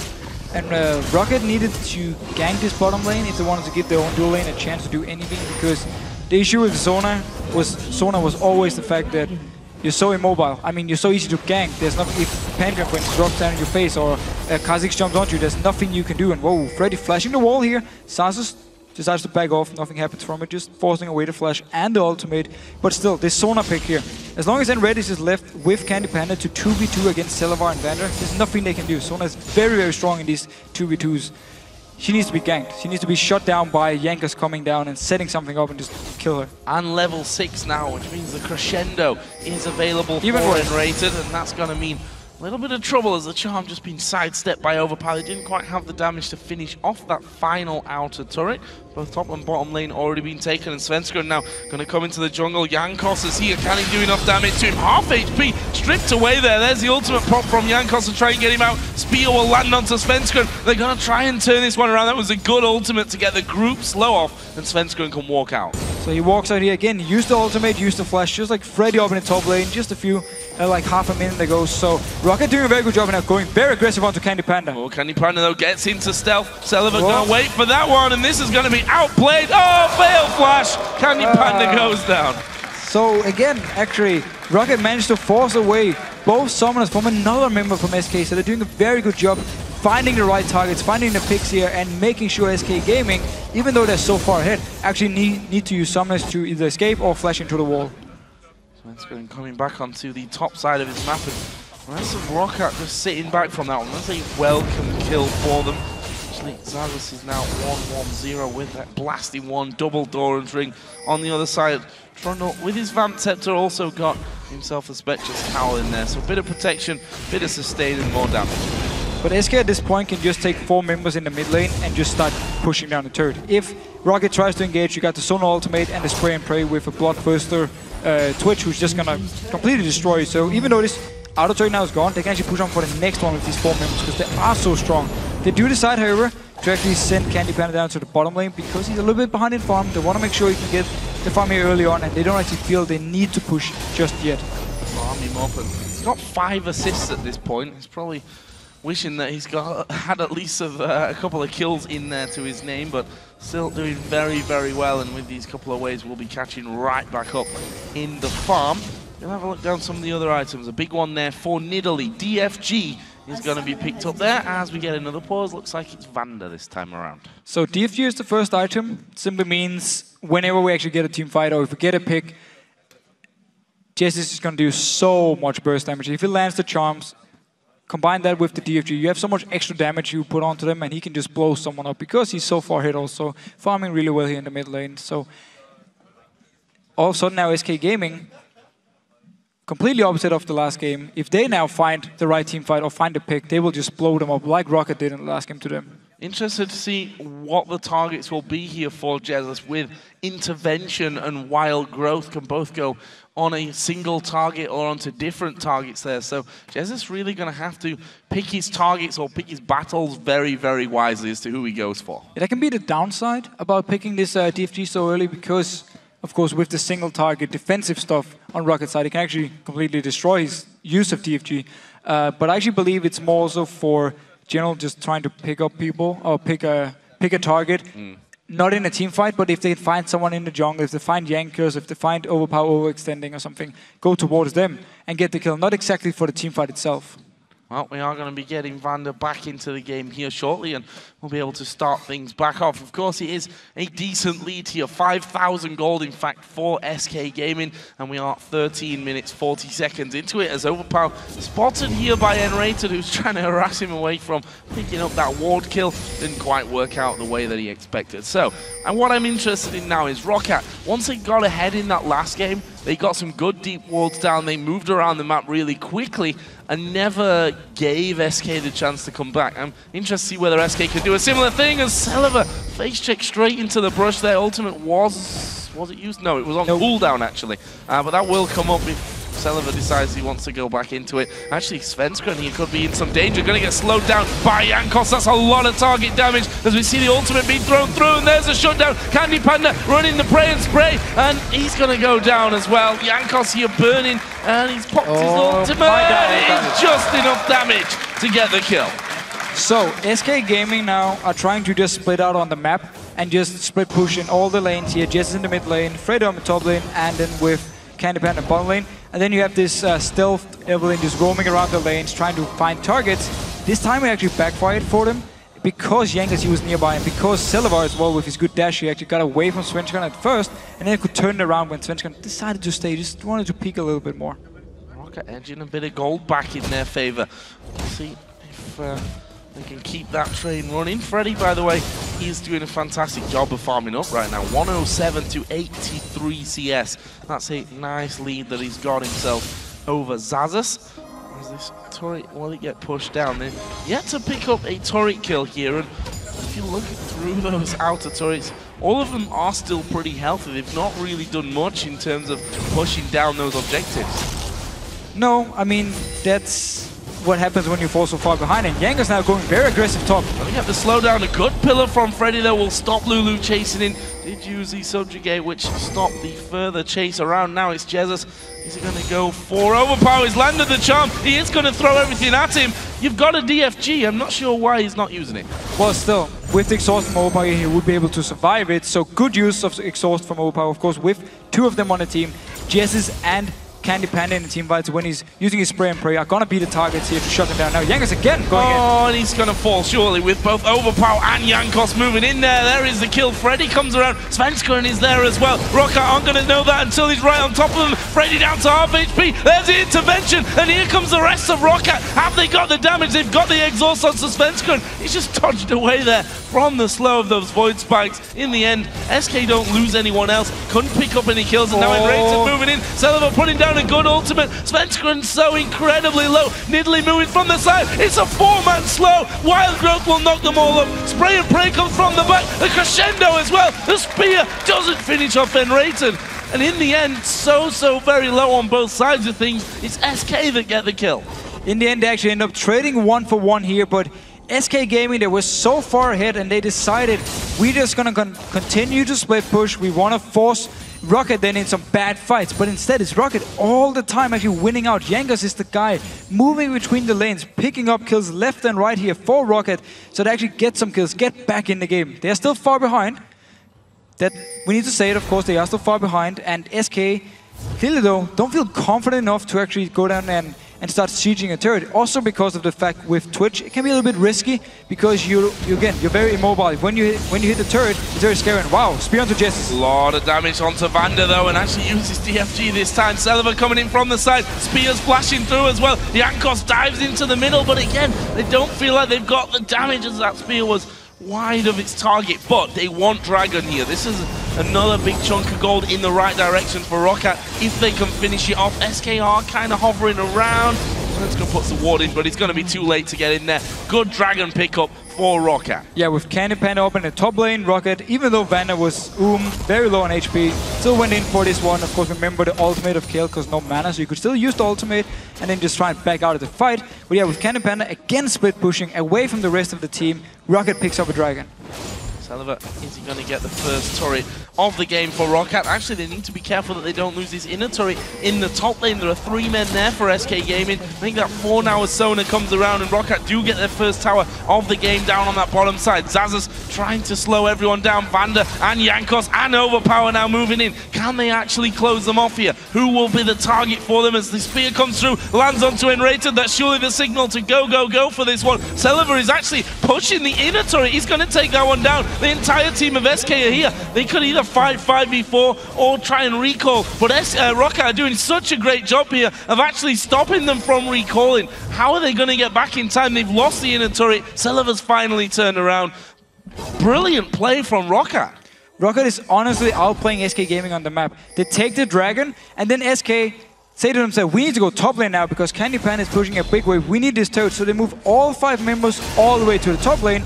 But I forget about the fact that Roccat was at the Dragon, and it was just so easy for Celiva to just step down to the bottom lane and just start pushing up, and nobody was there to actually defend. Sazas, though, taking a lot of damage. Taking a lot of damage. Forsu Flash used his wild growth on himself there. In the end, not enough damage from Candy Panda to secure himself that kill. So let's take a look at the gold again. It's down to just 2,000. Roccat certainly going in the right direction, or SK going in the wrong direction, you could maybe argue. Yeah, I will definitely say good job by Roccat coming back into this game, but it's also SK Gaming not exactly knowing what to do on the map. When they had the chances to find the good fights, they went over aggressive or didn't actually do anything. When they had the chance to just go down and find a pick and then take a turret, they didn't do it. And now when they actually wanted to take a turret, they went to all the way to the opposite side of the map, while Roccat was just standing with 1 member in your bottom lane and taking 2 turrets.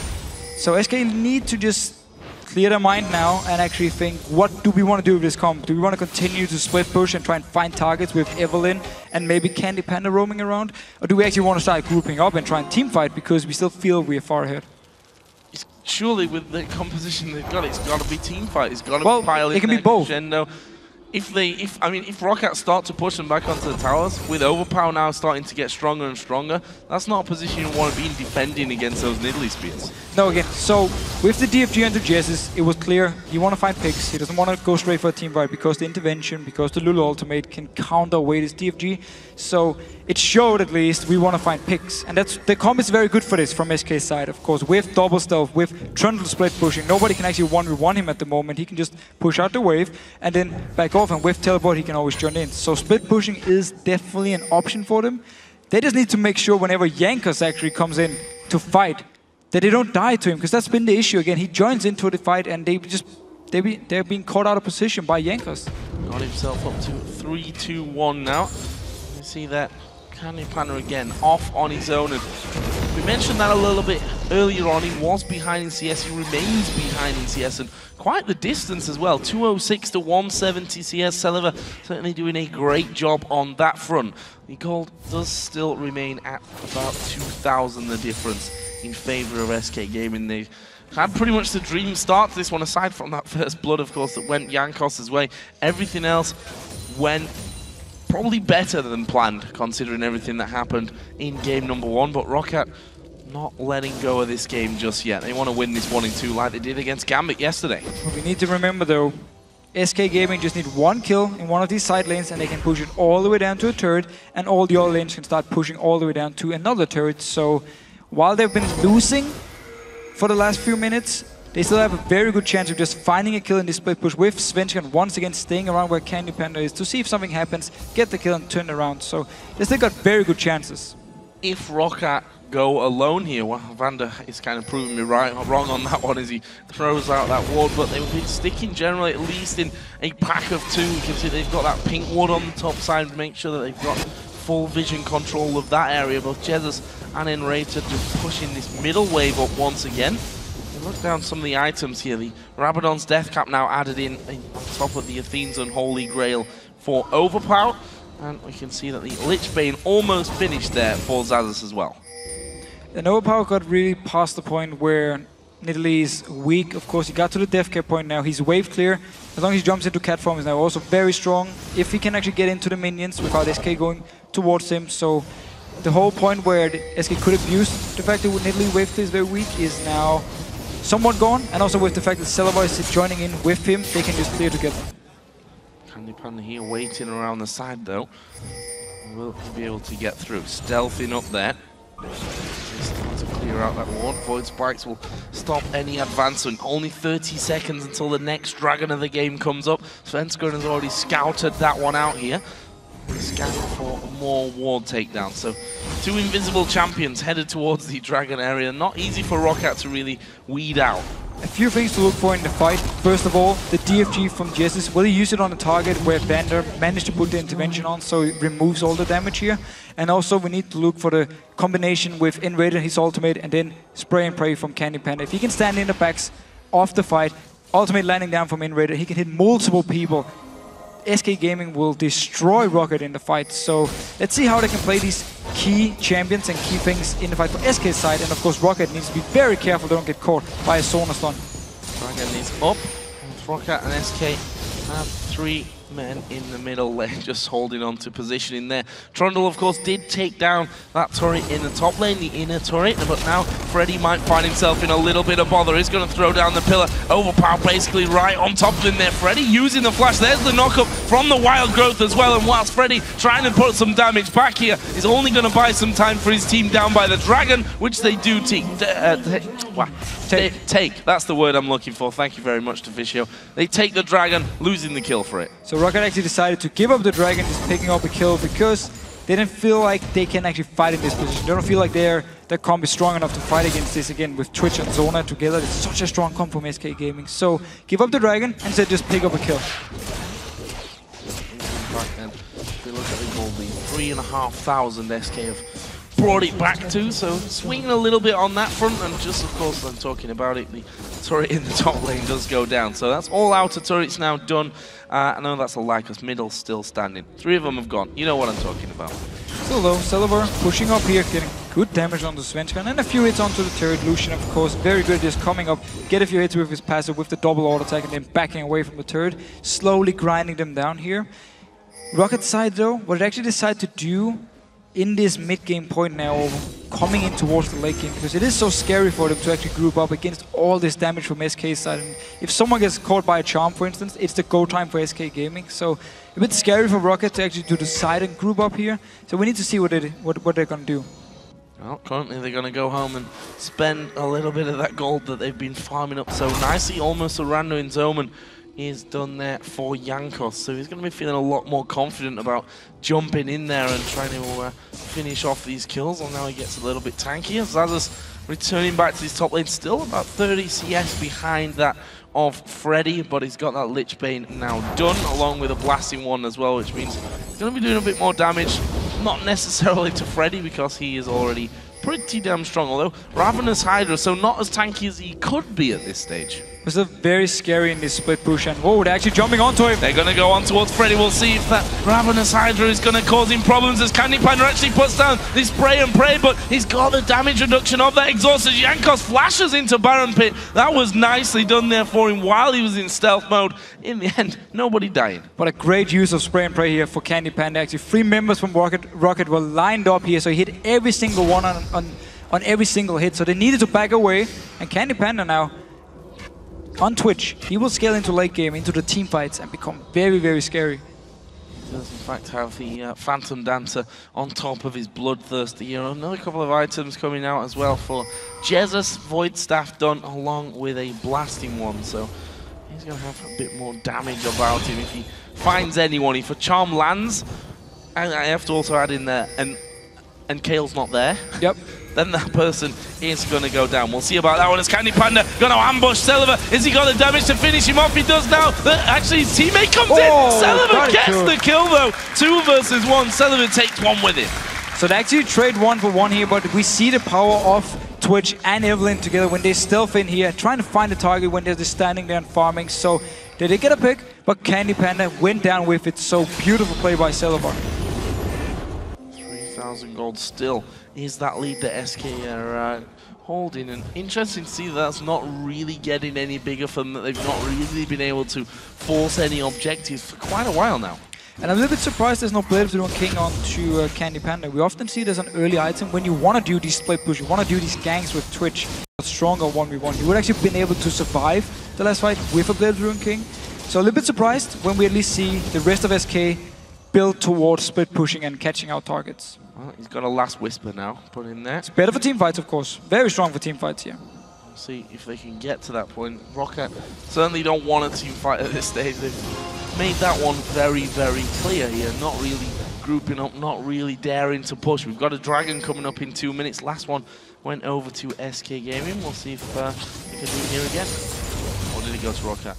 Went to Rocket. It went to SK because Rocket went up in top lane and killed us because he didn't want to fight against SK. So went to SK and just staying around this mid lane. Both Jesses and Enrated have been in this mid lane for a long time, just clearing away, making sure if something happens, they can always rotate very fast towards the side lanes, of course, with the speed buff from Zona and all the jumps from Jesses. He can actually get down to the bottom lane or the top lane very, very fast if something should happen. So a question, we've seen this almost, if you look at the minimap, this could have happened, this could have been the scenario 10 minutes ago. Yeah. What are they waiting for here from either side? Well, SK is waiting to do actually what they did before without Candy Panda dying. Had he killed Celavar with Svenska, now Freddy taking some damage here, Sasa's actually going to back off, but had he killed Celavar with Svenska, they would have pushed up the bottom lane. Then the mid lane would have been pushed down by Jesus and Enrated. Then the top lane would have been pushed down by Freddy, and they could apply pressure and get a turret in one of the lanes because Rocket would have to rotate around to defend the bottom lane. And that's basically what they're waiting for. And Rocket, they're just in a position where they don't feel they can actually teamfight against SK because they are behind. So they're just waiting for SK to actually make a mistake and then hope they can get a kill like they've been doing earlier in this game. It's a battle of nerves. Who's going to make the first mistake from this one? Dragon, an area where certainly mistakes can and have been made in the past. That's coming up in 30 seconds time here. SK already in prime position for that one. Don't believe Rocket are even going to challenge for it. Definitely not in a position to do it yet. Yenga is just doing the blue buff, very far away. Lulu is returning up to the top lane. Yes, of course, there's teleport, he can join in, but where's he gonna teleport to? There's no wards, no vision. So, free Dragon again from SK. Rocket really showing they don't want a team fight at all. They don't want an anything fight, actually. Nope. And it's scary because, again, Twitch late game very, very strong. Trundle late game is such a mega tank, taking some tanky stats away from Yankas, for instance. So while he got the 50% damage reduction, they're going to be squishier and making Freddy even stronger.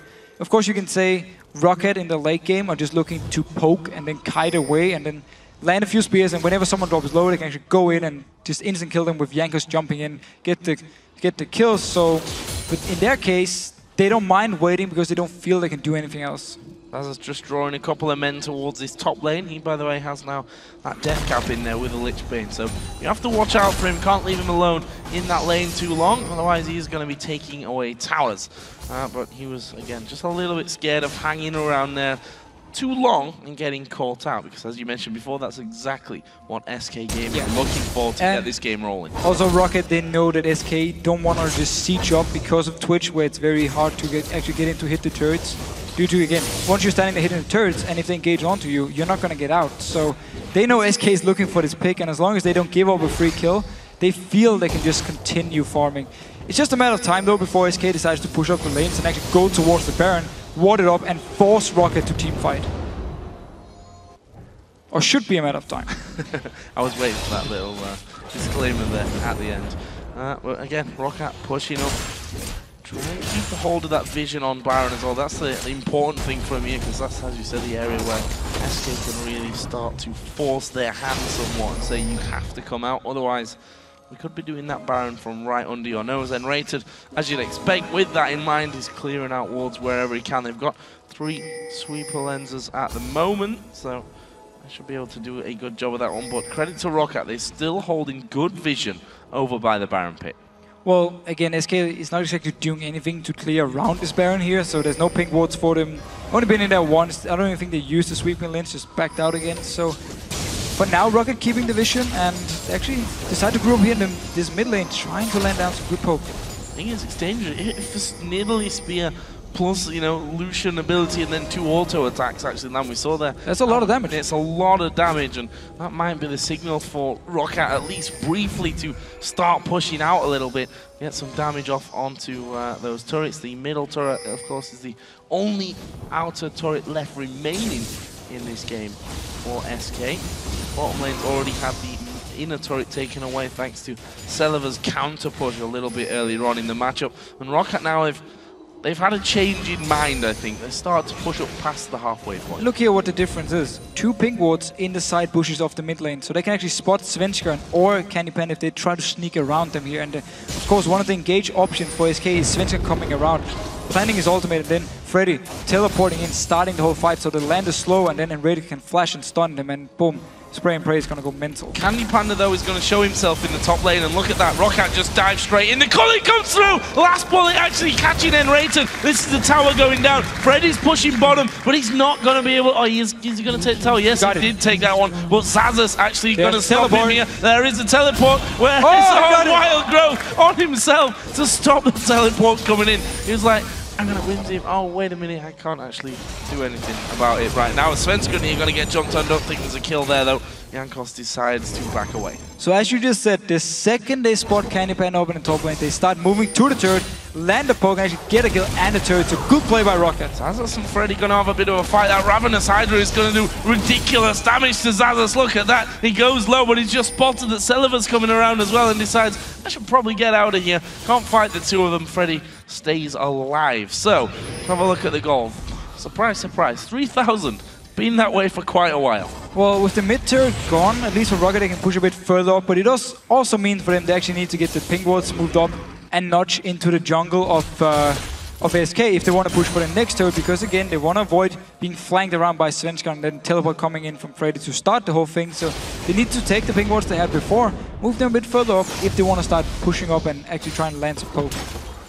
So, Candy again. Gonna show himself on this top side of the map. That'll make them feel a little bit more comfortable about knowing exactly where the rat is. We did just see Jankos get himself a ward down there as well, which SK won't hesitate to try and take away. We've seen a couple of different items coming out now. Svenskeren got a Thorn Mail. Also, the Random Interment was finished off by Freddy. So I think the front line from SK Gaming is very, very tanky. If they get onto Seliva, it's going to be hard for him to kill them.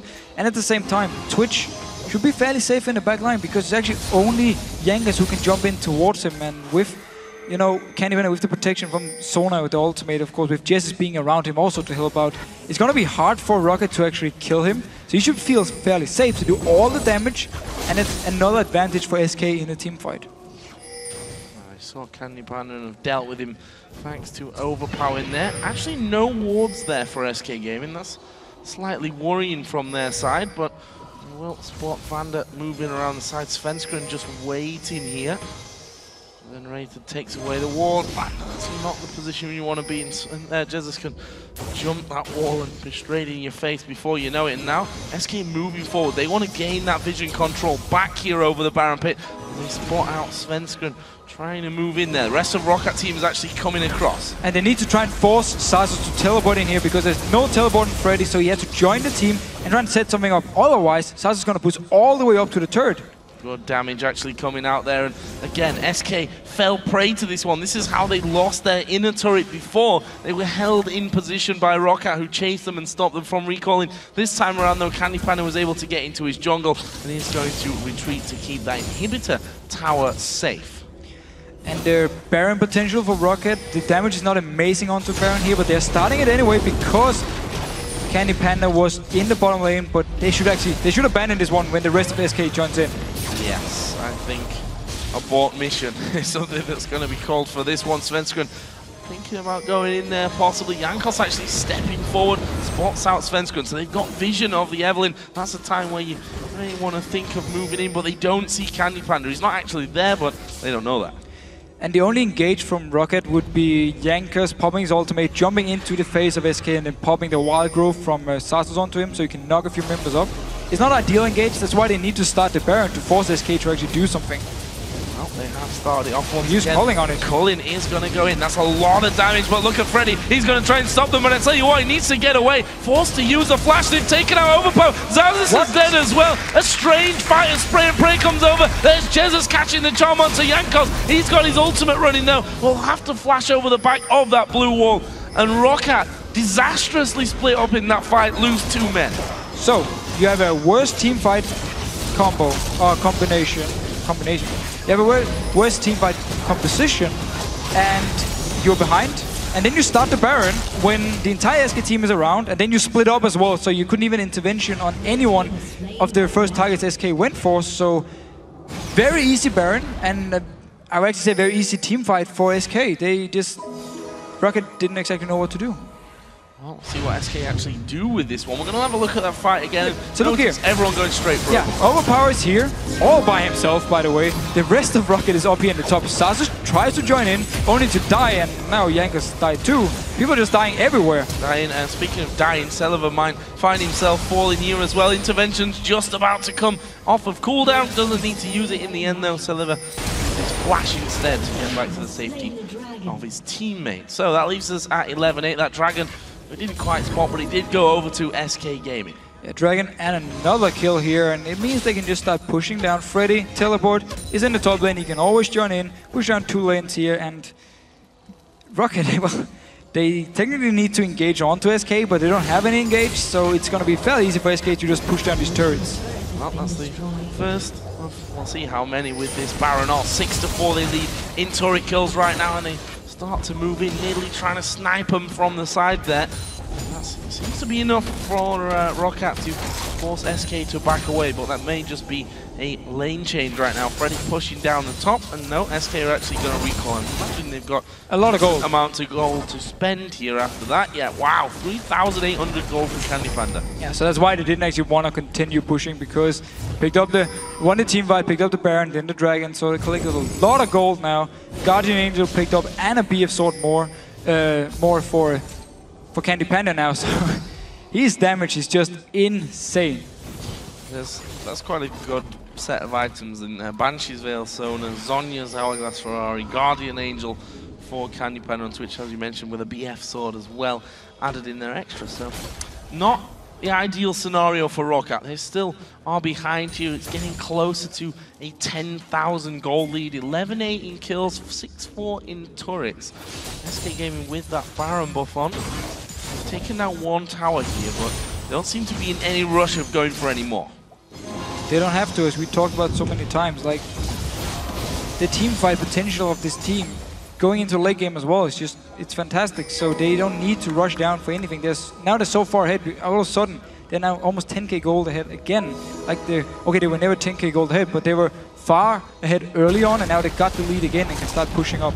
And there's no one really to defend this one. Celiva is going to try and push them back from this.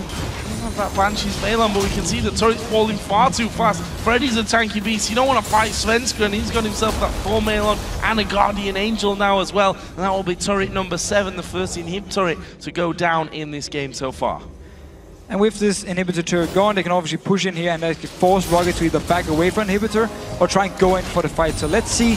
Look for Jankos to try and stealth up and jump into the face of them with the ultimate from Sasus if they want to engage. Big spear onto Candy Panda, but he's got a Guardian Angel and he's going to lifesteal. Panda goes down, didn't use his intervention. That could be the end of the game here if Candy Panda and SK play this one right. Jesus trying to get in on towards Jankos. Inhib's going down. I don't see a reason why SK really need to turn around from this one. Candy Panda's just going to be able to lifesteal himself back up. Spray and Pray doing good damage there. Uses that expunge as well, and you see his health just rising massively every second. And look at that bottom lane, perfect timing, a massive wave of minions coming in to help them finish off the inhibitor. And Van is still dead for 25 seconds. There's still ultimate onto Enraged, still ultimate onto Freddy and Svenska, so they can easily fight this one in case Rocket tries something.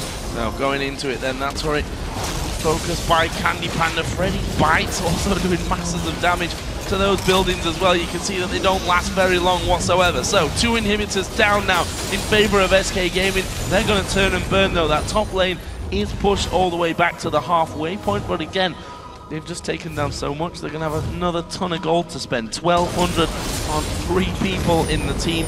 That means more items when they come back for the 3rd and final inhib.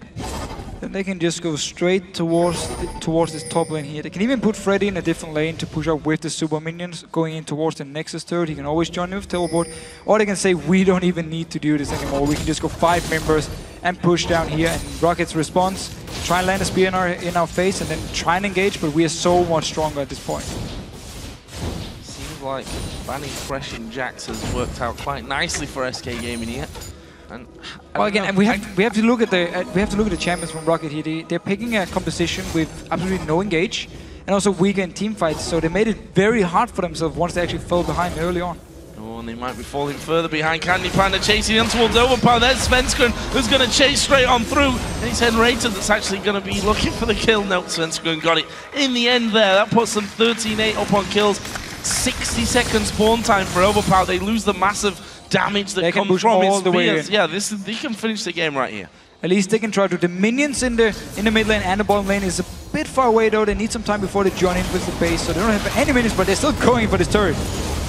Getting towards Celeber, that's a good culling coming out from him though. Doing good damage on towards Svenskeren. Wild Growth used onto Jankos there. That was not, I think, what they really wanted to do. I thought he was going to jump straight in there or be close and knock people up. In the end, that didn't happen. Still 30 seconds as well until Overpower respawns. They're just waiting for that minion wave to actually come down. I think Freddy could probably just tank it up at this stage though. He could just tank it up. Just playing it safe though, actually waiting for the minions to come here. Cannon minions, well now they're going. Candy Panda gonna go low, but there's a crescendo coming across from them. It's Sullivan that's a focus there at the front. Svenskeren gonna finish him off, and this is just a whitewash of kills coming through. Panda tries to get back to Fountain, manages it as well. They didn't even pop Svenskeren's Guardian Angel. Candy Panda didn't have his taken down either, and there's super minions all over the base right now. They focus straight down to those Nexus turrets. There's going to be a last chance saloon here for Roccat to defend. They won't manage it. SK Gaming bring it back 1-1. Very, very strong performance and some very good champions picked up here. They fixed the issues they had in the champ select from game 1. They banned away the Jax, banned away the Thresh here, and it was a lot easier for them to play in the early game, at least also for SK. Jax and Thresh, which we saw yesterday in those games against Gambit, both games. You have to wonder if SK would have been in. Possibly have won the game even by now if they were banned. No, it's all ifs and buts. We should talk about the composition that they did get that last time around though. As you said, no real engage in there whatsoever. I think a combo for an engage is something that you never really want to rely on, right? Well, definitely not. You would have to invest your ultimate from Lulu, even though Jankos, if he dropped low or not, it wouldn't matter. It meant at least when Jessis would jump to a target, they wouldn't have the ultimate to this target because Jankos needed it for doing the engage itself, to knock someone up. And even just the knock up, it's very hard to have this as your only engage. And it was the only engage. So I think Rocket, looking back at this game, is going to be very mad at himself, especially also for the whole thing they did early game, where trading the lane swap top turret for the first bot in mid lane, and then never really recovered from there. And the fact that Sasus got lane swapped on Lulu, he never got to be the bully in the lane, like 1v1 against Freddy. So Freddy always got the farm he needed, and it meant that Freddy could always split push. Like, he could always just stay up there and farm. Lulu could never really shut him down, and then the whole comp from Rocket just fell apart because they needed to win the early game to get to the point where they could stand in front of the turret, land spears, Lucian, of course, poking towards the turret, poking towards whoever is there from SK's side. And then with Lulu and Kale as their, if you engage onto us, we got these two great ultimates to stop you and we can kite you around. That was the whole idea. So if they got hit early on, fine. But it was so risky because as soon as they fell behind, then SK were just better in split push. And SK was just a lot better in team fights with their champions. And you have to wonder, I mean, the way to even up that whole three-man fast tower push is to do exactly the same on your side of the map, especially when you've got the numbers in the bottom lane on the towers that go down faster. And also, when your top laner already moved all the way down to the bottom lane and your junglers there, you could move them down, get to the turret, pretty much the same time as SK were being at the turret, but instead they decided to freeze the bottom lane and then went for the gank in mid lane. So the decision itself, they could actually push the 4 members up. There was only 3 members of SK in the top lane because Freddy was jungling. I believe he was doing the wolf camp. Yeah. So they could have pushed very fast up and gotten 2 turrets here. Trade 2 turrets for 2 turrets and say, that's it, we're fine, we're happy with this. Instead, they put themselves in the disadvantage. What do we think then for Game 3? What has to change here? I don't see them banning anything except Thresh and Jax once again. But what do you think Roccat really need to do? Is it a complete overhaul of the team that they picked there?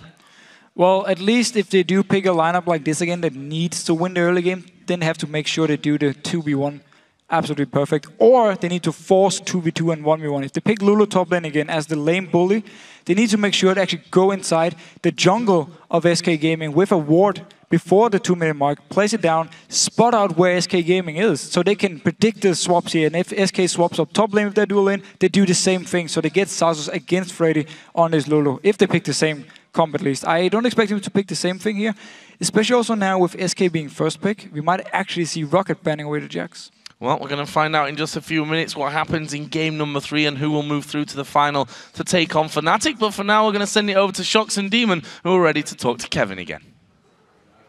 That we are. Thank you very much, Joe. We were talking about what SK should do coming into the second game after that game 1. They decided to ban out the Ryze, Thresh, and the Jax. What route did they take with their comp in general, do you think? A very important pick, I think. The Trundle going into Freddy's hands, he could put a lot of pressure down. So I think SK ban were perfect. Not much to change there, I think. With the Trundle pick, Freddy is super comfortable on that pick and his favorite champion. The thing I didn't understand the last game was why the Lulu pick against the Trundle. It's kind of a bully, but when he gets the magic resist and the vampiric scepter, there's like almost no way to kill him or to put him really low. So the Trundle, with Lulu, it's a bit harder to last it actually than with Trundle. So if the Trundle is playing really good and Freddy is a good laner, he will go up in CS. And yeah, I hope they're gonna change a bit. Roccat, the top lane champions, Irelia would have fitted much better there. Xaxus is a really great Irelia player. So you'd always pick Irelia. Yeah. Well, I mean, he did even say Irelia's open. He's going to pick Irelia. Absolutely going to pick Irelia. And you guys, you were Fnatic, were told, says everybody's talking about how strong Irelia is right now. Why is that? Basically because the small nerf of Renekton as well. Renekton always a good bully for Irelia, but also the health buff. I mean, per level, for example. Yeah, it's just makes her early game really easy. So you can survive it much easier. You get stronger in the mid game and the late game for sure. And there are not that many bullies anymore for Irelia, so it's just really hard to counter her on lane, and that's why she's pretty strong right now. And what do we make of the early game? Because obviously Svenska had a massive part in it. Went 3-0, I think, up already. It's again, we're seeing these tower stacks. And SK did it again, but Roccat didn't really reply this time. They just kind of let it happen. So maybe they thought they would just get the 1 turret, and yeah, we can stack and get ahead of Candy Panda. So they didn't expect to be Svenskeren to be that often at the bot lane and to camp them so hard. So basically every time they could freeze, SK could freeze the lane and push and have a big wave. So every time the wave came into the turret, they just dived the Roccat, and it was pretty easy to deny them from there. And keeping on Candy Panda, obviously he was pushing the top lane. I think it was about 20 minutes in. SK, big advantage. But then they dropped the ball. They let Roccat get back into the game. They had the Drake, and I think Selevar pushed and got 2 towers down that bottom lane. What is going through a team's mind when these sort of things happen? Are you just so focused on that top lane that you just ignore all of the other objectives being taken? Yeah, I quite didn't understand why SK did that and didn't contest the Drake or anything like that. They didn't try to group when they had the advantage with such a comp. And yeah, they thought they can trade the turret maybe for a Drake and didn't expect to hold that turret, Roccat to hold the turret. So yeah, Roccat did really great calls there, and SK was just, I don't know, they kind of played their comp at this point really bad. When they had the advantage, they should have just teamfight and kept on and won the game. Going into the next game then, what are the priorities here? We saw Svenskeren 2 times in a row on Evelyn now did very good because Jankos maybe didn't feel as comfortable on the Kazakhs putting down the pressure down, or he wasn't able to put the pressure down early. Do you think Jungle will be coming into the bans here? Will it still stay top and support? What do you think? For me, I think it's still going to stay the same. The band's going to be the same, I think. This game, the problem was with at the second turret, the dive when Jankos and Xaxos died. So he got really behind early. And that was mainly the issue why Svensker was that fat, besides the really good dives. So I don't expect there to be any jungle bans, maybe. And for me, one thing that's changed that Rocket have not done all season is they pick Nidalee first. Generally, we see Overpower being the last person to pick. They lock in everything else first. They went for the Nidalee, they fell behind, and well, if you fall behind with a Nidalee, generally your team, you're not going to do a great deal for them and just losing out in the siege. You also need to look at maybe Jankos. He played amazing in game 1, but again on Kazakhs. And you look at the stats that he's played Kazakhs, and he's played it 2-3 times in the season. Never once had a good game on Kazakhs yet. Absolutely, and maybe at Nidalee, oh, she is so good, let's lock her in. It kind of blinds you. So guys, if you have to call it, Kevin, the third game, SK or Rocket? So for me, as well, it's going to all depend on the champ select. But from my feeling, I think Rocket is going to take it. Yeah, I'm thinking Rocket as well. I mean, SK have finished top in the season. They've played brilliantly, but Rocket have looked really good in these playoffs so far. Absolutely have. We'll find out in a second, of course, but we have to take a short break. We're just one game away from finding out if SK Gaming or Rocket will head to the finals tomorrow. We'll meet you right back here for that in 3.5 minutes.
At the start of the season, some people had a difficult time imagining SK Gaming heading into the championship, and others thought Roccat would have a hard time against Gambit in the quarterfinals, but here we are about to decide which one of those teams will advance into the title match. Tied at 1-1, the winner of this next game faces Fnatic tomorrow.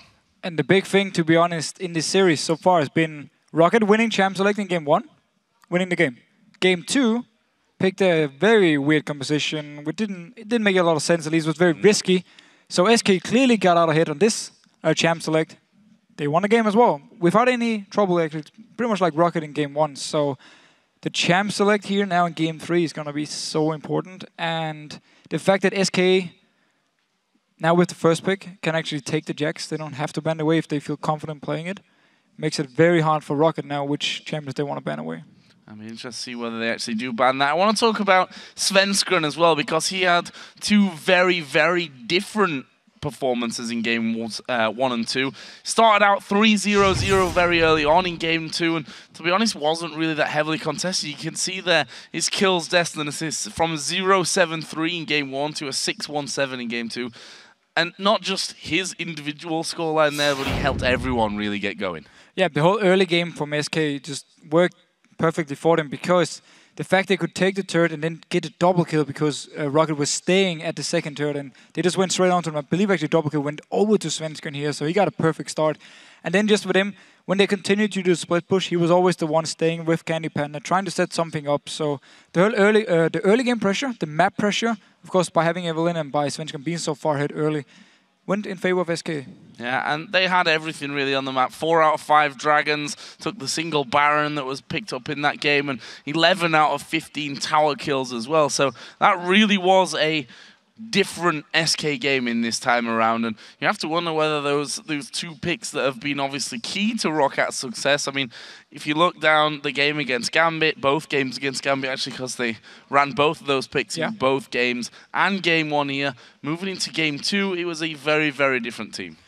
Very different team, but also, again, Roccat also looked very different in the way they played here. The early game was a lot weaker than before, so both teams showing two sides of themselves, to be honest. And the only thing if we have to look at SK and look at like what could have gone wrong in the game for them, they were actually very far ahead early on, and then they didn't use the lead. They kept giving up kills to Jankos, and at the point they were only like 1k ahead actually, even though they were 5k ahead just from the start. So a bit of a weird mid game for them where they didn't know exactly what to do. They wanted to split push, but they never actually really got to set any picks up, and instead Roccat were the ones to find the picks and get the kills. So a bit of a tricky part for them, but as soon as they actually got to, or as soon as Roccat decided to go for the Baron, and we finally had a team fight, SK Gaming just went in and destroyed them in a team fight, took the Baron, and from there on out there was only one way, and that was SK winning.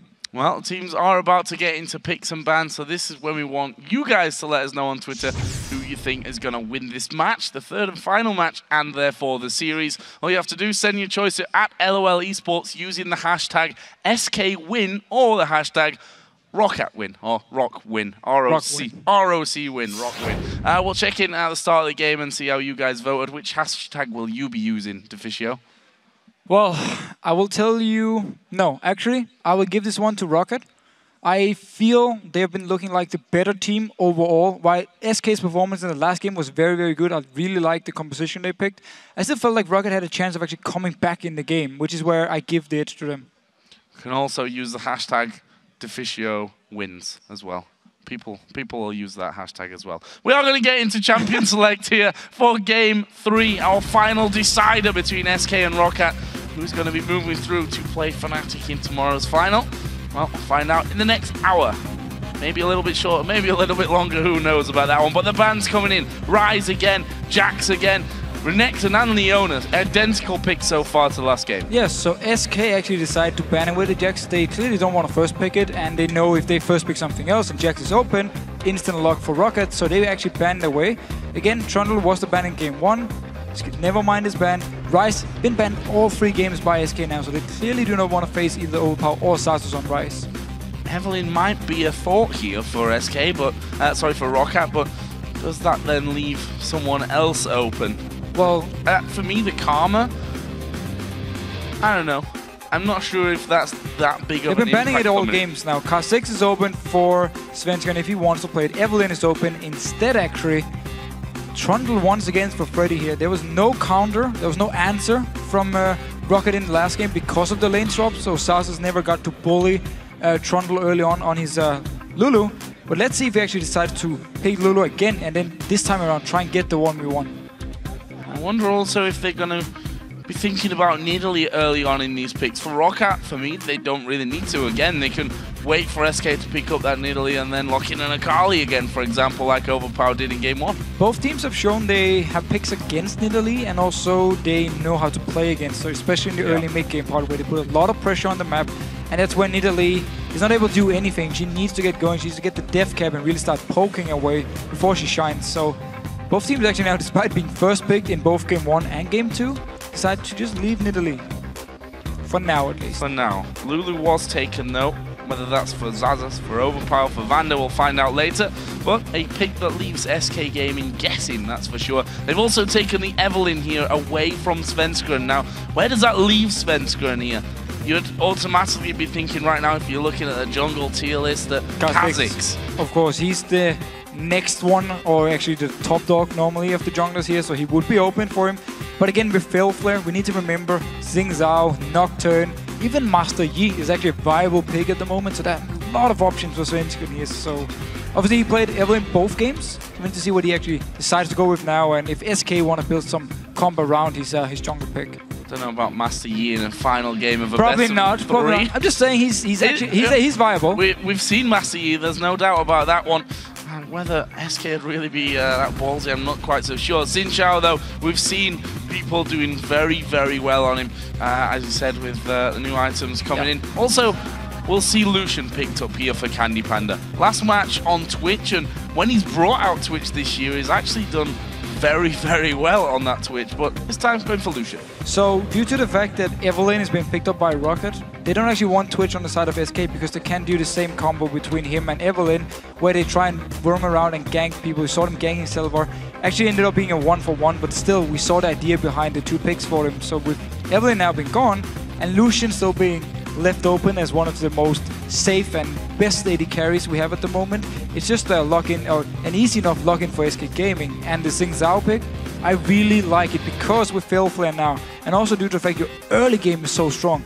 If you find Evelyn in a gank, like if you turn a gank around with Evelyn being there, you do so much more damage than she does. And Lucian also a bit of a good luck charm for SK Gaming. Out of all the games they've played with him, only lost one, actually, which was the very first game of the season against Millennium. Interesting stuff there. On the other side here, we're going to be seeing Jinx once again for Celiver, and we're going to be seeing Janna. So, Shield comp. Fnatic ran it earlier with Lulu, Janna, and I believe it was it Kayle as the last pick? Yes. So, obviously Kayle is still open. It's an option for Overpower to log in. Already now, Jinx, double shields, ultimate from Lulu, ultimate from Janna to knock people away. It's going to be very easy for Rocket, or it's going to be the whole idea for Rocket to try and protect Celiver in these fights. And of course also a shield onto Evelyn. So it's going to be very hard for SK to actually kill these targets unless they get some good CC to lock them down so they don't start kiting around. We're going to be seeing a possible Nidalee pick. N-rated, he's going to be locking in Sona here. So Sona and Nidalee, those picks that we kind of expected, or certainly the Nidalee pick. And although Sona worked out perfectly pretty much for N-rated in that last game as well. And Sona's great because long drawn out fights, you can heal, you got good sustain, and when the engage actually comes down, you got the hard CC from Sona here. You land the ultimate onto multiple members from Rocket, and then you can pile on your damage onto him. You can land a spear from Jessis, and then, of course, with both Trundle and Svenskeren jumping into the face of Rocket, they can get in there. So from SK's side, as long as they land the ultimate from Enrated, which is going to be really key, as it is the main CC, is actually the only stun they got at the moment, or they're going to have. So they need to land this ultimate from Sona in the fights, otherwise Rocket is just going to start kiting them around. Irelia being hovered over here for Zazas. Of course, Irelia started to make a bit of a comeback. We saw Darien player not quite as well as some other people have yesterday, and it is going to be Zazas that will lock that one in. So Irelia for Xaxus this time around for Lulu to go in the mid lane. So I like this pick here because frontline wise you have Evelynn, you have Aurelia jumping into the face of the people.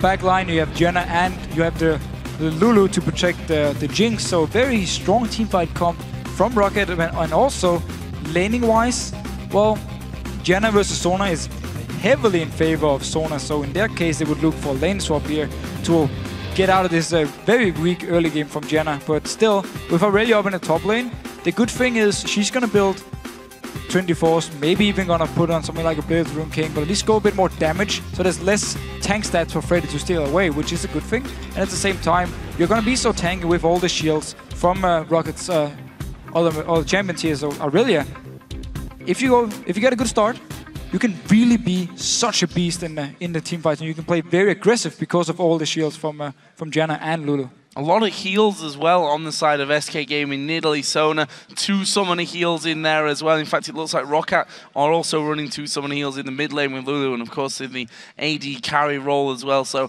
gonna be some long fights these. Yeah, very, very long fights here, and both teams are happily enough going in, trying to get the fight going and back out a little bit. Obviously, the sustain goes in favor of SK due to the Nidalee, due to the Sonar.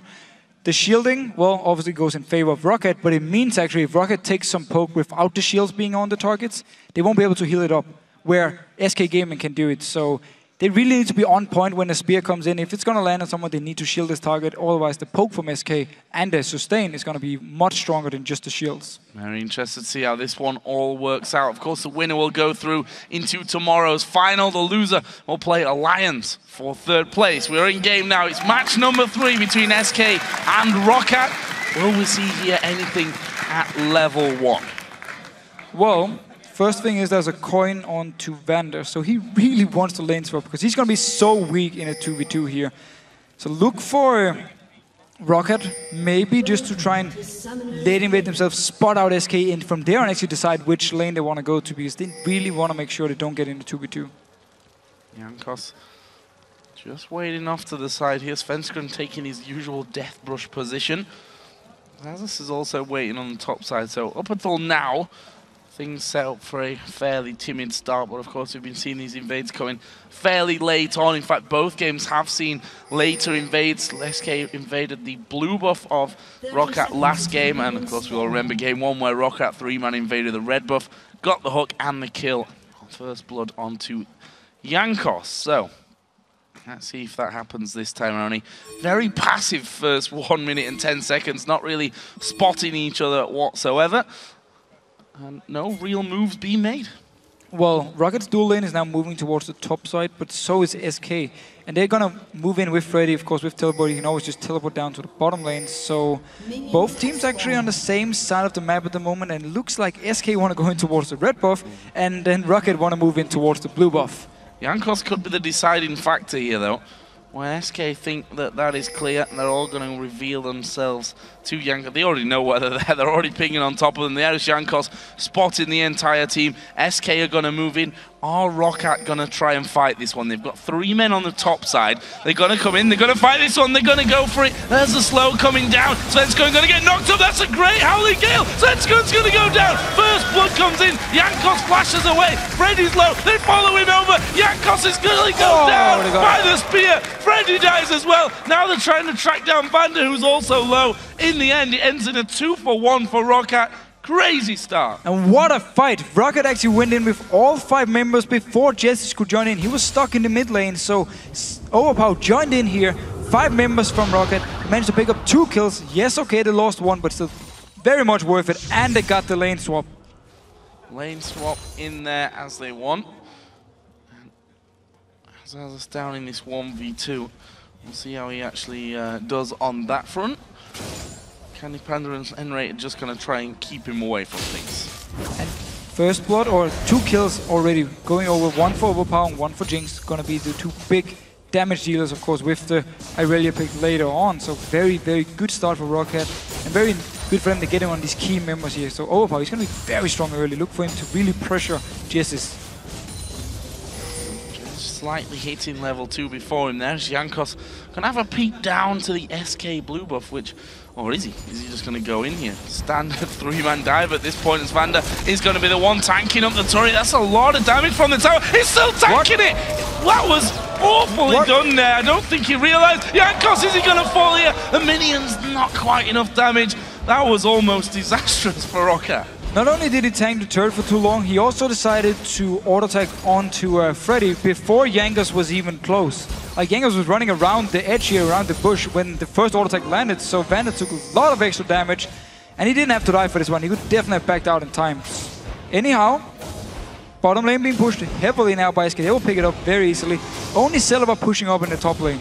And you have to question Roccat once again here. We saw in that last game that when SK went for that faster push on the outer turrets, they didn't really react to it. They decided to freeze that bottom lane and not take it down. SK once again are putting in a ton of damage, and actually there's a risk here that they're going to lose that blue up. Jankos is pretty much going to face check, but Svenskred already falling low. Here comes Overpower from the side. This is bad news for SK. Here comes Candy Panda though. They turn around, they're going to go for Zazas, and they get the kill. Candy Panda gets that one. Svenskred is going to go down. Jankos falls as well though, and they flash in onto Overpower. There is the shield, and Raider going in as well. Not quite enough damage, and he ends in a killer piece. We're tied at 4-4 now on kills. But the early game power here from Svenskred on Xing Zhao, so strong here in these fights. I mean, he was actually the guy who had to flash away first because he face-checked 2 members, and still he could come back into the fight, do a lot of damage, together with, of course, Enrated and Candy Panda, picking up kills and double buff over to Candy Panda. That leaves both AD carries at 2-0-1. They'll be happy with that start. Candy Panda, of course, in that last game got a ton of assists in the early stages of things, which may have slowed him down a little bit, but this will be a happy start for him. Actually, Celebar and Vander have got this top tower fairly low, but I think SK will draw the first blood when it comes to towers. Yet they certainly will. That one is going down. However, Roccat doing a very similar thing up there on that top side. Freddy can't do much about that. And actually, they're going to chase after him here. They get him with the chompers. Have they got enough damage? Here comes Jankos from the side. Freddy's going back for his tower, but he's not even going to be close to taking the enough damage. And that will be the kill for Celebar. And the tower going down as well. Leaves him 3-for-1. But SK have taken the outer turret. They're going for the inner. Yeah, both junglers actually went to their dual lanes here to help them push down. A lot of damage onto this turret here from SK side. Only Zazas here to defend. All 3 members from Roccat are staying in the top lane to push down the next turret. Playing that game. You can actually see that Zazas here, like what he's doing, sat just over the tree line there, so he gets that XP as well, whilst he does lose his tower. Oh, Freddy actually coming back in to try and stop this tower going down. Honestly, not really got that much damage at this point, and can't really stop them taking it out. The minion waves are going to go in, but they're going to catch Freddy once again. He stands on top of the chompers. He's going to run towards the turret, but again he goes down, and again it's Celebar that gets the kill. He's on a rampage now. But second time in a row, Freddy is staying at the turret, trying to get some XP. Like, there's no way for him to clear the wave. There's no way for him to push Roccat away from the turret, so he just stays. And now they're in him because the 3 members continue to push. This is all a little bit awkward, I feel, for Roccat. SK are going to take down that inhibitor turret. Are they going to stick around for the inhib itself? Maybe or maybe not, but Jesus and Overpower here fighting in that mid lane. It's good damage. There is a polymorph coming out. Jesus has to back off. Jesus actually got level 6 before Overpower, so he could go aggressive towards him. The heal was used by both sides. No ignite, of course, so they couldn't get in the extra burst here. But SK Gaming, with 3 turrets gone in one lane, moving towards the dragon, they will pick this one up for free.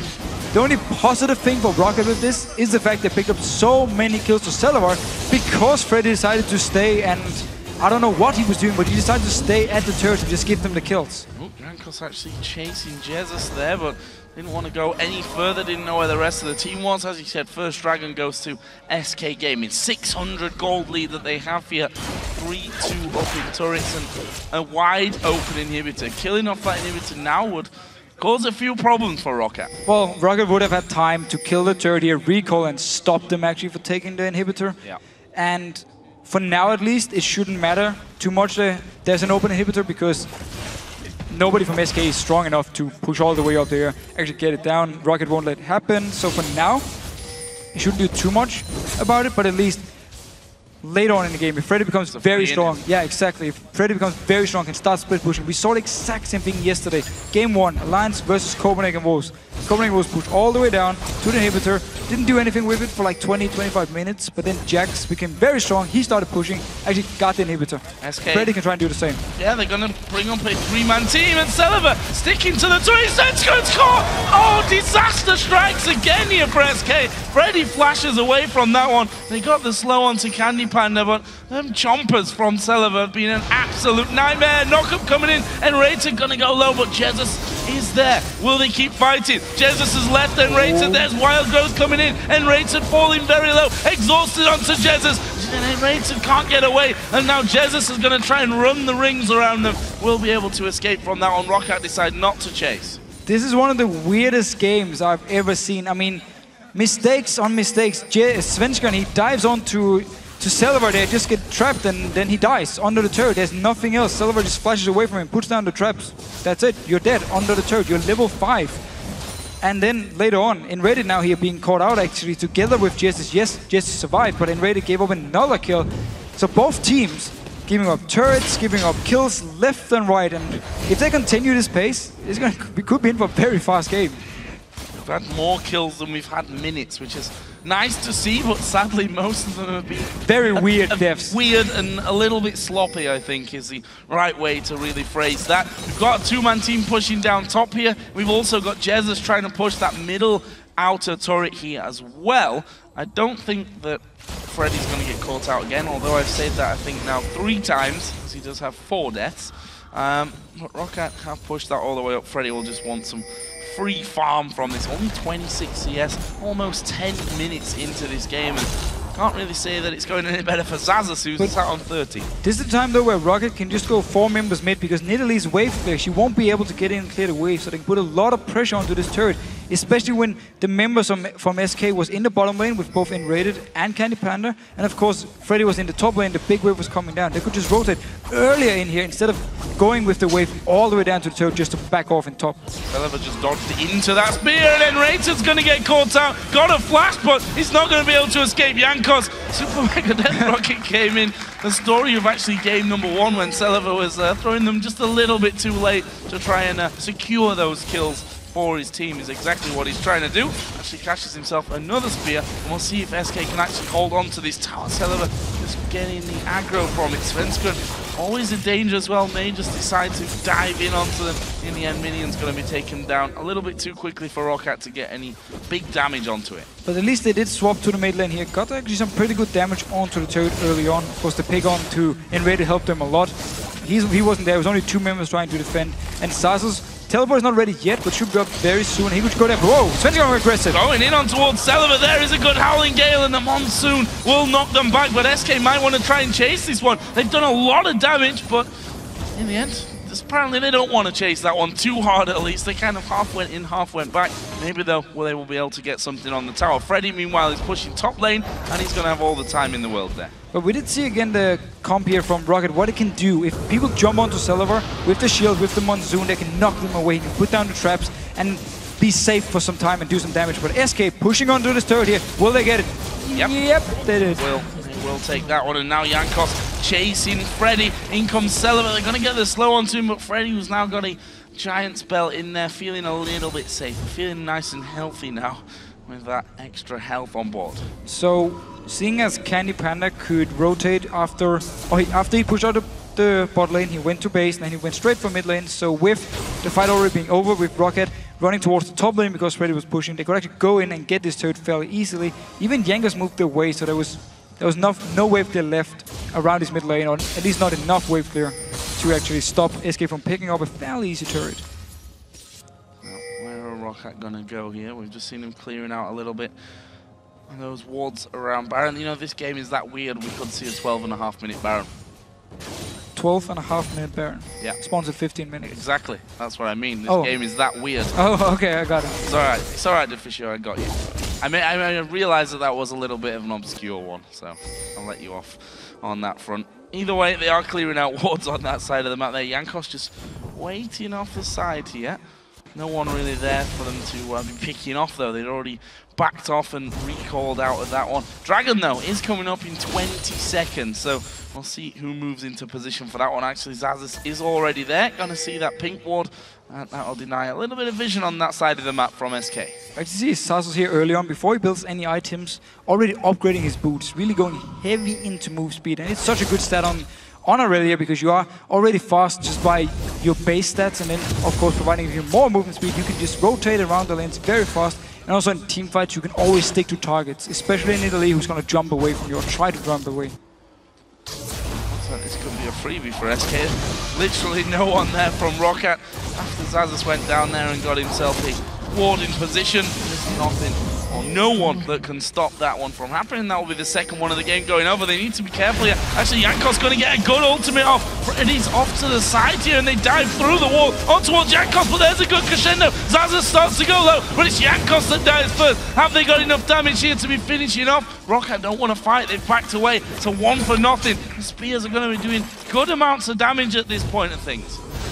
And the pillar here for Freddy blocked away Rocket. They couldn't really get into the fight, and at the same time Jankos, he couldn't get out, so he was the target for SK, and he could go nowhere due to very, very nice pillar by Freddy. So SK Gaming got the dragon, and also got a kill, and actually pulling 2k ahead early. Calling to push that bottom wave, but let's not forget, again, strange game. That inhibitor is left open at this stage of things, and has been for a good amount of time here as well. I'll look down some of the items now that everyone's finally getting some farm on board. It's a pretty low score in CS-wise, certainly not kill-wise, but CS-wise this game. Farming champions, not minions. Indeed, that's the way to go apparently. Spears start coming through, and those shields only going to do so much as this Nidalee starts to ramp things up there. Yeah, the Janna shield going into late game is not going to do much against a max range spear from Jesus. So it means from Rocket side, they actually need to engage, because if they just stand there, we talked about how the sustain was better on SK side, and also the poke is better. So if Rocket just stands back and wait and trying to shield away every time the spear lands, they will drop lower and lower. So they're going to need to engage. That's where, of course, they can use the Evelynn, flank around. You get the ultimate from Overpower combined with Evelynn putting on her ultimate to knock them up, or you get this very, very fast Aurelia who can teleport in and actually just run into the face of SK and start the whole fight. Not seen all that much out of Xaxus, but he is still ramping up, to be fair, working his way in towards that Triforce with the Phage already complete. Actually finishing off his Berserker Greaves first of all. So he's delaying his Triforce by quite a lot. He's actually not very strong when it comes to fights, but he's going in anyway. He's going to go in, and there is Jankos popping up, and Freddy realizes he's biting off a little bit more than he can chew. There's the pillar put down perfectly between the two of them. Is he going to be able to get to the wall? He doesn't have flash anyway, it doesn't matter. Trying to get to the rest of his team, but Jankos picks up the kill in the end. Now SK coming back, they're going to be spotted though. And Rocket needs to react to this one. They see Jesus moving up here, they see the rest of the team, and they're now going to push down the mid lane. They can take this turret, just trade 1 for 1. Trade 1 for 1, or will it be more? I'm not sure about that one. SK are going to take the first one. Are they going to go back? No, they're pushing in here. Nidalee's going back to that mid lane. The minions have actually died in the mid lane there as well, so they've had to tank it up, but they're going to take the turret. 2 men from Rocket are defending, 3 men are pushing against just 1 for SK towards that inner turret, and as they see Jesus, they decide to back off. So they do trade 1 for 1 here, means only the bottom outer turret is left alive from SK side. Everything else is gone. If you talk about outer turrets, opens up the map a lot. Already 16 minutes in, or only 16 minutes in. You can see so many deep wards now, and you have so many spots for both teams actually where they need to ward up because they lack the vision from their own turrets.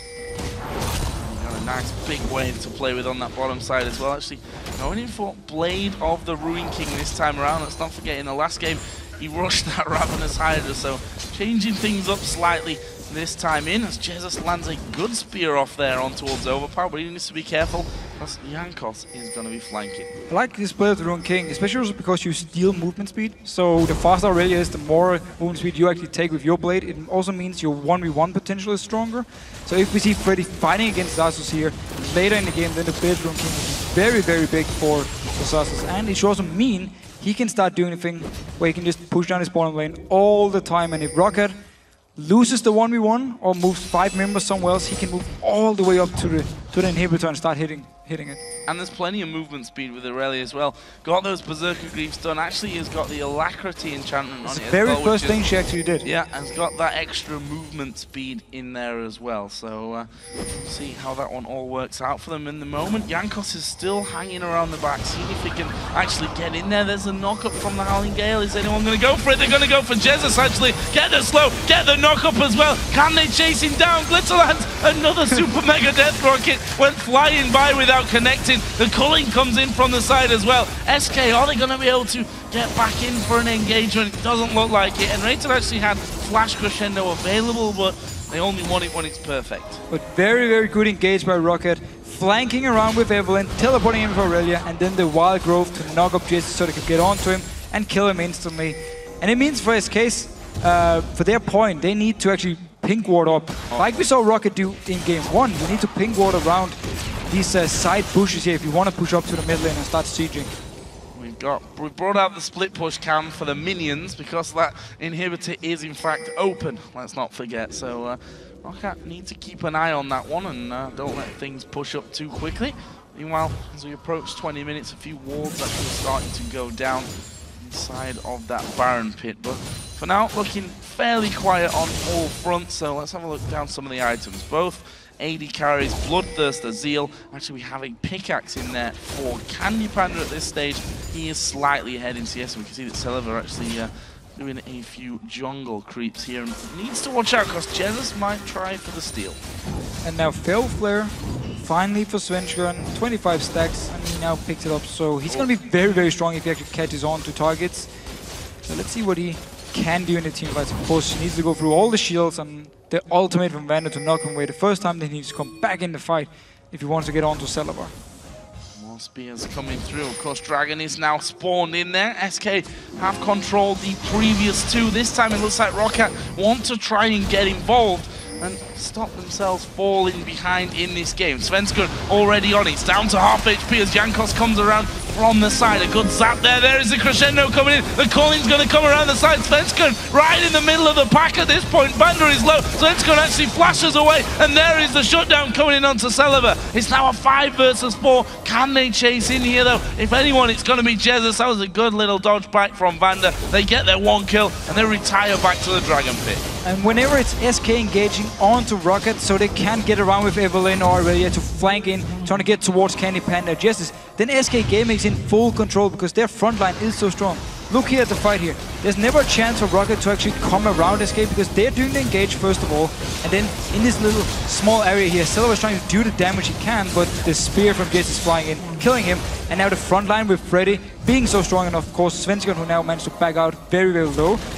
There's just nothing Rocket can do because they don't have the damage from SK, the same damage as SK. So whenever SK is doing the engages, they're in a big advantage. That's why we need to see Rocket rotate around the map and then they can start the fight.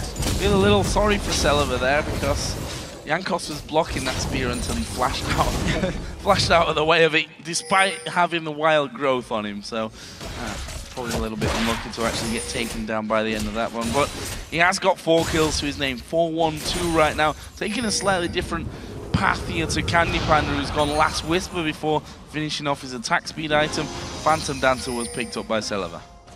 And we need to see now when Celeber actually picks up the last Whisper how much damage he can do onto Freddy, onto Svenskeren, because they're going to be, or try to be in his face every single team fight. He is the main damage dealer. And wow, Rocket actually tried to engage here again with Jankos from the side, but quickly disengaging, didn't actually want to fight. Still on a pink wall, or came through a pink wall there to try and kick that one off. Now SK, are they going to move into the position which, to be honest, they're going to be strongest in here, having the needly spears. No ultimate on Jankos, it's the big engage. They don't have to fear because he used it before when he didn't have to back out instantly. So they feel confident just standing here and start sieging away and poking. Look for the spears to land from Jesus. 1 or 2 and Rocket needs to back away. There's an interesting stat about Freddy as well. Died 5 times so far this game, which is the exact amount. Oh wow, Candy Panda, that's a bit too deep. The exact amount that he died over the course of the previous 2 games in this best of 3. So not been the best start for Freddy, but it's all about who wins at the end. And Celeber, as you mentioned, catching the spear, and that will force them to back away. And they can just do this over and over and over again. So it wasn't 2 spears, it was actually just 1, and then they had to just move away from the turret, SK Gaming, as long as the ultimate is not up from Evelyn, they feel safe just standing here and firing away the spears. A lot of damage they do as well. Zazas catching that last one. There's one onto Overpower as well. The accuracy is strong right now from Jesus. In the end, the Chompers do come down. Minion Wave taking its time to get up here for SK. We can see that Jankos again flanking, trying to get into that position to start off the fight, but Zelva does go very, very low, not quite finished off, but they're going to dive in anyway. That's a great crescendo. It's 3 men. They've got 1 kill. Make that 2 now. Oh, and the spear just flying by. Jankos can't do anything about that. He tried to come in the back, and that's the inhib down. Let's not forget that good old open inhib on the bottom side. Actually, they don't even care. They don't even care. They don't care about that one. Maybe now they do, though, as Roccat starts to come at them out of the base. They've got to focus down. Jankos, good wild growth comes in. Freddy puts his ultimate down, though, steals all those stats, and Jankos is going to go down. And now they turn back around here with those spears coming flying through. Are they going to play it safe and back away? Yes, they are. Only 3 members from Rocket, and they tried to fight against SK here. Just kite them back a little bit, and then you see Svensson just turn around, pops his ultimate, fires 2 members away, and there's just 1 guy left. Of course, it's Jankos, and he's just going to be the target, taken down fairly easily. And we just saw the perfect play from SK with this comp. I mean, you go up to the turret here, you know Evelyn, there's no ultimate, you start landing spears. Whenever you land a spear, you can take a turret, move on to the next one, land a few more spears, take the turret, and then N-rated lands his ultimate onto, I believe it was 3 members from Rocket, and they just pass straight onto them, they're hard CC'd, boom, you're dead. So SK playing the comp really well here, and Rocket, due to the failed engage in the mid lane, due to the fight down of the Dragon before, really falling behind now. A couple of little fights not going their way, and that's allowed Nidalee and now a death cap. And going to be building up, I'm guessing, towards that Void Staff straight away afterwards. On the other side, Overpower got his Nidalee large rod and blasting one, but not quite got that finished off just yet. And surprised they didn't actually move straight for that bottom inhibitor, because that little move back and forth that they did towards the Nexus turrets would have been enough time to finish that inhib off. Jankos going to get caught here by the blue buff. He does put down his randomins, so Enscreen pops his as well, and then the culling comes across the side, and there it is. It's Candy Panda, max range on the culling that gets the kill, and now they'll move towards that inhib. Now they will pick it up. Before, and actually, they probably thought they could finish the game, but because Rocket engaged onto them, because there's no minions, they had to back away. This time around, though, no Evelyn, so the engage is gone, and they can take this inhibitor for free.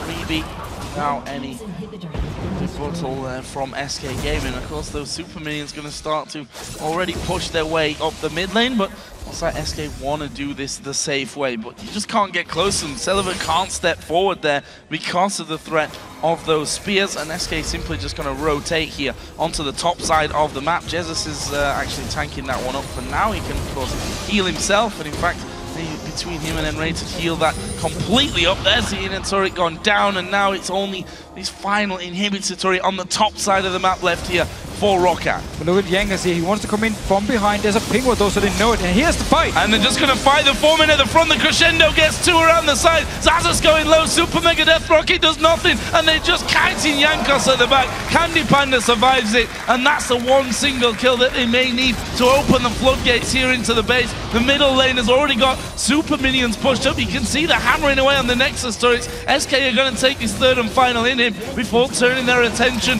onto the Nexus turrets. The first one already has gone down. They dive in for a bit more of a fight. Well, the Nexus turrets have already fallen. That is an open Nexus now for them to finish off. They look like they want a few more kills, but they turn their focus to it, finish off the game, and move through into the grand final tomorrow. And it's going to be an El Clasico final here in the spring split. And it's going to be between number 1 in the standings and number 2 in the standings. SK Gaming versus Fnatic. But if they do the mistakes they did in this early game here, give up so many free kills, I believe they gave up 8 or 9 kills in just the first 10 minutes of the game. They can't do the same against Fnatic tomorrow. But credit to SK then, even though they gave up a lot of kills, they were ahead. They managed to get the dragons, get the turrets all the way into the inhibitor. And then when it came to team fights, again, they were just so much stronger. I think SK can almost count themselves a little bit lucky there that Roccat were also a little sloppy with things, that they allowed them again. And I have to point that out because it happened in game number 1. No, game number 2 as well. The whole trade with the tower pushers going on. Once again, they were slower than SK. And they didn't react until the inhib turret was going down. they kept pushing down the top lane, and then because, well, I don't know if it was bait from Freddy, but the fact that he stayed around and actually gave up the 2 kills made them was like, we can stay, we can keep pushing, we can keep pushing. Meanwhile, their own bottom lane was just being pushed all the way up, and by the time they took down the second turret, their turret had already gone down. It was too late for them to do anything, and then they lost the dragon as well, so they gave up a lot of objective goal there for SK. And then again, when it came to teamfights, look at the comps.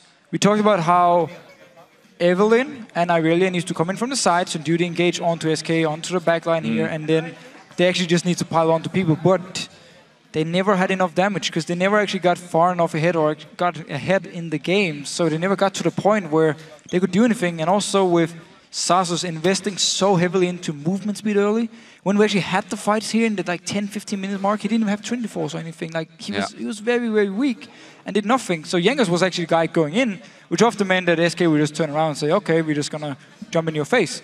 And then with Zheng Zhao and with Freddy or Trundle being very tanky from the start, getting early Randuin's Omens, they could just go into the face of Celavar, and yes, you had all the shields in the world, but you didn't actually have enough damage to do anything onto SK's side. And I really like the way that SK actually did that in the end there with Jankos, because he was the threat to them. You're sieging up on that top inhibitor, all you need is a pink wall behind you, because if he comes in from the front, you're going to see him early enough and just nuke him down anyway. With that pink wall behind you, you see him, and then you saw just 3 of them peel away, kill him off, and then focus again on the front. Exactly, you saw Svenskeren and Freddy just saying, you know what, we go to the front here, we hold 4 members or 3 members, how many from Rocket there is, and meanwhile in the backside, we trust that you guys can just pile on to this Evelyn coming in to try and kill our AD carry, and with the heals, like summon a heal, the heals from Jessis 2, the heals from Sonar, they just couldn't, like, it wasn't enough for Jankos to actually kill Candy Panda, and as soon as Jankos went down in the last fight, it showed you, first of all, it showed you don't have enough damage, and second of all, that was the game. I mean, that was all Rocket could do. So as good as Rocket was in the first game when it came to also the champ select, as soon as the Jax ban and the Fresh ban, 2 things Gambit failed to ban out yesterday as well, as soon as they were banned away, Rocket, their comps didn't really have much to do unless they got very far ahead early on, which they didn't. I think I know what alliance are going to ban, or at least 2 of them, in the 3rd, 4th place playoff game tomorrow. Of course, that Jax and the Thresh going in there as well. Either way, it's fantastic performance from SK Gaming. They go through into the final. We're going to head over to Shox and Demon in just a second to figure out exactly what the guys are thinking after that game. Thanks, Joe. D-Man looks a little different right about now. No, seriously, we're joined here by Jessis and Candy Panda. Congratulations making it into the final tomorrow after 3 games versus Roccat. Let's break down the series a little bit. Starting with game 1, Candy Panda, that bottom lane, that was quite a pickle for you guys. Yeah, I don't quite know what happened, but we got hooked too many times. So that kind of snowballed the game. Like, we wanted to see the Jax, Trash, Jinx, Elise combo that they played yesterday was Gambit twice. I guess there's a reason Gambit lost, because it's really strong and it caught us off guard. Absolutely did. Also, the Akali pick coming out there, something you probably did not foresee. How was it playing against that? Well, I don't know. I kind of expected him to pick something like Akali or Talon or something, because I knew he had something up his sleeve if he wanted to leave Nidalee open. But I don't feel like Akali was the problem at all that game. Like, I got caught by a gank, the first gank. Like, I don't know, I was sleeping and it was like first game in a while, so I was like, whatever, but I don't know, it's just pretty much like there was pressure on every single lane and there was not much to do. Like, I don't really think Akali was the biggest factor in that. Yeah, you say we were kind of sleeping. It was the first game in a while, so that must have been a wake-up call. You guys, have a sports psychologist. Does he then step in and go like, yo guys, wake up, you can do this, or how does that work? After the game, I said, well, the only reason why I died by a gank was because I was sleepy. But now I'm completely awake, I'm completely pumped for the next game, and I don't know, we were all pretty happy and we were like talking, because we've been in this situation before. Like, we always do good in best of 5s and best of 3s. Like, we just never go on tilt. Like, it's just how we play and how we deal it as a team. Yeah, absolutely. You guys are good at comebacks indeed. Candy Panda, tell me then, what was the focus for you guys? What did you really want to pick or ban going into games 2 and 3? 3 different AD carries for you throughout the 3 games. Well, we weren't quite expecting the 2 support bans, so in the second game we had to adapt. I don't think they knew we played Sonar, so we took that to our advantage. Also, Leona was banned and Karma was banned, so Twitch was a really easy pickup for me because like they couldn't really punish me. Even though I got behind a lot because they froze the lane twice and I was like 2 levels behind. But overall, it was. I mean, it didn't change the fact that we outpicked them that game. And then the last thing I want to touch on in the games is the beginning of Game 3. What was going on? Kills all over? Were you both asleep or just very awake and wanted to fight? There was a point, like in the beginning of the lane, or like in the middle of the lane phase, where it looked like we were behind, like in kills, but I didn't feel like we were behind at all. Like I felt like we had the game completely in control. Like we had towers, we had pressure everywhere. It's not like the kills did any difference for us. Like I felt like we were just ahead all the way through. So it's just a slaughter, I guess. Like Freddy died a lot of times, so it's just nothing else, I guess. Just give up the top laner, no problem. Oh, Freddy kept saying like you kept dying, but like to be honest, it didn't change. Like he just was like, oh, whatever. I still have the pressure. It didn't change anything. And you guys closed it out. That means you're in the final tomorrow versus Fnatic. Last time you met was in week 11. You guys were victorious there. After what you've seen of them, how do you think that's going to go, Jesses? Fnatic has definitely improved some weeks ago, but I think us as a team, like we're really strong, and I think the first match here today definitely made us wake up. So I think we'll just play our game and play really, like we'll have to be really focused against Fnatic and we'll be able to take the games, I feel. Candy, what do you think?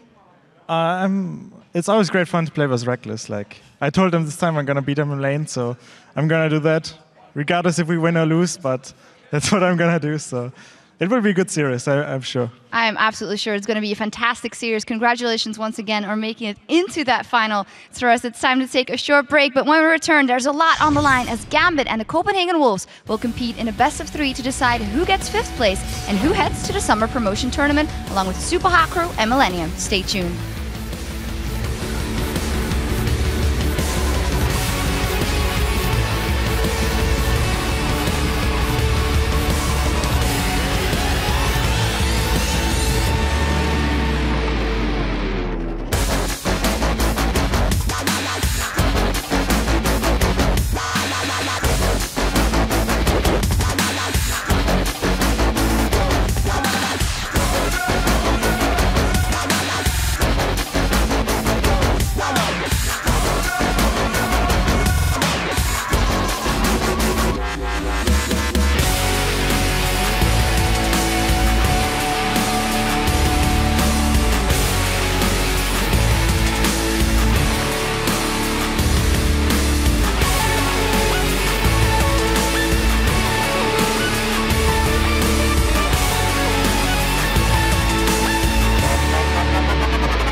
Welcome back, ladies and gentlemen. Let's check out the brackets once again now that our 2 semi-final games are over with.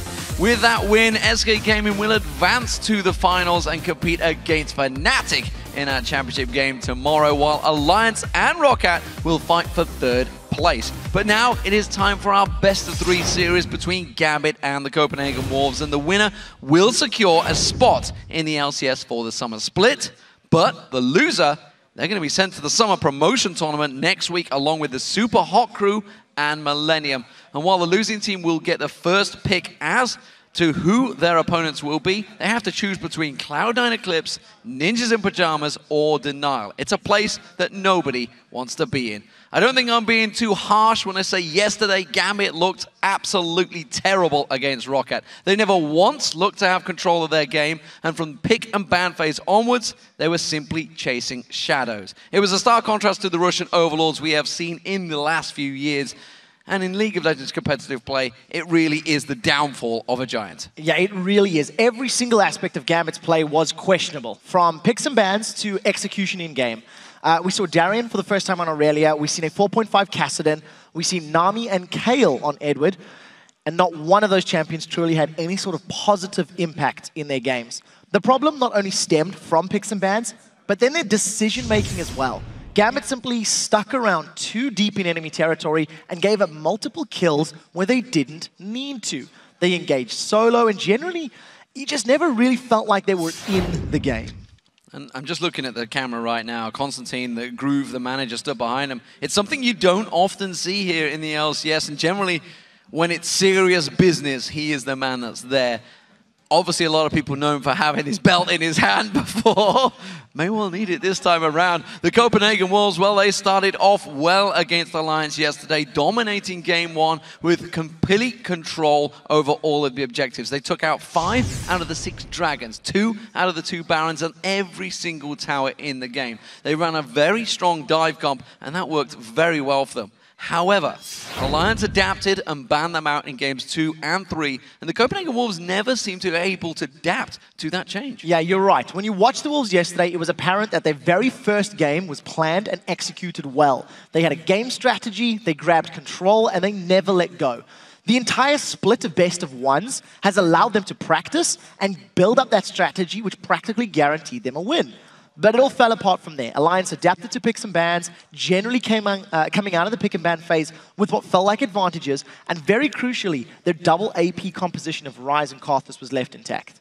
As the series played out, the Wolves showed that they could get a lead, but they couldn't extend it in the mid-game, and they just gave their opponents too much time to scale with their very late-game oriented composition. So in order for the same problems to not happen today, the Wolves will need to be more decisive in their mid-game choices, especially when capitalizing upon leads that they've gained. Well, for the Wolves, victory in this series will mean shutting down Diamond Prox, Alexic, and Darian. While Gambit, well, they're going to focus stopping Amazing in the jungle, and of course Forgiven in the bot lane.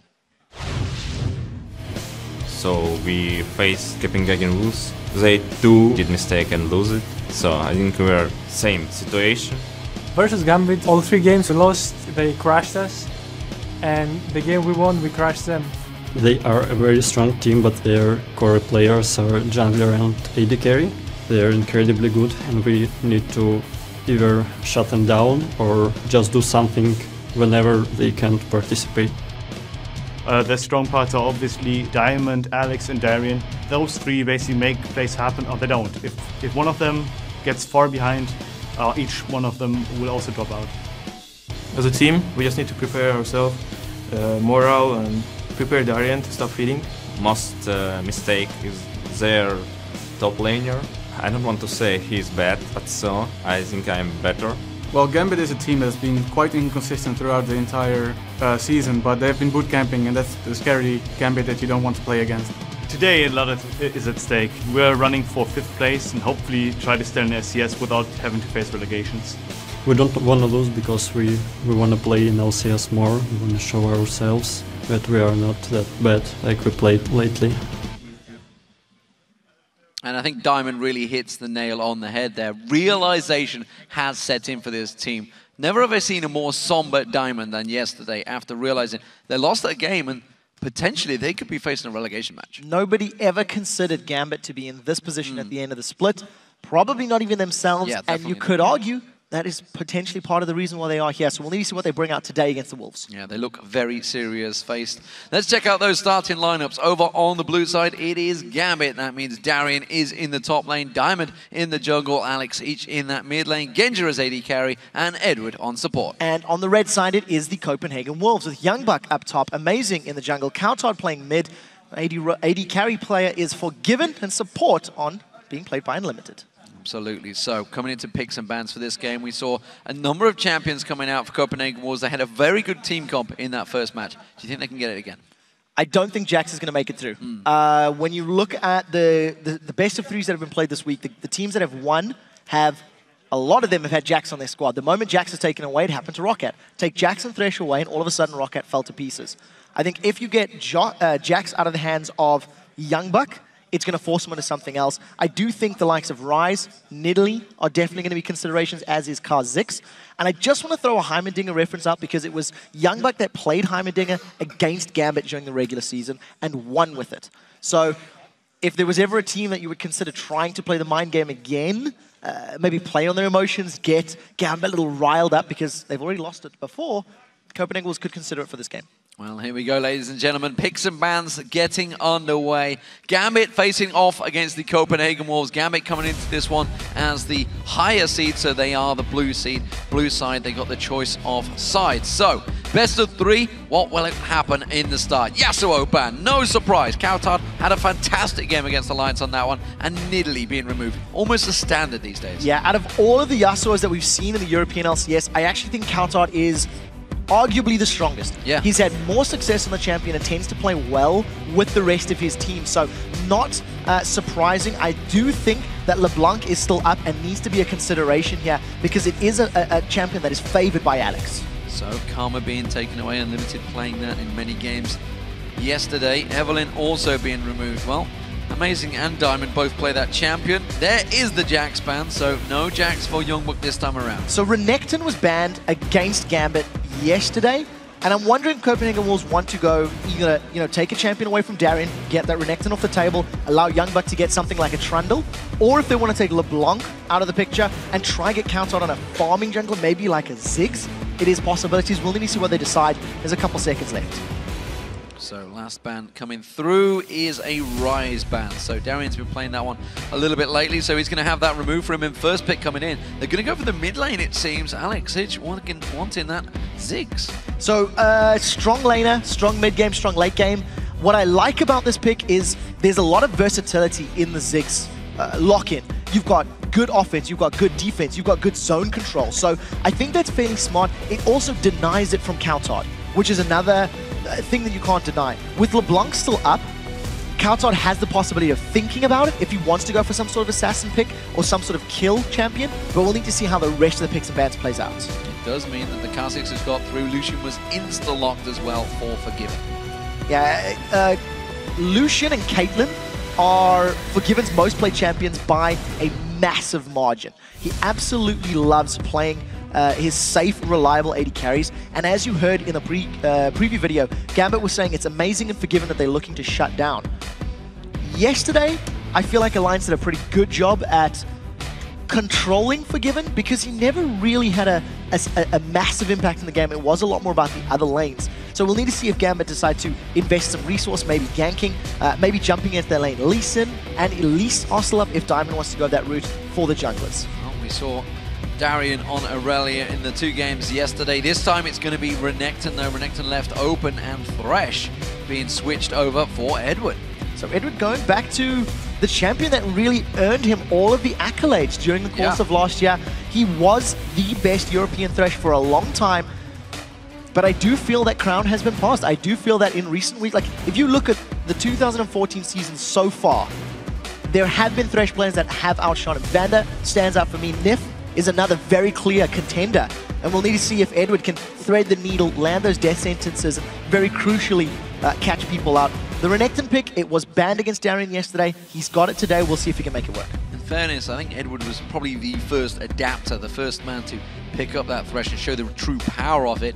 Everybody since then has certainly learned how to play. We've already saw Vander early on today playing an amazing Thresh. So, what are the Copenhagen Wolves going to go with? Will Youngbuck fall back onto this Vladimir? He will. It's going to be Vlad. Could be the mid lane, but we're expecting this to be Youngbuck. Youngbuck's played this before, and a Leona picked up for Unlimited. I wonder if the Wolves are not going to try force a 2v1. Vlad into Renekton is going to be so difficult in the early stages of the game, and you know Vladimir is a big-time late-game champion. He wants to scale, he wants to get a lot of ability power up, and he wants to melt your faces in the late game. But if he gets punished early on by a Renekton and whoever the jungler is for Gambit, it's going to be much more difficult to get there.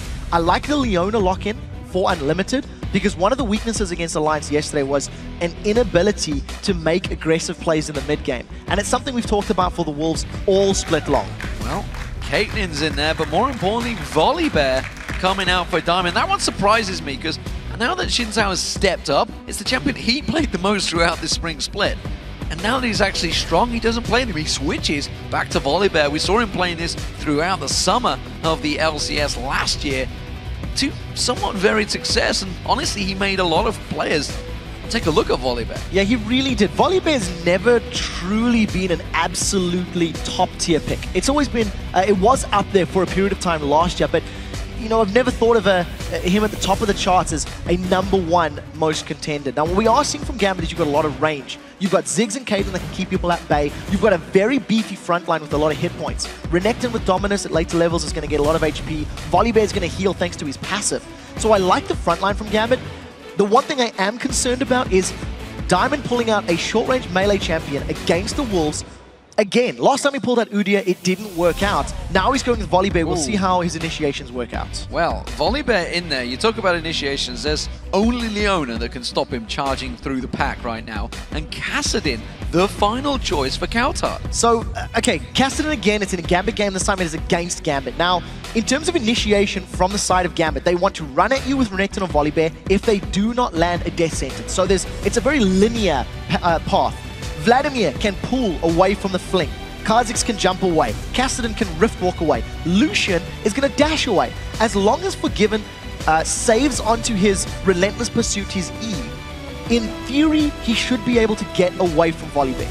The one thing that he can't do, though, is once those spells have been used against one champion, Renekton or Thresh can land something to catch it. So if Gambit do not bait out those mobility spells early on, I think they're going to have a hard time actually locking members of the Copenhagen Wolves down. On the other side of the coin, Copenhagen Wolves have got very strong initiation with that Leona. Assuming they get some damage down, the double AP of Vlad and Kassadin can theoretically clean up. But it's a very interesting comp. It's not one we've seen in 4.5. We'll see how it goes. Let's check your votes over on lolesports.com to see who you think will finish in 5th place and who will be heading to the Summer Promotion Tournament. According to the numbers, you guys have gone with Gambit. No surprise there. 75% of the vote. That's a big vote. Whenever we see Gambit in previous tournaments, day 1, they are bad. Day 2, they bounce back. It is somewhat of a Gambit tradition. It is something that we have seen and proven. They have proven themselves. We'll see if it stays true, because this is arguably the second most important game of their careers, because their jobs are on the line. If they lose this game and they lose in the Summer Promotion Tournament, they're back down to the challenger scene. Yeah, and that's a scary thing, and I gotta be honest, I wonder whether that team would stick together. Who knows? We don't want to think about that for now, though, because we want to think about what is happening in front of our eyes. It is the 5th place match, and more importantly, it's who will stick in the Summer LCS. At the moment, it is Gambit. They're going to be starting off as the blue team with this Volibear. Interesting choice. The Copenhagen Wolves, they pulled out a Kassadin. They're going to be on the red side. Who knows what will happen in the next hour? So 2 very quick things I want to throw out there. Because of the strength of the Summoner heal and the fact that so many teams are moving away from Ignite, it does mean that Volibear's passive is going to be a little bit more powerful. You'll see there's no Ignites on the side of Copenhagen Wolves. So he's going to get that full heal whenever the Chosen of the Storm gets procced. On the side of Vladimir, I do also want to highlight that the Will of the Ancients has also had somewhat of a buff. It is a little more expensive in this patch, but it does give you more ability power, and it doesn't give you mana regen. So it's a slightly more effective item build on Vladimir because he's not investing gold into stats that he doesn't make use of. So we'll see how quickly Youngbuck actually does go from that Hextech Revolver to a Will of the Ancients. It is slightly different in 4.5. So Coutard playing it wisely on that Kassadin. He knows he's a pretty much melee-based champion up against Alexic with those ranged bombs. Those bombs do a lot of damage. They have been shortened, but they're still going to do as much, pack as much punch. So he's gone with the Crystalline Flask in that mid lane. We'll see how this one works. Is Diamond going to just sit and farm? Is he going to go Feral Flare? Is he going to try and build up as strong as he can? Or is he going to be looking for amazing? Feral Flare actually synergizes quite nicely with Volibear's kit. Because of Volibear's Frenzy, his W, he needs to land a couple of auto attacks down, and every time he lands auto attacks, it's going to activate the chomp that he can do, which is percentage HP damage. Feral Flare gives you attack speed and attack damage. He's also got a very effective ultimate that basically gives him like a static Shiv proc, once again, on each auto attack for a couple of seconds. So I think we should be seeing him going towards that Wriggles and Feral Flare, but we haven't seen Volibear super frequently, and Diamond and Gambit are a team that do not go with the norm when it comes to itemization. So we'll give them some time to build up and see where it goes. Gambit at the moment have started to push in this lane. We'll see how it works out. They're going to dive on Genja straight away. Quick Zenith Blade coming out, but an immediate flay from Edward forces them back. At the moment, we are seeing them. Gambit, they're the ones to start the pressure. Expect this one. Expect it in the mid lane as well. I would expect Alex to be pushing pretty heavily on Coutard in that mid to keep him at bay. There's the death sentence being flung out. Does not land. Level 2 was hit first by Gambit. Yeah, a little bit optimistic. In terms of the lane setup, heal and exhaust for both Gambit and Copenhagen Wolves. And of course, as we talk about all the time, Leona will struggle up until level 3, level 4 when Unlimited has the option to engage. And until level 6, this lane should be in favor of Genja and Edward. In theory, Edward should always be able to outplay at least that Zenith Blade and interrupt Unlimited. So we'll see how effectively Genja and Edward can control this lane. It's only a very minor CS advantage. Forgiven still farming well in a slightly disadvantageous lane. Diamond had a peek towards the top lane, but honestly, Darian is actually dominating in terms of farm right now. You can see he's almost got double the CS of Youngbuck, keeping him very much at bay there. Amazing, looking in towards the mid lane. Double buffs on. Alexic has got flash and exhaust, but he does not want to burn them this early. No, I don't think so. They're going to go on an Alex, and there's a good satchel. Yeah, very good. He's going to get pounced upon. May have to try and back away. There's the exhaust used. Had to put it back onto Amazing. Try and use some bombs on towards him as well to try and keep that damage down, but Summoner's Bow will use. Yeah, very, very important. And, you know, we talked about this earlier in the day. Once that exhaust is down, it gives the assassin in the mid lane a little bit more freedom to look for kills once he hits level 6. I want to see how Coutard itemizes. When Alex played Kassadin yesterday, he went Iceborne Gauntlets into Warden's Mail as his second and third items. I actually think this is not too bad of an idea if Coutard wants to itemize their way, because Vlad, Kha'Zix, and Lucian should be able to clean up and should be able to have, or should have enough damage to follow that up. But I have no idea what Coutard's going to itemize. He may just want to go for the Glass Cannon Assassin that was probably going to be a bit more exciting to watch. Well, this is a very strong start coming out from Gambit so far, dominating both top and bottom lanes. Mid lane is actually in favor of Coutard, but of course they did just have that gank on towards him. But look at the CS differential building, 37 to 20. There's only, what, 6-7 minions there? Even if they shove the lane, continue this on, we are starting to see Genja building up a huge gap over Forgiven, and this is something we don't often see. No, you really don't. It is down to the lane matchup, though. Edward and Genja are playing this matchup very well. There's a lot of poke from Genja onto the Copenhagen Wolves duo lane, and the threat of those death sentences onto Unlimited and Forgiven are forcing them to play a little bit passively. So, well played by Gambit. They haven't capitalized with too much damage onto that tower, so we'll need to see how long it takes them to actually gain the control of the map. That's the one thing that Gambit have struggled to do in the past, is actually going for those towers. Well, Diamond is going to be farming out those wraiths at the moment. No problem there, takes those away, and at the moment, Gambit are starting to take every single advantage away from Copenhagen Wolves. Forgiven getting hooked in there. Good death sentence straight on towards him. Unlimited going in a little bit deep on this one. Edward taking some serious damage. Exhaust was used on Forgiven, and Genja followed up and backed up his support this time around. Yeah, nicely played. I think Quite smart decision making from Unlimited to re-engage. Once he knew that the Flay and the Death Sentence have been used, there's less tools for Edward to play with. So at the end of the day, they get the Summoner spell, 2 exhaust down, and Counterhard with a very large mana pool, thanks to the change to his Netherblade and his W, is actually keeping his mana up quite high. He's already opted to go for a tier of the Goddess, so going to be stacking that one up and going to go for a little bit more ability power this time around. Yeah, Alexich went back early, got himself the second Doran's ring, so he was starting to feel the punch a little bit, sent back home a little bit earlier than he would like, I feel. And Counterhard doing a very good job of pressing him in.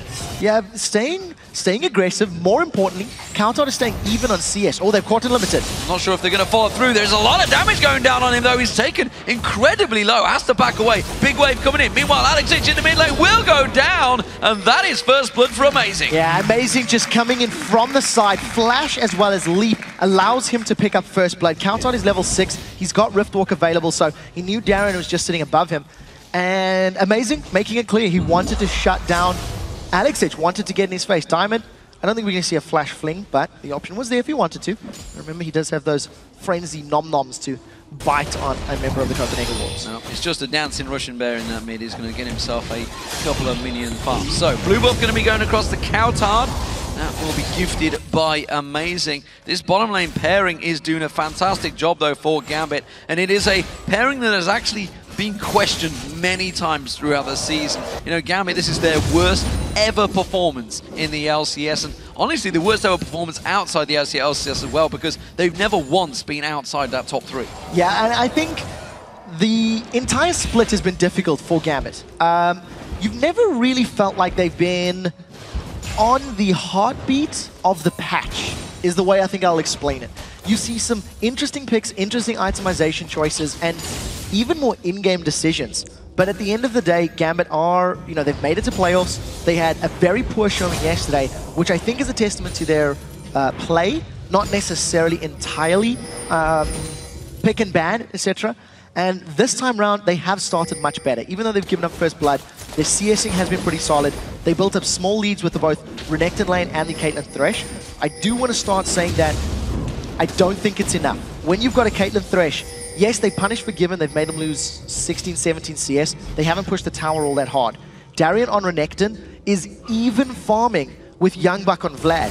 So he's going to go aggressive, and Amazing is going to try to set something up here. We'll see how quickly he jumps in. Yeah, Darren has only just returned back to that lane. Went for the Vampiric Scepter. Is going to be potentially building in. There's going to be the Hemo play going down on towards him. Amazing jumps in, but it's a little too far away. Went far too early on that one, and Darien burns that flash out to get away, no problem. Yeah, there was no rank 2 on that leap, so the distance of Amazing's hop-in wasn't enough. Now, Limited's going aggressive. Can he catch Genja? Going to use that shield. Zenith Blade goes on towards him, but the Flay quickly replies on towards Unlimited. Death Sentence does not land. Genja is on point, though, and Forgiven was farming. Yeah, now at level 6, Unlimited does have that solar flare, so that is what we talked about. Once Unlimited gets level 5, level 6, he has all of his tools with his Eclipse, with the Zenith Blade and his stun. If he plays his engages correctly, he can get in, get all that bonus armor from his Eclipse, and mitigate some of the damage that's being applied to him. But at this point in time, I think Edward and Genja, they're still holding on to their lead. It is still 20 CS, which is about enough gold, about as much gold as a kill. So you can't deny the fact that Gambit are doing well in that duo lane. Youngbook making himself stand far away from this one. Diamond is in there. They just want to keep him away from the farm right now. They're going to farm between the 2 top towers. They don't have jungle help because Amazing is down in this tri-bush. Unseen, I feel. No, actually pinged on towards him. I think he passed over the ward over by the red buff. Yeah, it's actually just behind the dragon as well. So Amazing, you know, has walked past. Oh, it would have been the red buff, you're right. If they want to tower dive, they can. Because of the solar flare and the stun, the stun lock power that Leona offers, with the Kha'Zix, they can always go for that. If you jump onto a Caitlyn, lock her up before she gets her Knight to Caliber net away, she is very, very squishy. At the end of the day, Amazing plays that one safely. He backs off, and both lanes, or both teams, just going back to extended farming. Yeah, I feel that Diamond may well be heading towards that Feral Flare. He's a long way off it at the moment, though. Did get those Wriggles onto him first off. So, the Madred, sorry, not Wriggles. He's going towards the Wriggles.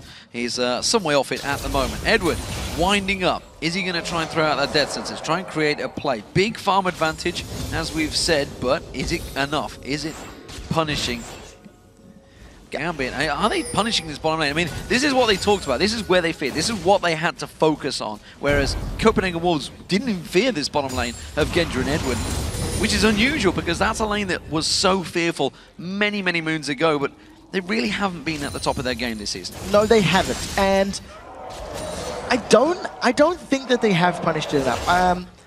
Gambit could be, you know, trying not to lose the early game in the hopes they can win the mid or late game. We know that Gambit have strong team fights and strong decision-making. Diamond's right on top of a ward, so the Wolves are going to be aware of this. The reason I highlight the fact that Gambit has strong mid and late game is even when they were 10k gold down against Rocket yesterday, they still had some team fights that were quite hopeful. They had some team fights that went okay, that weren't absolutely terrible. And when you're that far down in gold, it's a difficult situation to be in. So I feel maybe the thinking from Gambit could be, we go even in lane, come out with, you know, similar items, similar gold, and we can rely on our experience and our team working prowess to take down the Copenhagen Wolves. Well, Alex is just getting damage in that mid lane from Coulthard. Has to force himself away. Coulthard going very aggressive, and once again we see Diamond having to come up here and simply run coverage. Diamond, every time he's tried to come looking for these ganks, there's been a ward there. Ward placement from Copenhagen Wolves has been very good so far. It has, and on a champion like Volibear, it's very difficult to get into a lane without being spotted. Yes, you do have the Lantern ganks, which are obviously a possibility, but now that Youngbuck, oh, doesn't get it. Now that Youngbuck's level 9, oh, Darren may fancy this. Yeah, puts a lot of damage down, uses the Dominus here, trying to force Youngbuck away as well. Uses the Ignite, does force the flash out. Namewell down the bottom lane, they're going to coast on towards it. Forgiven taken very low here. Edward tanking it up, there's going to be the exhaust on towards him. That's actually going to lower the Culling quite heavily, and Edward happy to tank up the damage while Genja soaks up and puts the damage down. Now that was an initiation from Gambit onto Copenhagen Wolves where they came out ahead. All summoner spells in terms of your aggressive ones, heal and exhaust, are both down. Flash is still remaining on the side of Gambit. I want to go back to that fight in the top lane where Darian jumped onto Amazing. He dealt a lot of damage to Amazing, which forced him back and forced him away from that gank. But now that Youngbuck's hit level 9, it's that magic point with Vladimir that we always talk about. His transfusion is at maximum point, so his sustain is very good, and he should be able to bully Darian away now. Now Vladimir's got the levels and the items he needs. Built up some armor from that Seeker's Arm Guard. We'll see how this lane plays out. Darian continuing to put pressure back down in for Youngbuck. Should be able to just lifesteal all of that back, and that's exactly what he's doing with those big gigantic stacks of minions. No problem with that one. Coulthard in this mid lane doing a fantastic job up against Alex Hitch so far on a champion that probably shouldn't have won this lane out, but he's kept up all the way with farm on Alex Hitch with a little bit of help from Amazing. Yeah, Cassidy has not been punished at all. And yesterday, I'm trying to remember what Alex was playing against Rocket. He was playing Kale, if I recall correctly. And also, yesterday's games, I remember thinking to myself that Alex wasn't punishing that mid lane maybe as much as he should have been. So this time round, we do see that even on CS, even numbers, both teams looking for the extended late game. We know that the Copenhagen Wolves like to push this to late. We know that they like to dance around with multiple Dragons and Barons. Gambit, well, they're even. They don't have a lead to push. Not a single tower's fallen. Not a tower's even remotely close to falling at this point. Yeah, there's been no pressure on any of the lanes this game. Absolutely has late game written all over it so far. Bloodthirst has been picked up by both AD carries, and Youngbuck continues to put the pressure on. One of the towers that are being pushed heavily is this top lane turret. Darian in trouble here. You're going to see Youngbuck coming in. Emo Plague goes down. Amazing comes in. It's going to be the second kill down, and the pull is used. Youngbuck gets away from that tower, no problem at all. Yeah, Sanguine Pool just dropped the tower aggro, thanks to the tower being now down to about, what, 10% HP at 15 minutes. If Amazing and Youngbuck stick around, they can take that tower down. I'm not even sure if they want to. As it stands, Copenhagen Wolves got 2 kills to the name.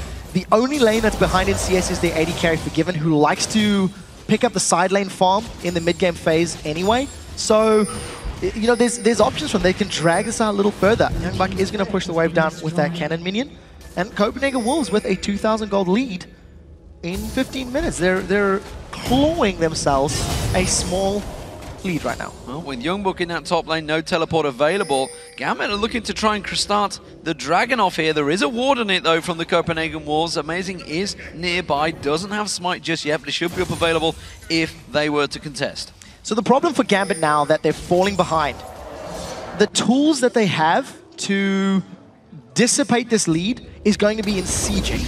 I don't think Gambit's champions are going to be particularly great at finding picks because you're going to be relying on a death sentence. That's actually very good play by Kautar, getting a lot of poke down. He's got the makings of a death cap as well.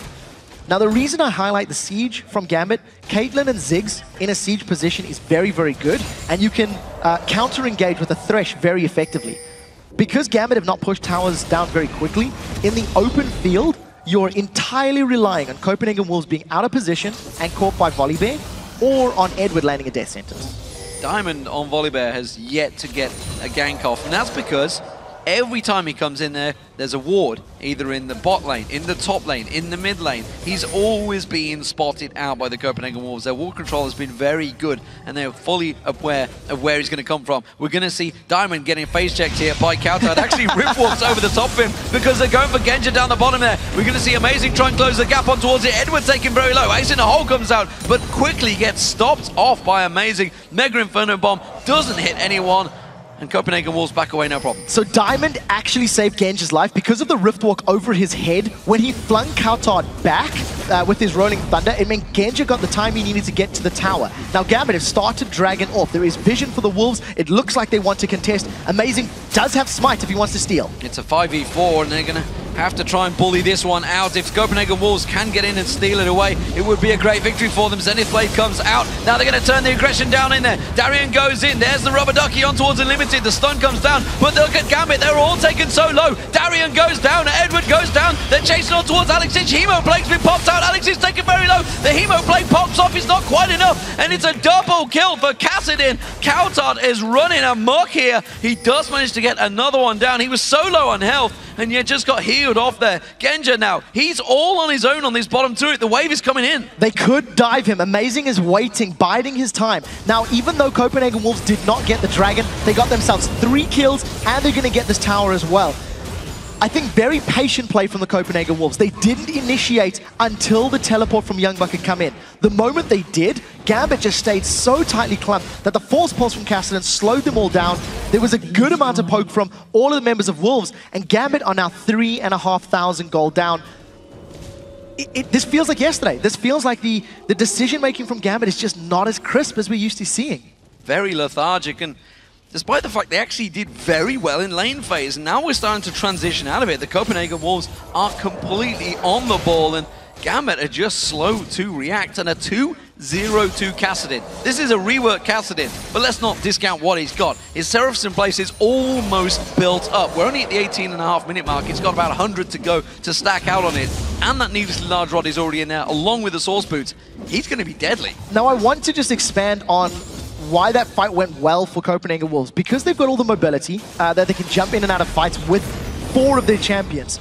And because Gambit need to run at you, they need Renekton and Volibear to be a front line, and they need Ziggs and Caitlyn to be safe in the back line. The moment Gambit turn to retreat, their composition instantly loses all of its threat, all of its power.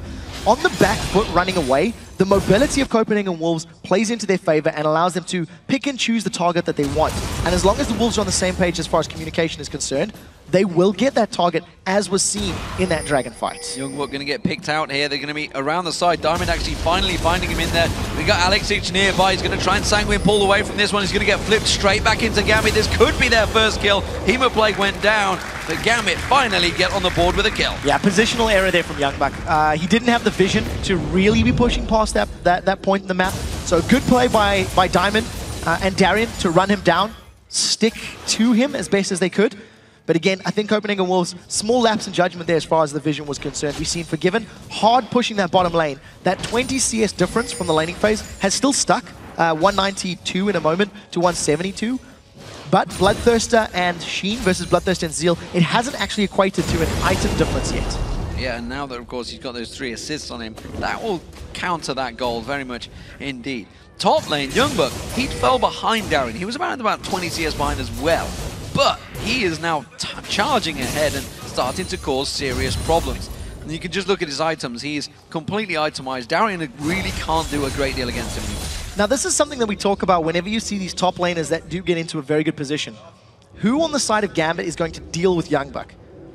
Other than Ziggs wave clearing and preventing the minion wave getting to the tower, I don't see anybody else from Gambit really trying to deal with Youngbuck. And I'm not sure they want Alex there because they want him with the rest of the team. This is a 2-on-2. Alex, Amazing has found Diamond. Diamond face checking in towards there. Darian now coming back around. It's actually a split in which target they're going to go for. Youngbuck seems to be the focus. Remember that Dominus has been running for a while, and I think Copenhagen Wolves are going to try and turn this one. Kassadin's coming up river. They've got to be careful. Amazing's going to get focused on. He gets popped in there. Sanguine Pool comes out from Amazing. Meanwhile, Counter caught out there. Alex Ich gets hooked in by that death sentence of Edward. Manages to catch in. Mega Inferno Bomb comes in, and Alex Ich lands the kill. And suddenly, there's 2 kills and a tower transferred back to Gambit. Now, that was a very good play from Gambit. I actually got panicky for Diamond because as the play progressed, Diamond was just standing around. He ran away from Amazing. He ran towards Youngbuck. He didn't get involved until Darian got onto Amazing. Then the moment Darian started applying damage to Kha'Zix, all of a sudden Diamond and Darian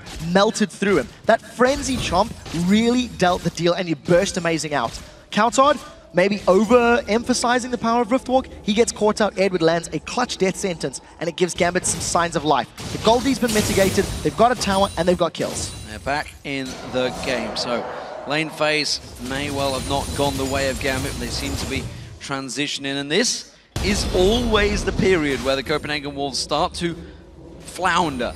20 to 30 minutes. It used to be the 15 to 25 minute mark, but I think the game's stretched out a little bit now. It tends to be the 20 to 30 minutes mark. They seem to just lose track of what to do. The moment a couple of towers go down, they move into that mid game. They just seem to really have a clear goal. Yeah, but the difficulty for the Copenhagen Wolves is their champions do not do well under a siege. They've got very short-range champions. If they want to sit under a tower, they're just going to get poked out by Caitlyn and by Ziggs. So the Wolves don't really want to group up and force Gambit to sit under a tower. Copenhagen Wolves want to play a bit of a split push game. They want to push the side lanes out and force Gambit to rotate. Then while Gambit are rotating, then jump on them. Use the mobility and the pick power of Kassadin, Kha'Zix, and the damage amplification of that Hemo Plague from Vladimir. That's the way that they can create opportunities. If Copenhagen Wolves don't get picks and don't get kills, I don't see them taking towers very convincing. I know we've discussed this many times before about Genji's builds, but he's now gone into another BF sword after the Zeal and Bloodthirster, so I'm not too sure where exactly he's going to be going with that one. Just feels he needs bit more damage in there, who knows. Dragon is up now, and meanwhile Darian going aggressive on Youngbuck in his top lane, pops the Dominus. Youngbuck is in all sorts of trouble here, has to use his Hemo Plague down. Sanguine Pool is available. Darian's just going to continue chomping on through, uses the flash, gets the stun down. Sanguine Pool is used by Youngbuck. It may just be enough to get away from him in this one. Very close. Meanwhile, Mega Inferno Bomb already landed. Unlimited goes down. Amazing tries to jump in, gets quickly exhausted out. Genji taken very low, but he backs out of the fight there. And well, the Dragon's still alive, still wondering what is going on, but Gambit are going to start it off. Yeah, the rest of Copenhagen Wolves are toying with the idea of re-engaging. This would be a lot more difficult for them. They don't have the health bars to work with.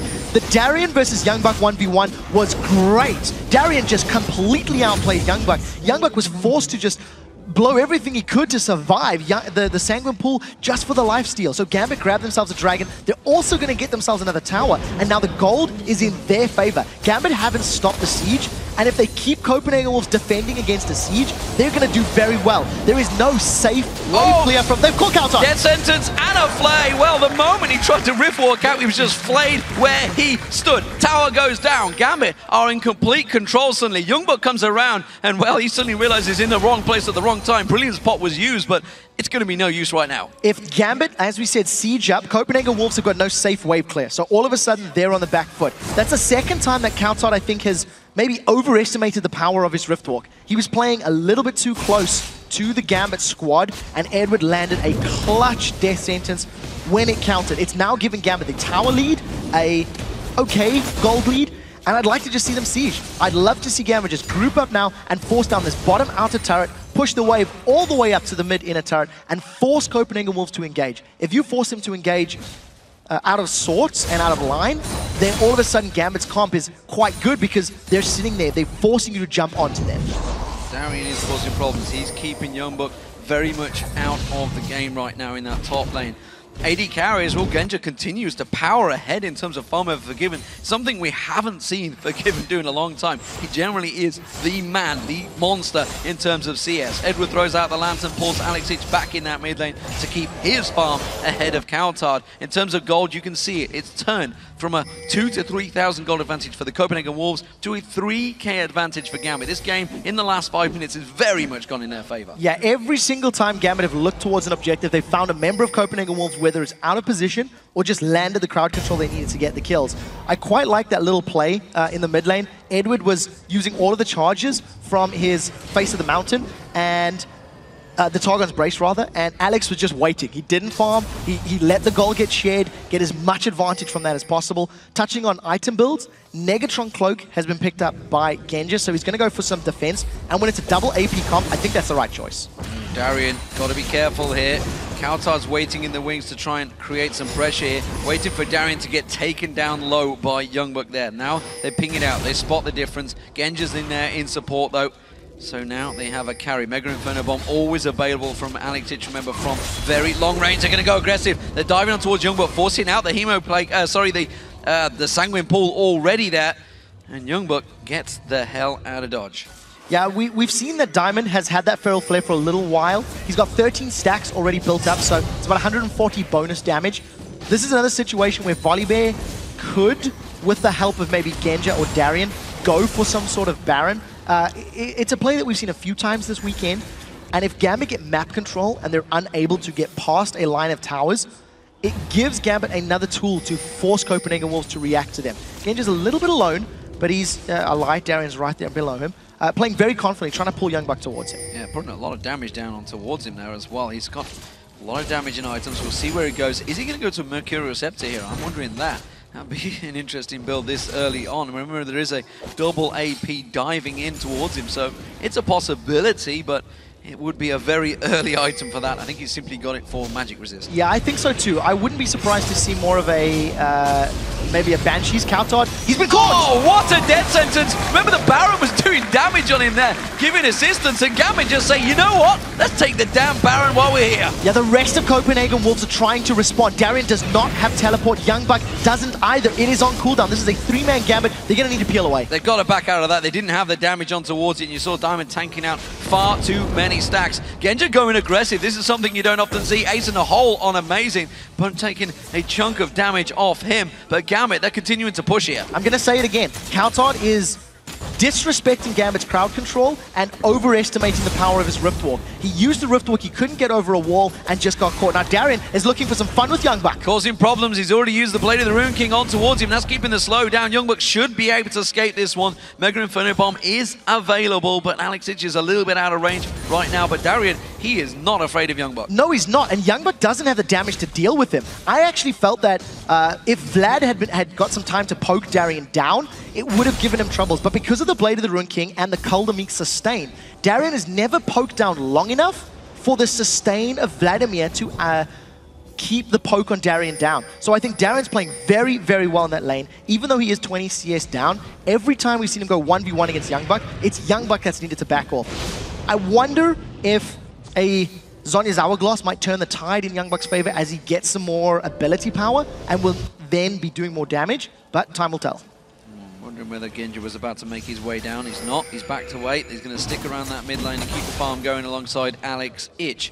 As it stands, Darien happy to solo up with Youngbuck. Youngbuck trying to keep that solo farm. Remember, Youngbuck has teleport if anything were to develop up here in this 4v4 scenario. Darien does not, so he would be left all on his own at the moment. Both the teams are actually positioning themselves. There is a stun, of course, from Darien. Dominus being used here, going aggressive on Youngbuck. He's going to try and pull away from this one. Slice and Dice will be back up for Darien any second now, so Youngbuck can't stick around. Yeah, Darien didn't have his Blade of the Rune King active. Even though Flash and Ignite was, he decided not to use it. And we do see that Diamond is forced away, Culling being used to push the wave down, and Copenhagen Wolves trying to set themselves in a tower siege position, but their comp just doesn't lend itself to that. The wave clear from Alexic is great. They've caught Youngbuck. Flash stun on towards Youngbuck. Has he got enough to finish him off? Hemo Plague and Sanguine Pool once again trying to get away from there. Diamond taken very low. Solar Flare comes out and he catches Edward out. Edward going to get taken very low. The flip comes down there. Unlimited gets dropped. Edward goes down as well. Diamond's going to get caught out. Amazing leaps in and leaps out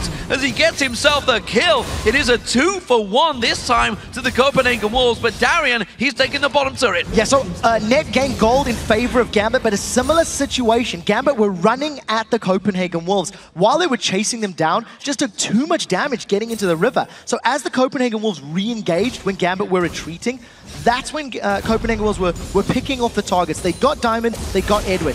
Crucially, Alex didn't have his ultimate, and I think Darian's going to be okay for now. There's no real CC, so Darian was, even though he didn't have his flash, he wasn't locked in place long enough. Well, the Dragon is going to get started out by Gambit. Alex Ich is actually tanking up the Dragon. Not really something you'd often should be seeing from a Ziggs. Darian moves in, takes the front-loaded damage. Alex is going to pounce away from that one. Darian just slide on through. So, Dragon control, 3 out of 3 for Gambit so far, which gives them that 5,000 goal edge over the Copenhagen Wolves. What are we starting to see? Let's take a look at some of the items coming out here. As the mid lane as well, they're all hitting their big power spikes. We're starting to see 2-3 major items on every champion. And we're seeing an aggressive build from Darian. He's got a pickaxe now after his Spectre's Cowl and his Randians. He's already had that Blade of the Rune King finish. Void Staff's completed for Youngbuck as well as Alex Ich. And I'm expecting Countard to get his finished fairly shortly. He's got the Blasting Command and the Amplifying Tome already. I think Copenhagen Wolves need to try and force Gambit's hand with better vision. We've been seeing Youngbuck play the split push game, but Darian is dealing with him quite handily. Darian is really getting his face and making Youngbuck's life more miserable, making it very difficult for him. So Youngbuck hasn't had the impact on this Vladimir that maybe the Copenhagen Wolves were hoping for.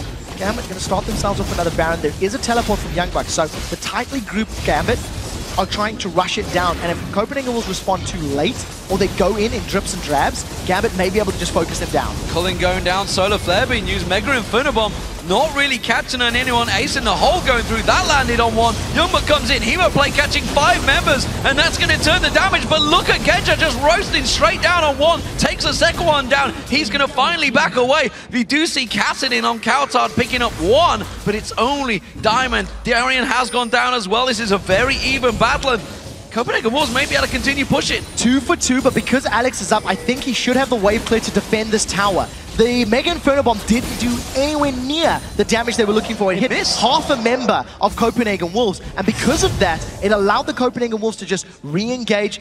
A little bit of a sloppy fight. The Solar Flare was off target as well, so neither team really hitting everything that they needed to. But at the end of the day, 2 for 2, Baron was interrupted, and the Copenhagen Wolves pull Gambit away. So even trade, and when you consider the Wolves are behind, maybe they'll be happy with it. But again, both teams had small mistakes there. Big wave in that top lane, that needs to be dealt with. We're going to see, I think it's going to be probably Genja that will go across to deal with it. That actually does leave the mid lane exposed briefly, but the Copenhagen Wolves are not really in a position to shove in there. They have no minions unless they want to try and phase tank it, and Diamond is going to respond to that one. Genja goes across, gets himself a chunk of farm, keeping very much in the lead in terms of the AD carries. Diamond getting spotted out by a ward there. We do see the Zenith Blade going in, but quickly flips Unlimited straight back out. Yeah, I'm not convinced by this Volibear so far. He is a tanky frontline. I haven't seen flips that have really blown me away.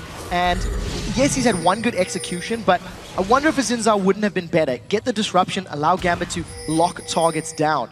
As it stands, 5 versus 5 in this river towards the mid lane. Copenhagen Wolves, as we've said, are looking to isolate somebody from Gambit and use their mobility to immediately blow them up. If they can, it'll open up a tower or a Baron, but Death Sentence doesn't connect. So in open grounds, again, Gambit, they either run at you or they land a Death Sentence. There's very little else that they can offer. Yeah, without a Death Sentence going in there, they have to have those 2 big, bulky frontliners getting in amongst the Copenhagen Wolves. And so far, they're happy to go toe-to-toe. Diamond has actually headed off to the side, just checking out whether that Blue Wolf there is going to see Youngbuck coming around towards him, which is why he's going to back away from this one. The rest of Gambit, they're pushing up that mid lane. They've actually drawn the attention of Countard away from this mid. He's Rift walking down towards the bottom while the rest of Gambit push them in. I'd like to see Gambit continue this pressure. They know that Countard's not there. It'll take him some time to respond. There's no inner turret to push onto, but Gambit's comp does so well in a siege position. So play some wards in Copenhagen Wolves jungle now that you've got the freedom, and then get onto one of those inner turrets. There's one in the top lane, there's one in the bottom lane.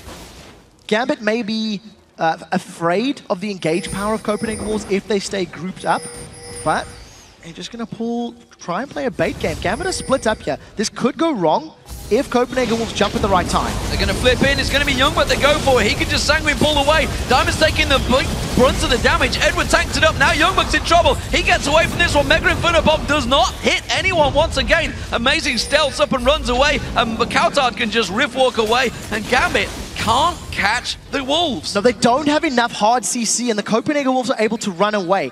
Very importantly, though, Copenhagen Wolves almost got those picks, and Gambit responded well. Because Gambit didn't go in full retreat mode and give Wolves the opportunity to place targets, Gambit went aggressive, jumped in the Wolves' faces. They've started Baron again. It is being chunked down. Oh, Unlimited's in trouble! Oh, Unlimited takes a lot of damage, but flashes out just at the right time from that satchel charge, and again, they disengage. They're sticking on the Baron, actually. Genja keeping this one going. It's going to keep on dropping that health. You can see it's down to half health now.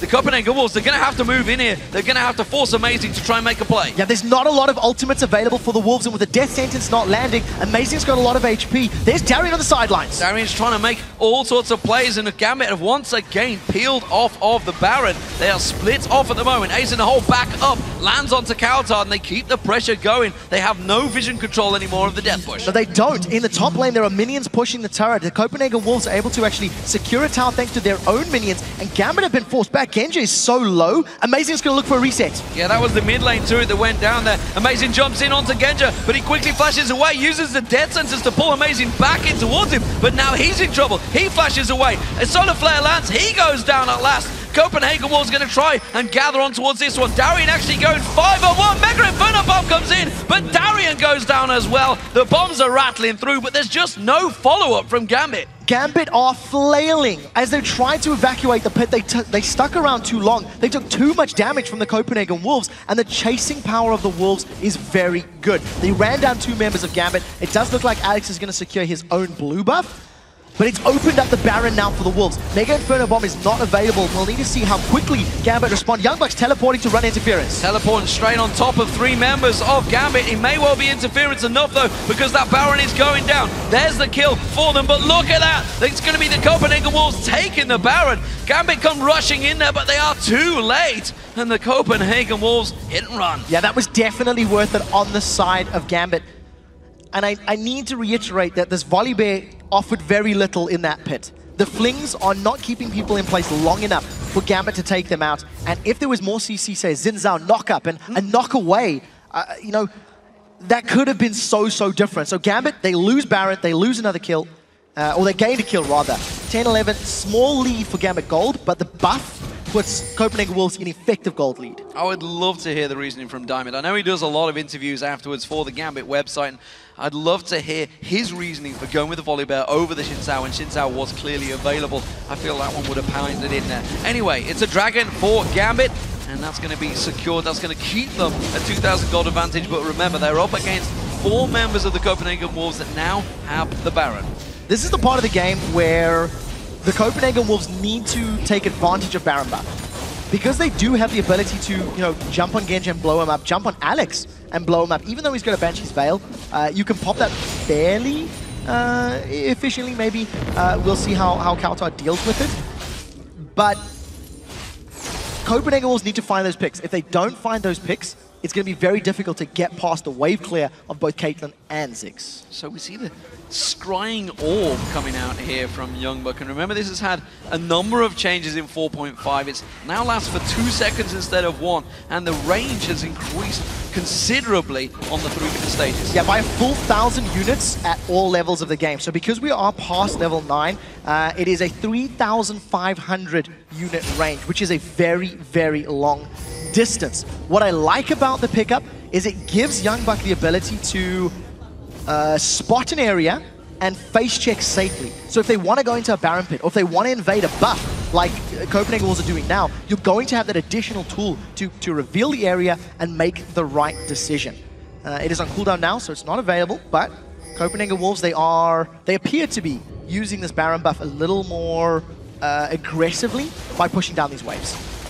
It is going to be Gambit in the defense right now.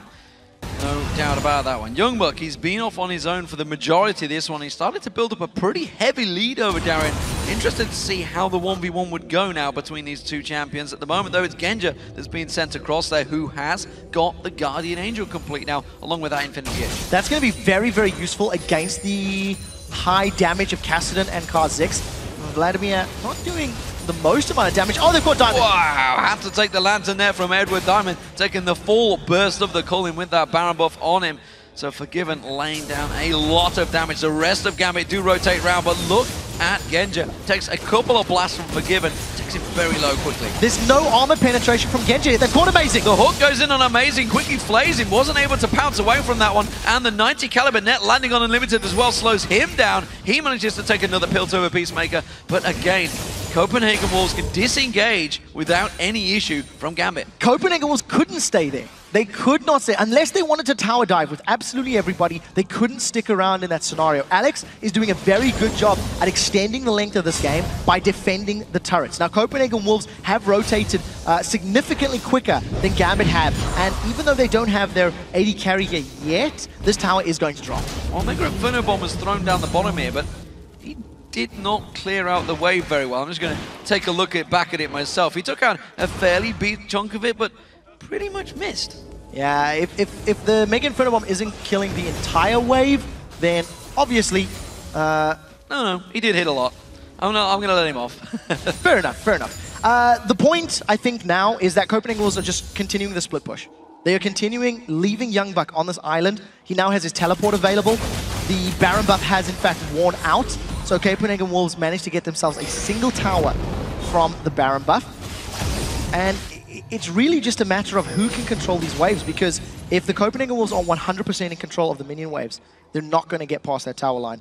They don't have enough wards down in the jungle, I feel, but there are a number of sweeping lenses on the side of Gambit. Oh, Counter got to be careful. Uses that Riftwalk to escape once again, but Gambit are really looking to try and make a play here. They're not that fearful of that Baron buff that was on them earlier on, and now that it's worn off, they are almost certainly looking for a fight. It may well be happening in the jungle just off the screen there. You can see them all getting edgy around this. They have good ward control, Gambit, in their own jungle. Gambit haven't stacked up yet to make a Solar Flare super opportunistic, so because they were spread out a little bit more, it allowed Copenhagen Wolves, or it made Copenhagen Wolves hesitate. We did see the Scrying Orb there used by Youngbuck just to give them the information that the blue buff was secured.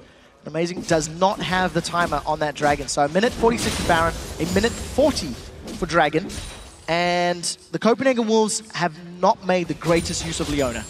They have this power to engage. They have this ability to pick fights.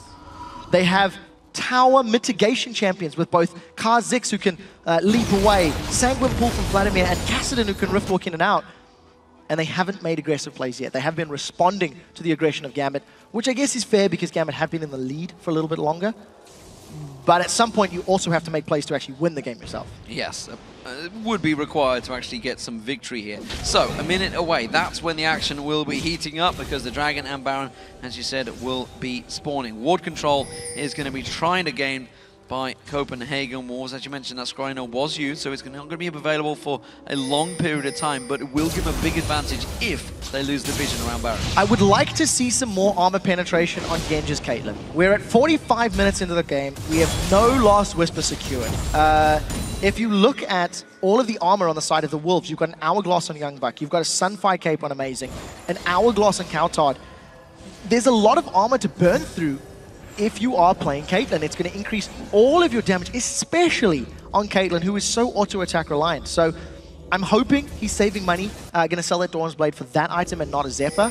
But we'll need to see what he picks up in the next few minutes. He's sitting at about 1,800 gold right now. Yeah, it's about 2k he's building up towards. There you go, 2,000 gold. So we'll see what he heads towards, even when he sells that one off. Youngbuck, he's been off solo farming once again, this time pushing down that bottom wave. And he can't be left alone because there is an inhibitor turret that he's pushing towards. With the Baron spawning now, he is all alone, and remember, nobody has teleport on Gambit. So if Gambit decide to go for that same prolonged Baron pit and allow themselves to take some poke and some damage from Copenhagen Wolves, when they start to run away, we could see the same thing. There's a teleport from Youngbuck. Gambit appeal! They're going to peel on, and Limited Solar Flare's in there, but he gets taken down. Youngbuck comes in. Sanguine Paul is going to come straight out of that one and go down instantaneously. He will drop. Darien taking low at the back. It's a double for Alex Hitch, and look at that. Eddie flying in towards Amazing. Coutard taking low.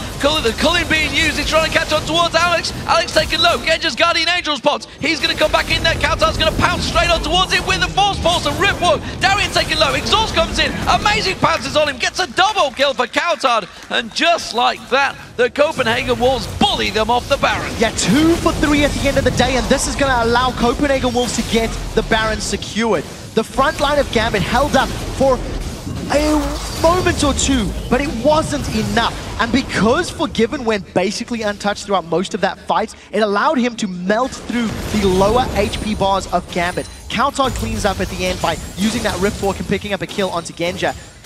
And you just have to feel that the kiting and the in and out power of those mobile champions on the Copenhagen Wolves is a very big reason. This is the fight. They catch Unlimited, which is great. This is Gambit starting the fight. But once Youngbuck goes low, the team is sort of focused him. You see Gambit like scrolling around Youngbuck. His Sanguine Pool buys time, and the moment he pops back out, you're going to see Gambit turn towards him to kill him. Forgiven is just taking his first poke of damage, which is good, but it's not enough. That whole front line, Darren and Diamond, are forced away, and they're just simply... there's nothing stopping the squishies of Gambit being squashed by the squishies of Copenhagen Wolves. And look at the damage onto Alex. That's from a Castellan burst and from the Culling. As soon as he comes out, that Zhonya's just goes straight in and cleans up. So, a little unfortunate for Youngbuck as well, because he teleported in straight on top of a Mega Inferno bomb. Never really what you want there. Darien going down with that double kill. All very simple stuff. So, once again, Baron is on the Copenhagen Wolves. They also picked up off the Dragon off the back of that one. The first Dragon of the game for the Copenhagen Wolves. And that has switched the gold lead into their favor now by around about 4,000 gold.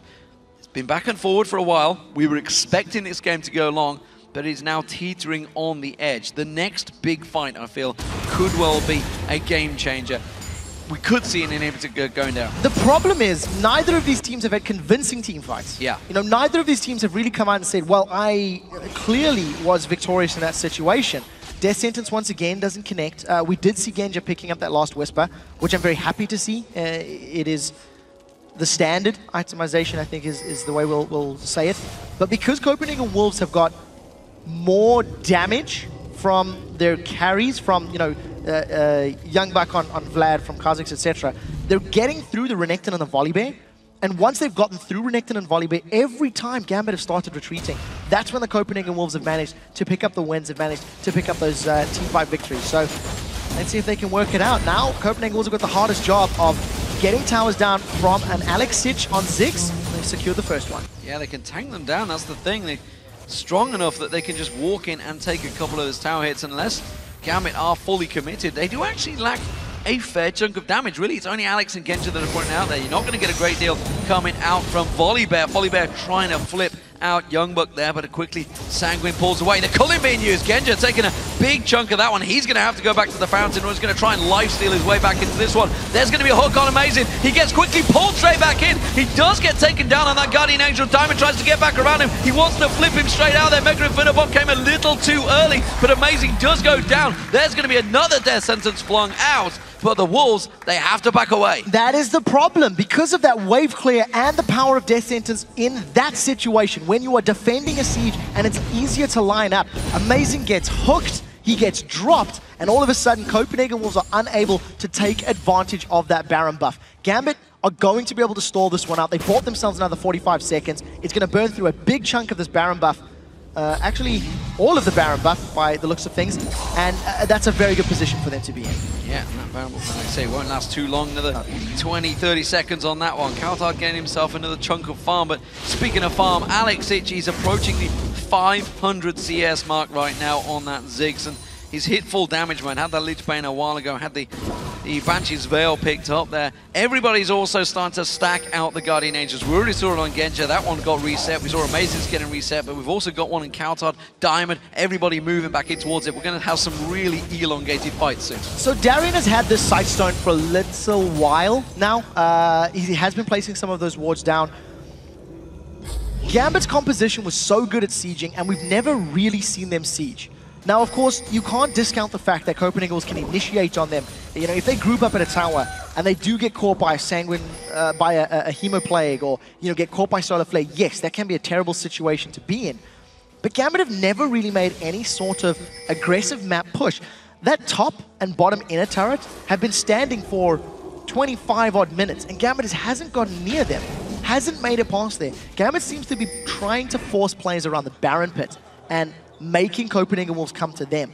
If the Wolves can read that and interject or you know, predict it, they can jump on Diamond. Diamond out of position and in trouble. He does manage to get away. Remember, he gets that regen. Edward taking low. Hemoblade will be enough to take him down. Diamond comes back in towards him. They're going to get on towards Unlimited. Kautar's going to be the next focus, but he just turns back on towards Alexic. Puts so much damage down. The exhaust has to be used out there. Unlimited's been picked off. The Youngbuck takes down Genja. That's the AD carry down. And now Diamond, Alex is the only man putting damage down. Darian tries to run through that satchel charge. Diamond's going to go down. Forgiven takes him down. And just like that, Gambit drop all across the map. Alexic is going to be the final man. Zonya's Hourglass, Guardian Angel will come up here. Alexic has to try and take him down. Too early, one more hit. No, Zonya's Hourglass is there. It's the ace for the Copenhagen Wolves. That was a convincing team fight. Now, Copenhagen Wolves are trying to juggle the tower aggro, but they just don't have the HP pools to make this one work. There's a minion wave, Conga lining down behind them. This should be an inhibitor, maybe the game. They've got so much damage and so much time to work with. Forgiven just melts that minion wave. He's had the cooling available. He's come back up off cooldown. That's how long that fight lasted. 4 members of the Copenhagen Wolves are going to run on through. It's a 10-second death timer on Edward. He's not going to be able to do a lot to stop this one because the Nexus turrets are falling fast. And game number 1 goes to the Copenhagen Wolves. They are 1 match away from sending Gambit to the relegation zone. I cannot believe this. This is crazy, crazy stuff. But you've got to give credit to the Copenhagen Wolves. They deserve that victory. They really did. They never felt... You never felt like they were a threat against that pressure that Gambit was putting down. Gambit got a small lead during the laning phase, but they never transitioned to siege. They never transitioned to try and push towers down, push and rotate.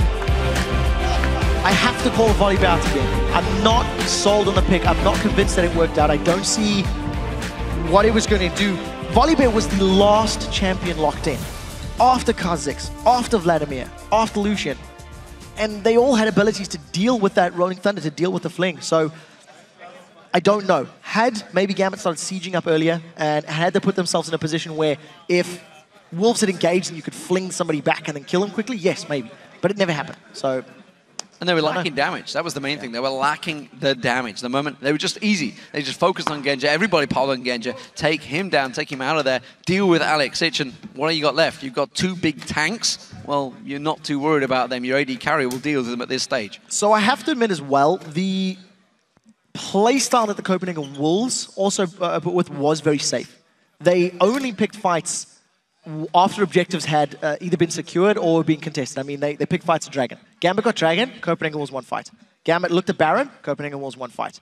Gambit went back to Baron, Copenhagen Wolves 1 fight. Like, until Gambit made a move, Copenhagen Wolves played very passive. And when you've got champions that can jump in there, and Leona in particular, you never really felt like they were the ones super initiatory, super all in. But at the end of the day, they picked up the win. They won the crucial team fight at the late game thanks to having that damage and that mobility. Yeah, they took a hold of the Baron every time. It was always Gambit that started off the Baron, but they always lost out the fight. They were the ones initiating, they were the ones that started, but they were always the ones that lost out. Yeah, I think the Gambit need to play the map a little bit more. I really feel like they needed to rotate from tower to tower. They got a lot of towers quite early on, and I started saying, well, they're going to siege now, they're going to use the Ziggs, use the Caitlyn. And they just didn't do it. They never did. Go for it. Yeah, after the inner turn in the mid lane was secured, they didn't touch another tower for another 30, 35 minutes. And you got to wonder, maybe they should have punished the bottom lane a little bit more. They had a 20 CS advantage very early on. They could have easily sent down the Volibear, put the fear of life into them. Instead, every time he went down, they got spotted by the wards and then just backed away. Yeah, so at the end of the day, 1-0 in favor of Wolves. The Kassadin play was pretty good. That was a full damage Kassadin.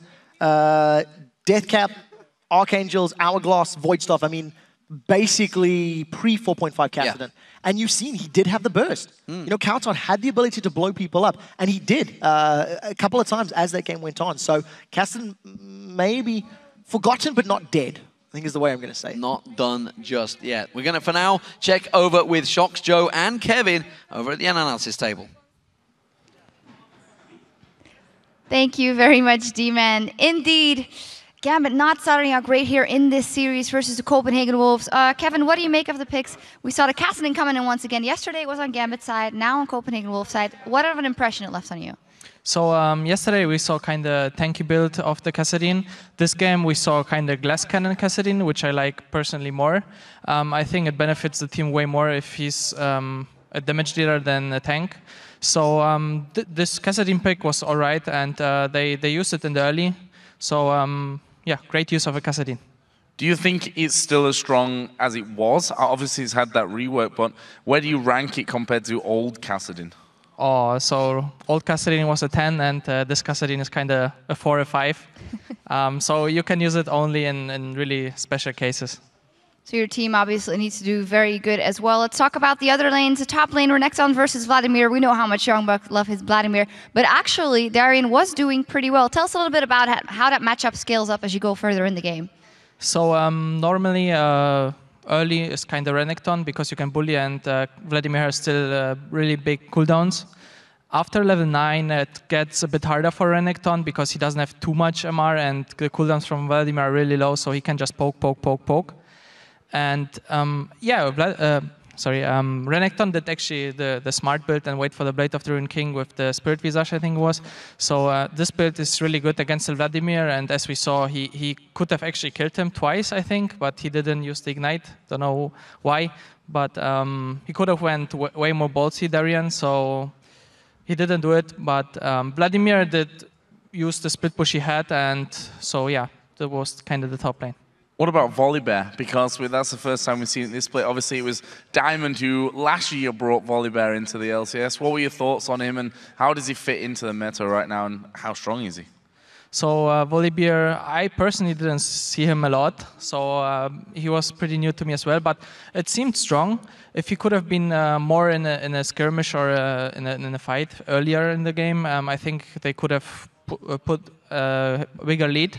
I think he did great damage if he was in the fight, but versus such a comp the Copenhagen Wolves had, it was really hard to catch someone with the Q. Everyone had kind of escape a pool or the Rift Walk or something. So maybe not the smartest pick, but yeah, overall I think Volibear is still viable. So about the game itself then, we heard Quickshot actually saying they got into positions, Gambit, where you thought, okay, they're going to siege now, they're going to try and take down some towers, but never really got to that stage. Do you think they could have done more at certain stages of that game where they were ahead? So it's always hard to push against a Ziggs. It's really hard. He has so many abilities that can interrupt you, that can actually kill you even if you're out of position. So I think they could have maybe... No, actually they tried. They tried like with the split push of Vladimir and then trying to gank that lane. But I think Gambit really countered that really well with Volibear being around and even Edward going there. So I think they did everything right, and Gambit just countered it really well. Let's look ahead then to Game 2. When we talk about Gambit a lot, that one day suffer a defeat, one day they come back, they come out swinging the next day. But then if I look at this match, they did fight really hard and they didn't make it. What do you think the mindset is like? Do you think they have what it takes to come back? So I think Gambit is always, when they lose, they're really down. I feel like that. They really have to push them up to get after a lose really good again and motivated and to really want to win. But I think they know what's on the line, and I think they will shape up, and I think they will put some good performance still after the lose. Yeah, and I think one important factor for Gambit here is that Groove, their manager, is here as well. I've just seen him backstage, so if anyone can kind of pick Gambit up off the floor and get them going again, which they obviously need to do now, be 1-0 behind, then it's Groove. He's here, so that's a good thing for Gambit. We'll see in Game 2 if they can do it. Absolutely. We'll see what of an impact that will have. Of course, coming up next, the Copenhagen Wolves and Gambit will face off again in Game 2 of their series. Don't touch that browser. We'll be back in a flash. Diamond out of position and in trouble. He does manage to get away. Remember, he gets that regen. Edward taking low. Hemoblade will be enough to take him down. Diamond comes back in towards him. They're going to get on towards Unlimited. Countdown's going to be the next focus, but he just turns back on towards Alex. Puts so much damage down. The exhaust has to be used just out there. Unlimited's been picked off. The Youngbuck takes down Genja. That's the AD carry down. And now Diamond, Alex is the only man putting damage down. Darian tries to run through that satchel charge. Diamond's going to go down. Forgiven takes him down. And just like that, Gambit drop all across the map. Alexich is going to be the final man. Sonya's Hourglass, Guardian Angel will come here. Alexich has to try and take him down. Too early, one more hit. No, Sonya's Hourglass is there. It's the ace for the Copenhagen Wolves.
Welcome back, ladies and gentlemen. After that first match, the Copenhagen Wolves have moved one step closer to the LCS Summer Split, while Gambit, well, they are a single game away from the summer promotion. Who would have expected that at the start of the season? We'll find out how they respond in the second match of the series in just a moment, but we need to talk about that game because nearly everyone on Gambit was just underwhelming.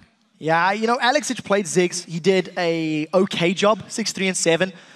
I don't feel that his ultimates were particularly impactful, and I do feel that the strength of Ziggs in sieging was not made use of. I have spoken about that at length at the moment. I do want to touch on Kautodd, though. He ran Cassidy in that game. That's a 4.5 Cassidy that went full damage. He went 8, 3, and 9.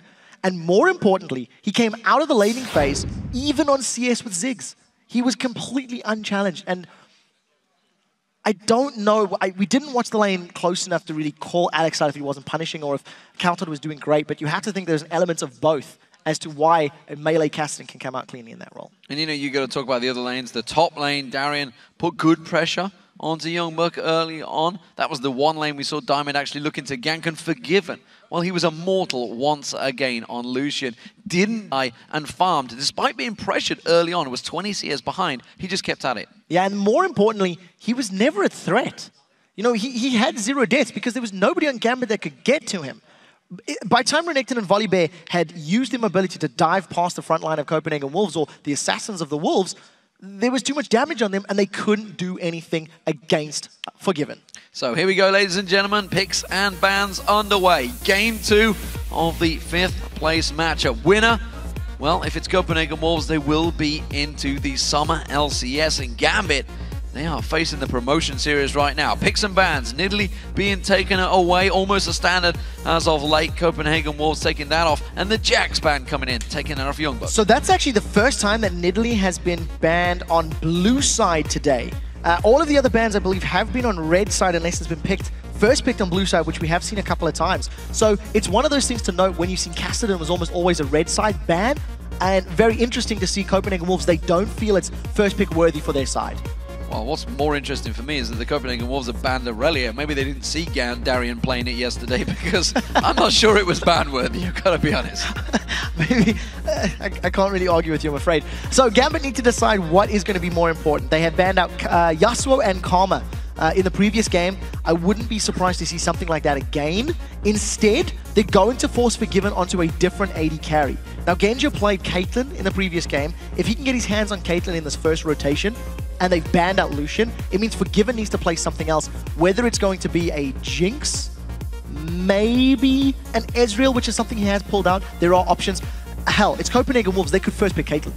Well, Evelyn was taken away, so again, Amazing and Diamond not going to get to play that one. We'll see what Gambit choose to go with here.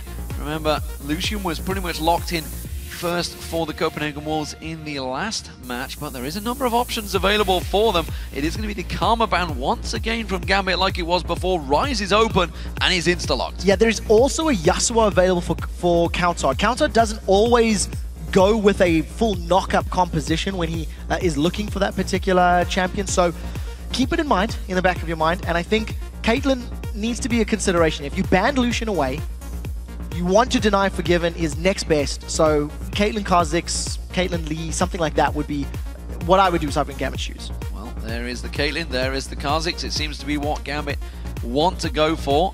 We'll see if it works out. Remember, Xin Zhao is available. It's a champion Amazing could well play. That would play very well into the hands. He played it first game against Alliance yesterday. Yeah, he did. Now, if you were unlimited or you're on the side of the Copenhagen Wolves, I think an AD carry and maybe a support would not be a bad idea. They could go for the jungle, but there's nothing to contest on the side of the jungle. So if they decided to go for an AD carry and a support, it allows their jungle and mid lane to counterpick whatever else comes in. I don't know why, but I'm thinking maybe Jinx Leona. We could go Morgana. Morgana's still available if they wanted to. We'll have to see. It's got to be Lucian, man. It's banned out. It's Forgiven. Oh, he was banned out. Yes. Well, so can't be. Yeah, you're right. My gut is Jinx. Xin Zhao is the next jungler that we've been seeing that is sort of risen to prominence now in 4.5. The on-hit junglers, the move away from the Lee Sin and the Elise, which used to be sort of the absolute top tier. But, you know, Jankos, he really showed that Elise still is a high priority pick if you can make it work, if you can gank early on. Amazing considering the Xin Zhao. See whether it gets locked on. Still lots of discussion, as you mentioned. Could be the support.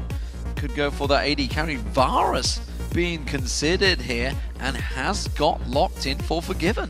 So I did not expect that coming. I think considering the CC you've got from Ryze and the CC you're going to be offering from Varus, that is good at both engage and in disengage situations. If anybody is too close to you, you've got Xin Zhao that's going to be able to knock them away. So you've already got a lot of inbuilt synergy on the side of Copenhagen Wolves.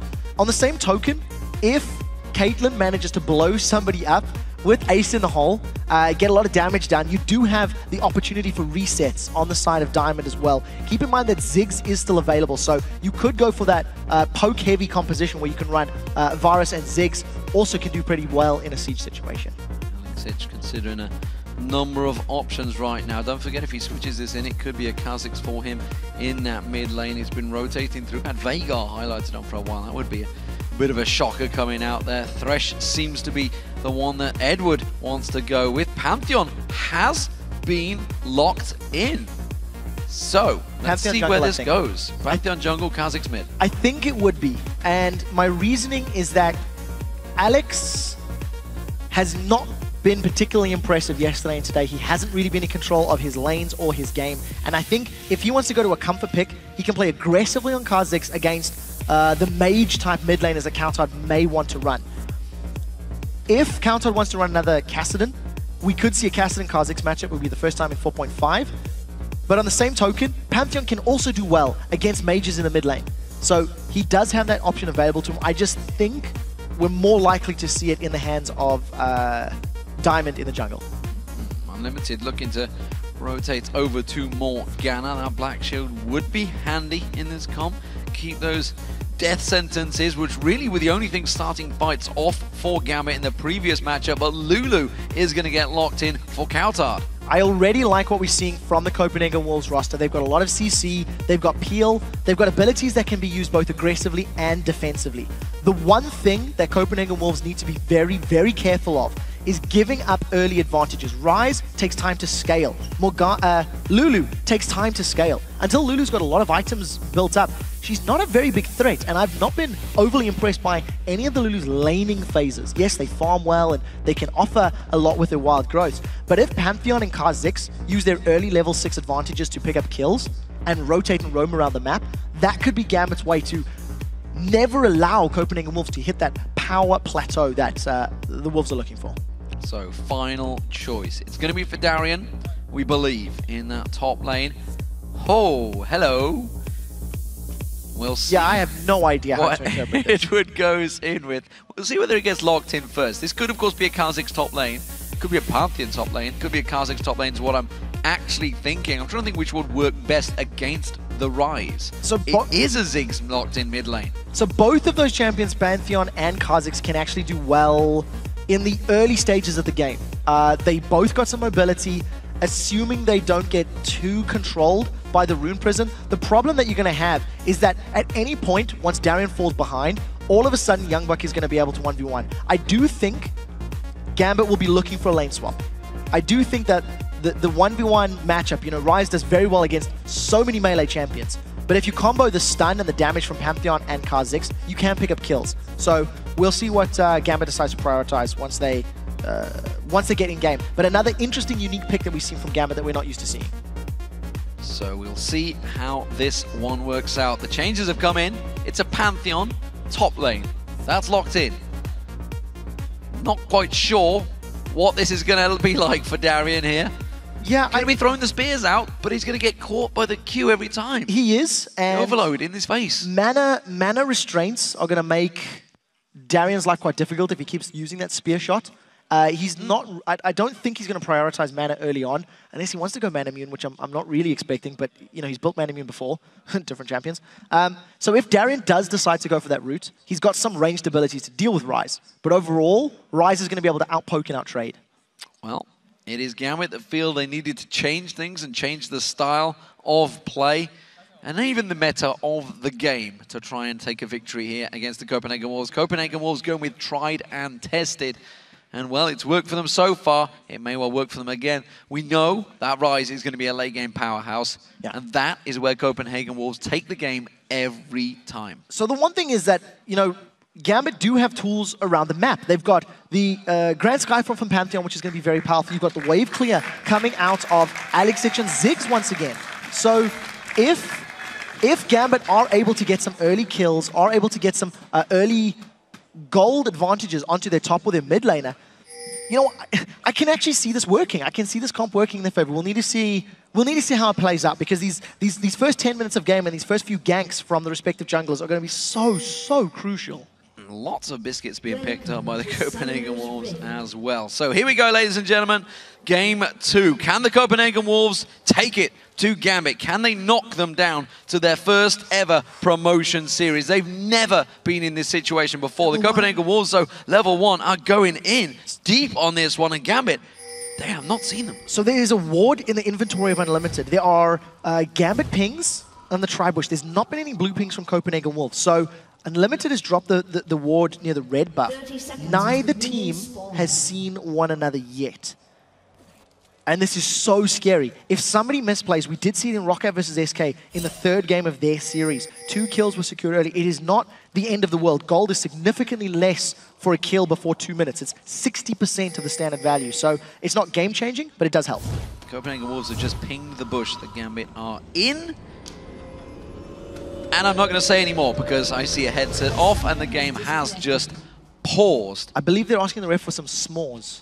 Is everyone sitting? They want to sit at camp. But I also want to give a credit right now because the crowd that's in here, they're 7 hours in. So they are the hardcore remain right now because... Yeah, that is awesome. You guys rock. And for everybody watching at home as well, thanks for... It's been a long day. It has been a very long day. With the exception of Gambit versus Rocket yesterday, every single series has gone to 3 games. Yeah, we're approaching 1 a.m. We've got a potential 2 more games to go. We could be here till 3 a.m. I know everybody is excited for that. We could be here at 4. It is a Copenhagen Wolves game. There are potentially 2 of them, so you never know. Don't get me excited right now because I just can't contain myself. I am excited to see how this game's going to go because we have a couple of unusual picks coming in there. It's something we've seen from Copenhagen Wolves before. They pulled out the Heimerdinger. Of course, we were wondering which way Youngblood would go when they played against Alliance. He was fairly heavily banned out, but he's got back onto that rise. It's been a champion he's been allowed through, but Darien pulling out Pantheon in the top lane, it's something we've not seen in either North America or EU, as far as I'm aware, in this top lane. No, it is the first time we've seen it in the top lane. I think for Amazing, we need to keep an eye on his aggressive moves. When they won against Alliance, he was playing Jin Zhao, and even in that series, I felt like he was a bit over-aggressive. Oh, I think they're going to see each other. Copenhagen Wolves are going to be completely aware, but they eat a bomb. Piercing Arrow goes up, that doesn't catch anybody, and nothing happens. Nothing happens. Well, they caught a bomb and they caught a piercing arrow, but everybody else will step away and take it easy on the rift. So, Gambit are stood on top of a ward, and the Copenhagen Wolves, they may re-engage here. Alex is just going to see them, though. Yeah, so if Copenhagen Wolves engage, they're looking for a Dark Binding to land. That crowd control, maybe with the knockup from 3 Talon Strike, could be enough time, but I think Gambit, they've backed away. Double ward, so 2 trinkets going down. Not the end of the world, but Copenhagen Wolves with a very adamant play to steal his red buff. Well, while this is all happening, the red buff gets hooked in. Darien is actually off on his own down the moment. Diamond gets caught out by the Dark Binding. He has to back away. Red buff stolen away by Amazing. We'll see how that works out. Genja taking damage as well. Forgiven lands the piercing arrow and puts some damage on towards him. Everybody returning to lane, and you can see it on your screens. It's a 2v2 in the top lane. Yeah, but very importantly, Genja has not backed. So he's lost a third of his hit points. He's sitting at about 400 HP now. He's going to be relying on the regen from that Relic Shield start of Edward. And I think we need to see how this very long range of Forgiven and Unlimited works out. Every time Genja gets caught, you have to feel that piercing arrow will follow up, and that's going to begin hurting more and more. That is a scary combo.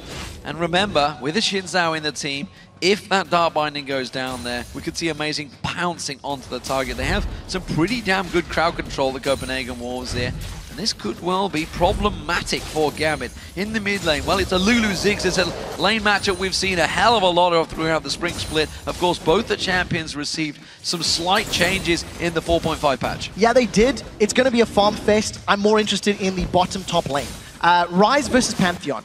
We've already seen Youngbuck. He's used his teleport. So in lane, going to be CSing. He's 16 CS down. He actually got to lane after Darien. So that gave Darien an early level, and I'm going to think that he's gone aggressive. If you look at Darien's mana pool, he's been jumping in Youngbuck's face fairly often. So we'll see if he can maintain this level of CS. A stun, plus some damage from Diamond, maybe first blood, but look at that. Darien is so he's out of mana. He may actually fancy this one. Darien is baiting him low, but Diamond's like, no, gonna back away from this one. Doesn't really fancy sticking around, hoping that Youngblood may well try and go for a face check here. I don't think he's going to be baited in towards it. He's just going to back off, get himself a full tank of mana. What's he going to buy as he goes back? It's a second Doran's Blade. Ballsy. Yeah, very aggressive.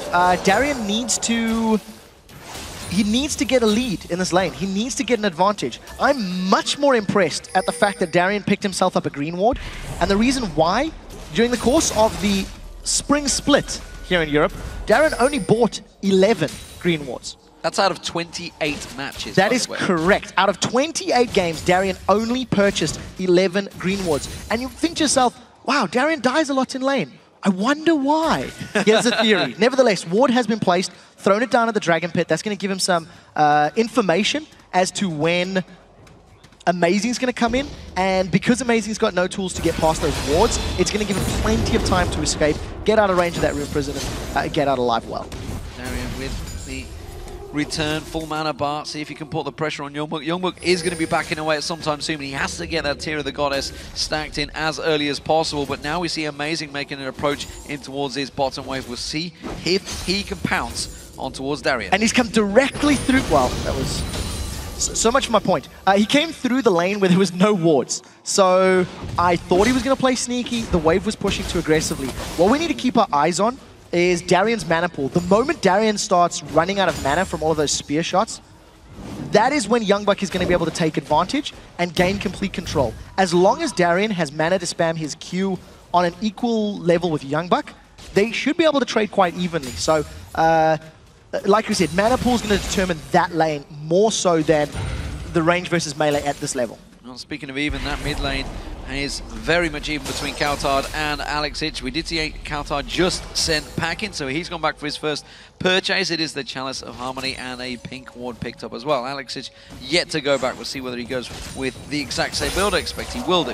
Genja has fallen behind a little bit on CS against Forgiven in this top lane. We saw Genja with the advantage in the previous matchup, but this time around Forgiven on a champion that Genja's going to be all too familiar with because he's played Varus a number of times himself. It's a champion he favors due to their caster style, but Copenhagen Wolves have put him good pressure down there. Black Shield being used a little bit early from Unlimited there. There's the Dark Binding, Piercing Arrow and Hail of Arrows landing on Genja this time. And that's the difference. When you land your skill shot, you get all of that damage down. Now we do see the Copenhagen Wolves are pulling in the support of Amazing, and in the bottom lane, Darien managing his mana pool very well. He's got a small CS advantage. It should be evened out once this very large minion wave gets in range of Youngbuck. But both Amazing and Diamond have not chosen their gank timing particularly well.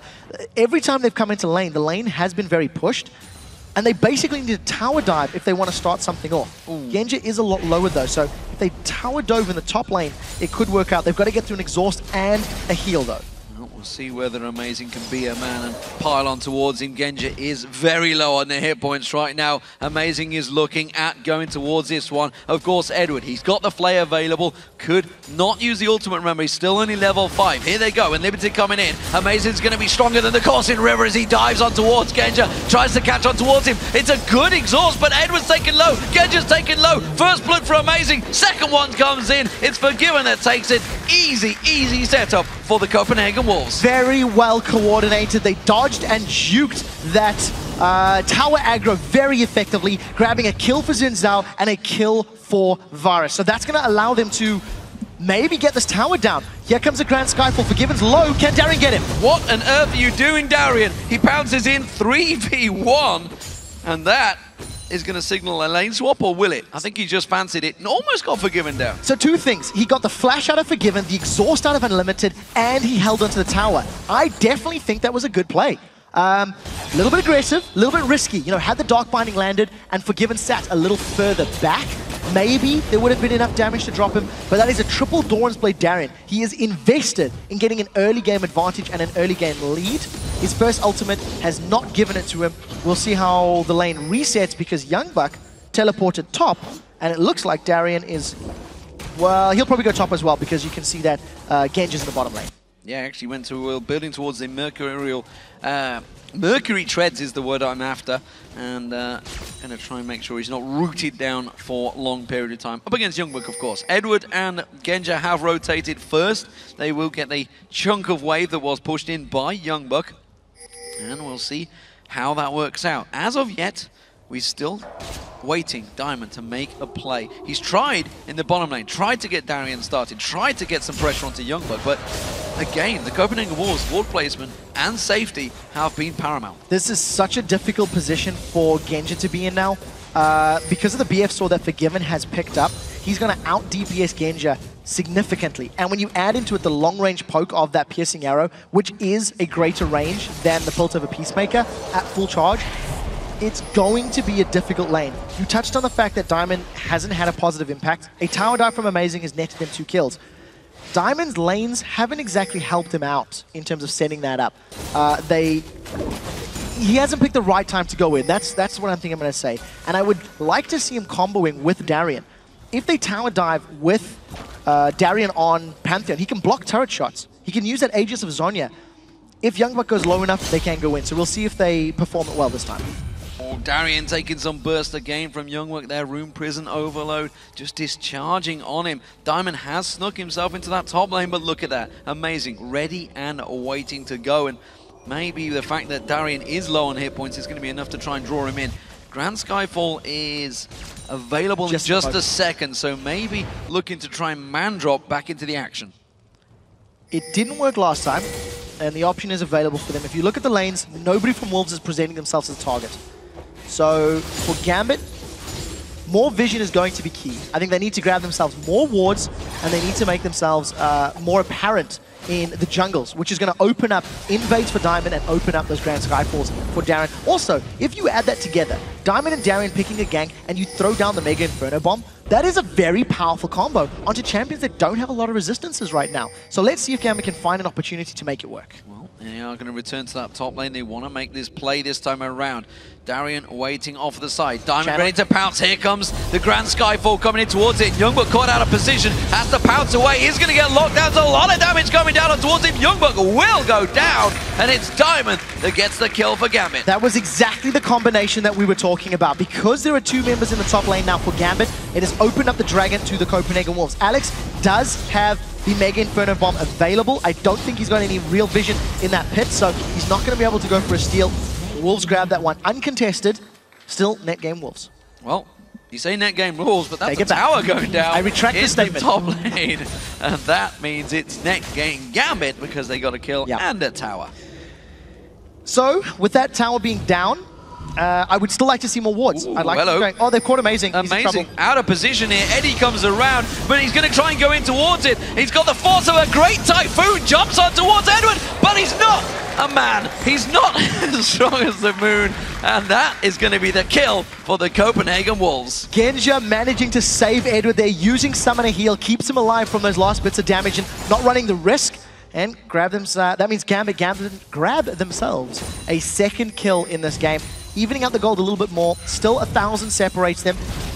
And a little bit of an aggressive play from Amazing. He didn't really need to be invading, especially when you could theorize that a lot of members of Gambit were backing away. Well, some would say you get lucky, some say you make your own luck. At the moment, Gambit are trying to make their own luck, and they have started to get themselves in this game, started to wake up in the lane phase. They're still 1,000 gold behind, though. The Copenhagen Wolves are doing a very good at keeping that farming advantage. The one thing that I do like about Gambit's comp, even though it is 1,000 gold behind, they've got the first tower, and they have the ability to pull the trigger. If anybody from Copenhagen Wolves is solo pushing a lane like Youngbuck now, the opportunity is there to have Diamond come from the side, to have those abilities stacking. I don't think they're going to jump on counter yet, but because Gambit have got that tool available to them, as long as they don't fall further behind, they always have an ability to jump in. They always have an ability to gain that gold lead back. Amazing shows himself. He passes by that ward that was over back at the blue buff, so they know that he's coming in towards their strike. Darien's gone very passive. Alex Itch staying fairly close. Did just take down the Wraiths. Mega Inferno Bomb is off cooldown in a moment if it's required, but it seems it's not. Meanwhile, down that bottom lane, they're going to tower dive on towards him. Darien, though, on that tower, should try and lock him up, but Amazing comes in once again. 3 Talon Strike, bounces him up, but the counter kill is there for Darien. And well, Youngbuck went a little too early and took that tower damage. Yes, he did. The Hex Drinker as well from Darien doing so much work in keeping him alive. So it's 1 for 1 as far as the trade is concerned. The kill lands in Amazing's hands, not on Youngbucks, which is also a victory, a small win rather, for Gambit, slowing down the pace at which Youngbucks going to get those core items. And a very good Mega Inferno Bomb from Alex also defends the top lane tower. So Copenhagen Wolves still 0 towers secured, but they are holding on to that gold lead thanks to some superior farming across both their top and AD carry positions. Edward sweeping out that ward, and look at this. Diamond ready and waiting to move in there. The ward's cleared out. They have no vision now of Diamond in here, but they're going to be very cautious of it. They're going to jump on Unlimited. He's going to be in there, man. They pile in towards. The damage comes down, but the Chain of Corruption so quickly coming out there, and well, Forgiven with the piercing arrow. Oh, not quite landing on Eddie. So when Unlimited gets out, just burning his flash, manages to stay alive. Got my names mixed up. It was Unlimited that was jumped on. Not enough damage from the members of Gambit, but a decent attempt. We'll see if it allows them to get the tower down. Unlimited still sticking around, playing patiently, and Countard has found Alex.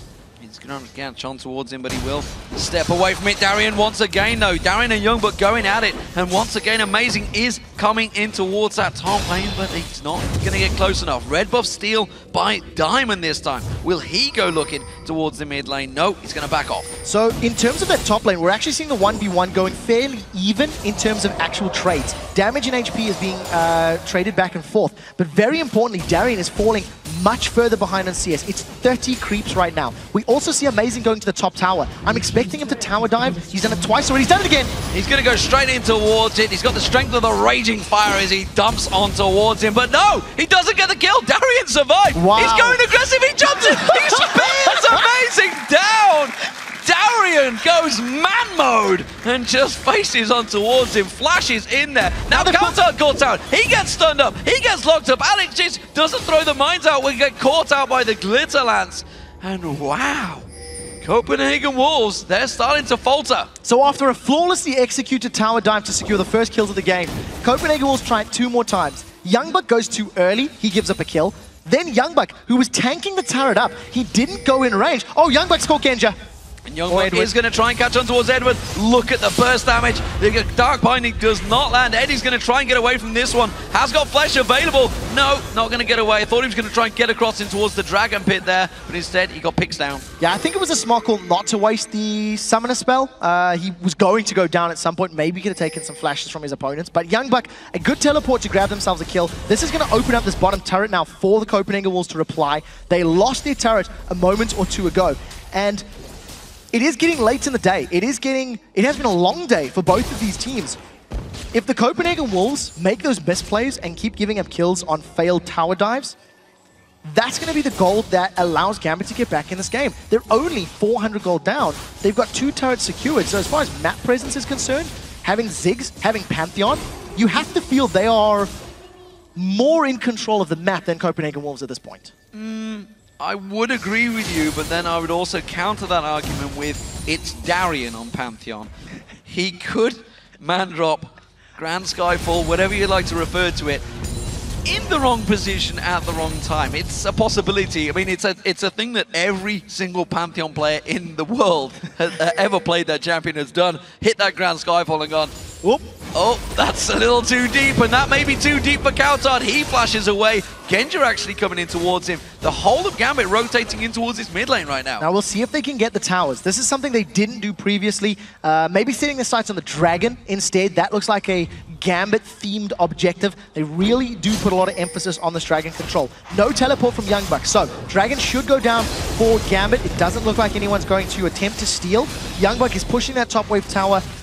I can't remember how much HP it had, but I think he should be able to get that down as well. Tries to get it with the Dark Binding a little too early. Top lane turret, though, that's going to go down. Youngbuck is on that one, so they will get themselves an objective back. It's the first turret of the game for Copenhagen Wolves. So that's going to open up the top half of the map. So both top towers are now down. Copenhagen Wolves playing very aggressive in this side of the jungle.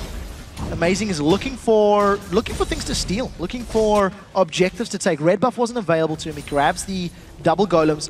I like the amount of vision that Copenhagen Wolves have on the map. If you look across from the bottom half to the top, there's a lot of blue wards sprinkled everywhere. And very importantly for Wolves, they have deep vision. they've got that ring so they can see where multiple members of Gambit are, especially when they're going for their own buffs. So we'll see how they make use of that information. It's a Tiamat build for Darien, so he's going full aggression. Hex Drinker as well, of course. That was up against the lane matchup, and it really will help him as the team fights develop. So, bottom lane, that's the focus target for Kautard right now, but Genja is there in defense. He should be able to keep this wave at bay, and honestly, neither team really have done heavy presence on the tower push, and we're into the 20-minute mark right now. Finally, Copenhagen was looking to try and make a play here. Blue Wolf, that's going to go across to Alex Ich. Eventually, Diamond making sure he didn't steal that one away, and they may try and get Kautard here. So in both of the games that we've seen, neither team has put a very large emphasis on the towers. They're a lot more concerned about dragons and a lot more concerned about their opponent's champions in terms of just finding kills. Someone should tell them that you got to take towers down to win the game. Maybe they didn't get the memo. It's a patch 1.0 thing. It's a while ago. It needs a refresher. I do also think that Forgiven is doing much better this game than in the previous game.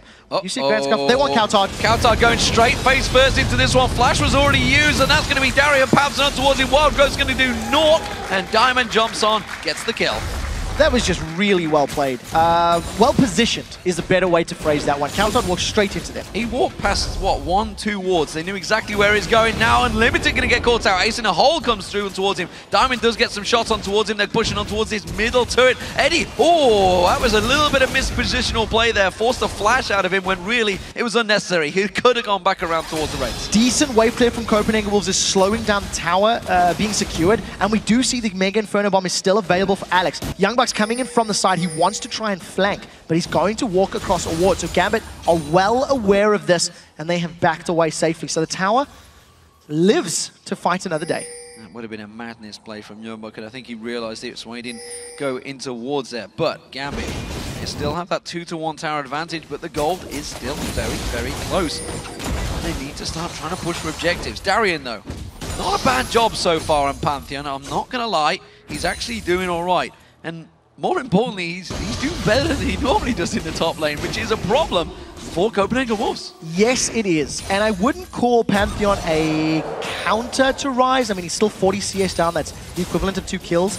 But he's definitely done very well in the matchup. Every time we've looked at the lane up until this point, they've been trading fairly evenly. And with jungler intervention, they've been able to pick up kills.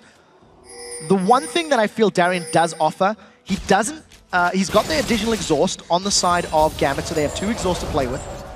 And because the ground Skyfall is somewhat like your teleport, he can deal with Rise whenever Rise teleports. So you've got that map presence and map control available to you.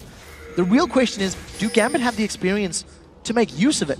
They're not a team that has traditionally gone for that split push, teleport, Grand Skyfall style of map play. So we need to see how they do in these next 10 to 15 minutes, because if they don't make use of that ability, then I don't know. I think Copenhagen Wolves may outscale them. And I'm actually quite impressed. Darien is not shoving the wave down. He's only held it to midway and backed off again. He hasn't shoved it right down on towards the Copenhagen Wolves. He holds it there and then backs away. Now he's going to go back down towards that bottom wave, has to deal with Yeonbuk himself, who has completed that Rod of Ages, had the tier a long time ago, now going in towards the Frozen Heart as well, with that Glacial Shroud being picked up. So, Darien does not hold the turret quite long enough, and that will be the second turret of the game for the Copenhagen Wolves, as Diamond, he makes a move down towards the bottom. He's going to get spotted now by the ward, though, so no play being made. Kautard is off on his own, trying to keep that farm going, but Alex Ich is starting to tear away from him. Yeah, so now Gambit are the ones with the superior vision. They've got deeper wards. You'll see multiple red wards in and around the red buff side of Copenhagen Wolves jungle. That is, in my theory, because in a minute's time, Dragon's up. Now, Kautard is amazing. If they dive Genja, he's probably going to die, and I think he will. He's in trouble. 90 caliber net and flash used. He's trying to get away from this one and has escaped there without the help of Edward. Eddie was just off the side. Ace in the hole being used on towards Kautard. Does put enough down, but he quickly shields that off.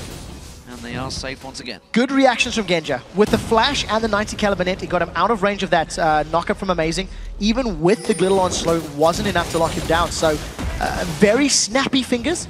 Allows him to get out away. Amazing's flash was burned for that setup. And Gambit are still staying somewhat grouped towards Dragon. But when Genja and Edward fall down towards this bottom half of the map, I think we can expect them to try and make another play for that Dragon. It's been the one objective Gambit have rotated and really looked to play aggressive around. Yeah, Diamond was showing himself on top of a ward there, and Copenhagen Wolves reacted strongly, moving 4 members down the river. The Youngbuck is also making his way up the river. And as you mentioned, this Dragon up in just 5 seconds time is going to be the focus for both of these teams. And because Gambit have got better positioning right now, when they started off, Copenhagen Wolves have to engage. They're going to try a flank maneuver. Youngbuck is on the bottom half of the map with Forgiven. There's 3 more members of Copenhagen Wolves. They've jumped in! They've jumped straight on towards Youngbuck. Chain of Corruption comes out, and the Gambit are into all sorts of trouble here. Darien taken low, Diamond taken low. Amazing pouncing on towards them. Eddie putting the box down, trying to stop them out there. Alex Each from range, throwing the bouncing bombs down, but the Copenhagen Wolves have bullied Gambit away from this Dragon. They can't contest it. Nobody died and nobody was stacked up quickly enough. That was a 3v3 and a 2v2, but the Wolves pulled the trigger quickly. Alex still wants to contest. That was a very good minds coming out, but Alex Each is low on mana, and now they're going to pounce in towards it. Eddie's going to take the brunt. Wild Growth being used by Amazing. 3 talent strike, bouncing Alex Each up into the air. Tries to jump away with the satchel charge, but he's got no mana left. He gets pincered out. Counter comes in. It's another kill for Amazing. After the rest of Gambit peeled away, there was very little reason for them to stick around. The Dark Binding is a very powerful tool, and the moment it landed, the rest of Copenhagen Wolves just jumped onto Gambit. They grabbed themselves 2 kills after Screen Drag. Now they've caught Genja. Genja getting caught out. Pierce and Arrow is available, but instead he's going to turn the ace and the whole back onto Forgiven. Diamond jumping in there, but Unlimited popping the ultimate. He steps away. Whew, this game is on a knife edge right now, but it's Copenhagen Wolves in the lead. Both teams sticking around a tiny bit longer than maybe they needed to. Gambit re-engaging after they'd actually lost that fight. What I liked about the Copenhagen Wolves in the Dragon Pit was the fact that they didn't hesitate. They had that flanking maneuver with Forgiven and Youngbuck, and they just went straight in on Gambit. Put a lot of damage down early. That's a teleport from Youngbuck, and it was in full vision. I guess he wants the tower. There's no one else to back him up, though. Eddie threw the death sentence about 5 seconds too early there as well. Completely missed timing that one. So, pressure very much on Gambit right now. They're not going to feel that they are 4,000 gold behind. It won't feel that way in the game, I don't think. They're 2-2 in turrets, 6-5 in kills. They probably feel they're fairly even right now. And if you look at the items, you wouldn't be able to tell too much difference. But if you look at the CS, there are quite significant changes. Darian's lead deficit has extended to 60. There's a 60 CF deficit between Forgiven and Genja. And I like the fact that Forgiven has gone for what was coined the Legolas build. Bloodthirster into Last Whisper. It just makes his piercing arrows hit so much harder. And once Copenhagen Wolves begin wave clearing as well as theoretically sieging, that's going to give them a very strong position. There is a good poke from Copenhagen Wolves with both Varus, Morgana, and the Lulu. But of course, the great wave clear from Alex should delay any of those situations. The big problem I feel for Gambit right now is the fact that they have this Kazakh Center, they have the Pantheon, they want to try and get a pick. They want to try and assassinate someone, pick them off. But the Copenhagen Wolves don't play that way. They always play incredibly safe. You just saw it down the bottom there, Youngbuck. The wave was there was a giant stack of minions, but he actually stepped away because it's like, I've got no vision of this area. I know there's someone probably in the proximity, so I'm just going to step away, let a couple of CS go, see what happens, and then go back in and clear that wave. I concur. And it's the reason the Copenhagen Wolves games take so much longer than any other team. And that's why we love them. I think yesterday's average game time was 44 minutes. If memory serves correctly, the previous game went to around 50. We're already at 30 minutes, and only 2 towers have fallen. In a state of the game where the meta is to fast push towers early and rotate, rotate, rotate, neither of these teams are trying to do that. They're quite content to continue farming. Under most circumstances, I would say, okay, if you've got even compositions, but I think in straight-up team fights, Ryze and Zhao and Lulu are going to be able to overpower Pantheon, Kha'Zix, and Ziggs. On the assumption that there's, full HP bars and a straight-up fight, I think Copenhagen Wolves' team will win. If there is time to poke people down with Ziggs and Caitlyn, maybe Gambit can win it, but, we'll just have to see how it plays out because we still have a lot of game ahead of us. No Amazing's in the top lane. They pinged on towards it. I'm unsure of Gambit's game plan right now. I'm not really sure what they're trying to do. Were you sure of the game plan last game? No, definitely not. But Darien backed off. There was a wave of around about 12 minions that he just backed away from, including the Siege minion, which would give him, what, 40, 50 gold at this stage. And he backed off, bought the Ravenous Hydra, and then just ran back into the lane. Well, he didn't push it down into Youngbuck, but Youngbuck's just come along, took it out there. He lost all the CS for no particular reason. Didn't do anything about it. We just saw Diamond go into the top lane. He said, yeah, Amazing's up here. Everybody go back to mid and sit around. So look at the vision now Copenhagen Wolves have done. We've had this ping-pong of vision, right? Every time Gambit have got superior vision, it's been a Dragon's about to respawn, so I'm expecting him to place some more wards now.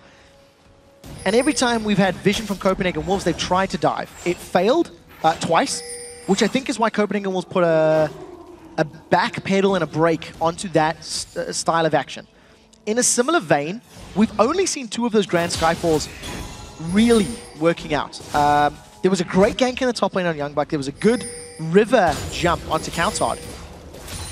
But we haven't seen anything else from Gambit. They are playing as safe as the Copenhagen Wolves. I do think, as you said, there is that pick potential in teamfight. So if Gambit start a teamfight and surprise the Copenhagen Wolves, they've got so much damage to work with. So I'm not quite sure why they're playing it so safe. They just, once again, want to get into this late game. Well, Gambit are keeping the Copenhagen Wolves at bay from their towers right now, but as the game progresses, they continue to pull the gold in their favor. They're now 4,000 gold in the lead. They're getting control, putting the wards down. Like you mentioned, they've got great vision around both the Dragon area and the Baron area, and the enemy jungle is still peppered by wards. Gambit, really, with 30 seconds left before this Dragon spawner, not even really close to getting vision on it. This is the first time you feel Gambit are maybe not interested in going for the Dragon. You've just seen Darien peel away from that top lane. He can jump in. There's so much damage in Diamond. Darien could jump in with the Grand Skyfall if they're clumped up in the pit, but with Diamond going so low, I think they have to concede it. I can't see Gambit going for a 5v4. The last time they tried, it was a somewhat 5v5, but Copenhagen Wolves just, they didn't hesitate. They picked a good fight. So we'll see how quickly Diamond can make his way back to the lane. If Copenhagen Wolves go Dragon, Gambit go Tower. Try and go tower, but Copenhagen Wolves are already gone Dragon, and they're keeping the tower away as well. They have got 2 members on there. You can see Unlimited coming around. Dark Binding is available. Amazing's trying to tank it out there. He's all on his own. He's going to pounce on towards it. He's actually caught out of position on his own right now. Wild Growth comes in. Alex Hitch is the focus target. Pierce now comes through. Alex Hitch goes down. Youngwood manages to pick up the kill there. Amazing's been taken down as well. Youngwood's going to get taken very low. Gambit focus on towards him, but the rest of the Copenhagen Wolves collapse around them. The chain of corruption comes through, but look at the damage. Alex Hitch is trying to capture, Diamond's trying to capture towards them. Genja putting the damage down, untouched at the back. Genja was just left alone and pounded away on the rest of the Wolves. 3 for 2 in terms of kills, and that was very good timing from Diamond. Copenhagen Wolves did not get the Dragon down quickly enough, and because Amazing took so much damage from trying to solo that Dragon or trying to take Dragon with Youngbuck, he was at half HP when the fight started. By time Diamond arrived, the fight was already basically over. Genji had very good positioning, landed a lot of damage down throughout the fight, and was never really a threat of going down, but neither was forgiven. You do have to point that out. So superior positioning and decision-making from Gambit allows him to grab the Dragon, allows him to grab some kills and this mid-turret. So it's going to pull that gold closer. And overall, a pretty good play. You know, they held out long enough. Diamond took all of that poke, managed to go back, heal, run back to Dragon, and still come out ahead in the fight. And the back and forth action continues. That's Gambit winning 2 fights at the Dragon. Wolves have won themselves 1 as well. The gold keeps swinging back and forth. The barometer is off the charts right now, and the Gambit, well, they are fighting to keep themselves in the LCS right now. They're fighting for their lives. We hit the 32-minute mark. Baron, of course, is an objective possibility for either of these teams if they were to win a heavy team fight. But I feel at the moment, it would have to be a big win. There is so much damage on both sides. We could see another situation that we've seen from the previous game where one team will try to bait their opponents into the pit. Because they've built, like everybody's built damage right now. That Baron will not last a particularly long time. We haven't seen that Grand Skyfall being a map presence ability. There's been used a couple of ganks, so I would still like to see Darien maybe split pushing a little more. Leading up to the Dragon, I think Darien had a very smart idea. Pushed that top wave out, was trying to get closer to the inner turret, and then when he realized the fight was going to happen, he needed to move down quickly. I want to talk about Genja. No pussyfooting around this time. Straight gone for a proper AD carry build. Well, I mean it proper. It's a standard build. A Bloodthirster, a Phantom Dancer, and the Last Whisper. Not waiting around and going for any old weird strange item. Serious play has to come out from these players, and Genja is actually performing. And the reason we talked about this, and you know, you may have heard Deficio harping on about the craziness that's coming out there, and a lot of pro players also saying this is just unbelievable. The difference is, at this level of play, at this level of game in the LCS, all of these players are essentially at the same level. There's no one really that are miles above anyone else. We haven't got essentially a Faker, or even if you could argue the Faker's been taken out of it because they lost today.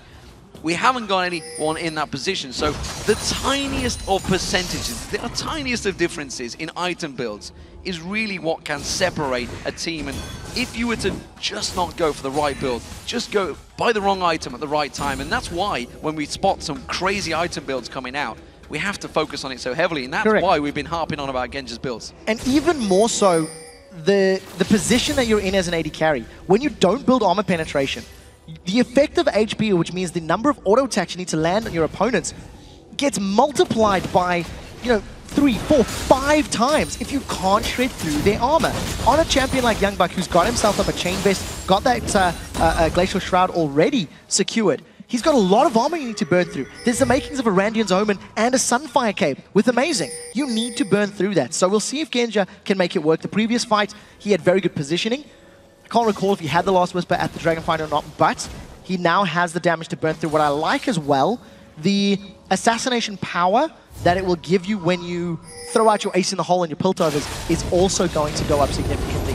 Youngbuck actually completed a Frozen Heart as his first item, and when you've got 3 physical damage threats, I actually think that's a smart call. I wouldn't be surprised to see a Randians at some point, but maybe a Void Stop is his next. Well, we were calling out the advantages, of course, that Youngbuck and Forgiven were having in terms of farm.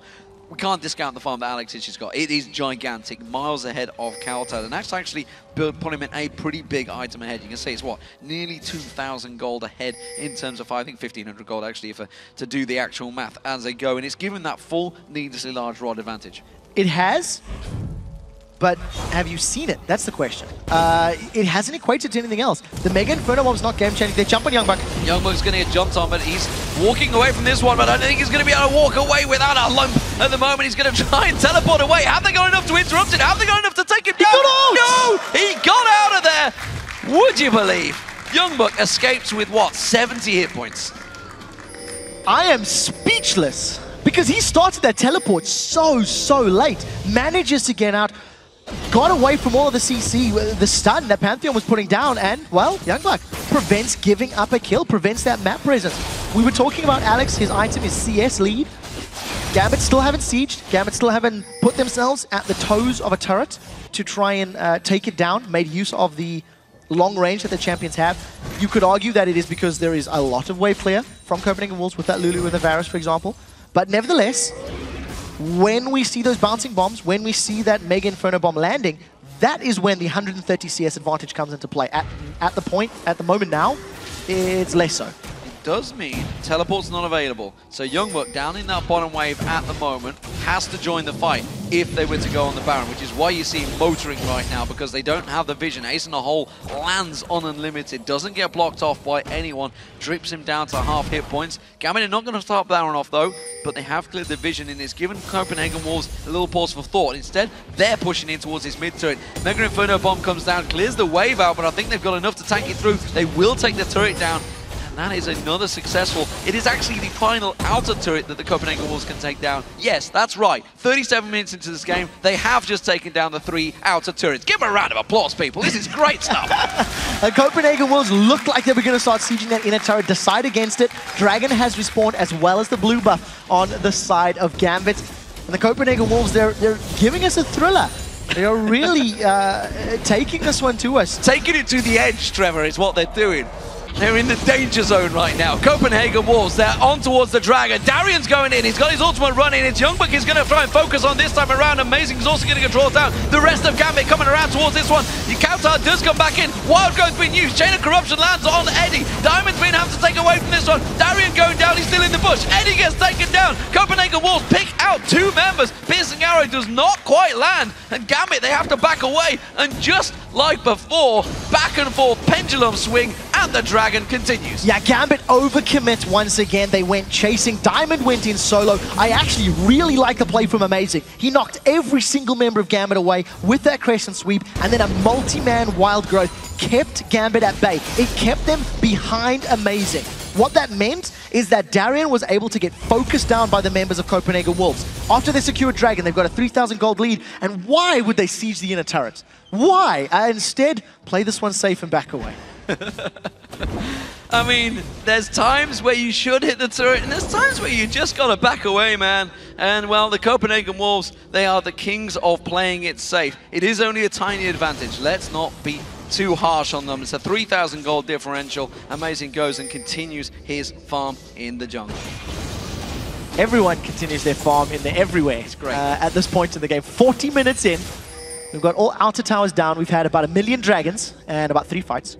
And every time, one team or the other has somewhat overcommitted. I still think Gambit are not running at full optimization. Diamond is looking for a kill. Grand Skyfall is up. They may want to jump on counter art, but Amazing is nearby. So this could go pear-shaped. I think that was a smart call. There wasn't enough vision. There wasn't enough information for Gambit to make that play. Oh, but now they're thinking about it. Here comes the Grand Skyfall. They're going on towards him. Kautar's the focus target. You can see the stealth coming in there. He's caught out 4 members in there. We do see Amazing coming in. His ultimate's available. The Death Sentence does not land. Kautar, though, the gigantic Wild Growth and Shield is enough to sustain him long enough. The Diamond gets in. He gets out. The bombs continue to rain through. There's the Mega Inferno Bomb. Finally gets a kill for Gambit. Meanwhile, though, we did see Darian go down. And while they completely catch one man out of position, it takes them so long to kill him. That was such a cheeky play. Kautar gets away from everything, sneaks himself back in there to get the kill on Darian, and because of the vision of when he came back into the team fight, that very farmed Alex Sitch just blew him up with the Mega Inferno Bomb. That was a play that we talked about. When Gambit have the tools, they've got the Grand Skyfall, they've got the champions that can jump in there and assassinate you. But because they hesitated, because they didn't pull the trigger 5 or 10 seconds earlier, all of the Copenhagen Wolves were able to respond, and that turned out to be a very big fight. Also keep in mind, Youngbuck did teleport, so Gambit have at least pulled that split push threat away, and they've somewhat forced Youngbuck to stick with his teammates. So again, we're going to see this delayed laning phase. I think Copenhagen Wolves will stick together as a group, wait until teleport is available, and once again, go for aggressive plays. The fact that Locket was used just to block Ace and the whole damage tells you there was no intention of fighting on the side of the Copenhagen Wolves yet. Well, no surprises there, is that they are going to get themselves vision control around the Baron area. Genja continuing that farm, chasing actually of Forgiven, who is ahead. Still, again, yet to die in this best of 3 so far. The immortal Unforgiven. We'll see how it works out for him. Darian down this bottom lane. His Grand Skyfall will be available shortly. We will see, though, with that ward, with that vision actually around the red buff area, it is enough for Gambit to try and push on towards that bottom lane. Copenhagen Wolves, though, trying to invade, being forced, trying pressured on towards them, but they can't catch anyone out. Darian, though, free farm continuing. He is going to get caught out by Kautar. Truthfully, neither team knows how to push against their opponents. You can't get to 41 minutes in the game when you've got teams that have got very good wave play. Got the 3 outer turrets, man. That's what they've got. They're not risky. Both teams are playing so incredibly safe. Copenhagen Wolves and Gambit are playing to not lose. They are not playing to win. I know what it is. It's an endurance test. That's what they're doing. They're testing our limits to see how far we can go in this and really keeping the crowd entertained as they do it as well. It's an endurance test for everyone involved. But let's be serious. Gambit are in danger of going out of this game. They are 4,000 gold behind, and they've not looked good in the last team fights. They haven't. Gambit have overcommitted both times in the Dragon Pit. In 2 minutes, we should hopefully see another sniff of action as both teams have only fought around that dragon. And the story of the game really has been Gambit starting the fights, but then being unable to complete them in a sufficient manner. Copenhagen Wolves have had all the tools to deal with it. The wild growth from Lulu has been fantastic. The knockbacks from Amazing have worked out. And on the topic of Amazing, he's got 100, not 100, he has 32 stacks on that Feral Flare. So it's dealing 196 bonus damage, and it's restoring 42 health per hit, which is incredible sustain, especially when he goes for these objectives. Maybe he'll decide to touch Baron at some point, and with a little bit of help, they can two-man Baron. Well, I mean, with the Ranian's Omen, the Sunfire Cape as well, he has a lot of armor up against this fairly armor-heavy damage. Well, we're seeing with the Copenhagen Wolves. They're rotating around. Dragon's up in 50 seconds. Could be the next focus target. Seems to be. It will be a fight. It will be the fight, and I wonder whether it's the fight we all hope and wish it will be. Youngbuck gets spotted out by the ward. Darian just going to step away from that one. He knows the Baron's up shortly. He's going to stick around. But Genja is going to the top lane. If he shows himself up there, they're going to just turn and take full advantage of this bottom half of the jungle against Gambit. So another time we see Gambit going to be arriving late to the Dragon fight. And all of a sudden, holy Wolves, cow! They got bored. The They got the Copenhagen tower. Wolves are going to tank out a turret, ladies and gentlemen. The first inner turret goes down. And that was a very quick tower. Maybe the Copenhagen Wolves have realized they could have done this a long time ago. But Gambit, they're reacting. They're going for the Baron. I think they're going to get it. There's no global presence. There is a teleport yet from Youngbuck. It's going to be too late. So Copenhagen Wolves sneak a tower. This gives Baron buff to Gambit, a team who was behind in gold. Now they're basically ahead thanks to the stats that it gives you. And I would say that's evened out the game. The little semblance of control that the Copenhagen Wolves had has now been rewritten.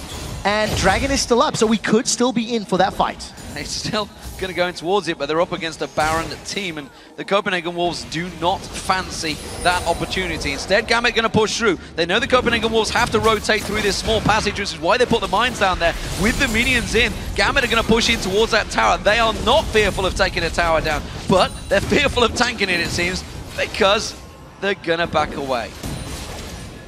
Gotta play it safe. You can't run the risk. You know what? So for Gambit, they've been jumped on. They've been controlled in their last fights. So if they stick around in that siege situation, you've seen the wave play. You've seen how efficiently Forgiven and Counter just deal with those minions.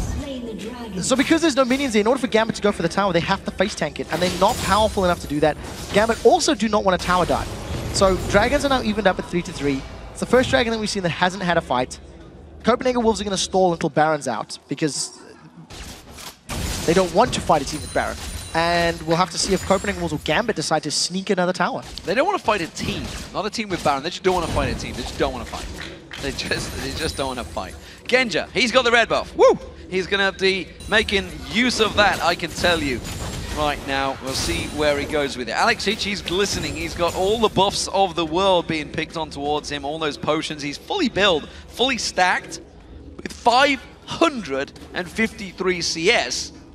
You'd think that they'd make use of those bouncing bombs and start throwing them in the direction of the Copenhagen Wolves. 775 ability power on Alex Hitch right now. 598. Oh, they've caught Diamond.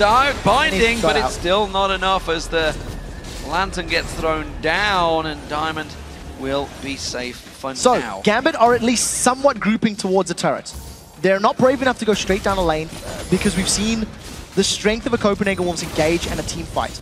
So in order for Gambit to make this one work, they are looking for some poke from Ziggs, possibly an ace in the hole, and then Kha'Zix to assassinate.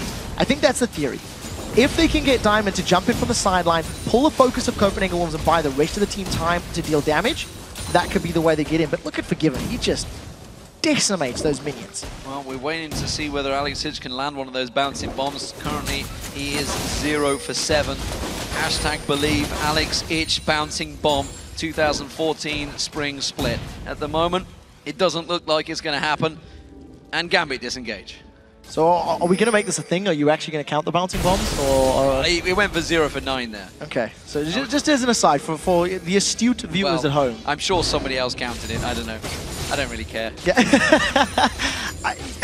There's so much wave play. There's honestly, a team has to make a mistake, and even when they do make a minor positional, you can't even call it an error.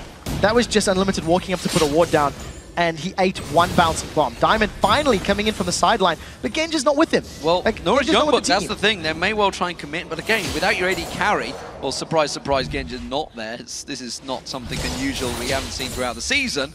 It means you can't push, and so sure as damn it, that Baron buff's going to wear out. Grand Skyfall, bottom lane, Youngbuck's going to get caught out, the Hydra doing the damage, but it's just not enough. Youngbuck steps away from that one. Now we're going to see Eddie coming in, throws out the Lantern, has he got the death sentence, forces the flash from Youngbuck. They disengage, mid lane, Youngbuck, amazing going in, all that damage on towards Genja, bouncing bombs coming through from Alex Hitch, does throw out the rubber ducky, but with the black shield on amazing, it does nothing. Absolutely nothing. They get away. So flash blown from Youngbuck, at the very least, a grand Skyfall attempt amounted to a grand amount of nothing, I'm afraid.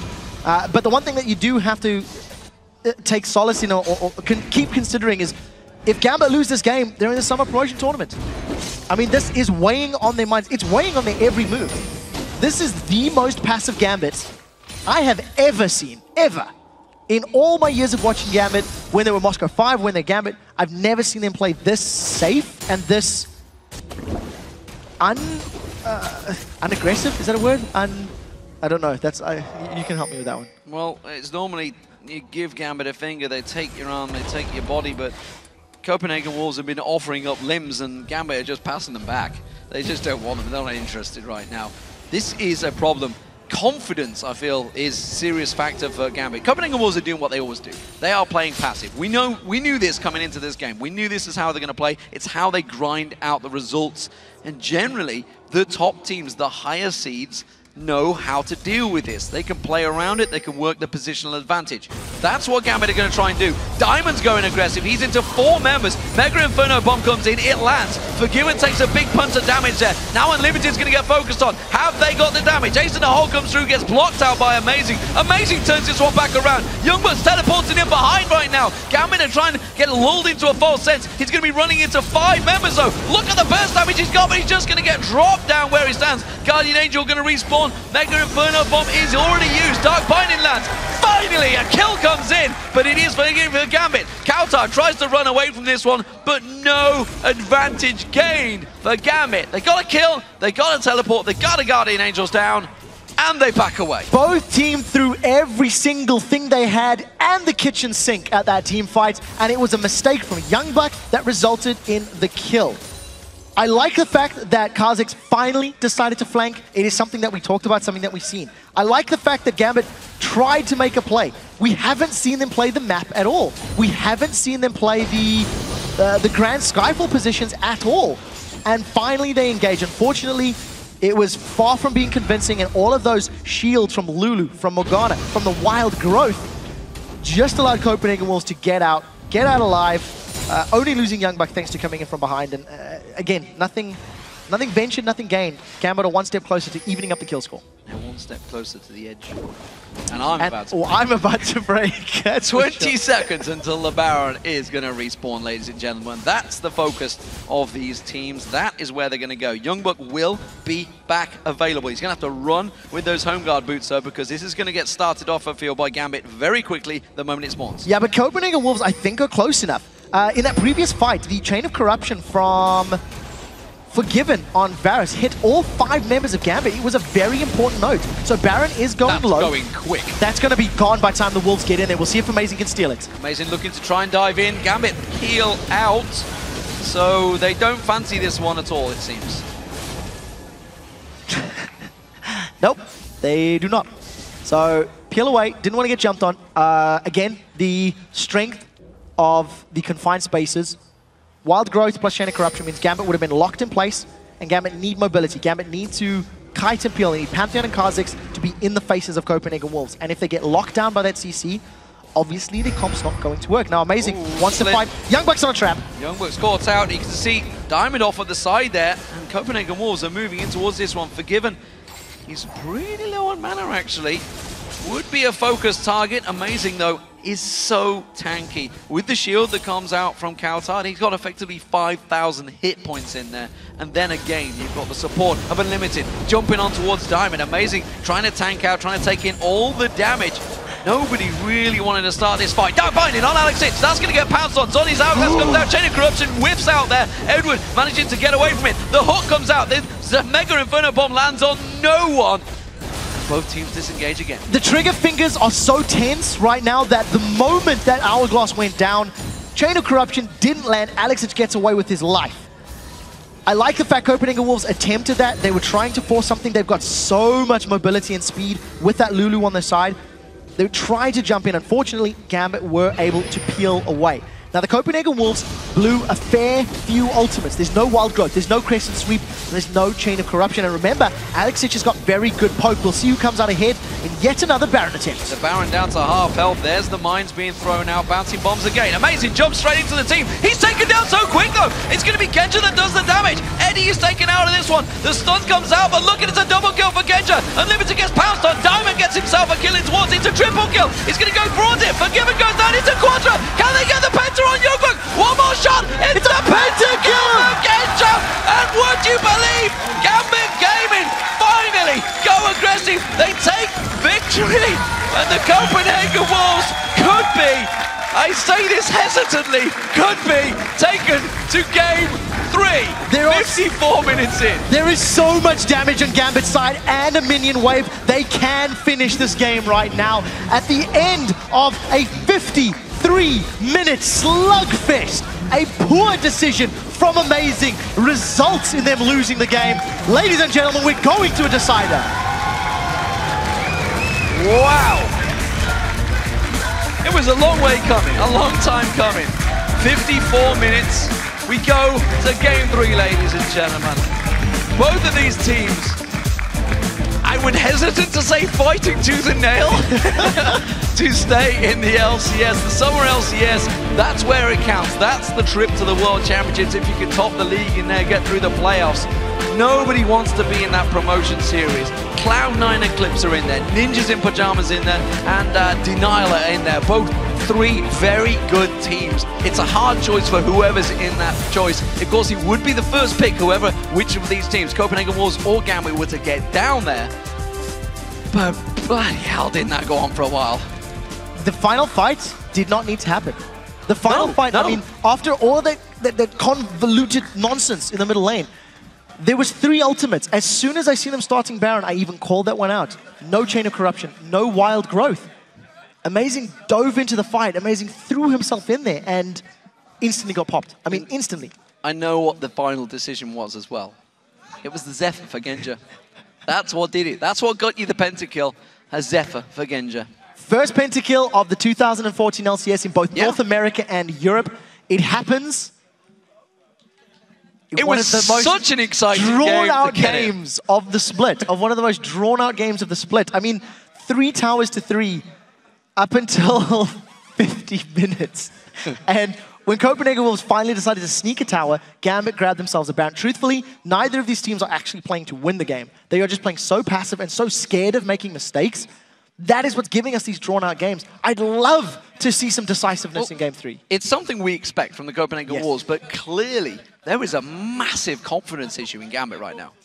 Ziggs, I'm anticipating, is going to be banned out in this next game. Alex has had it in both Game 1 and Game 2, and while 631 CS. While it hasn't exactly been mind-blowing, it has been a very large tool as to why the Copenhagen Wolves can't siege.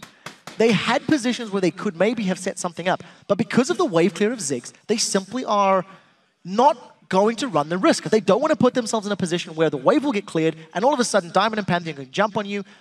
Darien can land behind with Grand Skyfall. Also, I do want to give props to Darien. I do think his Pantheon was pretty good. I like the pick against Arise.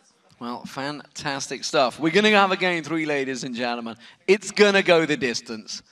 We thought it would do. We're going to have 9 games today. It's going to be a long one. We're already at 2 a.m. here in Europe. We're going to see a 3 a.m. finish, and you guys at home are troopers for staying, and these guys in the audience, they are certainly troopers for sticking by on this one. Shox and Kevin have more to say about this series, so let's send it over to them. Thanks very much, D-Man. I actually want to thank you as well, Kevin, for coming here and helping us out all day, even though it's going pretty long. But let's talk about this game and a little bit of changes coming in. Kha'Zix, Pantheon, Thresh, Ziggs, Caitlyn knocked in by Gambit in the Champions League. We didn't really know what was going where. Yeah, so basically not really much to say. The comp was kind of pokey, kind of getting someone off guard, and not really like maybe they had a plan, but I don't see it. So they had kind of everything and everything. Everything and everything, but then turns out it was a Pantheon for Darien top lane. Do you feel like this was a strategy that they came up with before, or was it just like, guys, we have to do something, why not this? So you never know with Gambit. They kind of pick sometimes random and sometimes they have it planned. So who knows? Maybe this time they had it planned and they trained it actually in the bootcamp. And maybe they just picked it random because the stuff before didn't help them and didn't work out. Well, let's break it down then. Arise with a teleport, Pantheon who can jump across the map. He was building full damage. He was just going all in. How did you kind of match up the two champions as the game went on and what they could bring to the teams? So Rise, the late game monster, sadly here was kind of denied in the late game. He was kind of ahead in CS. He had the late domination, kind of, even though Darien went triple the runs, but the mana was just too high. The costs were just too high to spam the spears. Darien on the other side was kind of more for the team and more the kind of the split push and catching people off guard. Holy. It's been a long day. So yeah, that's basically what Pantheon does, trying to catch someone off guard with especially Kha'Zix. Yeah, and then coming into the mid game, it was just one of those times where it's the very, very late game, and you basically don't know who's going to win. What do you think was the central factor here for Gambit pulling it out? Was it the Ziggs maybe being so incredibly farmed and making it? Was it maybe that Pantheon? What was the crucial factor? So at the end, I think Copenhagen Wolves just went pretty ham and just went in. They should have done that, in my opinion, away like 20 minutes before. And I think it would have turned out maybe different. So yeah, Gambit just waiting off, playing super, super passive, as Demon said. I never saw that before as well. They just played super passively. Ziggs just farming. Yeah, it's like not really much to say. The game was just super long and super, I don't want to say really boring or something, but it was. No, it was a really interesting game at all. Yeah, well, because it is, of course, very tense if you know that these two teams are fighting to stay in the LCS. Maybe looking forward to the next game, some things we want to touch on. Last game, a volley bear over for Diamond. This time he went for Kha'Zix, something that is supposed to bring a lot of early game pressure. And I feel like that's mainly the thing that Gambit is lacking, something they could have done in the past a lot. Alex Ish was just dominate his lane opponent, or even in the bottom lane making plays. It might be the key for them to make it. Yeah, so for sure this Kha'Zix pick worked out super good for them. You saw Diamond again like he used to play, super aggressive and on point. He had really good stats. Early was super good for him. And if they keep picking this champion for him, I think he will do the next game as well really good. And then on the other side for the Copenhagen Wolves, we saw some things coming in like a Varus AD carry, not something that we've seen forgiven on for now. Do you think they're starting to doubt maybe their own choices? But they were a game up and then still going for those different things. I don't think they doubt the picks. The picks are really good and they had the comp and they trained the comp, I guess. So they just didn't execute their comp and when they had the advantage. So it's basically that. So, momentum-wise, we always say when Gambit is down, they come back, and then they still drop the first game here after losing yesterday. One-on-one, all square. Is it the experience that's going to pull through for Gambit, or is the Copenhagen Wolves? They also have tons of experience. So the experience and the motivation and kind of everything is right now on Gambit. But as you already said, you never know. So Copenhagen Wolves can always come back, and I think they are hungry, so they will go for it. So you say it's the Copenhagen Wolves? Yeah. All right, well, thank you very much. We're going to find out soon, of course. And now stay tuned because our final match of the day is coming up between Gambit and the Copenhagen Wolves. One team will head to the summer split and the other will be playing a challenger team next week. Find out what happens when we come back. Down to half health, there's the mines being thrown out, bouncing bombs again, amazing jump straight into the team, he's taken down so quick though, it's going to be Kenja that does the damage, Eddie is taken out of this one, the stun comes out, but look at it's a double kill for Kenja, Unlimited gets pounced on, Diamond gets himself a kill in towards, it's a triple kill, he's going to go for it, Forgiven goes down, it's a Quadra, can they get the Penta on Yogbuk, one more shot, it's a Penta kill for Kenja, and would you believe, Gambit Gaming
Welcome back, ladies and gentlemen, to what has proven to be a very long day of intense games. Joe Miller has joined me in replacement for Quickshot here at the desk because that last game got you off your edge of your seat. You just couldn't wait to get down here. I basically came down, threw Quickshot off the back of the stage and sat down. That's how I get myself into this chair. So these two teams, it all comes down to this. A single game standing between a guaranteed place in the upcoming summer split or fighting for a spot in the challenger team. In the summer promotion tournament, you got to think of the teams that are there. There is Ninjas in Pajamas, there is Denial, and of course, Cloud9 Eclipse. The Wolves grouping together. They have to fight for this one. Let's find out who that will be. Who will be the team? Will it be Gambit or will it be the Copenhagen Wolves?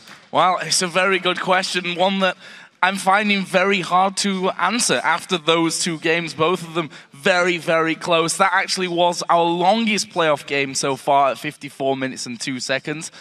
Sets us in good stead for game 3 to break that record all over again. I want to talk about Genja, though, because he built pretty normal. And Actually he got a went normal. Yeah. Who'd have thought? You finally built the correct items. Granted, he had a Zephyr on there. But that's the correct item. That's the correct item. It was the end item. It was all good. But he went for the last Whisper, third item in there, and he got that pentakill. The very first, and I think the only pentakill of the LCS in Europe and North America, so you can't argue at that. Kha'Zix, well, he went unkillable for Diamond this time around. 5-0-6. Finally worked out for him, got in there, but the 5-0-6 says it all. It was a 54-minute game. Only 12 kills for Gambit, I believe, at the end of that. It was a very passive match. Yeah, and I think there were a lot of opportunities to fight in that game that weren't taken for whatever reason. And you mentioned it quite a few times, actually. I think we can safely say that they are playing so ridiculously passive because, let's face it, neither of these teams wants to be bothered about the promotion tournament. They want to win here. They want to be safe for the summer split. If you lose this game, there are 3 teams you get to pick. Well, either of these teams, whoever lose, will pick which challenger team they go up against in promotion. You've got to think that Denial are that team, but who knows? They're a tough, tough choice, though, that Polish outfit. A very strong team. Well, these teams are ready to choose their champions. So head over onto Twitter and tell us who you think will win this game and the series. Send us your tweets using the hashtag GambitWin, which is GMBWin, or hashtag CWWin. That's double W's. It's confusing, I know. We will check in once the game is underway. Remember to use @LOL Esports as well. Make sure you get those votes in there on Twitter. It will all be aggregated and it will be updated live. So do it now. I'm really interested to see actually who comes out on top of that fan vote because, again, I've got no idea who's actually going to come out on this game. And I was actually, well, we were doing, I was talking to Kevin. We were stood there on camera actually while we were doing it, funnily enough. And one of my points there was having Groove here with this Gambit team today. He seems to have rallied them enough between games 1 and 2. Still was a shaky performance from Gambit. As you said, very passive, not looking like a confident Gambit who, if we think back to their previous games, usually when they get in the lead and they take a Baron, the conversion from Baron to winning the game is usually very, very speedy for Gambit. And it wasn't like that at all. No, they just didn't seem to want to fight. They didn't want to engage. The moment they got the advantage, they managed to get that kill. They backed away again because they just weren't confident that they had the power in the team fight. And you've got to wonder whether it's down to the lane phase. They haven't been getting aggressive. They haven't been making those plays. You know, you think back to Edward getting their first blood, landing them hooks in there, first blood suddenly down the bottom, Diamond joining them. None of that has happened throughout any of the playoff games. We are into picks and bans, so we're going to get things underway. Karma being taken away by Gambit once again, and Limited's not being able to play that one. Nearly being banned out again by the Copenhagen Wolves. Third time around. Third ban as well for Jax. That's been taken away by Gambit. And the Evelyn ban finally against Amazing and Diamond. These are all bans we've seen throughout the first two games, sorry. Now we'll see if they go with Yasuo here as that final ban. Coutard, you know, he's had some good games on Yasuo, but it's also had games where I just thought, not really sure how that was. Actually picking out Lucian here, which is something that they, of course, did in game number 2 as well against Forgiven. And, I mean, Forgiven, he's always, we've said it over and over again, always going to be a big threat in all of these games. Taking him out of his comfort zone is one way to really throw him off his game. And then Thresh banned out as well. Eddie's just a god with Thresh, that's for sure. Kha'Zix's left open though, and that'll be a pretty easy choice for first pick for Gambit, I think. Yeah, looks like it will be first lock-in for them. So, what are the Wolves going to go with? Because there is a banner missing here. It is Yasuo. He's not been picked up, but they're going to go with the tried and tested. It's going to be Ryze and Caitlyn locked in very quickly for the Wolves. Yeah, Ryze and Caitlyn taken. And I think Caitlyn for Forgiven because basically he plays Lucian or Caitlyn. They're his real two core champions that we've seen teams try and really target Forgiven by banning Caitlyn and Lucian against him. And of course he does play other AD carries and has done to great success as well. But this time around Caitlyn, Genja I'm not really worried about, to be honest, in terms of AD carries, because he plays pretty much everything. He's not scared of having a bit of diversity. Ryze in there for Youngbuck. We saw in that last game that late game potential that you've got, but you have to feel they didn't really use them. Now this could be interesting. Irelia, we saw it in the quarter-final games. Wasn't very good, was it? Wasn't the best, to be honest. But Irelia is a strong champion right now. You know, we've had Kevin on here all day. He's been harping on non-stop, nagging away at us, telling us how good Irelia is. It's almost like Wicked was with us all day long, but instead, and actually, ironically, Wicked's been tweeting out like, it's not fair. Everybody gets to play Irelia, but me. Well, you know, if you play it well, suddenly you get it banned against you. It is going to be Darian on Irelia. We're going to have to see how it works out for them. He pulled out Pantheon in the last game, so it can't get much worse. Well, if we go back to those quarter-final games and how he performed on Irelia, it was a typical Darian performance in my eyes. He started to fall a little bit behind, then he started just diving in there and ended up dying, I think it was 7 times in the first game. Definitely not the highlight of his career, that one, but as you said, Irelia is strong right now. Let's see what the Wolves actually end up with this time around. Looking at possible Xin Zhao pick here for the jungle. Champion which... well, I'm not sure if Amazing has stronger picks to go in there. It's funny because we've seen Elise still being highly valued by a lot of players. I think that's an option for Amazing, but he's obviously going for Xin Zhao this time around. And why not? Those kind of junglers very popular right now. Let's not also discount, you know, Amazing's got a highlight reel this year of Lee Sin plays. Yeah. It is available, hasn't gone towards it, favouring that Xin Zhao, who even Diamond's been saying is very strong, but Diamond himself seems to be going with that Kha'Zix. Kha'Zix pretty much the #1 pick throughout the playoffs so far this week, and we do see again it's going to be a Morgana pick for Unlimited, and it may well force Eddie to fall back onto the old faithful Sona. That champion is very strong, and it will stop the likes of Xin Zhao, who's going to have to dive into that team in their tracks if he piles in towards Gambit. Been pretty impressed with the Sona that we've seen today as well. SK Gaming, of course, ran it in a couple of their games. Still has 20 seconds to go, so let's not dwell on that one too much. We can see Eddie there in deep thinking mode. And this is unusual. This is where we normally see the trolls. We'll see the teamos, everyone be bouncing around, but he's actually focusing on what he needs to play. Looks like it's going to be Nami. We've seen Nif playing it a bunch of times today. And Orianna for Alex Sitch. I'm not convinced by that one. It is a champion. Obviously, he's got great versatility. It's going to give them off them a lot in terms of that defensive ball. Obviously, we're going to see Aurelia and Kha'Zix both pouncing in there with that defensive shield on them, possibly pulling the shockwave of everyone. But I like to see Alex on Assassins, but clearly he is lacking gigantic amounts of confidence in these matches. He has not played at his best at all in the playoffs. No, I completely agree with you with that one. He didn't look to beat Alexic, and we've had this discussion many a time before. Do you have Alexic on an Assassin champion, or do you have it on someone like this Orianna, like the Ziggs even in that last game? And if we think back to the time when Alex first heavily playing Orianna, we think back to Moscow in the summer split of last year, where he actually played 3 games, I think in a row it was, where he really performed well on that Orianna. He needs to bring that today. We see that the final pick coming out here will be Twisted Fate. Glad to see Twisted Fate back in action. Yeah, we've seen him starting to rise to the forefront once again over in the OGN. I think Faker played it today at one point, but we'll see what Kautar can do with it. It's the first time he's going to be playing it in this spring split, so it's a champion that it's hard to deny. You know, obviously has always had that split push potential and counter split push as well. He can go down and intercept things alongside Youngbuck. I wonder if they're going to try and go for a 1-3-1 here. I'm not too sure what Copenhagen Wolves. It would be very unlike Copenhagen Wolves to play that style. Yeah, it would be, and we know Ryze is definitely not what you would call a tower-killing monster. In fact, no, that's for sure. Pretty much the polar opposite of a tower-killing monster. He's like a little baby when it comes to killing towers. Not sure how a baby would kill towers, but that's how I imagine him. And we've seen, you know, there was changes to Twisted Fate. You can hold the cards longer. You will have a longer choice to pull the cards, but you know, we've seen the likes of Reggie playing it many times. He even himself is like, I keep pulling blue cards, man. I want a yellow, but I keep pulling a blue. Yes, it gives you more mana, gives more damage, but it's the stun you kind of want. We'll see how Kautar can do it. He's switched through a number of champions, played Kassadin in game 1, let's not forget, to great effect, and managed to win that game. Twisted Fate, though, bringing that to the cards, bringing it out maybe as a last Gambit against Gambit. It's going to be a risk. See what you did there. Risk, not but it's one of those high-risk, high-reward plays as well. I mean, if Kautar has any kind of game like he did on Kassadin, 4.5 Kassadin, there was the argument, is he any good?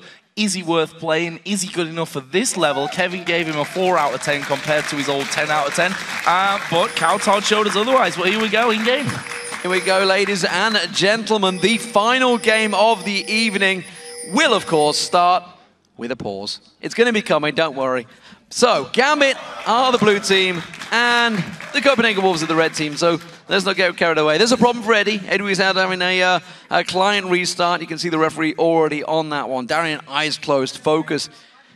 You know, we like to tether away through it. We made fun of the last game, the fact that it was drawn out, but really, their livelihoods are on the line here, and this is a big thing. I mean, Gambit have been involved in the League of Legends scene since pretty much Season 2. You know, the Intel Extreme Masters Kiev was when they burst on the scene. Ourselves, we happened to be casting it, that big, important game, as the empire they were back then against SK Gaming, and they've been at the forefront of the European scene since then. It would be tragic to see them go in towards the promotion series, the relegation. But then again, you could argue the Copenhagen Wolves deserve this spot as much as anyone. Well, the Wolves fought last year harder than any team. 160 plus games, I think, in the Challenger they played. That is a lot of games as an amateur team. And they fought as a team to get to where they are now. You know, they had Reckless as their sub for this time, and when he went back to Fnatic after 7-17, everyone's like, how are they ever going to survive? How are they ever going to find someone on his level? And I tell you what, Forgiven has proven that he is definitely up there with the best of them. Big changes. Oh, Eddie comes straight in, face check in there, manages to flash away, but Amazing's caught on towards him. 3 talent strike, Dark Binding, everything that could have landed for the Wolves did. I was just about to mention that Eddie has gone with that big level 1 play. He's got a pink ward and a green ward. This was so important for Gambit. They wanted to make some level 1 tactic, but it's backfired immediately. And look at this, the Wolves are actually chasing them up to the top side of the map here as well. This could be a little bit dangerous. There's a stun card coming onto Alexic. Do they have the damage here though? No, they don't. That's a good Peacemaker over the side there. So That gives first blood straight away over to the Wolves. You see assists pretty much across the board for 3 of them, and it's Twisted Fate that gets that first blood as well. It's going to make Alex's life a little bit harder. He actually started with boots there, and I think Eddie just didn't expect that the Wolves had left the base so much quicker than Gambit had, and were already waiting in the brush on their side of the map. And you know, we were already talking about the confidence being hit for Gambit. They just won that last game. It may well have given them a little bit of a boost, but the way they played certainly won't. And that sort of start, that can really put you on a tilt. A pink ward being used by Eddie in the back of the red buff there from Gambit. They are going for a 4-man invade. We'll see where it turns out. Alexic is keeping himself present in that mid lane because all the super buffs, all the buffs have spawned. They are going for that late invade because see Gambit going to the blue. Copenhagen Wolves are doing the exact same counter invade. Everybody's happy. Interestingly enough, the Wolves did have a ward down there, so they're actually going to see that this is happening, and they can see that that 2v1 swap was happening as well. They saw Youngbuck recalling. He's going to be coming down now into this bottom lane to go up against Twitch and Nami. Top lane going to be Morgana and Caitlyn versus Darian on that Irelia when he gets there. Right now, he's not too bothered about getting into his lane. He's not really missing much, obviously, in that 2v1 scenario. He's probably just going to tag along in the jungle for a while. You know what's strange for me is in this situation we've seen teams just shoving on down. We just saw Darian and Diamond taking everything away from the jungle of the Copenhagen Wolves, yet they're not shoving these waves. Alliance have done it, Fnatic have done it, SK did it, Roccat did it. Why are Gambit and Wolves not doing it? I have no idea. Well, it's funny really because the Wolves were the team that were lane swapping when lane swapping wasn't really as popular earlier on here in the season. So it's kind of interesting to me that they decide not to go for that kind of scenarios. They come in here, Alexic, going to take a bit of damage. He'll be able to walk away though. Yeah, didn't force the flash out of him. That's what they were trying to draw. They wanted to get one of their summoner spells away. Youngbuck simply buying himself time. He doesn't dare go down that bottom. Now we're seeing all 4 members of Gambit going down towards it. They're going to take away the white. They're continuing that push on towards the top turret. Finally responding. Copenhagen Wolves doing the same thing. 4 members heading up towards the top. We're finally going to see that push, but it's a little late on this one, but if both teams are doing the same thing, why not do it? Yeah, and actually Gambit here having to wait for that minion wave to come through to them. But as you said, 4 men here down on this bottom turret, 4 men up on the top side. We'll see who actually can take these down quicker. Mid lane, of course, they're just going to stick around and continue their farming path. We saw a bit of a disaster earlier on today where, you know, inhibitor turrets were taken during this push, which you should probably never really let happen. Not sure that that'll go this far, but it'll be interesting to see how Gambit and the Wolves have reacted to this whole shift in the meta for this exact strategy. Yeah, well, of course, the bottom lane is a slightly weaker turret. That's the one where you'd expect them to pile on through towards the inhibitor turret. You can see both teams, though, are taking down those turrets, both top and bottom, and it's actually the Wolves that are doing it slightly quicker right now, despite the fact with that Aurelia, of course, you would expect it to be them. They will take it down first. There you go. Genja takes the town turret down. Identical times. It is going to be young Copenhagen Wolves that will blink first. They're going to back away. Gambit are going to keep pushing on this one, but it seems the moment they spotted the reaction, they're like, yeah, okay, let's do it. So both teams wisely playing this one this time around, and we'll back away. So that's the standard start that we've been, I think, expecting more than we've really seen actually today. You know, this whole 3 or 4 man push going straight down to lanes on both sides of the map, becoming more and more popular as we go on. Now we get into the interesting part though, because if we look down the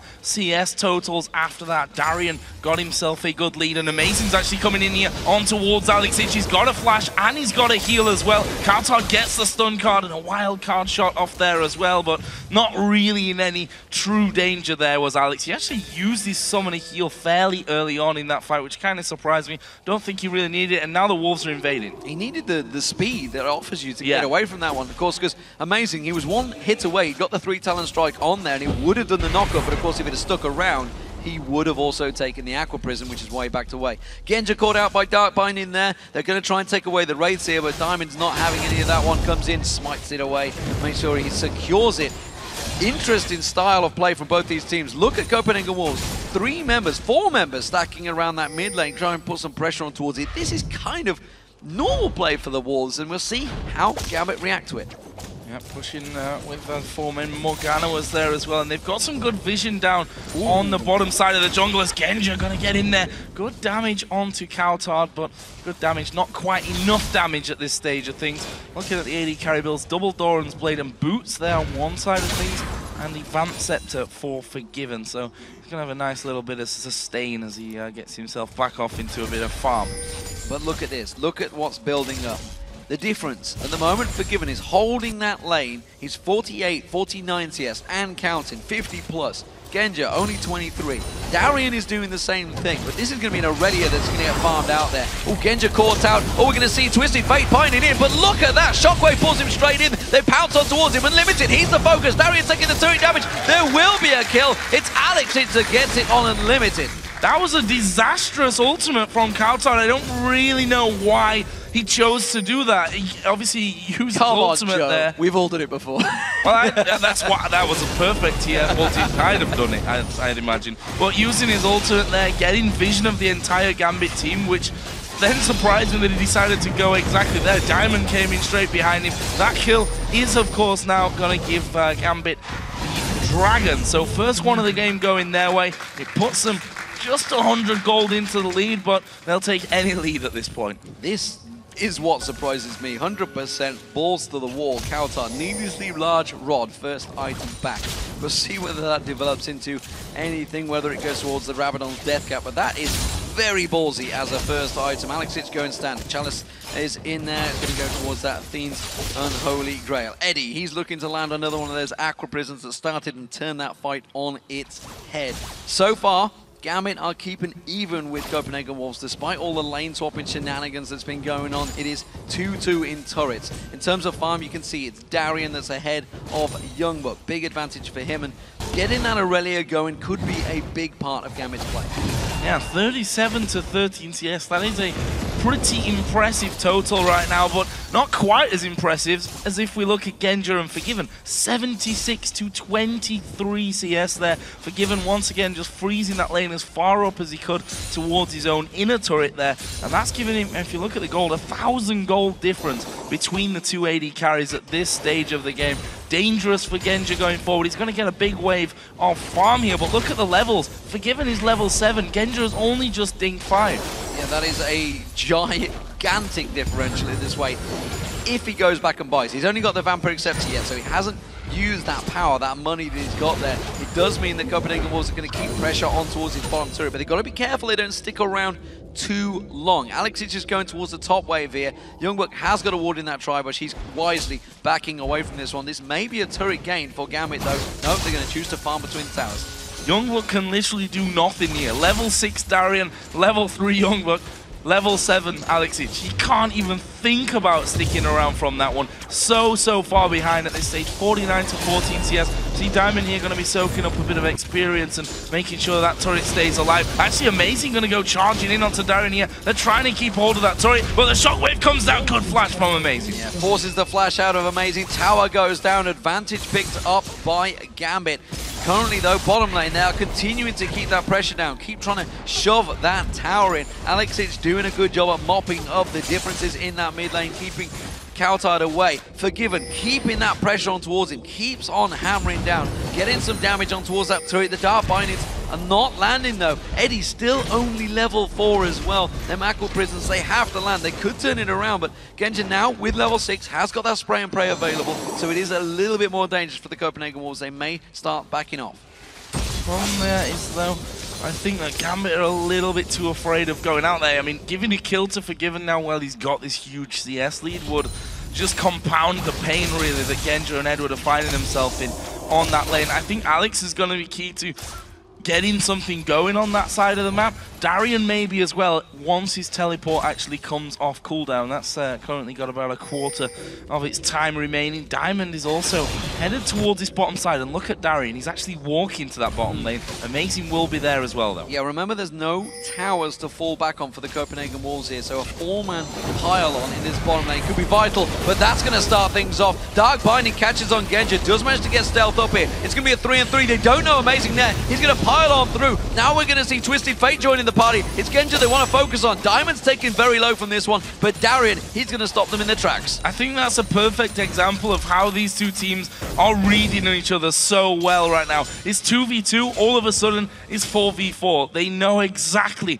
what's going to be happening and where, and that's probably why we're seeing such close games, and reason why these two teams are rather afraid of each other and making bad decisions or making decisions that they aren't sure about because they figure that the Wolves have got Gambit's game and vice versa. Some damage there onto that mid turret. Coulthard, of course, had to walk himself back up. Alex should use that time to get the farm train going. Actually going to be 30 CS in the lead, so Alex doing well there. Yeah, every time Coulthard steps away from this wave, this lane, Alex is just going to keep the pressure on that turret. And with simply that needlessly large rod, he's not got a lot of health. Alex is so exhausted on the tower hits, and that's what kept Coulthard alive because he would have gone down. Alex had the flash and heal, could have pulled the trigger on that one. Could have, was very close actually.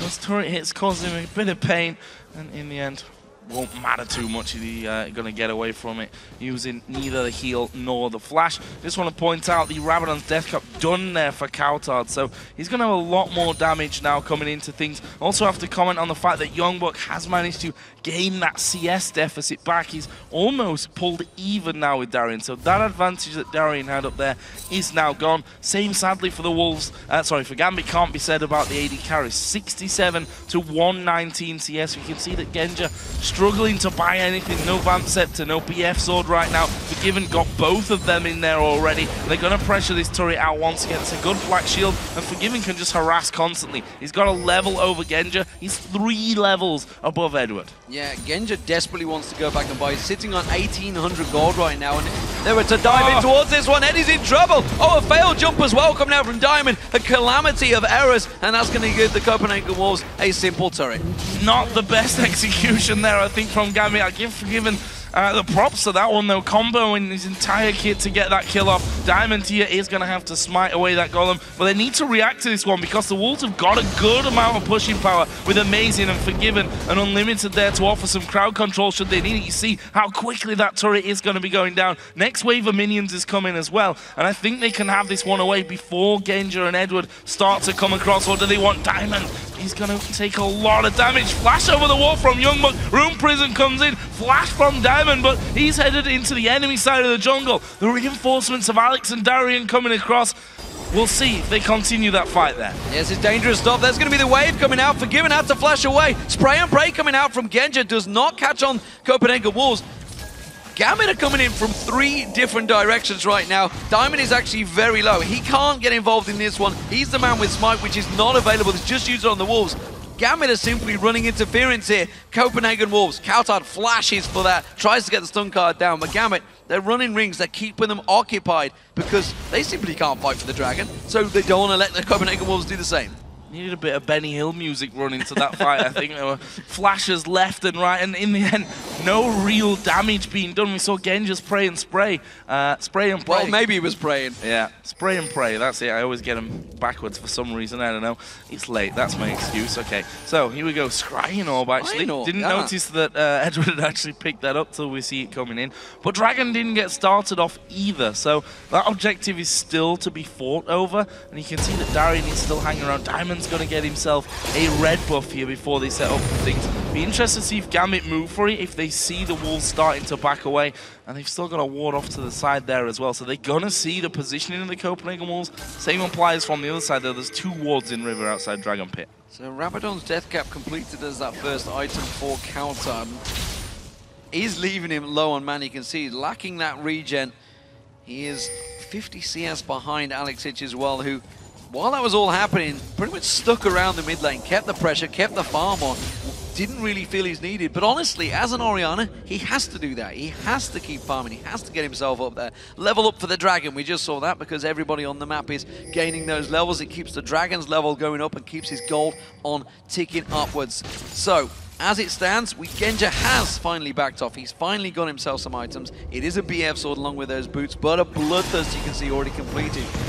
Gambit though, they're starting off the Dragon, and well, Copenhagen Wolves are a little bit out of position. I don't think they can contest it. No, Unlimited is going to try and run some interference here, but they won't be able to get close to it. That is a good pickup here. It's the second Dragon of the game going over towards Gambit here as Twisted Fate going to pop his ultimate. Amazing diving in there is Twisted Fate off to the side. Gets a stun down onto Alex. They're going to root Prison up, but they've turned it around. Youngbuck's going to fall. Tidal Wave goes through, blocked by the Black Shield, but they've got the slow onto Forgiven. He's got no flash. He's got a heal. That's a great Dark Binding coming out of Unlimited to stop the chase. That Aqua Prism was so close to catching Forgiven. That would have been a very dead AD carry, and that could have turned this game on its head. There's a gigantic minion wave in the bottom. There's a big minion wave in the top, both for Gambit, and that is what's causing problems. The Copenhagen Wolves, they have to deal with it. They've been caught napping for a while. We do see Kautai going up there, throwing out those wild cards, but it has given time for Gambit to push this mid wave. This has basically gifted Gambit this middle turret. 5 of them there, only 4, actually only 3 from the Wolves because Youngbuck went to push that bottom lane out as well, and that will be the outer turret now going down. The final outer turret on the map here. So Gambit have got that portion of the game now under control. Waiting to see how deep they go with the wards, because that's the way that Gambit, traditionally at least, I can't really say the same for these last 2 games, have strangled their opponents out of things. And that's why they can also finish off these games so quickly when they get in the lead, because they keep a control over the entire map, they keep vision over the entire map, and you can't really do anything when you fall into that position. I think one thing's becoming very apparent though, that Gambit have a much stronger teamfight comp right now and are far more confident with it. Of course, Darian and Diamond, they can both pounce in, they're going to have the defensive ball of Alex, and potentially the shockwave will follow. Don't forget though, Copenhagen Wolves, they can lock you up. They've got the Dark Binding, the Rune Prison in there, so if they go too deep, they could get caught out, and if the burst damage from Forgiven and Kautard is landing, along with Amazing trying to run interference, then yes, they could pick a target, but so far, it seems to be Gambit that are feeling very confident, and if anyone gets locked up, if that shockwave trigger gets pulled, along with the spray and pray, Copenhagen Wolves are just going to get massacred. Yeah, the Wolves have got a pretty nice comp for Gambit running in there and trying to get into their faces with a Dark Bind in there with Rune Prisons. Xin Chao can knock them all back, Kautar can stun them up. Forgiven can throw his net their way. The problem that they have with that is that Diamond is obviously going to stealth with the ball, jump straight into the middle of them. And if Alex hits the trigger at the right time, Wolves are going to lose so much health before they can even do anything about it. This turret here is going to go down shortly. I can't see Gambit holding on to it for too much longer, as we see another Scrying Orb coming out there for Edward. That's only going to spot Amazing and I think warn them a little bit of the impending tower doom that's surely going to happen soon. Yeah, I think Genja's going to have to head off to the side, though. He's got a big wave in the top pushing in. Youngbuck's doing a good job at shoving that wave along, so somebody will have to deal with that one. I think it's going to be Darian. Looks like he's heading on down there to keep him at bay. Taking a quick look at the CS, Darian, of course, had that big advantage where he was left on his own, but Youngbuck pulled it back. He's now actually ahead in terms of CS. There is the middle turret finally topping. It is going to be Forgiven that take it down. 4-4 in terms of turrets. But big advantage still held by Forgiven. 50 CS gap as well by the mid laner as well. Darian using his ultimate to keep them at bay here. Copenhagen Wolves are collapsing on this one. Gambit are not responding quick enough. Gambit were far too slow to react to this one. Actually, Unlimited is going to come around the side. The Dark Binding catches the minion before it can land onto Edward. And that is a nice pickup. Turret number 5 for the Copenhagen Wolves. Diamond stealing the blue buff here from the Wolves as jungle. Nice pickup for him. And he's probably just going to want to recall or run completely the opposite direction here. Yeah, decides he's going to recall from that one. So only the inner ring of turrets now going to be up for Gambit. And again, I go back to this vision point. We see that Gambit and Diamond in particular got some vision on the top side of the map, but they've got no real control over the Wolves' side of the map at the moment. I hate to say it, Joe, but I feel this game is suddenly going to go very passive. It's this situation where both teams, the audience physically groans on that one. Red buff will be stolen away. The Wolves are going to go for that one, but I feel that both of these teams are unsure of themselves now, and you can see Genja's actually getting a good split push farm going on at the moment. He's going to gain himself up there, but that's what he needs to do. He now needs to farm. He's realized the situation. To get into the next team fight, as these teams start to build that power spikes up, he needs to be strong, and he's not right now, so Gambit needs to slow the game down. Copenhagen Wolves, well, they're going to try and look at creating an opportunity, but Gambit has such good wave clear when they're in the right place, it's going to slow them down, and Copenhagen Wolves, well, we know they are not that confident. They will not dive into those towers. So we could have a potential slowdown in this game. Well, it can't be slower than the last game because it would be going backwards if that were the case. It's actually a lot quicker than the last game already. We're This is 5-4 in turrets. It took 40 minutes before the third turret went down for Copenhagen Wolves. But we're on to that point where it's actually more difficult to get in there, and they've got to go a little bit deeper to get that vision down. You see on the bottom side of Gambit's jungle, there's a ring of wards there by the walls, and now Diamond and Darian going to go in towards Youngbuck. They don't want to dive in. They didn't have vision on the rest of the team. Funnily enough, they were really nowhere around. Youngbuck had already used his flash. Probably could have got that kill if they'd have gone a little bit deeper. As it happens, the Wolves are all moving up towards his top side, and they're just going to clear out that wave. Gambit start to back away. Interestingly enough, 15 seconds for Dragon. Neither of the teams particularly in position for that one, but you can see that Edward has just thrown out all his ward allowance on the bottom side of the map here. They want full vision control of that side of the map and get this next objective. Counter, no, not in trouble. Force the flash away from him, just simply using the Blade Surge. All they're doing is protecting that bottom half. You can see Genja down there, he's farming it out with that Blade Surge, with that flash from Coutard. Gambit are going to move into position for this Dragon. The Copenhagen Wolves are looking to maybe react. No. Well, Youngbuck's away. He could teleport in here, but that's dangerous, dangerous play, and we know that the Copenhagen Wolves are not one to go too dangerous. Amazing fancies it, looking to see if he can get into a smite. No, it's clear for Gambit. Good pick up once again. Dragon number 3 going over. Actually amazing here, going deep. Will the shockwave come out? No, they decide against it. Counter trying to get in there to the front as well. Only catching the wild cards though onto Alexic. But it looks like a positional play here for the Wolves. Gambit going to try and cut them off at that inner tower. Yeah, they're going to try and drive on through there. They have the pink ward down. Youngbuck's going to clear the vision of that one. It buys them time, and the Gambit have to rotate around. Remember though, spray and pray from the side would be deadly for the Copenhagen Wolves, and they realize that. They realize the danger, and they back away. I feel like you'll be saying that a few more times as we go on in this one. Gambit actually chasing up to that top side of that. Finally, the Wolves are going to be getting some wards down there on that one. Blue buff has spawned in. Obviously, they want Alex Ich to get his hands on that one. Coutard's going to try a sneaky steal. Got full vision of it. Is he going to be able to pull it off? No, a little bit too early there. Alex Ich gets it. Diamond actually getting Dark Binding in there as well. Does get the heal though, and not really too much danger in the Wolves are already on the back foot. So, bottom wave is pushed in. Genja had worked on that one, so somebody will have to go deal with that one. It looks like it's going to be Coutard. That takes him away from the map for a while. Has got Destiny to try and get back in here, but Gambit are pushing straight in. Amazing has to smite out that red buff to secure it, but the rest of Gambit, they've got a bit of positional advantage here on this top wave. Could try and push it through instead.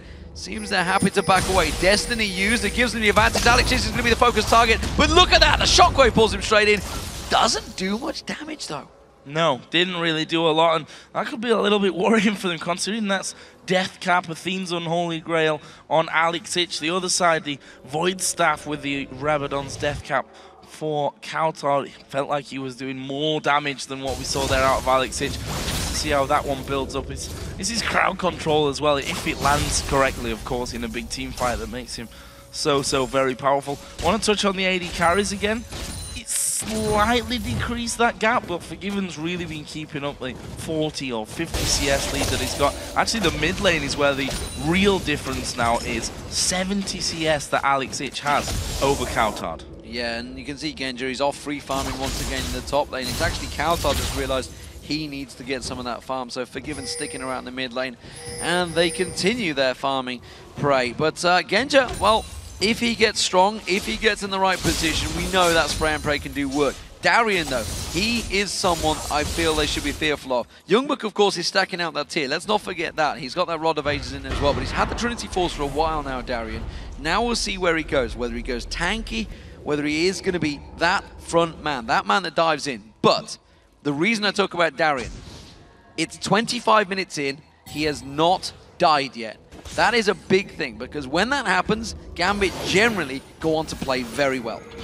Yeah, it's like an omen really coming out of Darien if that works out for him. Diamond here going to be chased down, but he's of course got his leap, so not a problem really on that front. Are they going to keep chasing around? Darien is waiting. They're going to throw the ace in the hole on towards Diamond, but look at Darien. He's managed to catch out Coutard here. That is a lot of damage. Can't stick around to finish it off though. The rest of the team from the Copenhagen Wolves are now chasing Diamond. The question is, can Gambit get in position and fight for this one? He dives to the back. It was a costly mistake though. Forgiven gets that kill, and now they turn around on towards Alex H. Good damage from Forgiven. They're actually having Darien now on the bottom side of them, having a good go. Unlimited's going down, or is he? The shockwave was missed, and his ultimate goes off. Stuns up Darien. Gambit gonna keep chasing. Dark Binding puts a stop to it. They could not catch them, and good lord. Coutard taken so low. Baited in there, really, honestly, Diamond. They were expecting it. They knew it was coming, and the moment he went in there, everybody quickly piled on towards that Kaz. Didn't even get a chance to really try and mitigate some of that damage with that ultimate. And the Copenhagen Wolves get a kill, and that's going to put doubt once again into Gambit's mind. We saw how strong Darien was, though, in that fight. We saw him. Once he got on Coutard, Coutard got destroyed, almost taken down. Then he jumps on towards Unlimited, who also got absolutely hurt. So Darien is becoming a danger. Amazing didn't really want that fight, didn't pull the trigger, was just going purely defensive, didn't dive in like we saw him in the last game. He was the man that went first in when that team fight went pear-shaped in the last game. This time, maybe that's put doubt in his mind, who knows. Feral Flare is completed by him. He picked that up a long time ago, so Amazing's damage will continue to grow, and he is starting to once again go tanky.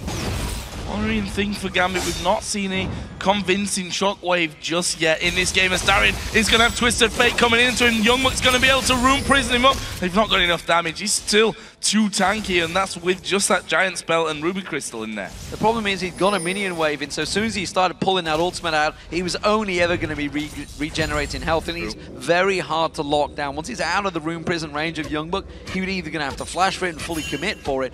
Meanwhile, of course, the rest of the team were rotating up there. Genja got himself that Phantom Dancer now, needs to pick up the last Whisper. We can see that was the second item that Forgiven went for, who himself has 2 kills. But the terms of farm you were talking about earlier on, the gap is closing. Genja is closing in once again on Forgiven.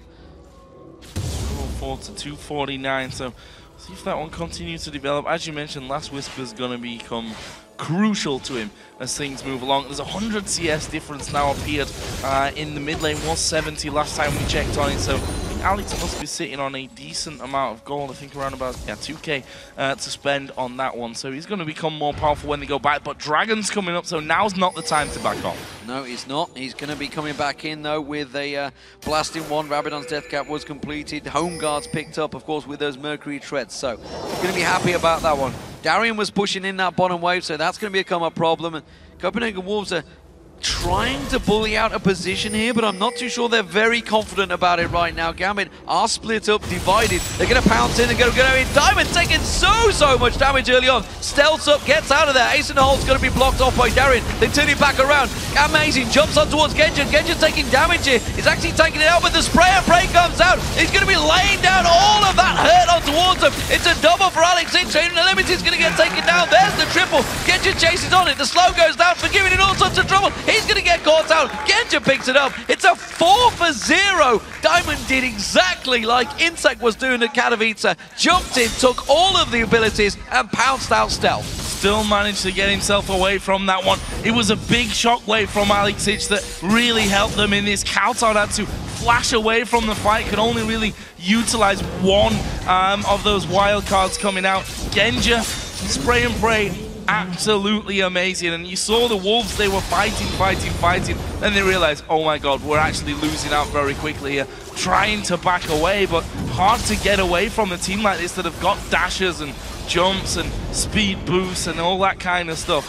Very well played by Gambit. 6-3. It's a 4,000 gold lead that they now hold. Definitely not a massive gold lead, but that might be the swing that they were looking for to really turn this game in their favor. I mentioned it before that we've not seen that decisive winning Gambit team that we've been so used to in the past so far in this best of 3.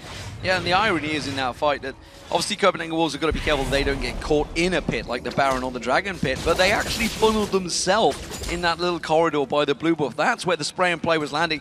he didn't have to turn, he didn't have to change, he just had to sit in that one direction. They all lined up for him. It was very easy stuff, and Alexic, of course, once he lands that attack dissonance on towards him, managed to get the kill. Diamond caught out, Dart binding in there, does manage to jump away from that one. Ace in the hole also used out, puts a big dent of damage in Diamond. He's going to back away from this one. Will Copenhagen Wolves try and push on towards his tower? There is Wicked down the bottom lane. Sorry, not Wicked, it's Darian. So used to seeing Aurelia. It is Darian down the bottom lane. And in the top lane was Genja. Genja's rotated back down here. They may try and create a play. Look how aggressive Genja has been on Twitch. That could come back and haunt him a little bit later if he's not careful, but so far, playing a model game. 2-0-4 is Genja. See that Youngbuck is now pushing out this bottom wave. It's right, it's going to take him a while to really start to push through things, but it might force Gambit to actually react here a little. Diamond was just getting the creeps out of the top side of his jungle, and the Wolves going to send this 4-man team straight back down the mid lane. 2 men there to defend, make that 3 with Alexic as well. They'll clear out these waves like nobody's business, and they're struggling to find that opening. What I'm interested in now is Darian versus Youngbuck, and who's stronger from the 2 of them?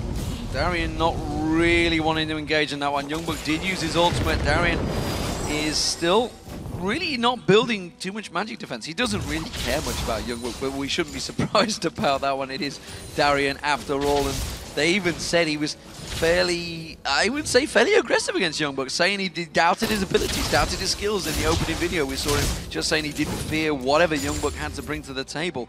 Genja, in the meanwhile, he's continuing to keep that farm. That gap is ever so slightly small again, but don't forget he got 2 kills and 4 assists this time around. Alexic, gigantic stack of gold. 130 CS now ahead of his counterpart, and it equates to, look at that, well, 3,500 gold difference between him and Kautard. That is gigantic. It was a big gamble for Kautard, and I'm not convinced by it so far. He picked it into this lane. He knew what was he doing. It was the final choice. But so far, he's had no impact on the game. Yeah, I mean, the great thing about Twisted Fate with his Destiny is that you can impact other lanes so very quickly. And to be honest, in the earlier stages of the game, didn't really do that. His single kill, of course, was the first blood where Edward face-checked them, and he managed to pull the right card at the right time, and they locked him up with all the CC that they had at that early level. Since then, not been all that impressed with him. Obviously, he's going to be doing more and more damage as things go on, but he's pretty mobile. He's, you know, a little bit. Oh, he's going to dive away. Ace in the hole, not quite enough. He got his ultimate run in there and taking less damage from that one. Are they going to start off Baron? Forced in the flash. Flash from Amazing. Yeah, very well done. Forced the flash out of Amazing. Actually started the Baron to attack him as well. It's like, I don't need to do the damage on towards you. I'm going to let the Baron do it for me. However, we did see Diamond going very low. He needs to back away. He's actually low on health, and Copenhagen Wolves are taking positional advantage here. But Gambit don't care. They're going to run in. Look at that. Genja, stealth bomber coming in there, using that shockwave. Gets on towards Forgiven. Forgiven taken down. Edward actually picks up the kill there. Exhaust comes out from Youngbuck. He's going to have to run away from this one. He's going to try and catch on towards Darian. Darian, oh, he's catching everything being thrown at him right now. He will get a surge on towards it. Flash Aqua Prison comes in. Darian goes on towards Youngbuck, gets the stun down. Is it enough? The slow comes out from Genja. It's another kill for Alexic, and that is a 2-4-0. Kautard got away with next to nothing. Gambit are turning for Baron. Straight in towards Baron here, picking up those kills, and I think they're healthy enough to not really have too much of a problem with this one. We see there's a big wave up top there as well, so they can push straight towards that top side after they get this. And Diamond, who's just waiting off to the side, seeing if anyone tries to challenge him on this one, and he's going to be the one to dive in. Alexic is there, dot binding actually connecting there onto Diamond, but they're keeping Morgana away. Xinchao's going to come around. We've got Kautard on the top side who's clearing out the wave here. I think his Baron's going to go down without a single attempt from the Wolves to get in there. Good pickup from Gambit. So, big advantage picked up for Gambit now. They've taken every single dragon and now the Baron. This is a big turnaround. Gambit going to start feeling a lot more confident, and that's a problem for the Copenhagen Wolves. They were the ones that tried to initiate on that fight. They were the ones that were pushing down the mid lane, and it backfired on them horribly. We talked about it earlier. A Twitch coming out of the side will get you in a nice line, a rate of fire. Forgiven totally out of position. He was the one that was actually trying to hit the turret. He was the one that was pushing forward with his team. The rest of the team stepped away. He was caught in the offside trap, effectively, if it was football, and completely got out of position. Taken down. Could not solo a Twitch right now, and that was proven in that fight because look what he's got. He's got an Infinity Edge and a Bloodthirster along with a Phantom Dancer. Doesn't give a monkeys about that last Whisper once again because the only person with armor so far is amazing, and that's not going to be his focus target. Yeah, and the interesting thing is how they actually started that fight. Your AD carry, really, that's the one that you send into the middle of the team. As Darian is, by the way, 007 style point. James that Bond, one. yeah, on that top lane right now. And it's actually an Aurelia that's worked out well for him this time around. Hasn't really been pressured and is able to get farm, and you can see it was him that started. He was the one that jumped in. He's throwing himself into these fights, and of course nobody's focusing him. But with the Trinity Force, he actually does a lot of damage. And once he can get that ultimate running, he's starting to nail them. So, Gambit pushing the lanes. Top wave being pushed, 1v1. Gambit is Darian versus Youngbuck. Meanwhile, this mid lane, that turret has not got many hits in it. This mid lane is, though, you can see Gambit going to push them towards it. They are going to keep the waves clear because they have just about enough right now. Those wild cards flung out from Kautard can take those minions down, followed by the Piltover is just about enough to keep Gambit off the turret. But Gambit, I feel they just need to rotate round. That's exactly what they're doing. You're going to see Genja, oh, jumping on towards him. Genja's going to get ace in the hole. And wow, he was dropped quick.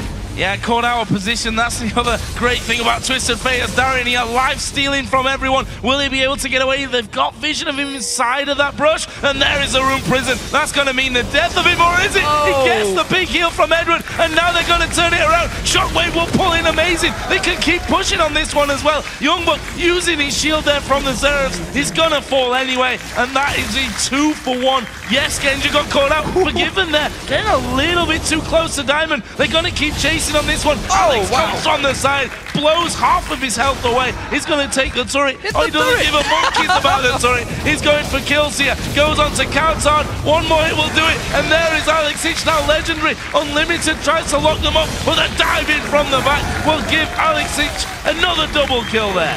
Wow. Wow, wow, wow. Gambit absolutely running wild there. All seeding from Genja getting caught out. He was completely obliterated there, but Gambit, Alex is running past the tower. He could have just thrown in a basic attack as he was running by, would have taken the turret down, but he was focused.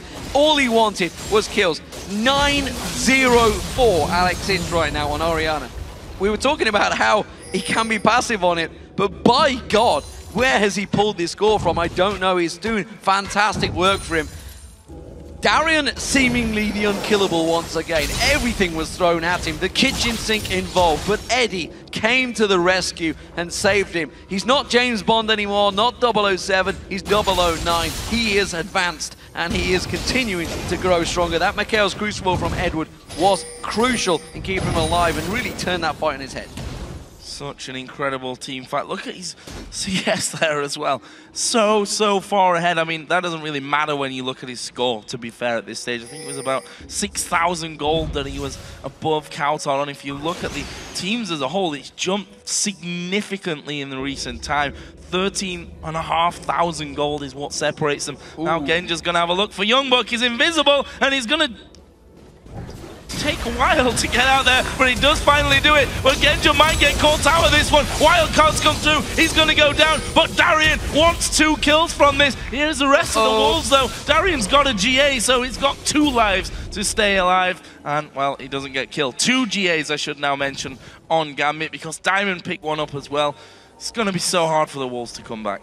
I've never seen Genja being that aggressive before. He knew that Darian was going to be joining him, but he surely knew that Destiny was available for Kautard, and the moment he joins that fight, it takes him down. Genja seemingly found a new what? new lease of life is what I was after on this Twitch. Suddenly going aggressive, and I think it suits him, but he's going a little bit too aggressive so far. A little bit too ham at the moment. I think he went in there, realized that Youngbuck was there, and was like, I don't really want to fight this, I'm going to run away. And then realized, okay, my stealth's running out in a second, so I gotta fight better this just fight. Just gonna hit my ulti and pray. But it worked out for him. Forgiven was taken low. I think by the super minions, actually. I'm not too sure. I didn't see what took him quite down so low. Nobody's anywhere near it from Gambit, so it must have been the minions that was doing all the work to him, which is a bit of a problem in that top lane. Lichbane being picked up by Alexich. Alexich, I want to take a peek at him, actually, because he must have a lot of here. 721 ability power. That is a very, very dangerous Orianna right now. Yeah, and we've seen that. I mean, 904 tells the perfect story from that one. See, like, Forgiven, he has just gone for a Zephyr here as 4th item, taking a bit of a leaf out of Genja's block, as Genja is going to get in there. Good damage, Ace in the hole will come through, but not really that much damage to it. His lifesteal, what was left anyway. Gambit here on that turret. They can use Alexich's ball as the only zoning tool. Not sure that's what your AD carry normally would do. Stand on the trap under the tower, take the damage. But you see that Darien and the rest of Gambit just absolutely hammering through these turrets. The Wolves know that they're going to start losing their base. They're probably up for a fight at some point soon.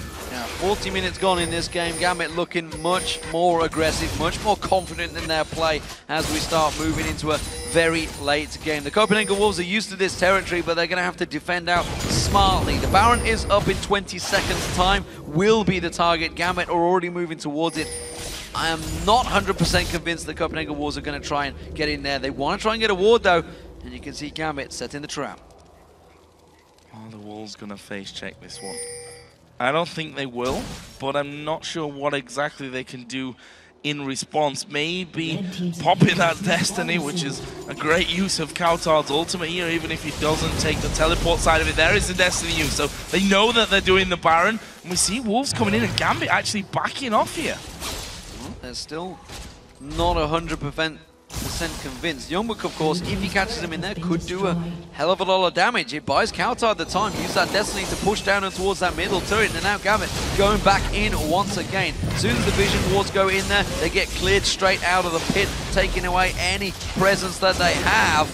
And, well, that Baron is down to 4,000 hit points. Diamond jumps in there. The Shockwave did not really do a great deal. Amazing's going back on towards Genja. Genja just lifesteals it all back. Wildcard comes flashing through, but still not enough damage. Diamond tanks out the damage in towards that. Alexich gets himself the 10th kill of the game. Super minions pushing on towards the inhibitor in the top, but they don't care about that one. It's a double kill for Genja onto Forgiven. The AD carries down. I think Gambit can push for the win. And killing Genja was the only hope, I think, in that fight. We saw how low he went. We saw how quickly he just regened it all straight back up with the lifesteal that he's got. Gambit are going to take the second inhibitor here. The inhibitor in the top lane was finished off by the minions there, and it's going to be all onto Youngbuck and Kautar to see if they can hold this one out. Gambit, I was about to say, could finish here. I'm glad I didn't, though, because they're not going to. They're going to go back because the Baron wasn't taken down in the midst of all that. Oh, Gambit.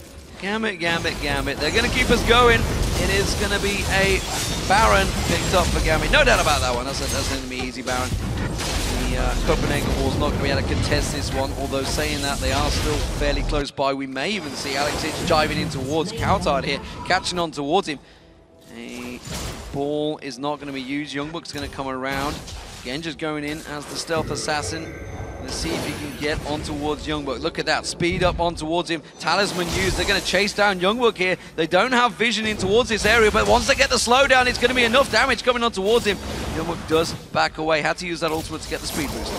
Oh, a little bit anticlimactic there. I expected Genja again to be dive straight in there, get the ball up on top of him. Gambit going to take themselves here another dragon. Don't have their entire team with them right now. Darien did just go home. He's now added a Thornmail in to that Guardian Angel, Randuin's, and the Trinity Force. So good damage, a lot of armor in there, very, very tanky. And we've already seen that it's difficult to kill him. He's 0-0-12. I'd love for our stat guys to actually tell me the last time that Darien didn't die, and the last time that he got that many assists, actually. Well, I can tell you 44 minutes into this game, Genja just picked up a last Whisper. He's managed to get that item again. It's looking good for him. Banshee's Veil, I think, may well be the next item as well. He's got that Spectral Cowl on him. So, what do we make of this one, Joe? Gambit are in full control. A 17,000 gold advantage. Baron on. Copenhagen Wolves, they are on their last stand right now. And Gambit just have to group up, you feel, and shove on down, but they aren't doing this by the book. They want to take all 3 inhibitors down and make sure this game is a done deal. And you can't really blame them at this point. Going for anything risky is risking your livelihood at this stage, because they lose here. They're of course going to play in summer promotion. Not somewhere you expect to see Gambit. Certainly wouldn't have expected them maybe even to be in this year game. If you'd have, if someone had said that at the start of the season, you might have had a bit of a chuckle to yourself. But we see them now moving in finally on that last inhibitor. It's going to go down. The Wolves can't do much. The problem is that at some point the Wolves are going to have to fight, but they can't really fight. They're too far behind as they dive in. Exploded Kaltar there. Blade Surge on the minion. Amazing going to get caught out. It's a double kill for Alexic. Unlimited going to get caught down. Edward steals that kill away. We're not going to see a Penta this time around, unfortunately. Alexic does get the triple, and that means that the Copenhagen Wolves are forced down to the summer promotion. But more importantly for Gambit, they have made it through to the summer LCS split, and that is a big, important step for Gambit as a team, as the players. They will be delighted that one. Diamond throws down the headset, happy to be back in the LCS. And that was far too close for Gambit's comfort. You can see how relieved more than anything they are after picking up that victory. They'll not be happy how things have gone here in playoffs, but they've made it, and that's what's important. They're going to be going to the summer split there. You can see it. Happy Diamond after that one. And I have to say, by the way, Darian went underneath the fountain right at the end. Big stats from him. He went underneath the fountain. That was the only death. He would have been 0-0-17 on Aurelia. Diamond 1-1-15. Alexic 13-0-8. Involved in every single kill that Gambit pulled there. 21 kills. He had a part in every single one of those. Big plays by Alexic in that final game. He has been underperforming, I feel, in this playoff split, but when it counted, you could rely on your captain in the mid. And that's what you've always got to rely on when it comes to those big moments that your big players are going to carry you on through. Wasn't that impressed with his zigs in the first couple of games, but this was another level when it came to picking up Orianna. Darian, I think, is such an important part of that one. We've seen him so often when he falls. He falls into what seems like a bad frame of mind, like, okay, this game is already over, don't really care anymore, just going to dive in there just to see how much damage I can do before I actually end up dying. That Darian wasn't really present in this game, and they were so strong right till the very end. Of course, he did have to dive onto the fountain to kill Forgiven and spoil out his perfect record by the end. But yeah, I mean, it is a big relief for Gambit fans out there, and there is quite a lot of them, let's be fair. They've been around for a long time, but we have to look at it in a real light. Gambit were in the 5th, 6th place playoff match. That is not something that Gambit fans and Gambit as a team would be expecting. They would be feeling they should be in the championship match that will be happening tomorrow. They were in the last spring split. They played brilliantly. They took Fnatic all 5 games last spring. This time around, they're not involved. It's a Fnatic SK fiasco that I don't think any Gambit fan will be looking at it and thinking, why are we not there? What's gone wrong? Because Gambit always had the excuse. We had to travel a lot. They've not even had that excuse this time. They had the gaming house. They've been spending time in that gaming house, playing as a team, but have they improved? Not really. They've looked decidedly undecisive on a lot of occasions. They've seemed very ropey, not very confident on a lot of plays as well. And that's something that you don't expect from a team like Gambit. You don't expect that they're, scared to go into things, because that's not the Gambit that we're used to seeing. We're used to seeing Darian diving in and pretty much doing whatever he wants.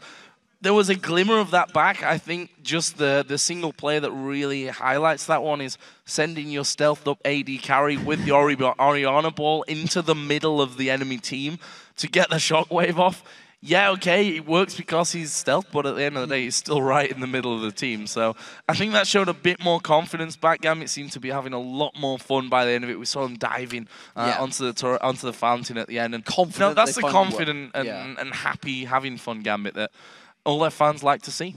Yeah, and we should talk about Copenhagen Wolves, of course. They're going into the promotion series. That's going to be happening next week. And honestly, I'm pretty confident they'll make it through it. They're going to have the choice. It's all down to them who they face. And I'm pretty sure it'll probably be Denial they're going to go towards. But Copenhagen Wars, they have that slow, steady play that actually I think they'll be able to grind out a victory in that matchup. For now, though, we are going to check in with Shox, who has Gambit, Alexic, and Diamond standing by after that win. Thank you very much, D-Man. First off, congratulations, you guys. You did it. You're still in the LCS in the summer split after 3 games versus Copenhagen Wolves. But I got to say, it must have been a thriller for the guys at home, too, and you guys in your seats as well. Yesterday versus Rocket, not very good. And then you come in here and you lose that first game. I don't know if you even remember. It was quite a while ago. But tell us what happened there, Alex. Prediction from Reddit went wrong. The prophet was wrong. No, seriously, tell me a little bit about what it was that you think it was. Was it the picks? Was it just not quite there yet? Or I think we shouldn't leave them Kha'Zix open. That was really bad. And overall, Kassadin pick was good by them. That's why I didn't want to pick Ziggs in the 3rd game. So I decided to pick Orianna so he can't pick Kassadin again. I'll talk to you about that Orianna in a second because that was very good. But I also want to pick your brain about the Volibear. Actually, it did go pretty well, all things considered, but it was very hard to get the team rolling. Actually, it's really hard to play against Kha'Zix because, in my opinion, he is the strongest jungler at this moment. But Volibear is like a tier 2 jungler right after Evelynn and Kha'Zix, and he is doing pretty good at this point. And then, even though they had a much better, much stronger pick, they had a very fed Lucian and etc. I tanked a lot of damage, so that was good. Then a couple of interesting pickups. We saw Genja being very, very aggressive, something we don't see that often. Is that something that you noticed as well? And you're like, whoa, he's going in, guys, let's go with him. If you mean last game, that was because he was Twitch. He always plays Twitch like that, and as Caitlyn, he got long range, so I don't think he did go in. He just killed everyone he saw. And he got the Penta. Were you guys keeping it off to give it to him, or did he just take it? Did he get pentakill? He got a pentakill. He got full AD. He got full AD build, so it's not that hard to get pentakill.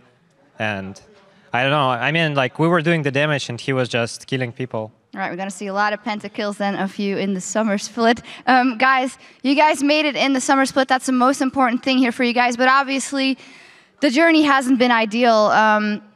Diamond, we have to be honest. You guys haven't been as dominant as we've seen you in the past. What do you kind of think have been the main things? What are you going to work on going into the summer split? Will we see you getting that level again?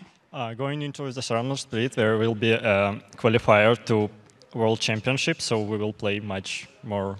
I don't know, much more. We will play every day, like as much as possible. We will fix our stuff with traveling in the beginning of a split, so it's going to be much easier for us to get 3 wins. And then I just think that we failed a lot against Rocket. They thought that we're stronger than them, and things just went wrong. And that Alice was really strong by Jankas. I should have picked Nocturne against her, but I didn't predict that he will play her that great. Yeah, indeed. Janka's doing very well. We'll see him tomorrow in the final. Of course, final question for you, Alex. How do you feel about your performance? In the last game, you were incredibly good, just putting the carry pants on there on Orianna. Is that something you think you'll be able to bring consistently going into the summer split? Because your team needs it. Actually, I really don't like this patch. And it's more changing to Season 2. That's why Froggen is like really great on this patch. I mean, like I switched my playstyle from trying to help team to just sell them everywhere I can and just farm as much as possible. That's why I was first level 16 on map and no one was around me. That's why I got much more damage than the enemy team, and it was much easier for me to do team fights. And I think I understood this pretty late, that I should play like that, and that was the main problem by me. But you understood now, and to be honest, you guys weren't too shabby either in Season 2, so that would be good things in the summer split. Congratulations once again for you guys for securing that spot. Guys, give it up one more time for Gambit. They made it. Gambit! There you go. Now with the semifinals and our 5th place match complete, let's head back over to D-Man and Joe to check out that playoff bracket. Thank you very much, Alexic and Shox alongside Diamond. So we now have a complete look at the entire bracket. as they were defeated in today's first two games. Alliance and Roccat will compete tomorrow to decide who takes third place. And in our final match of the playoffs, SK Gaming and Fnatic are going to do battle in a best-of-5 El Clasico, where the winner will be crowned the champions of this spring split and earn the right to represent Europe at the All-Star Invitational in Paris, France. And let's not forget that next week is the European Summer Promotion Tournament, where the Copenhagen Wolves, Super Hot Crew, and Millennium will face Cloud9 Eclipse, Ninjas in Pajamas, and Denial, with the three winning teams heading into the LCS Summer Split. Those matches will each be a best-of-5 series and will start next Thursday night. The Copenhagen Wolves and Super Hot Crew will be choosing their opponents soon, so check lolesports.com for the full schedule early next week. Yeah, we're going to be kicking off our final matches tomorrow, beginning with the best-of-3 for third place between Alliance and Roccat, and then the day will conclude with that best-of-5 final game between SK Gaming and Fnatic. That will all happen on Thursday, beginning at 5 p.m. Central European Summertime. That is 8 a.m. Pacific. Very early for you Americans over there. That is just a few short hours away, of course, from now, but if you can believe it, so the rest of us, because those games are sure to be a wild ride. Be sure to tune in, ladies and gentlemen. For myself, Quick Shot Shocks, Joe, Deficio, Kevin, and the entire LCS broadcast team, thank you very much for watching. We'll see you soon.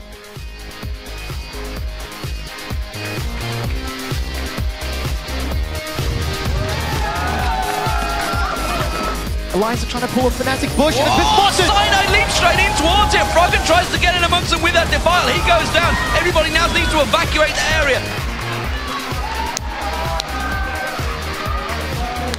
Dark Binding once again with the exhaust. Knif tries to counter this one. He's going to get caught out, stunned up here. Tabs in all sorts of trouble. Reckless goes on towards him. Tabs will go down. Now can they get on towards Knif? Dark Binding back up off cooldown. Brilliantly done. The Colin just wrecking from Reckless. Freddy coming around the side, and Jankos surely going to fall. This is 4 men going in onto him. It will be a double kill for Svenskeren.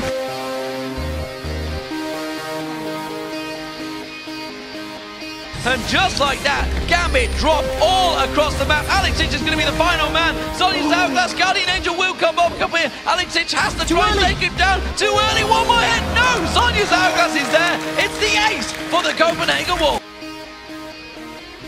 The Baron down to half health. There's the mines being thrown out. Bouncing bombs again. Amazing jump straight into the team. He's taken down so quick though. It's going to be Genja that does the damage. Eddie is taken out of this one. The stun comes out, but look at it, it's a double kill for Genja. Unlimited gets pounced on. Diamond gets himself a kill in towards it. It's a triple kill. He's going to go towards it. Forgiven goes down into Quadra. Can they get the Penta on Youngbook? One more shot. It's a Penta kill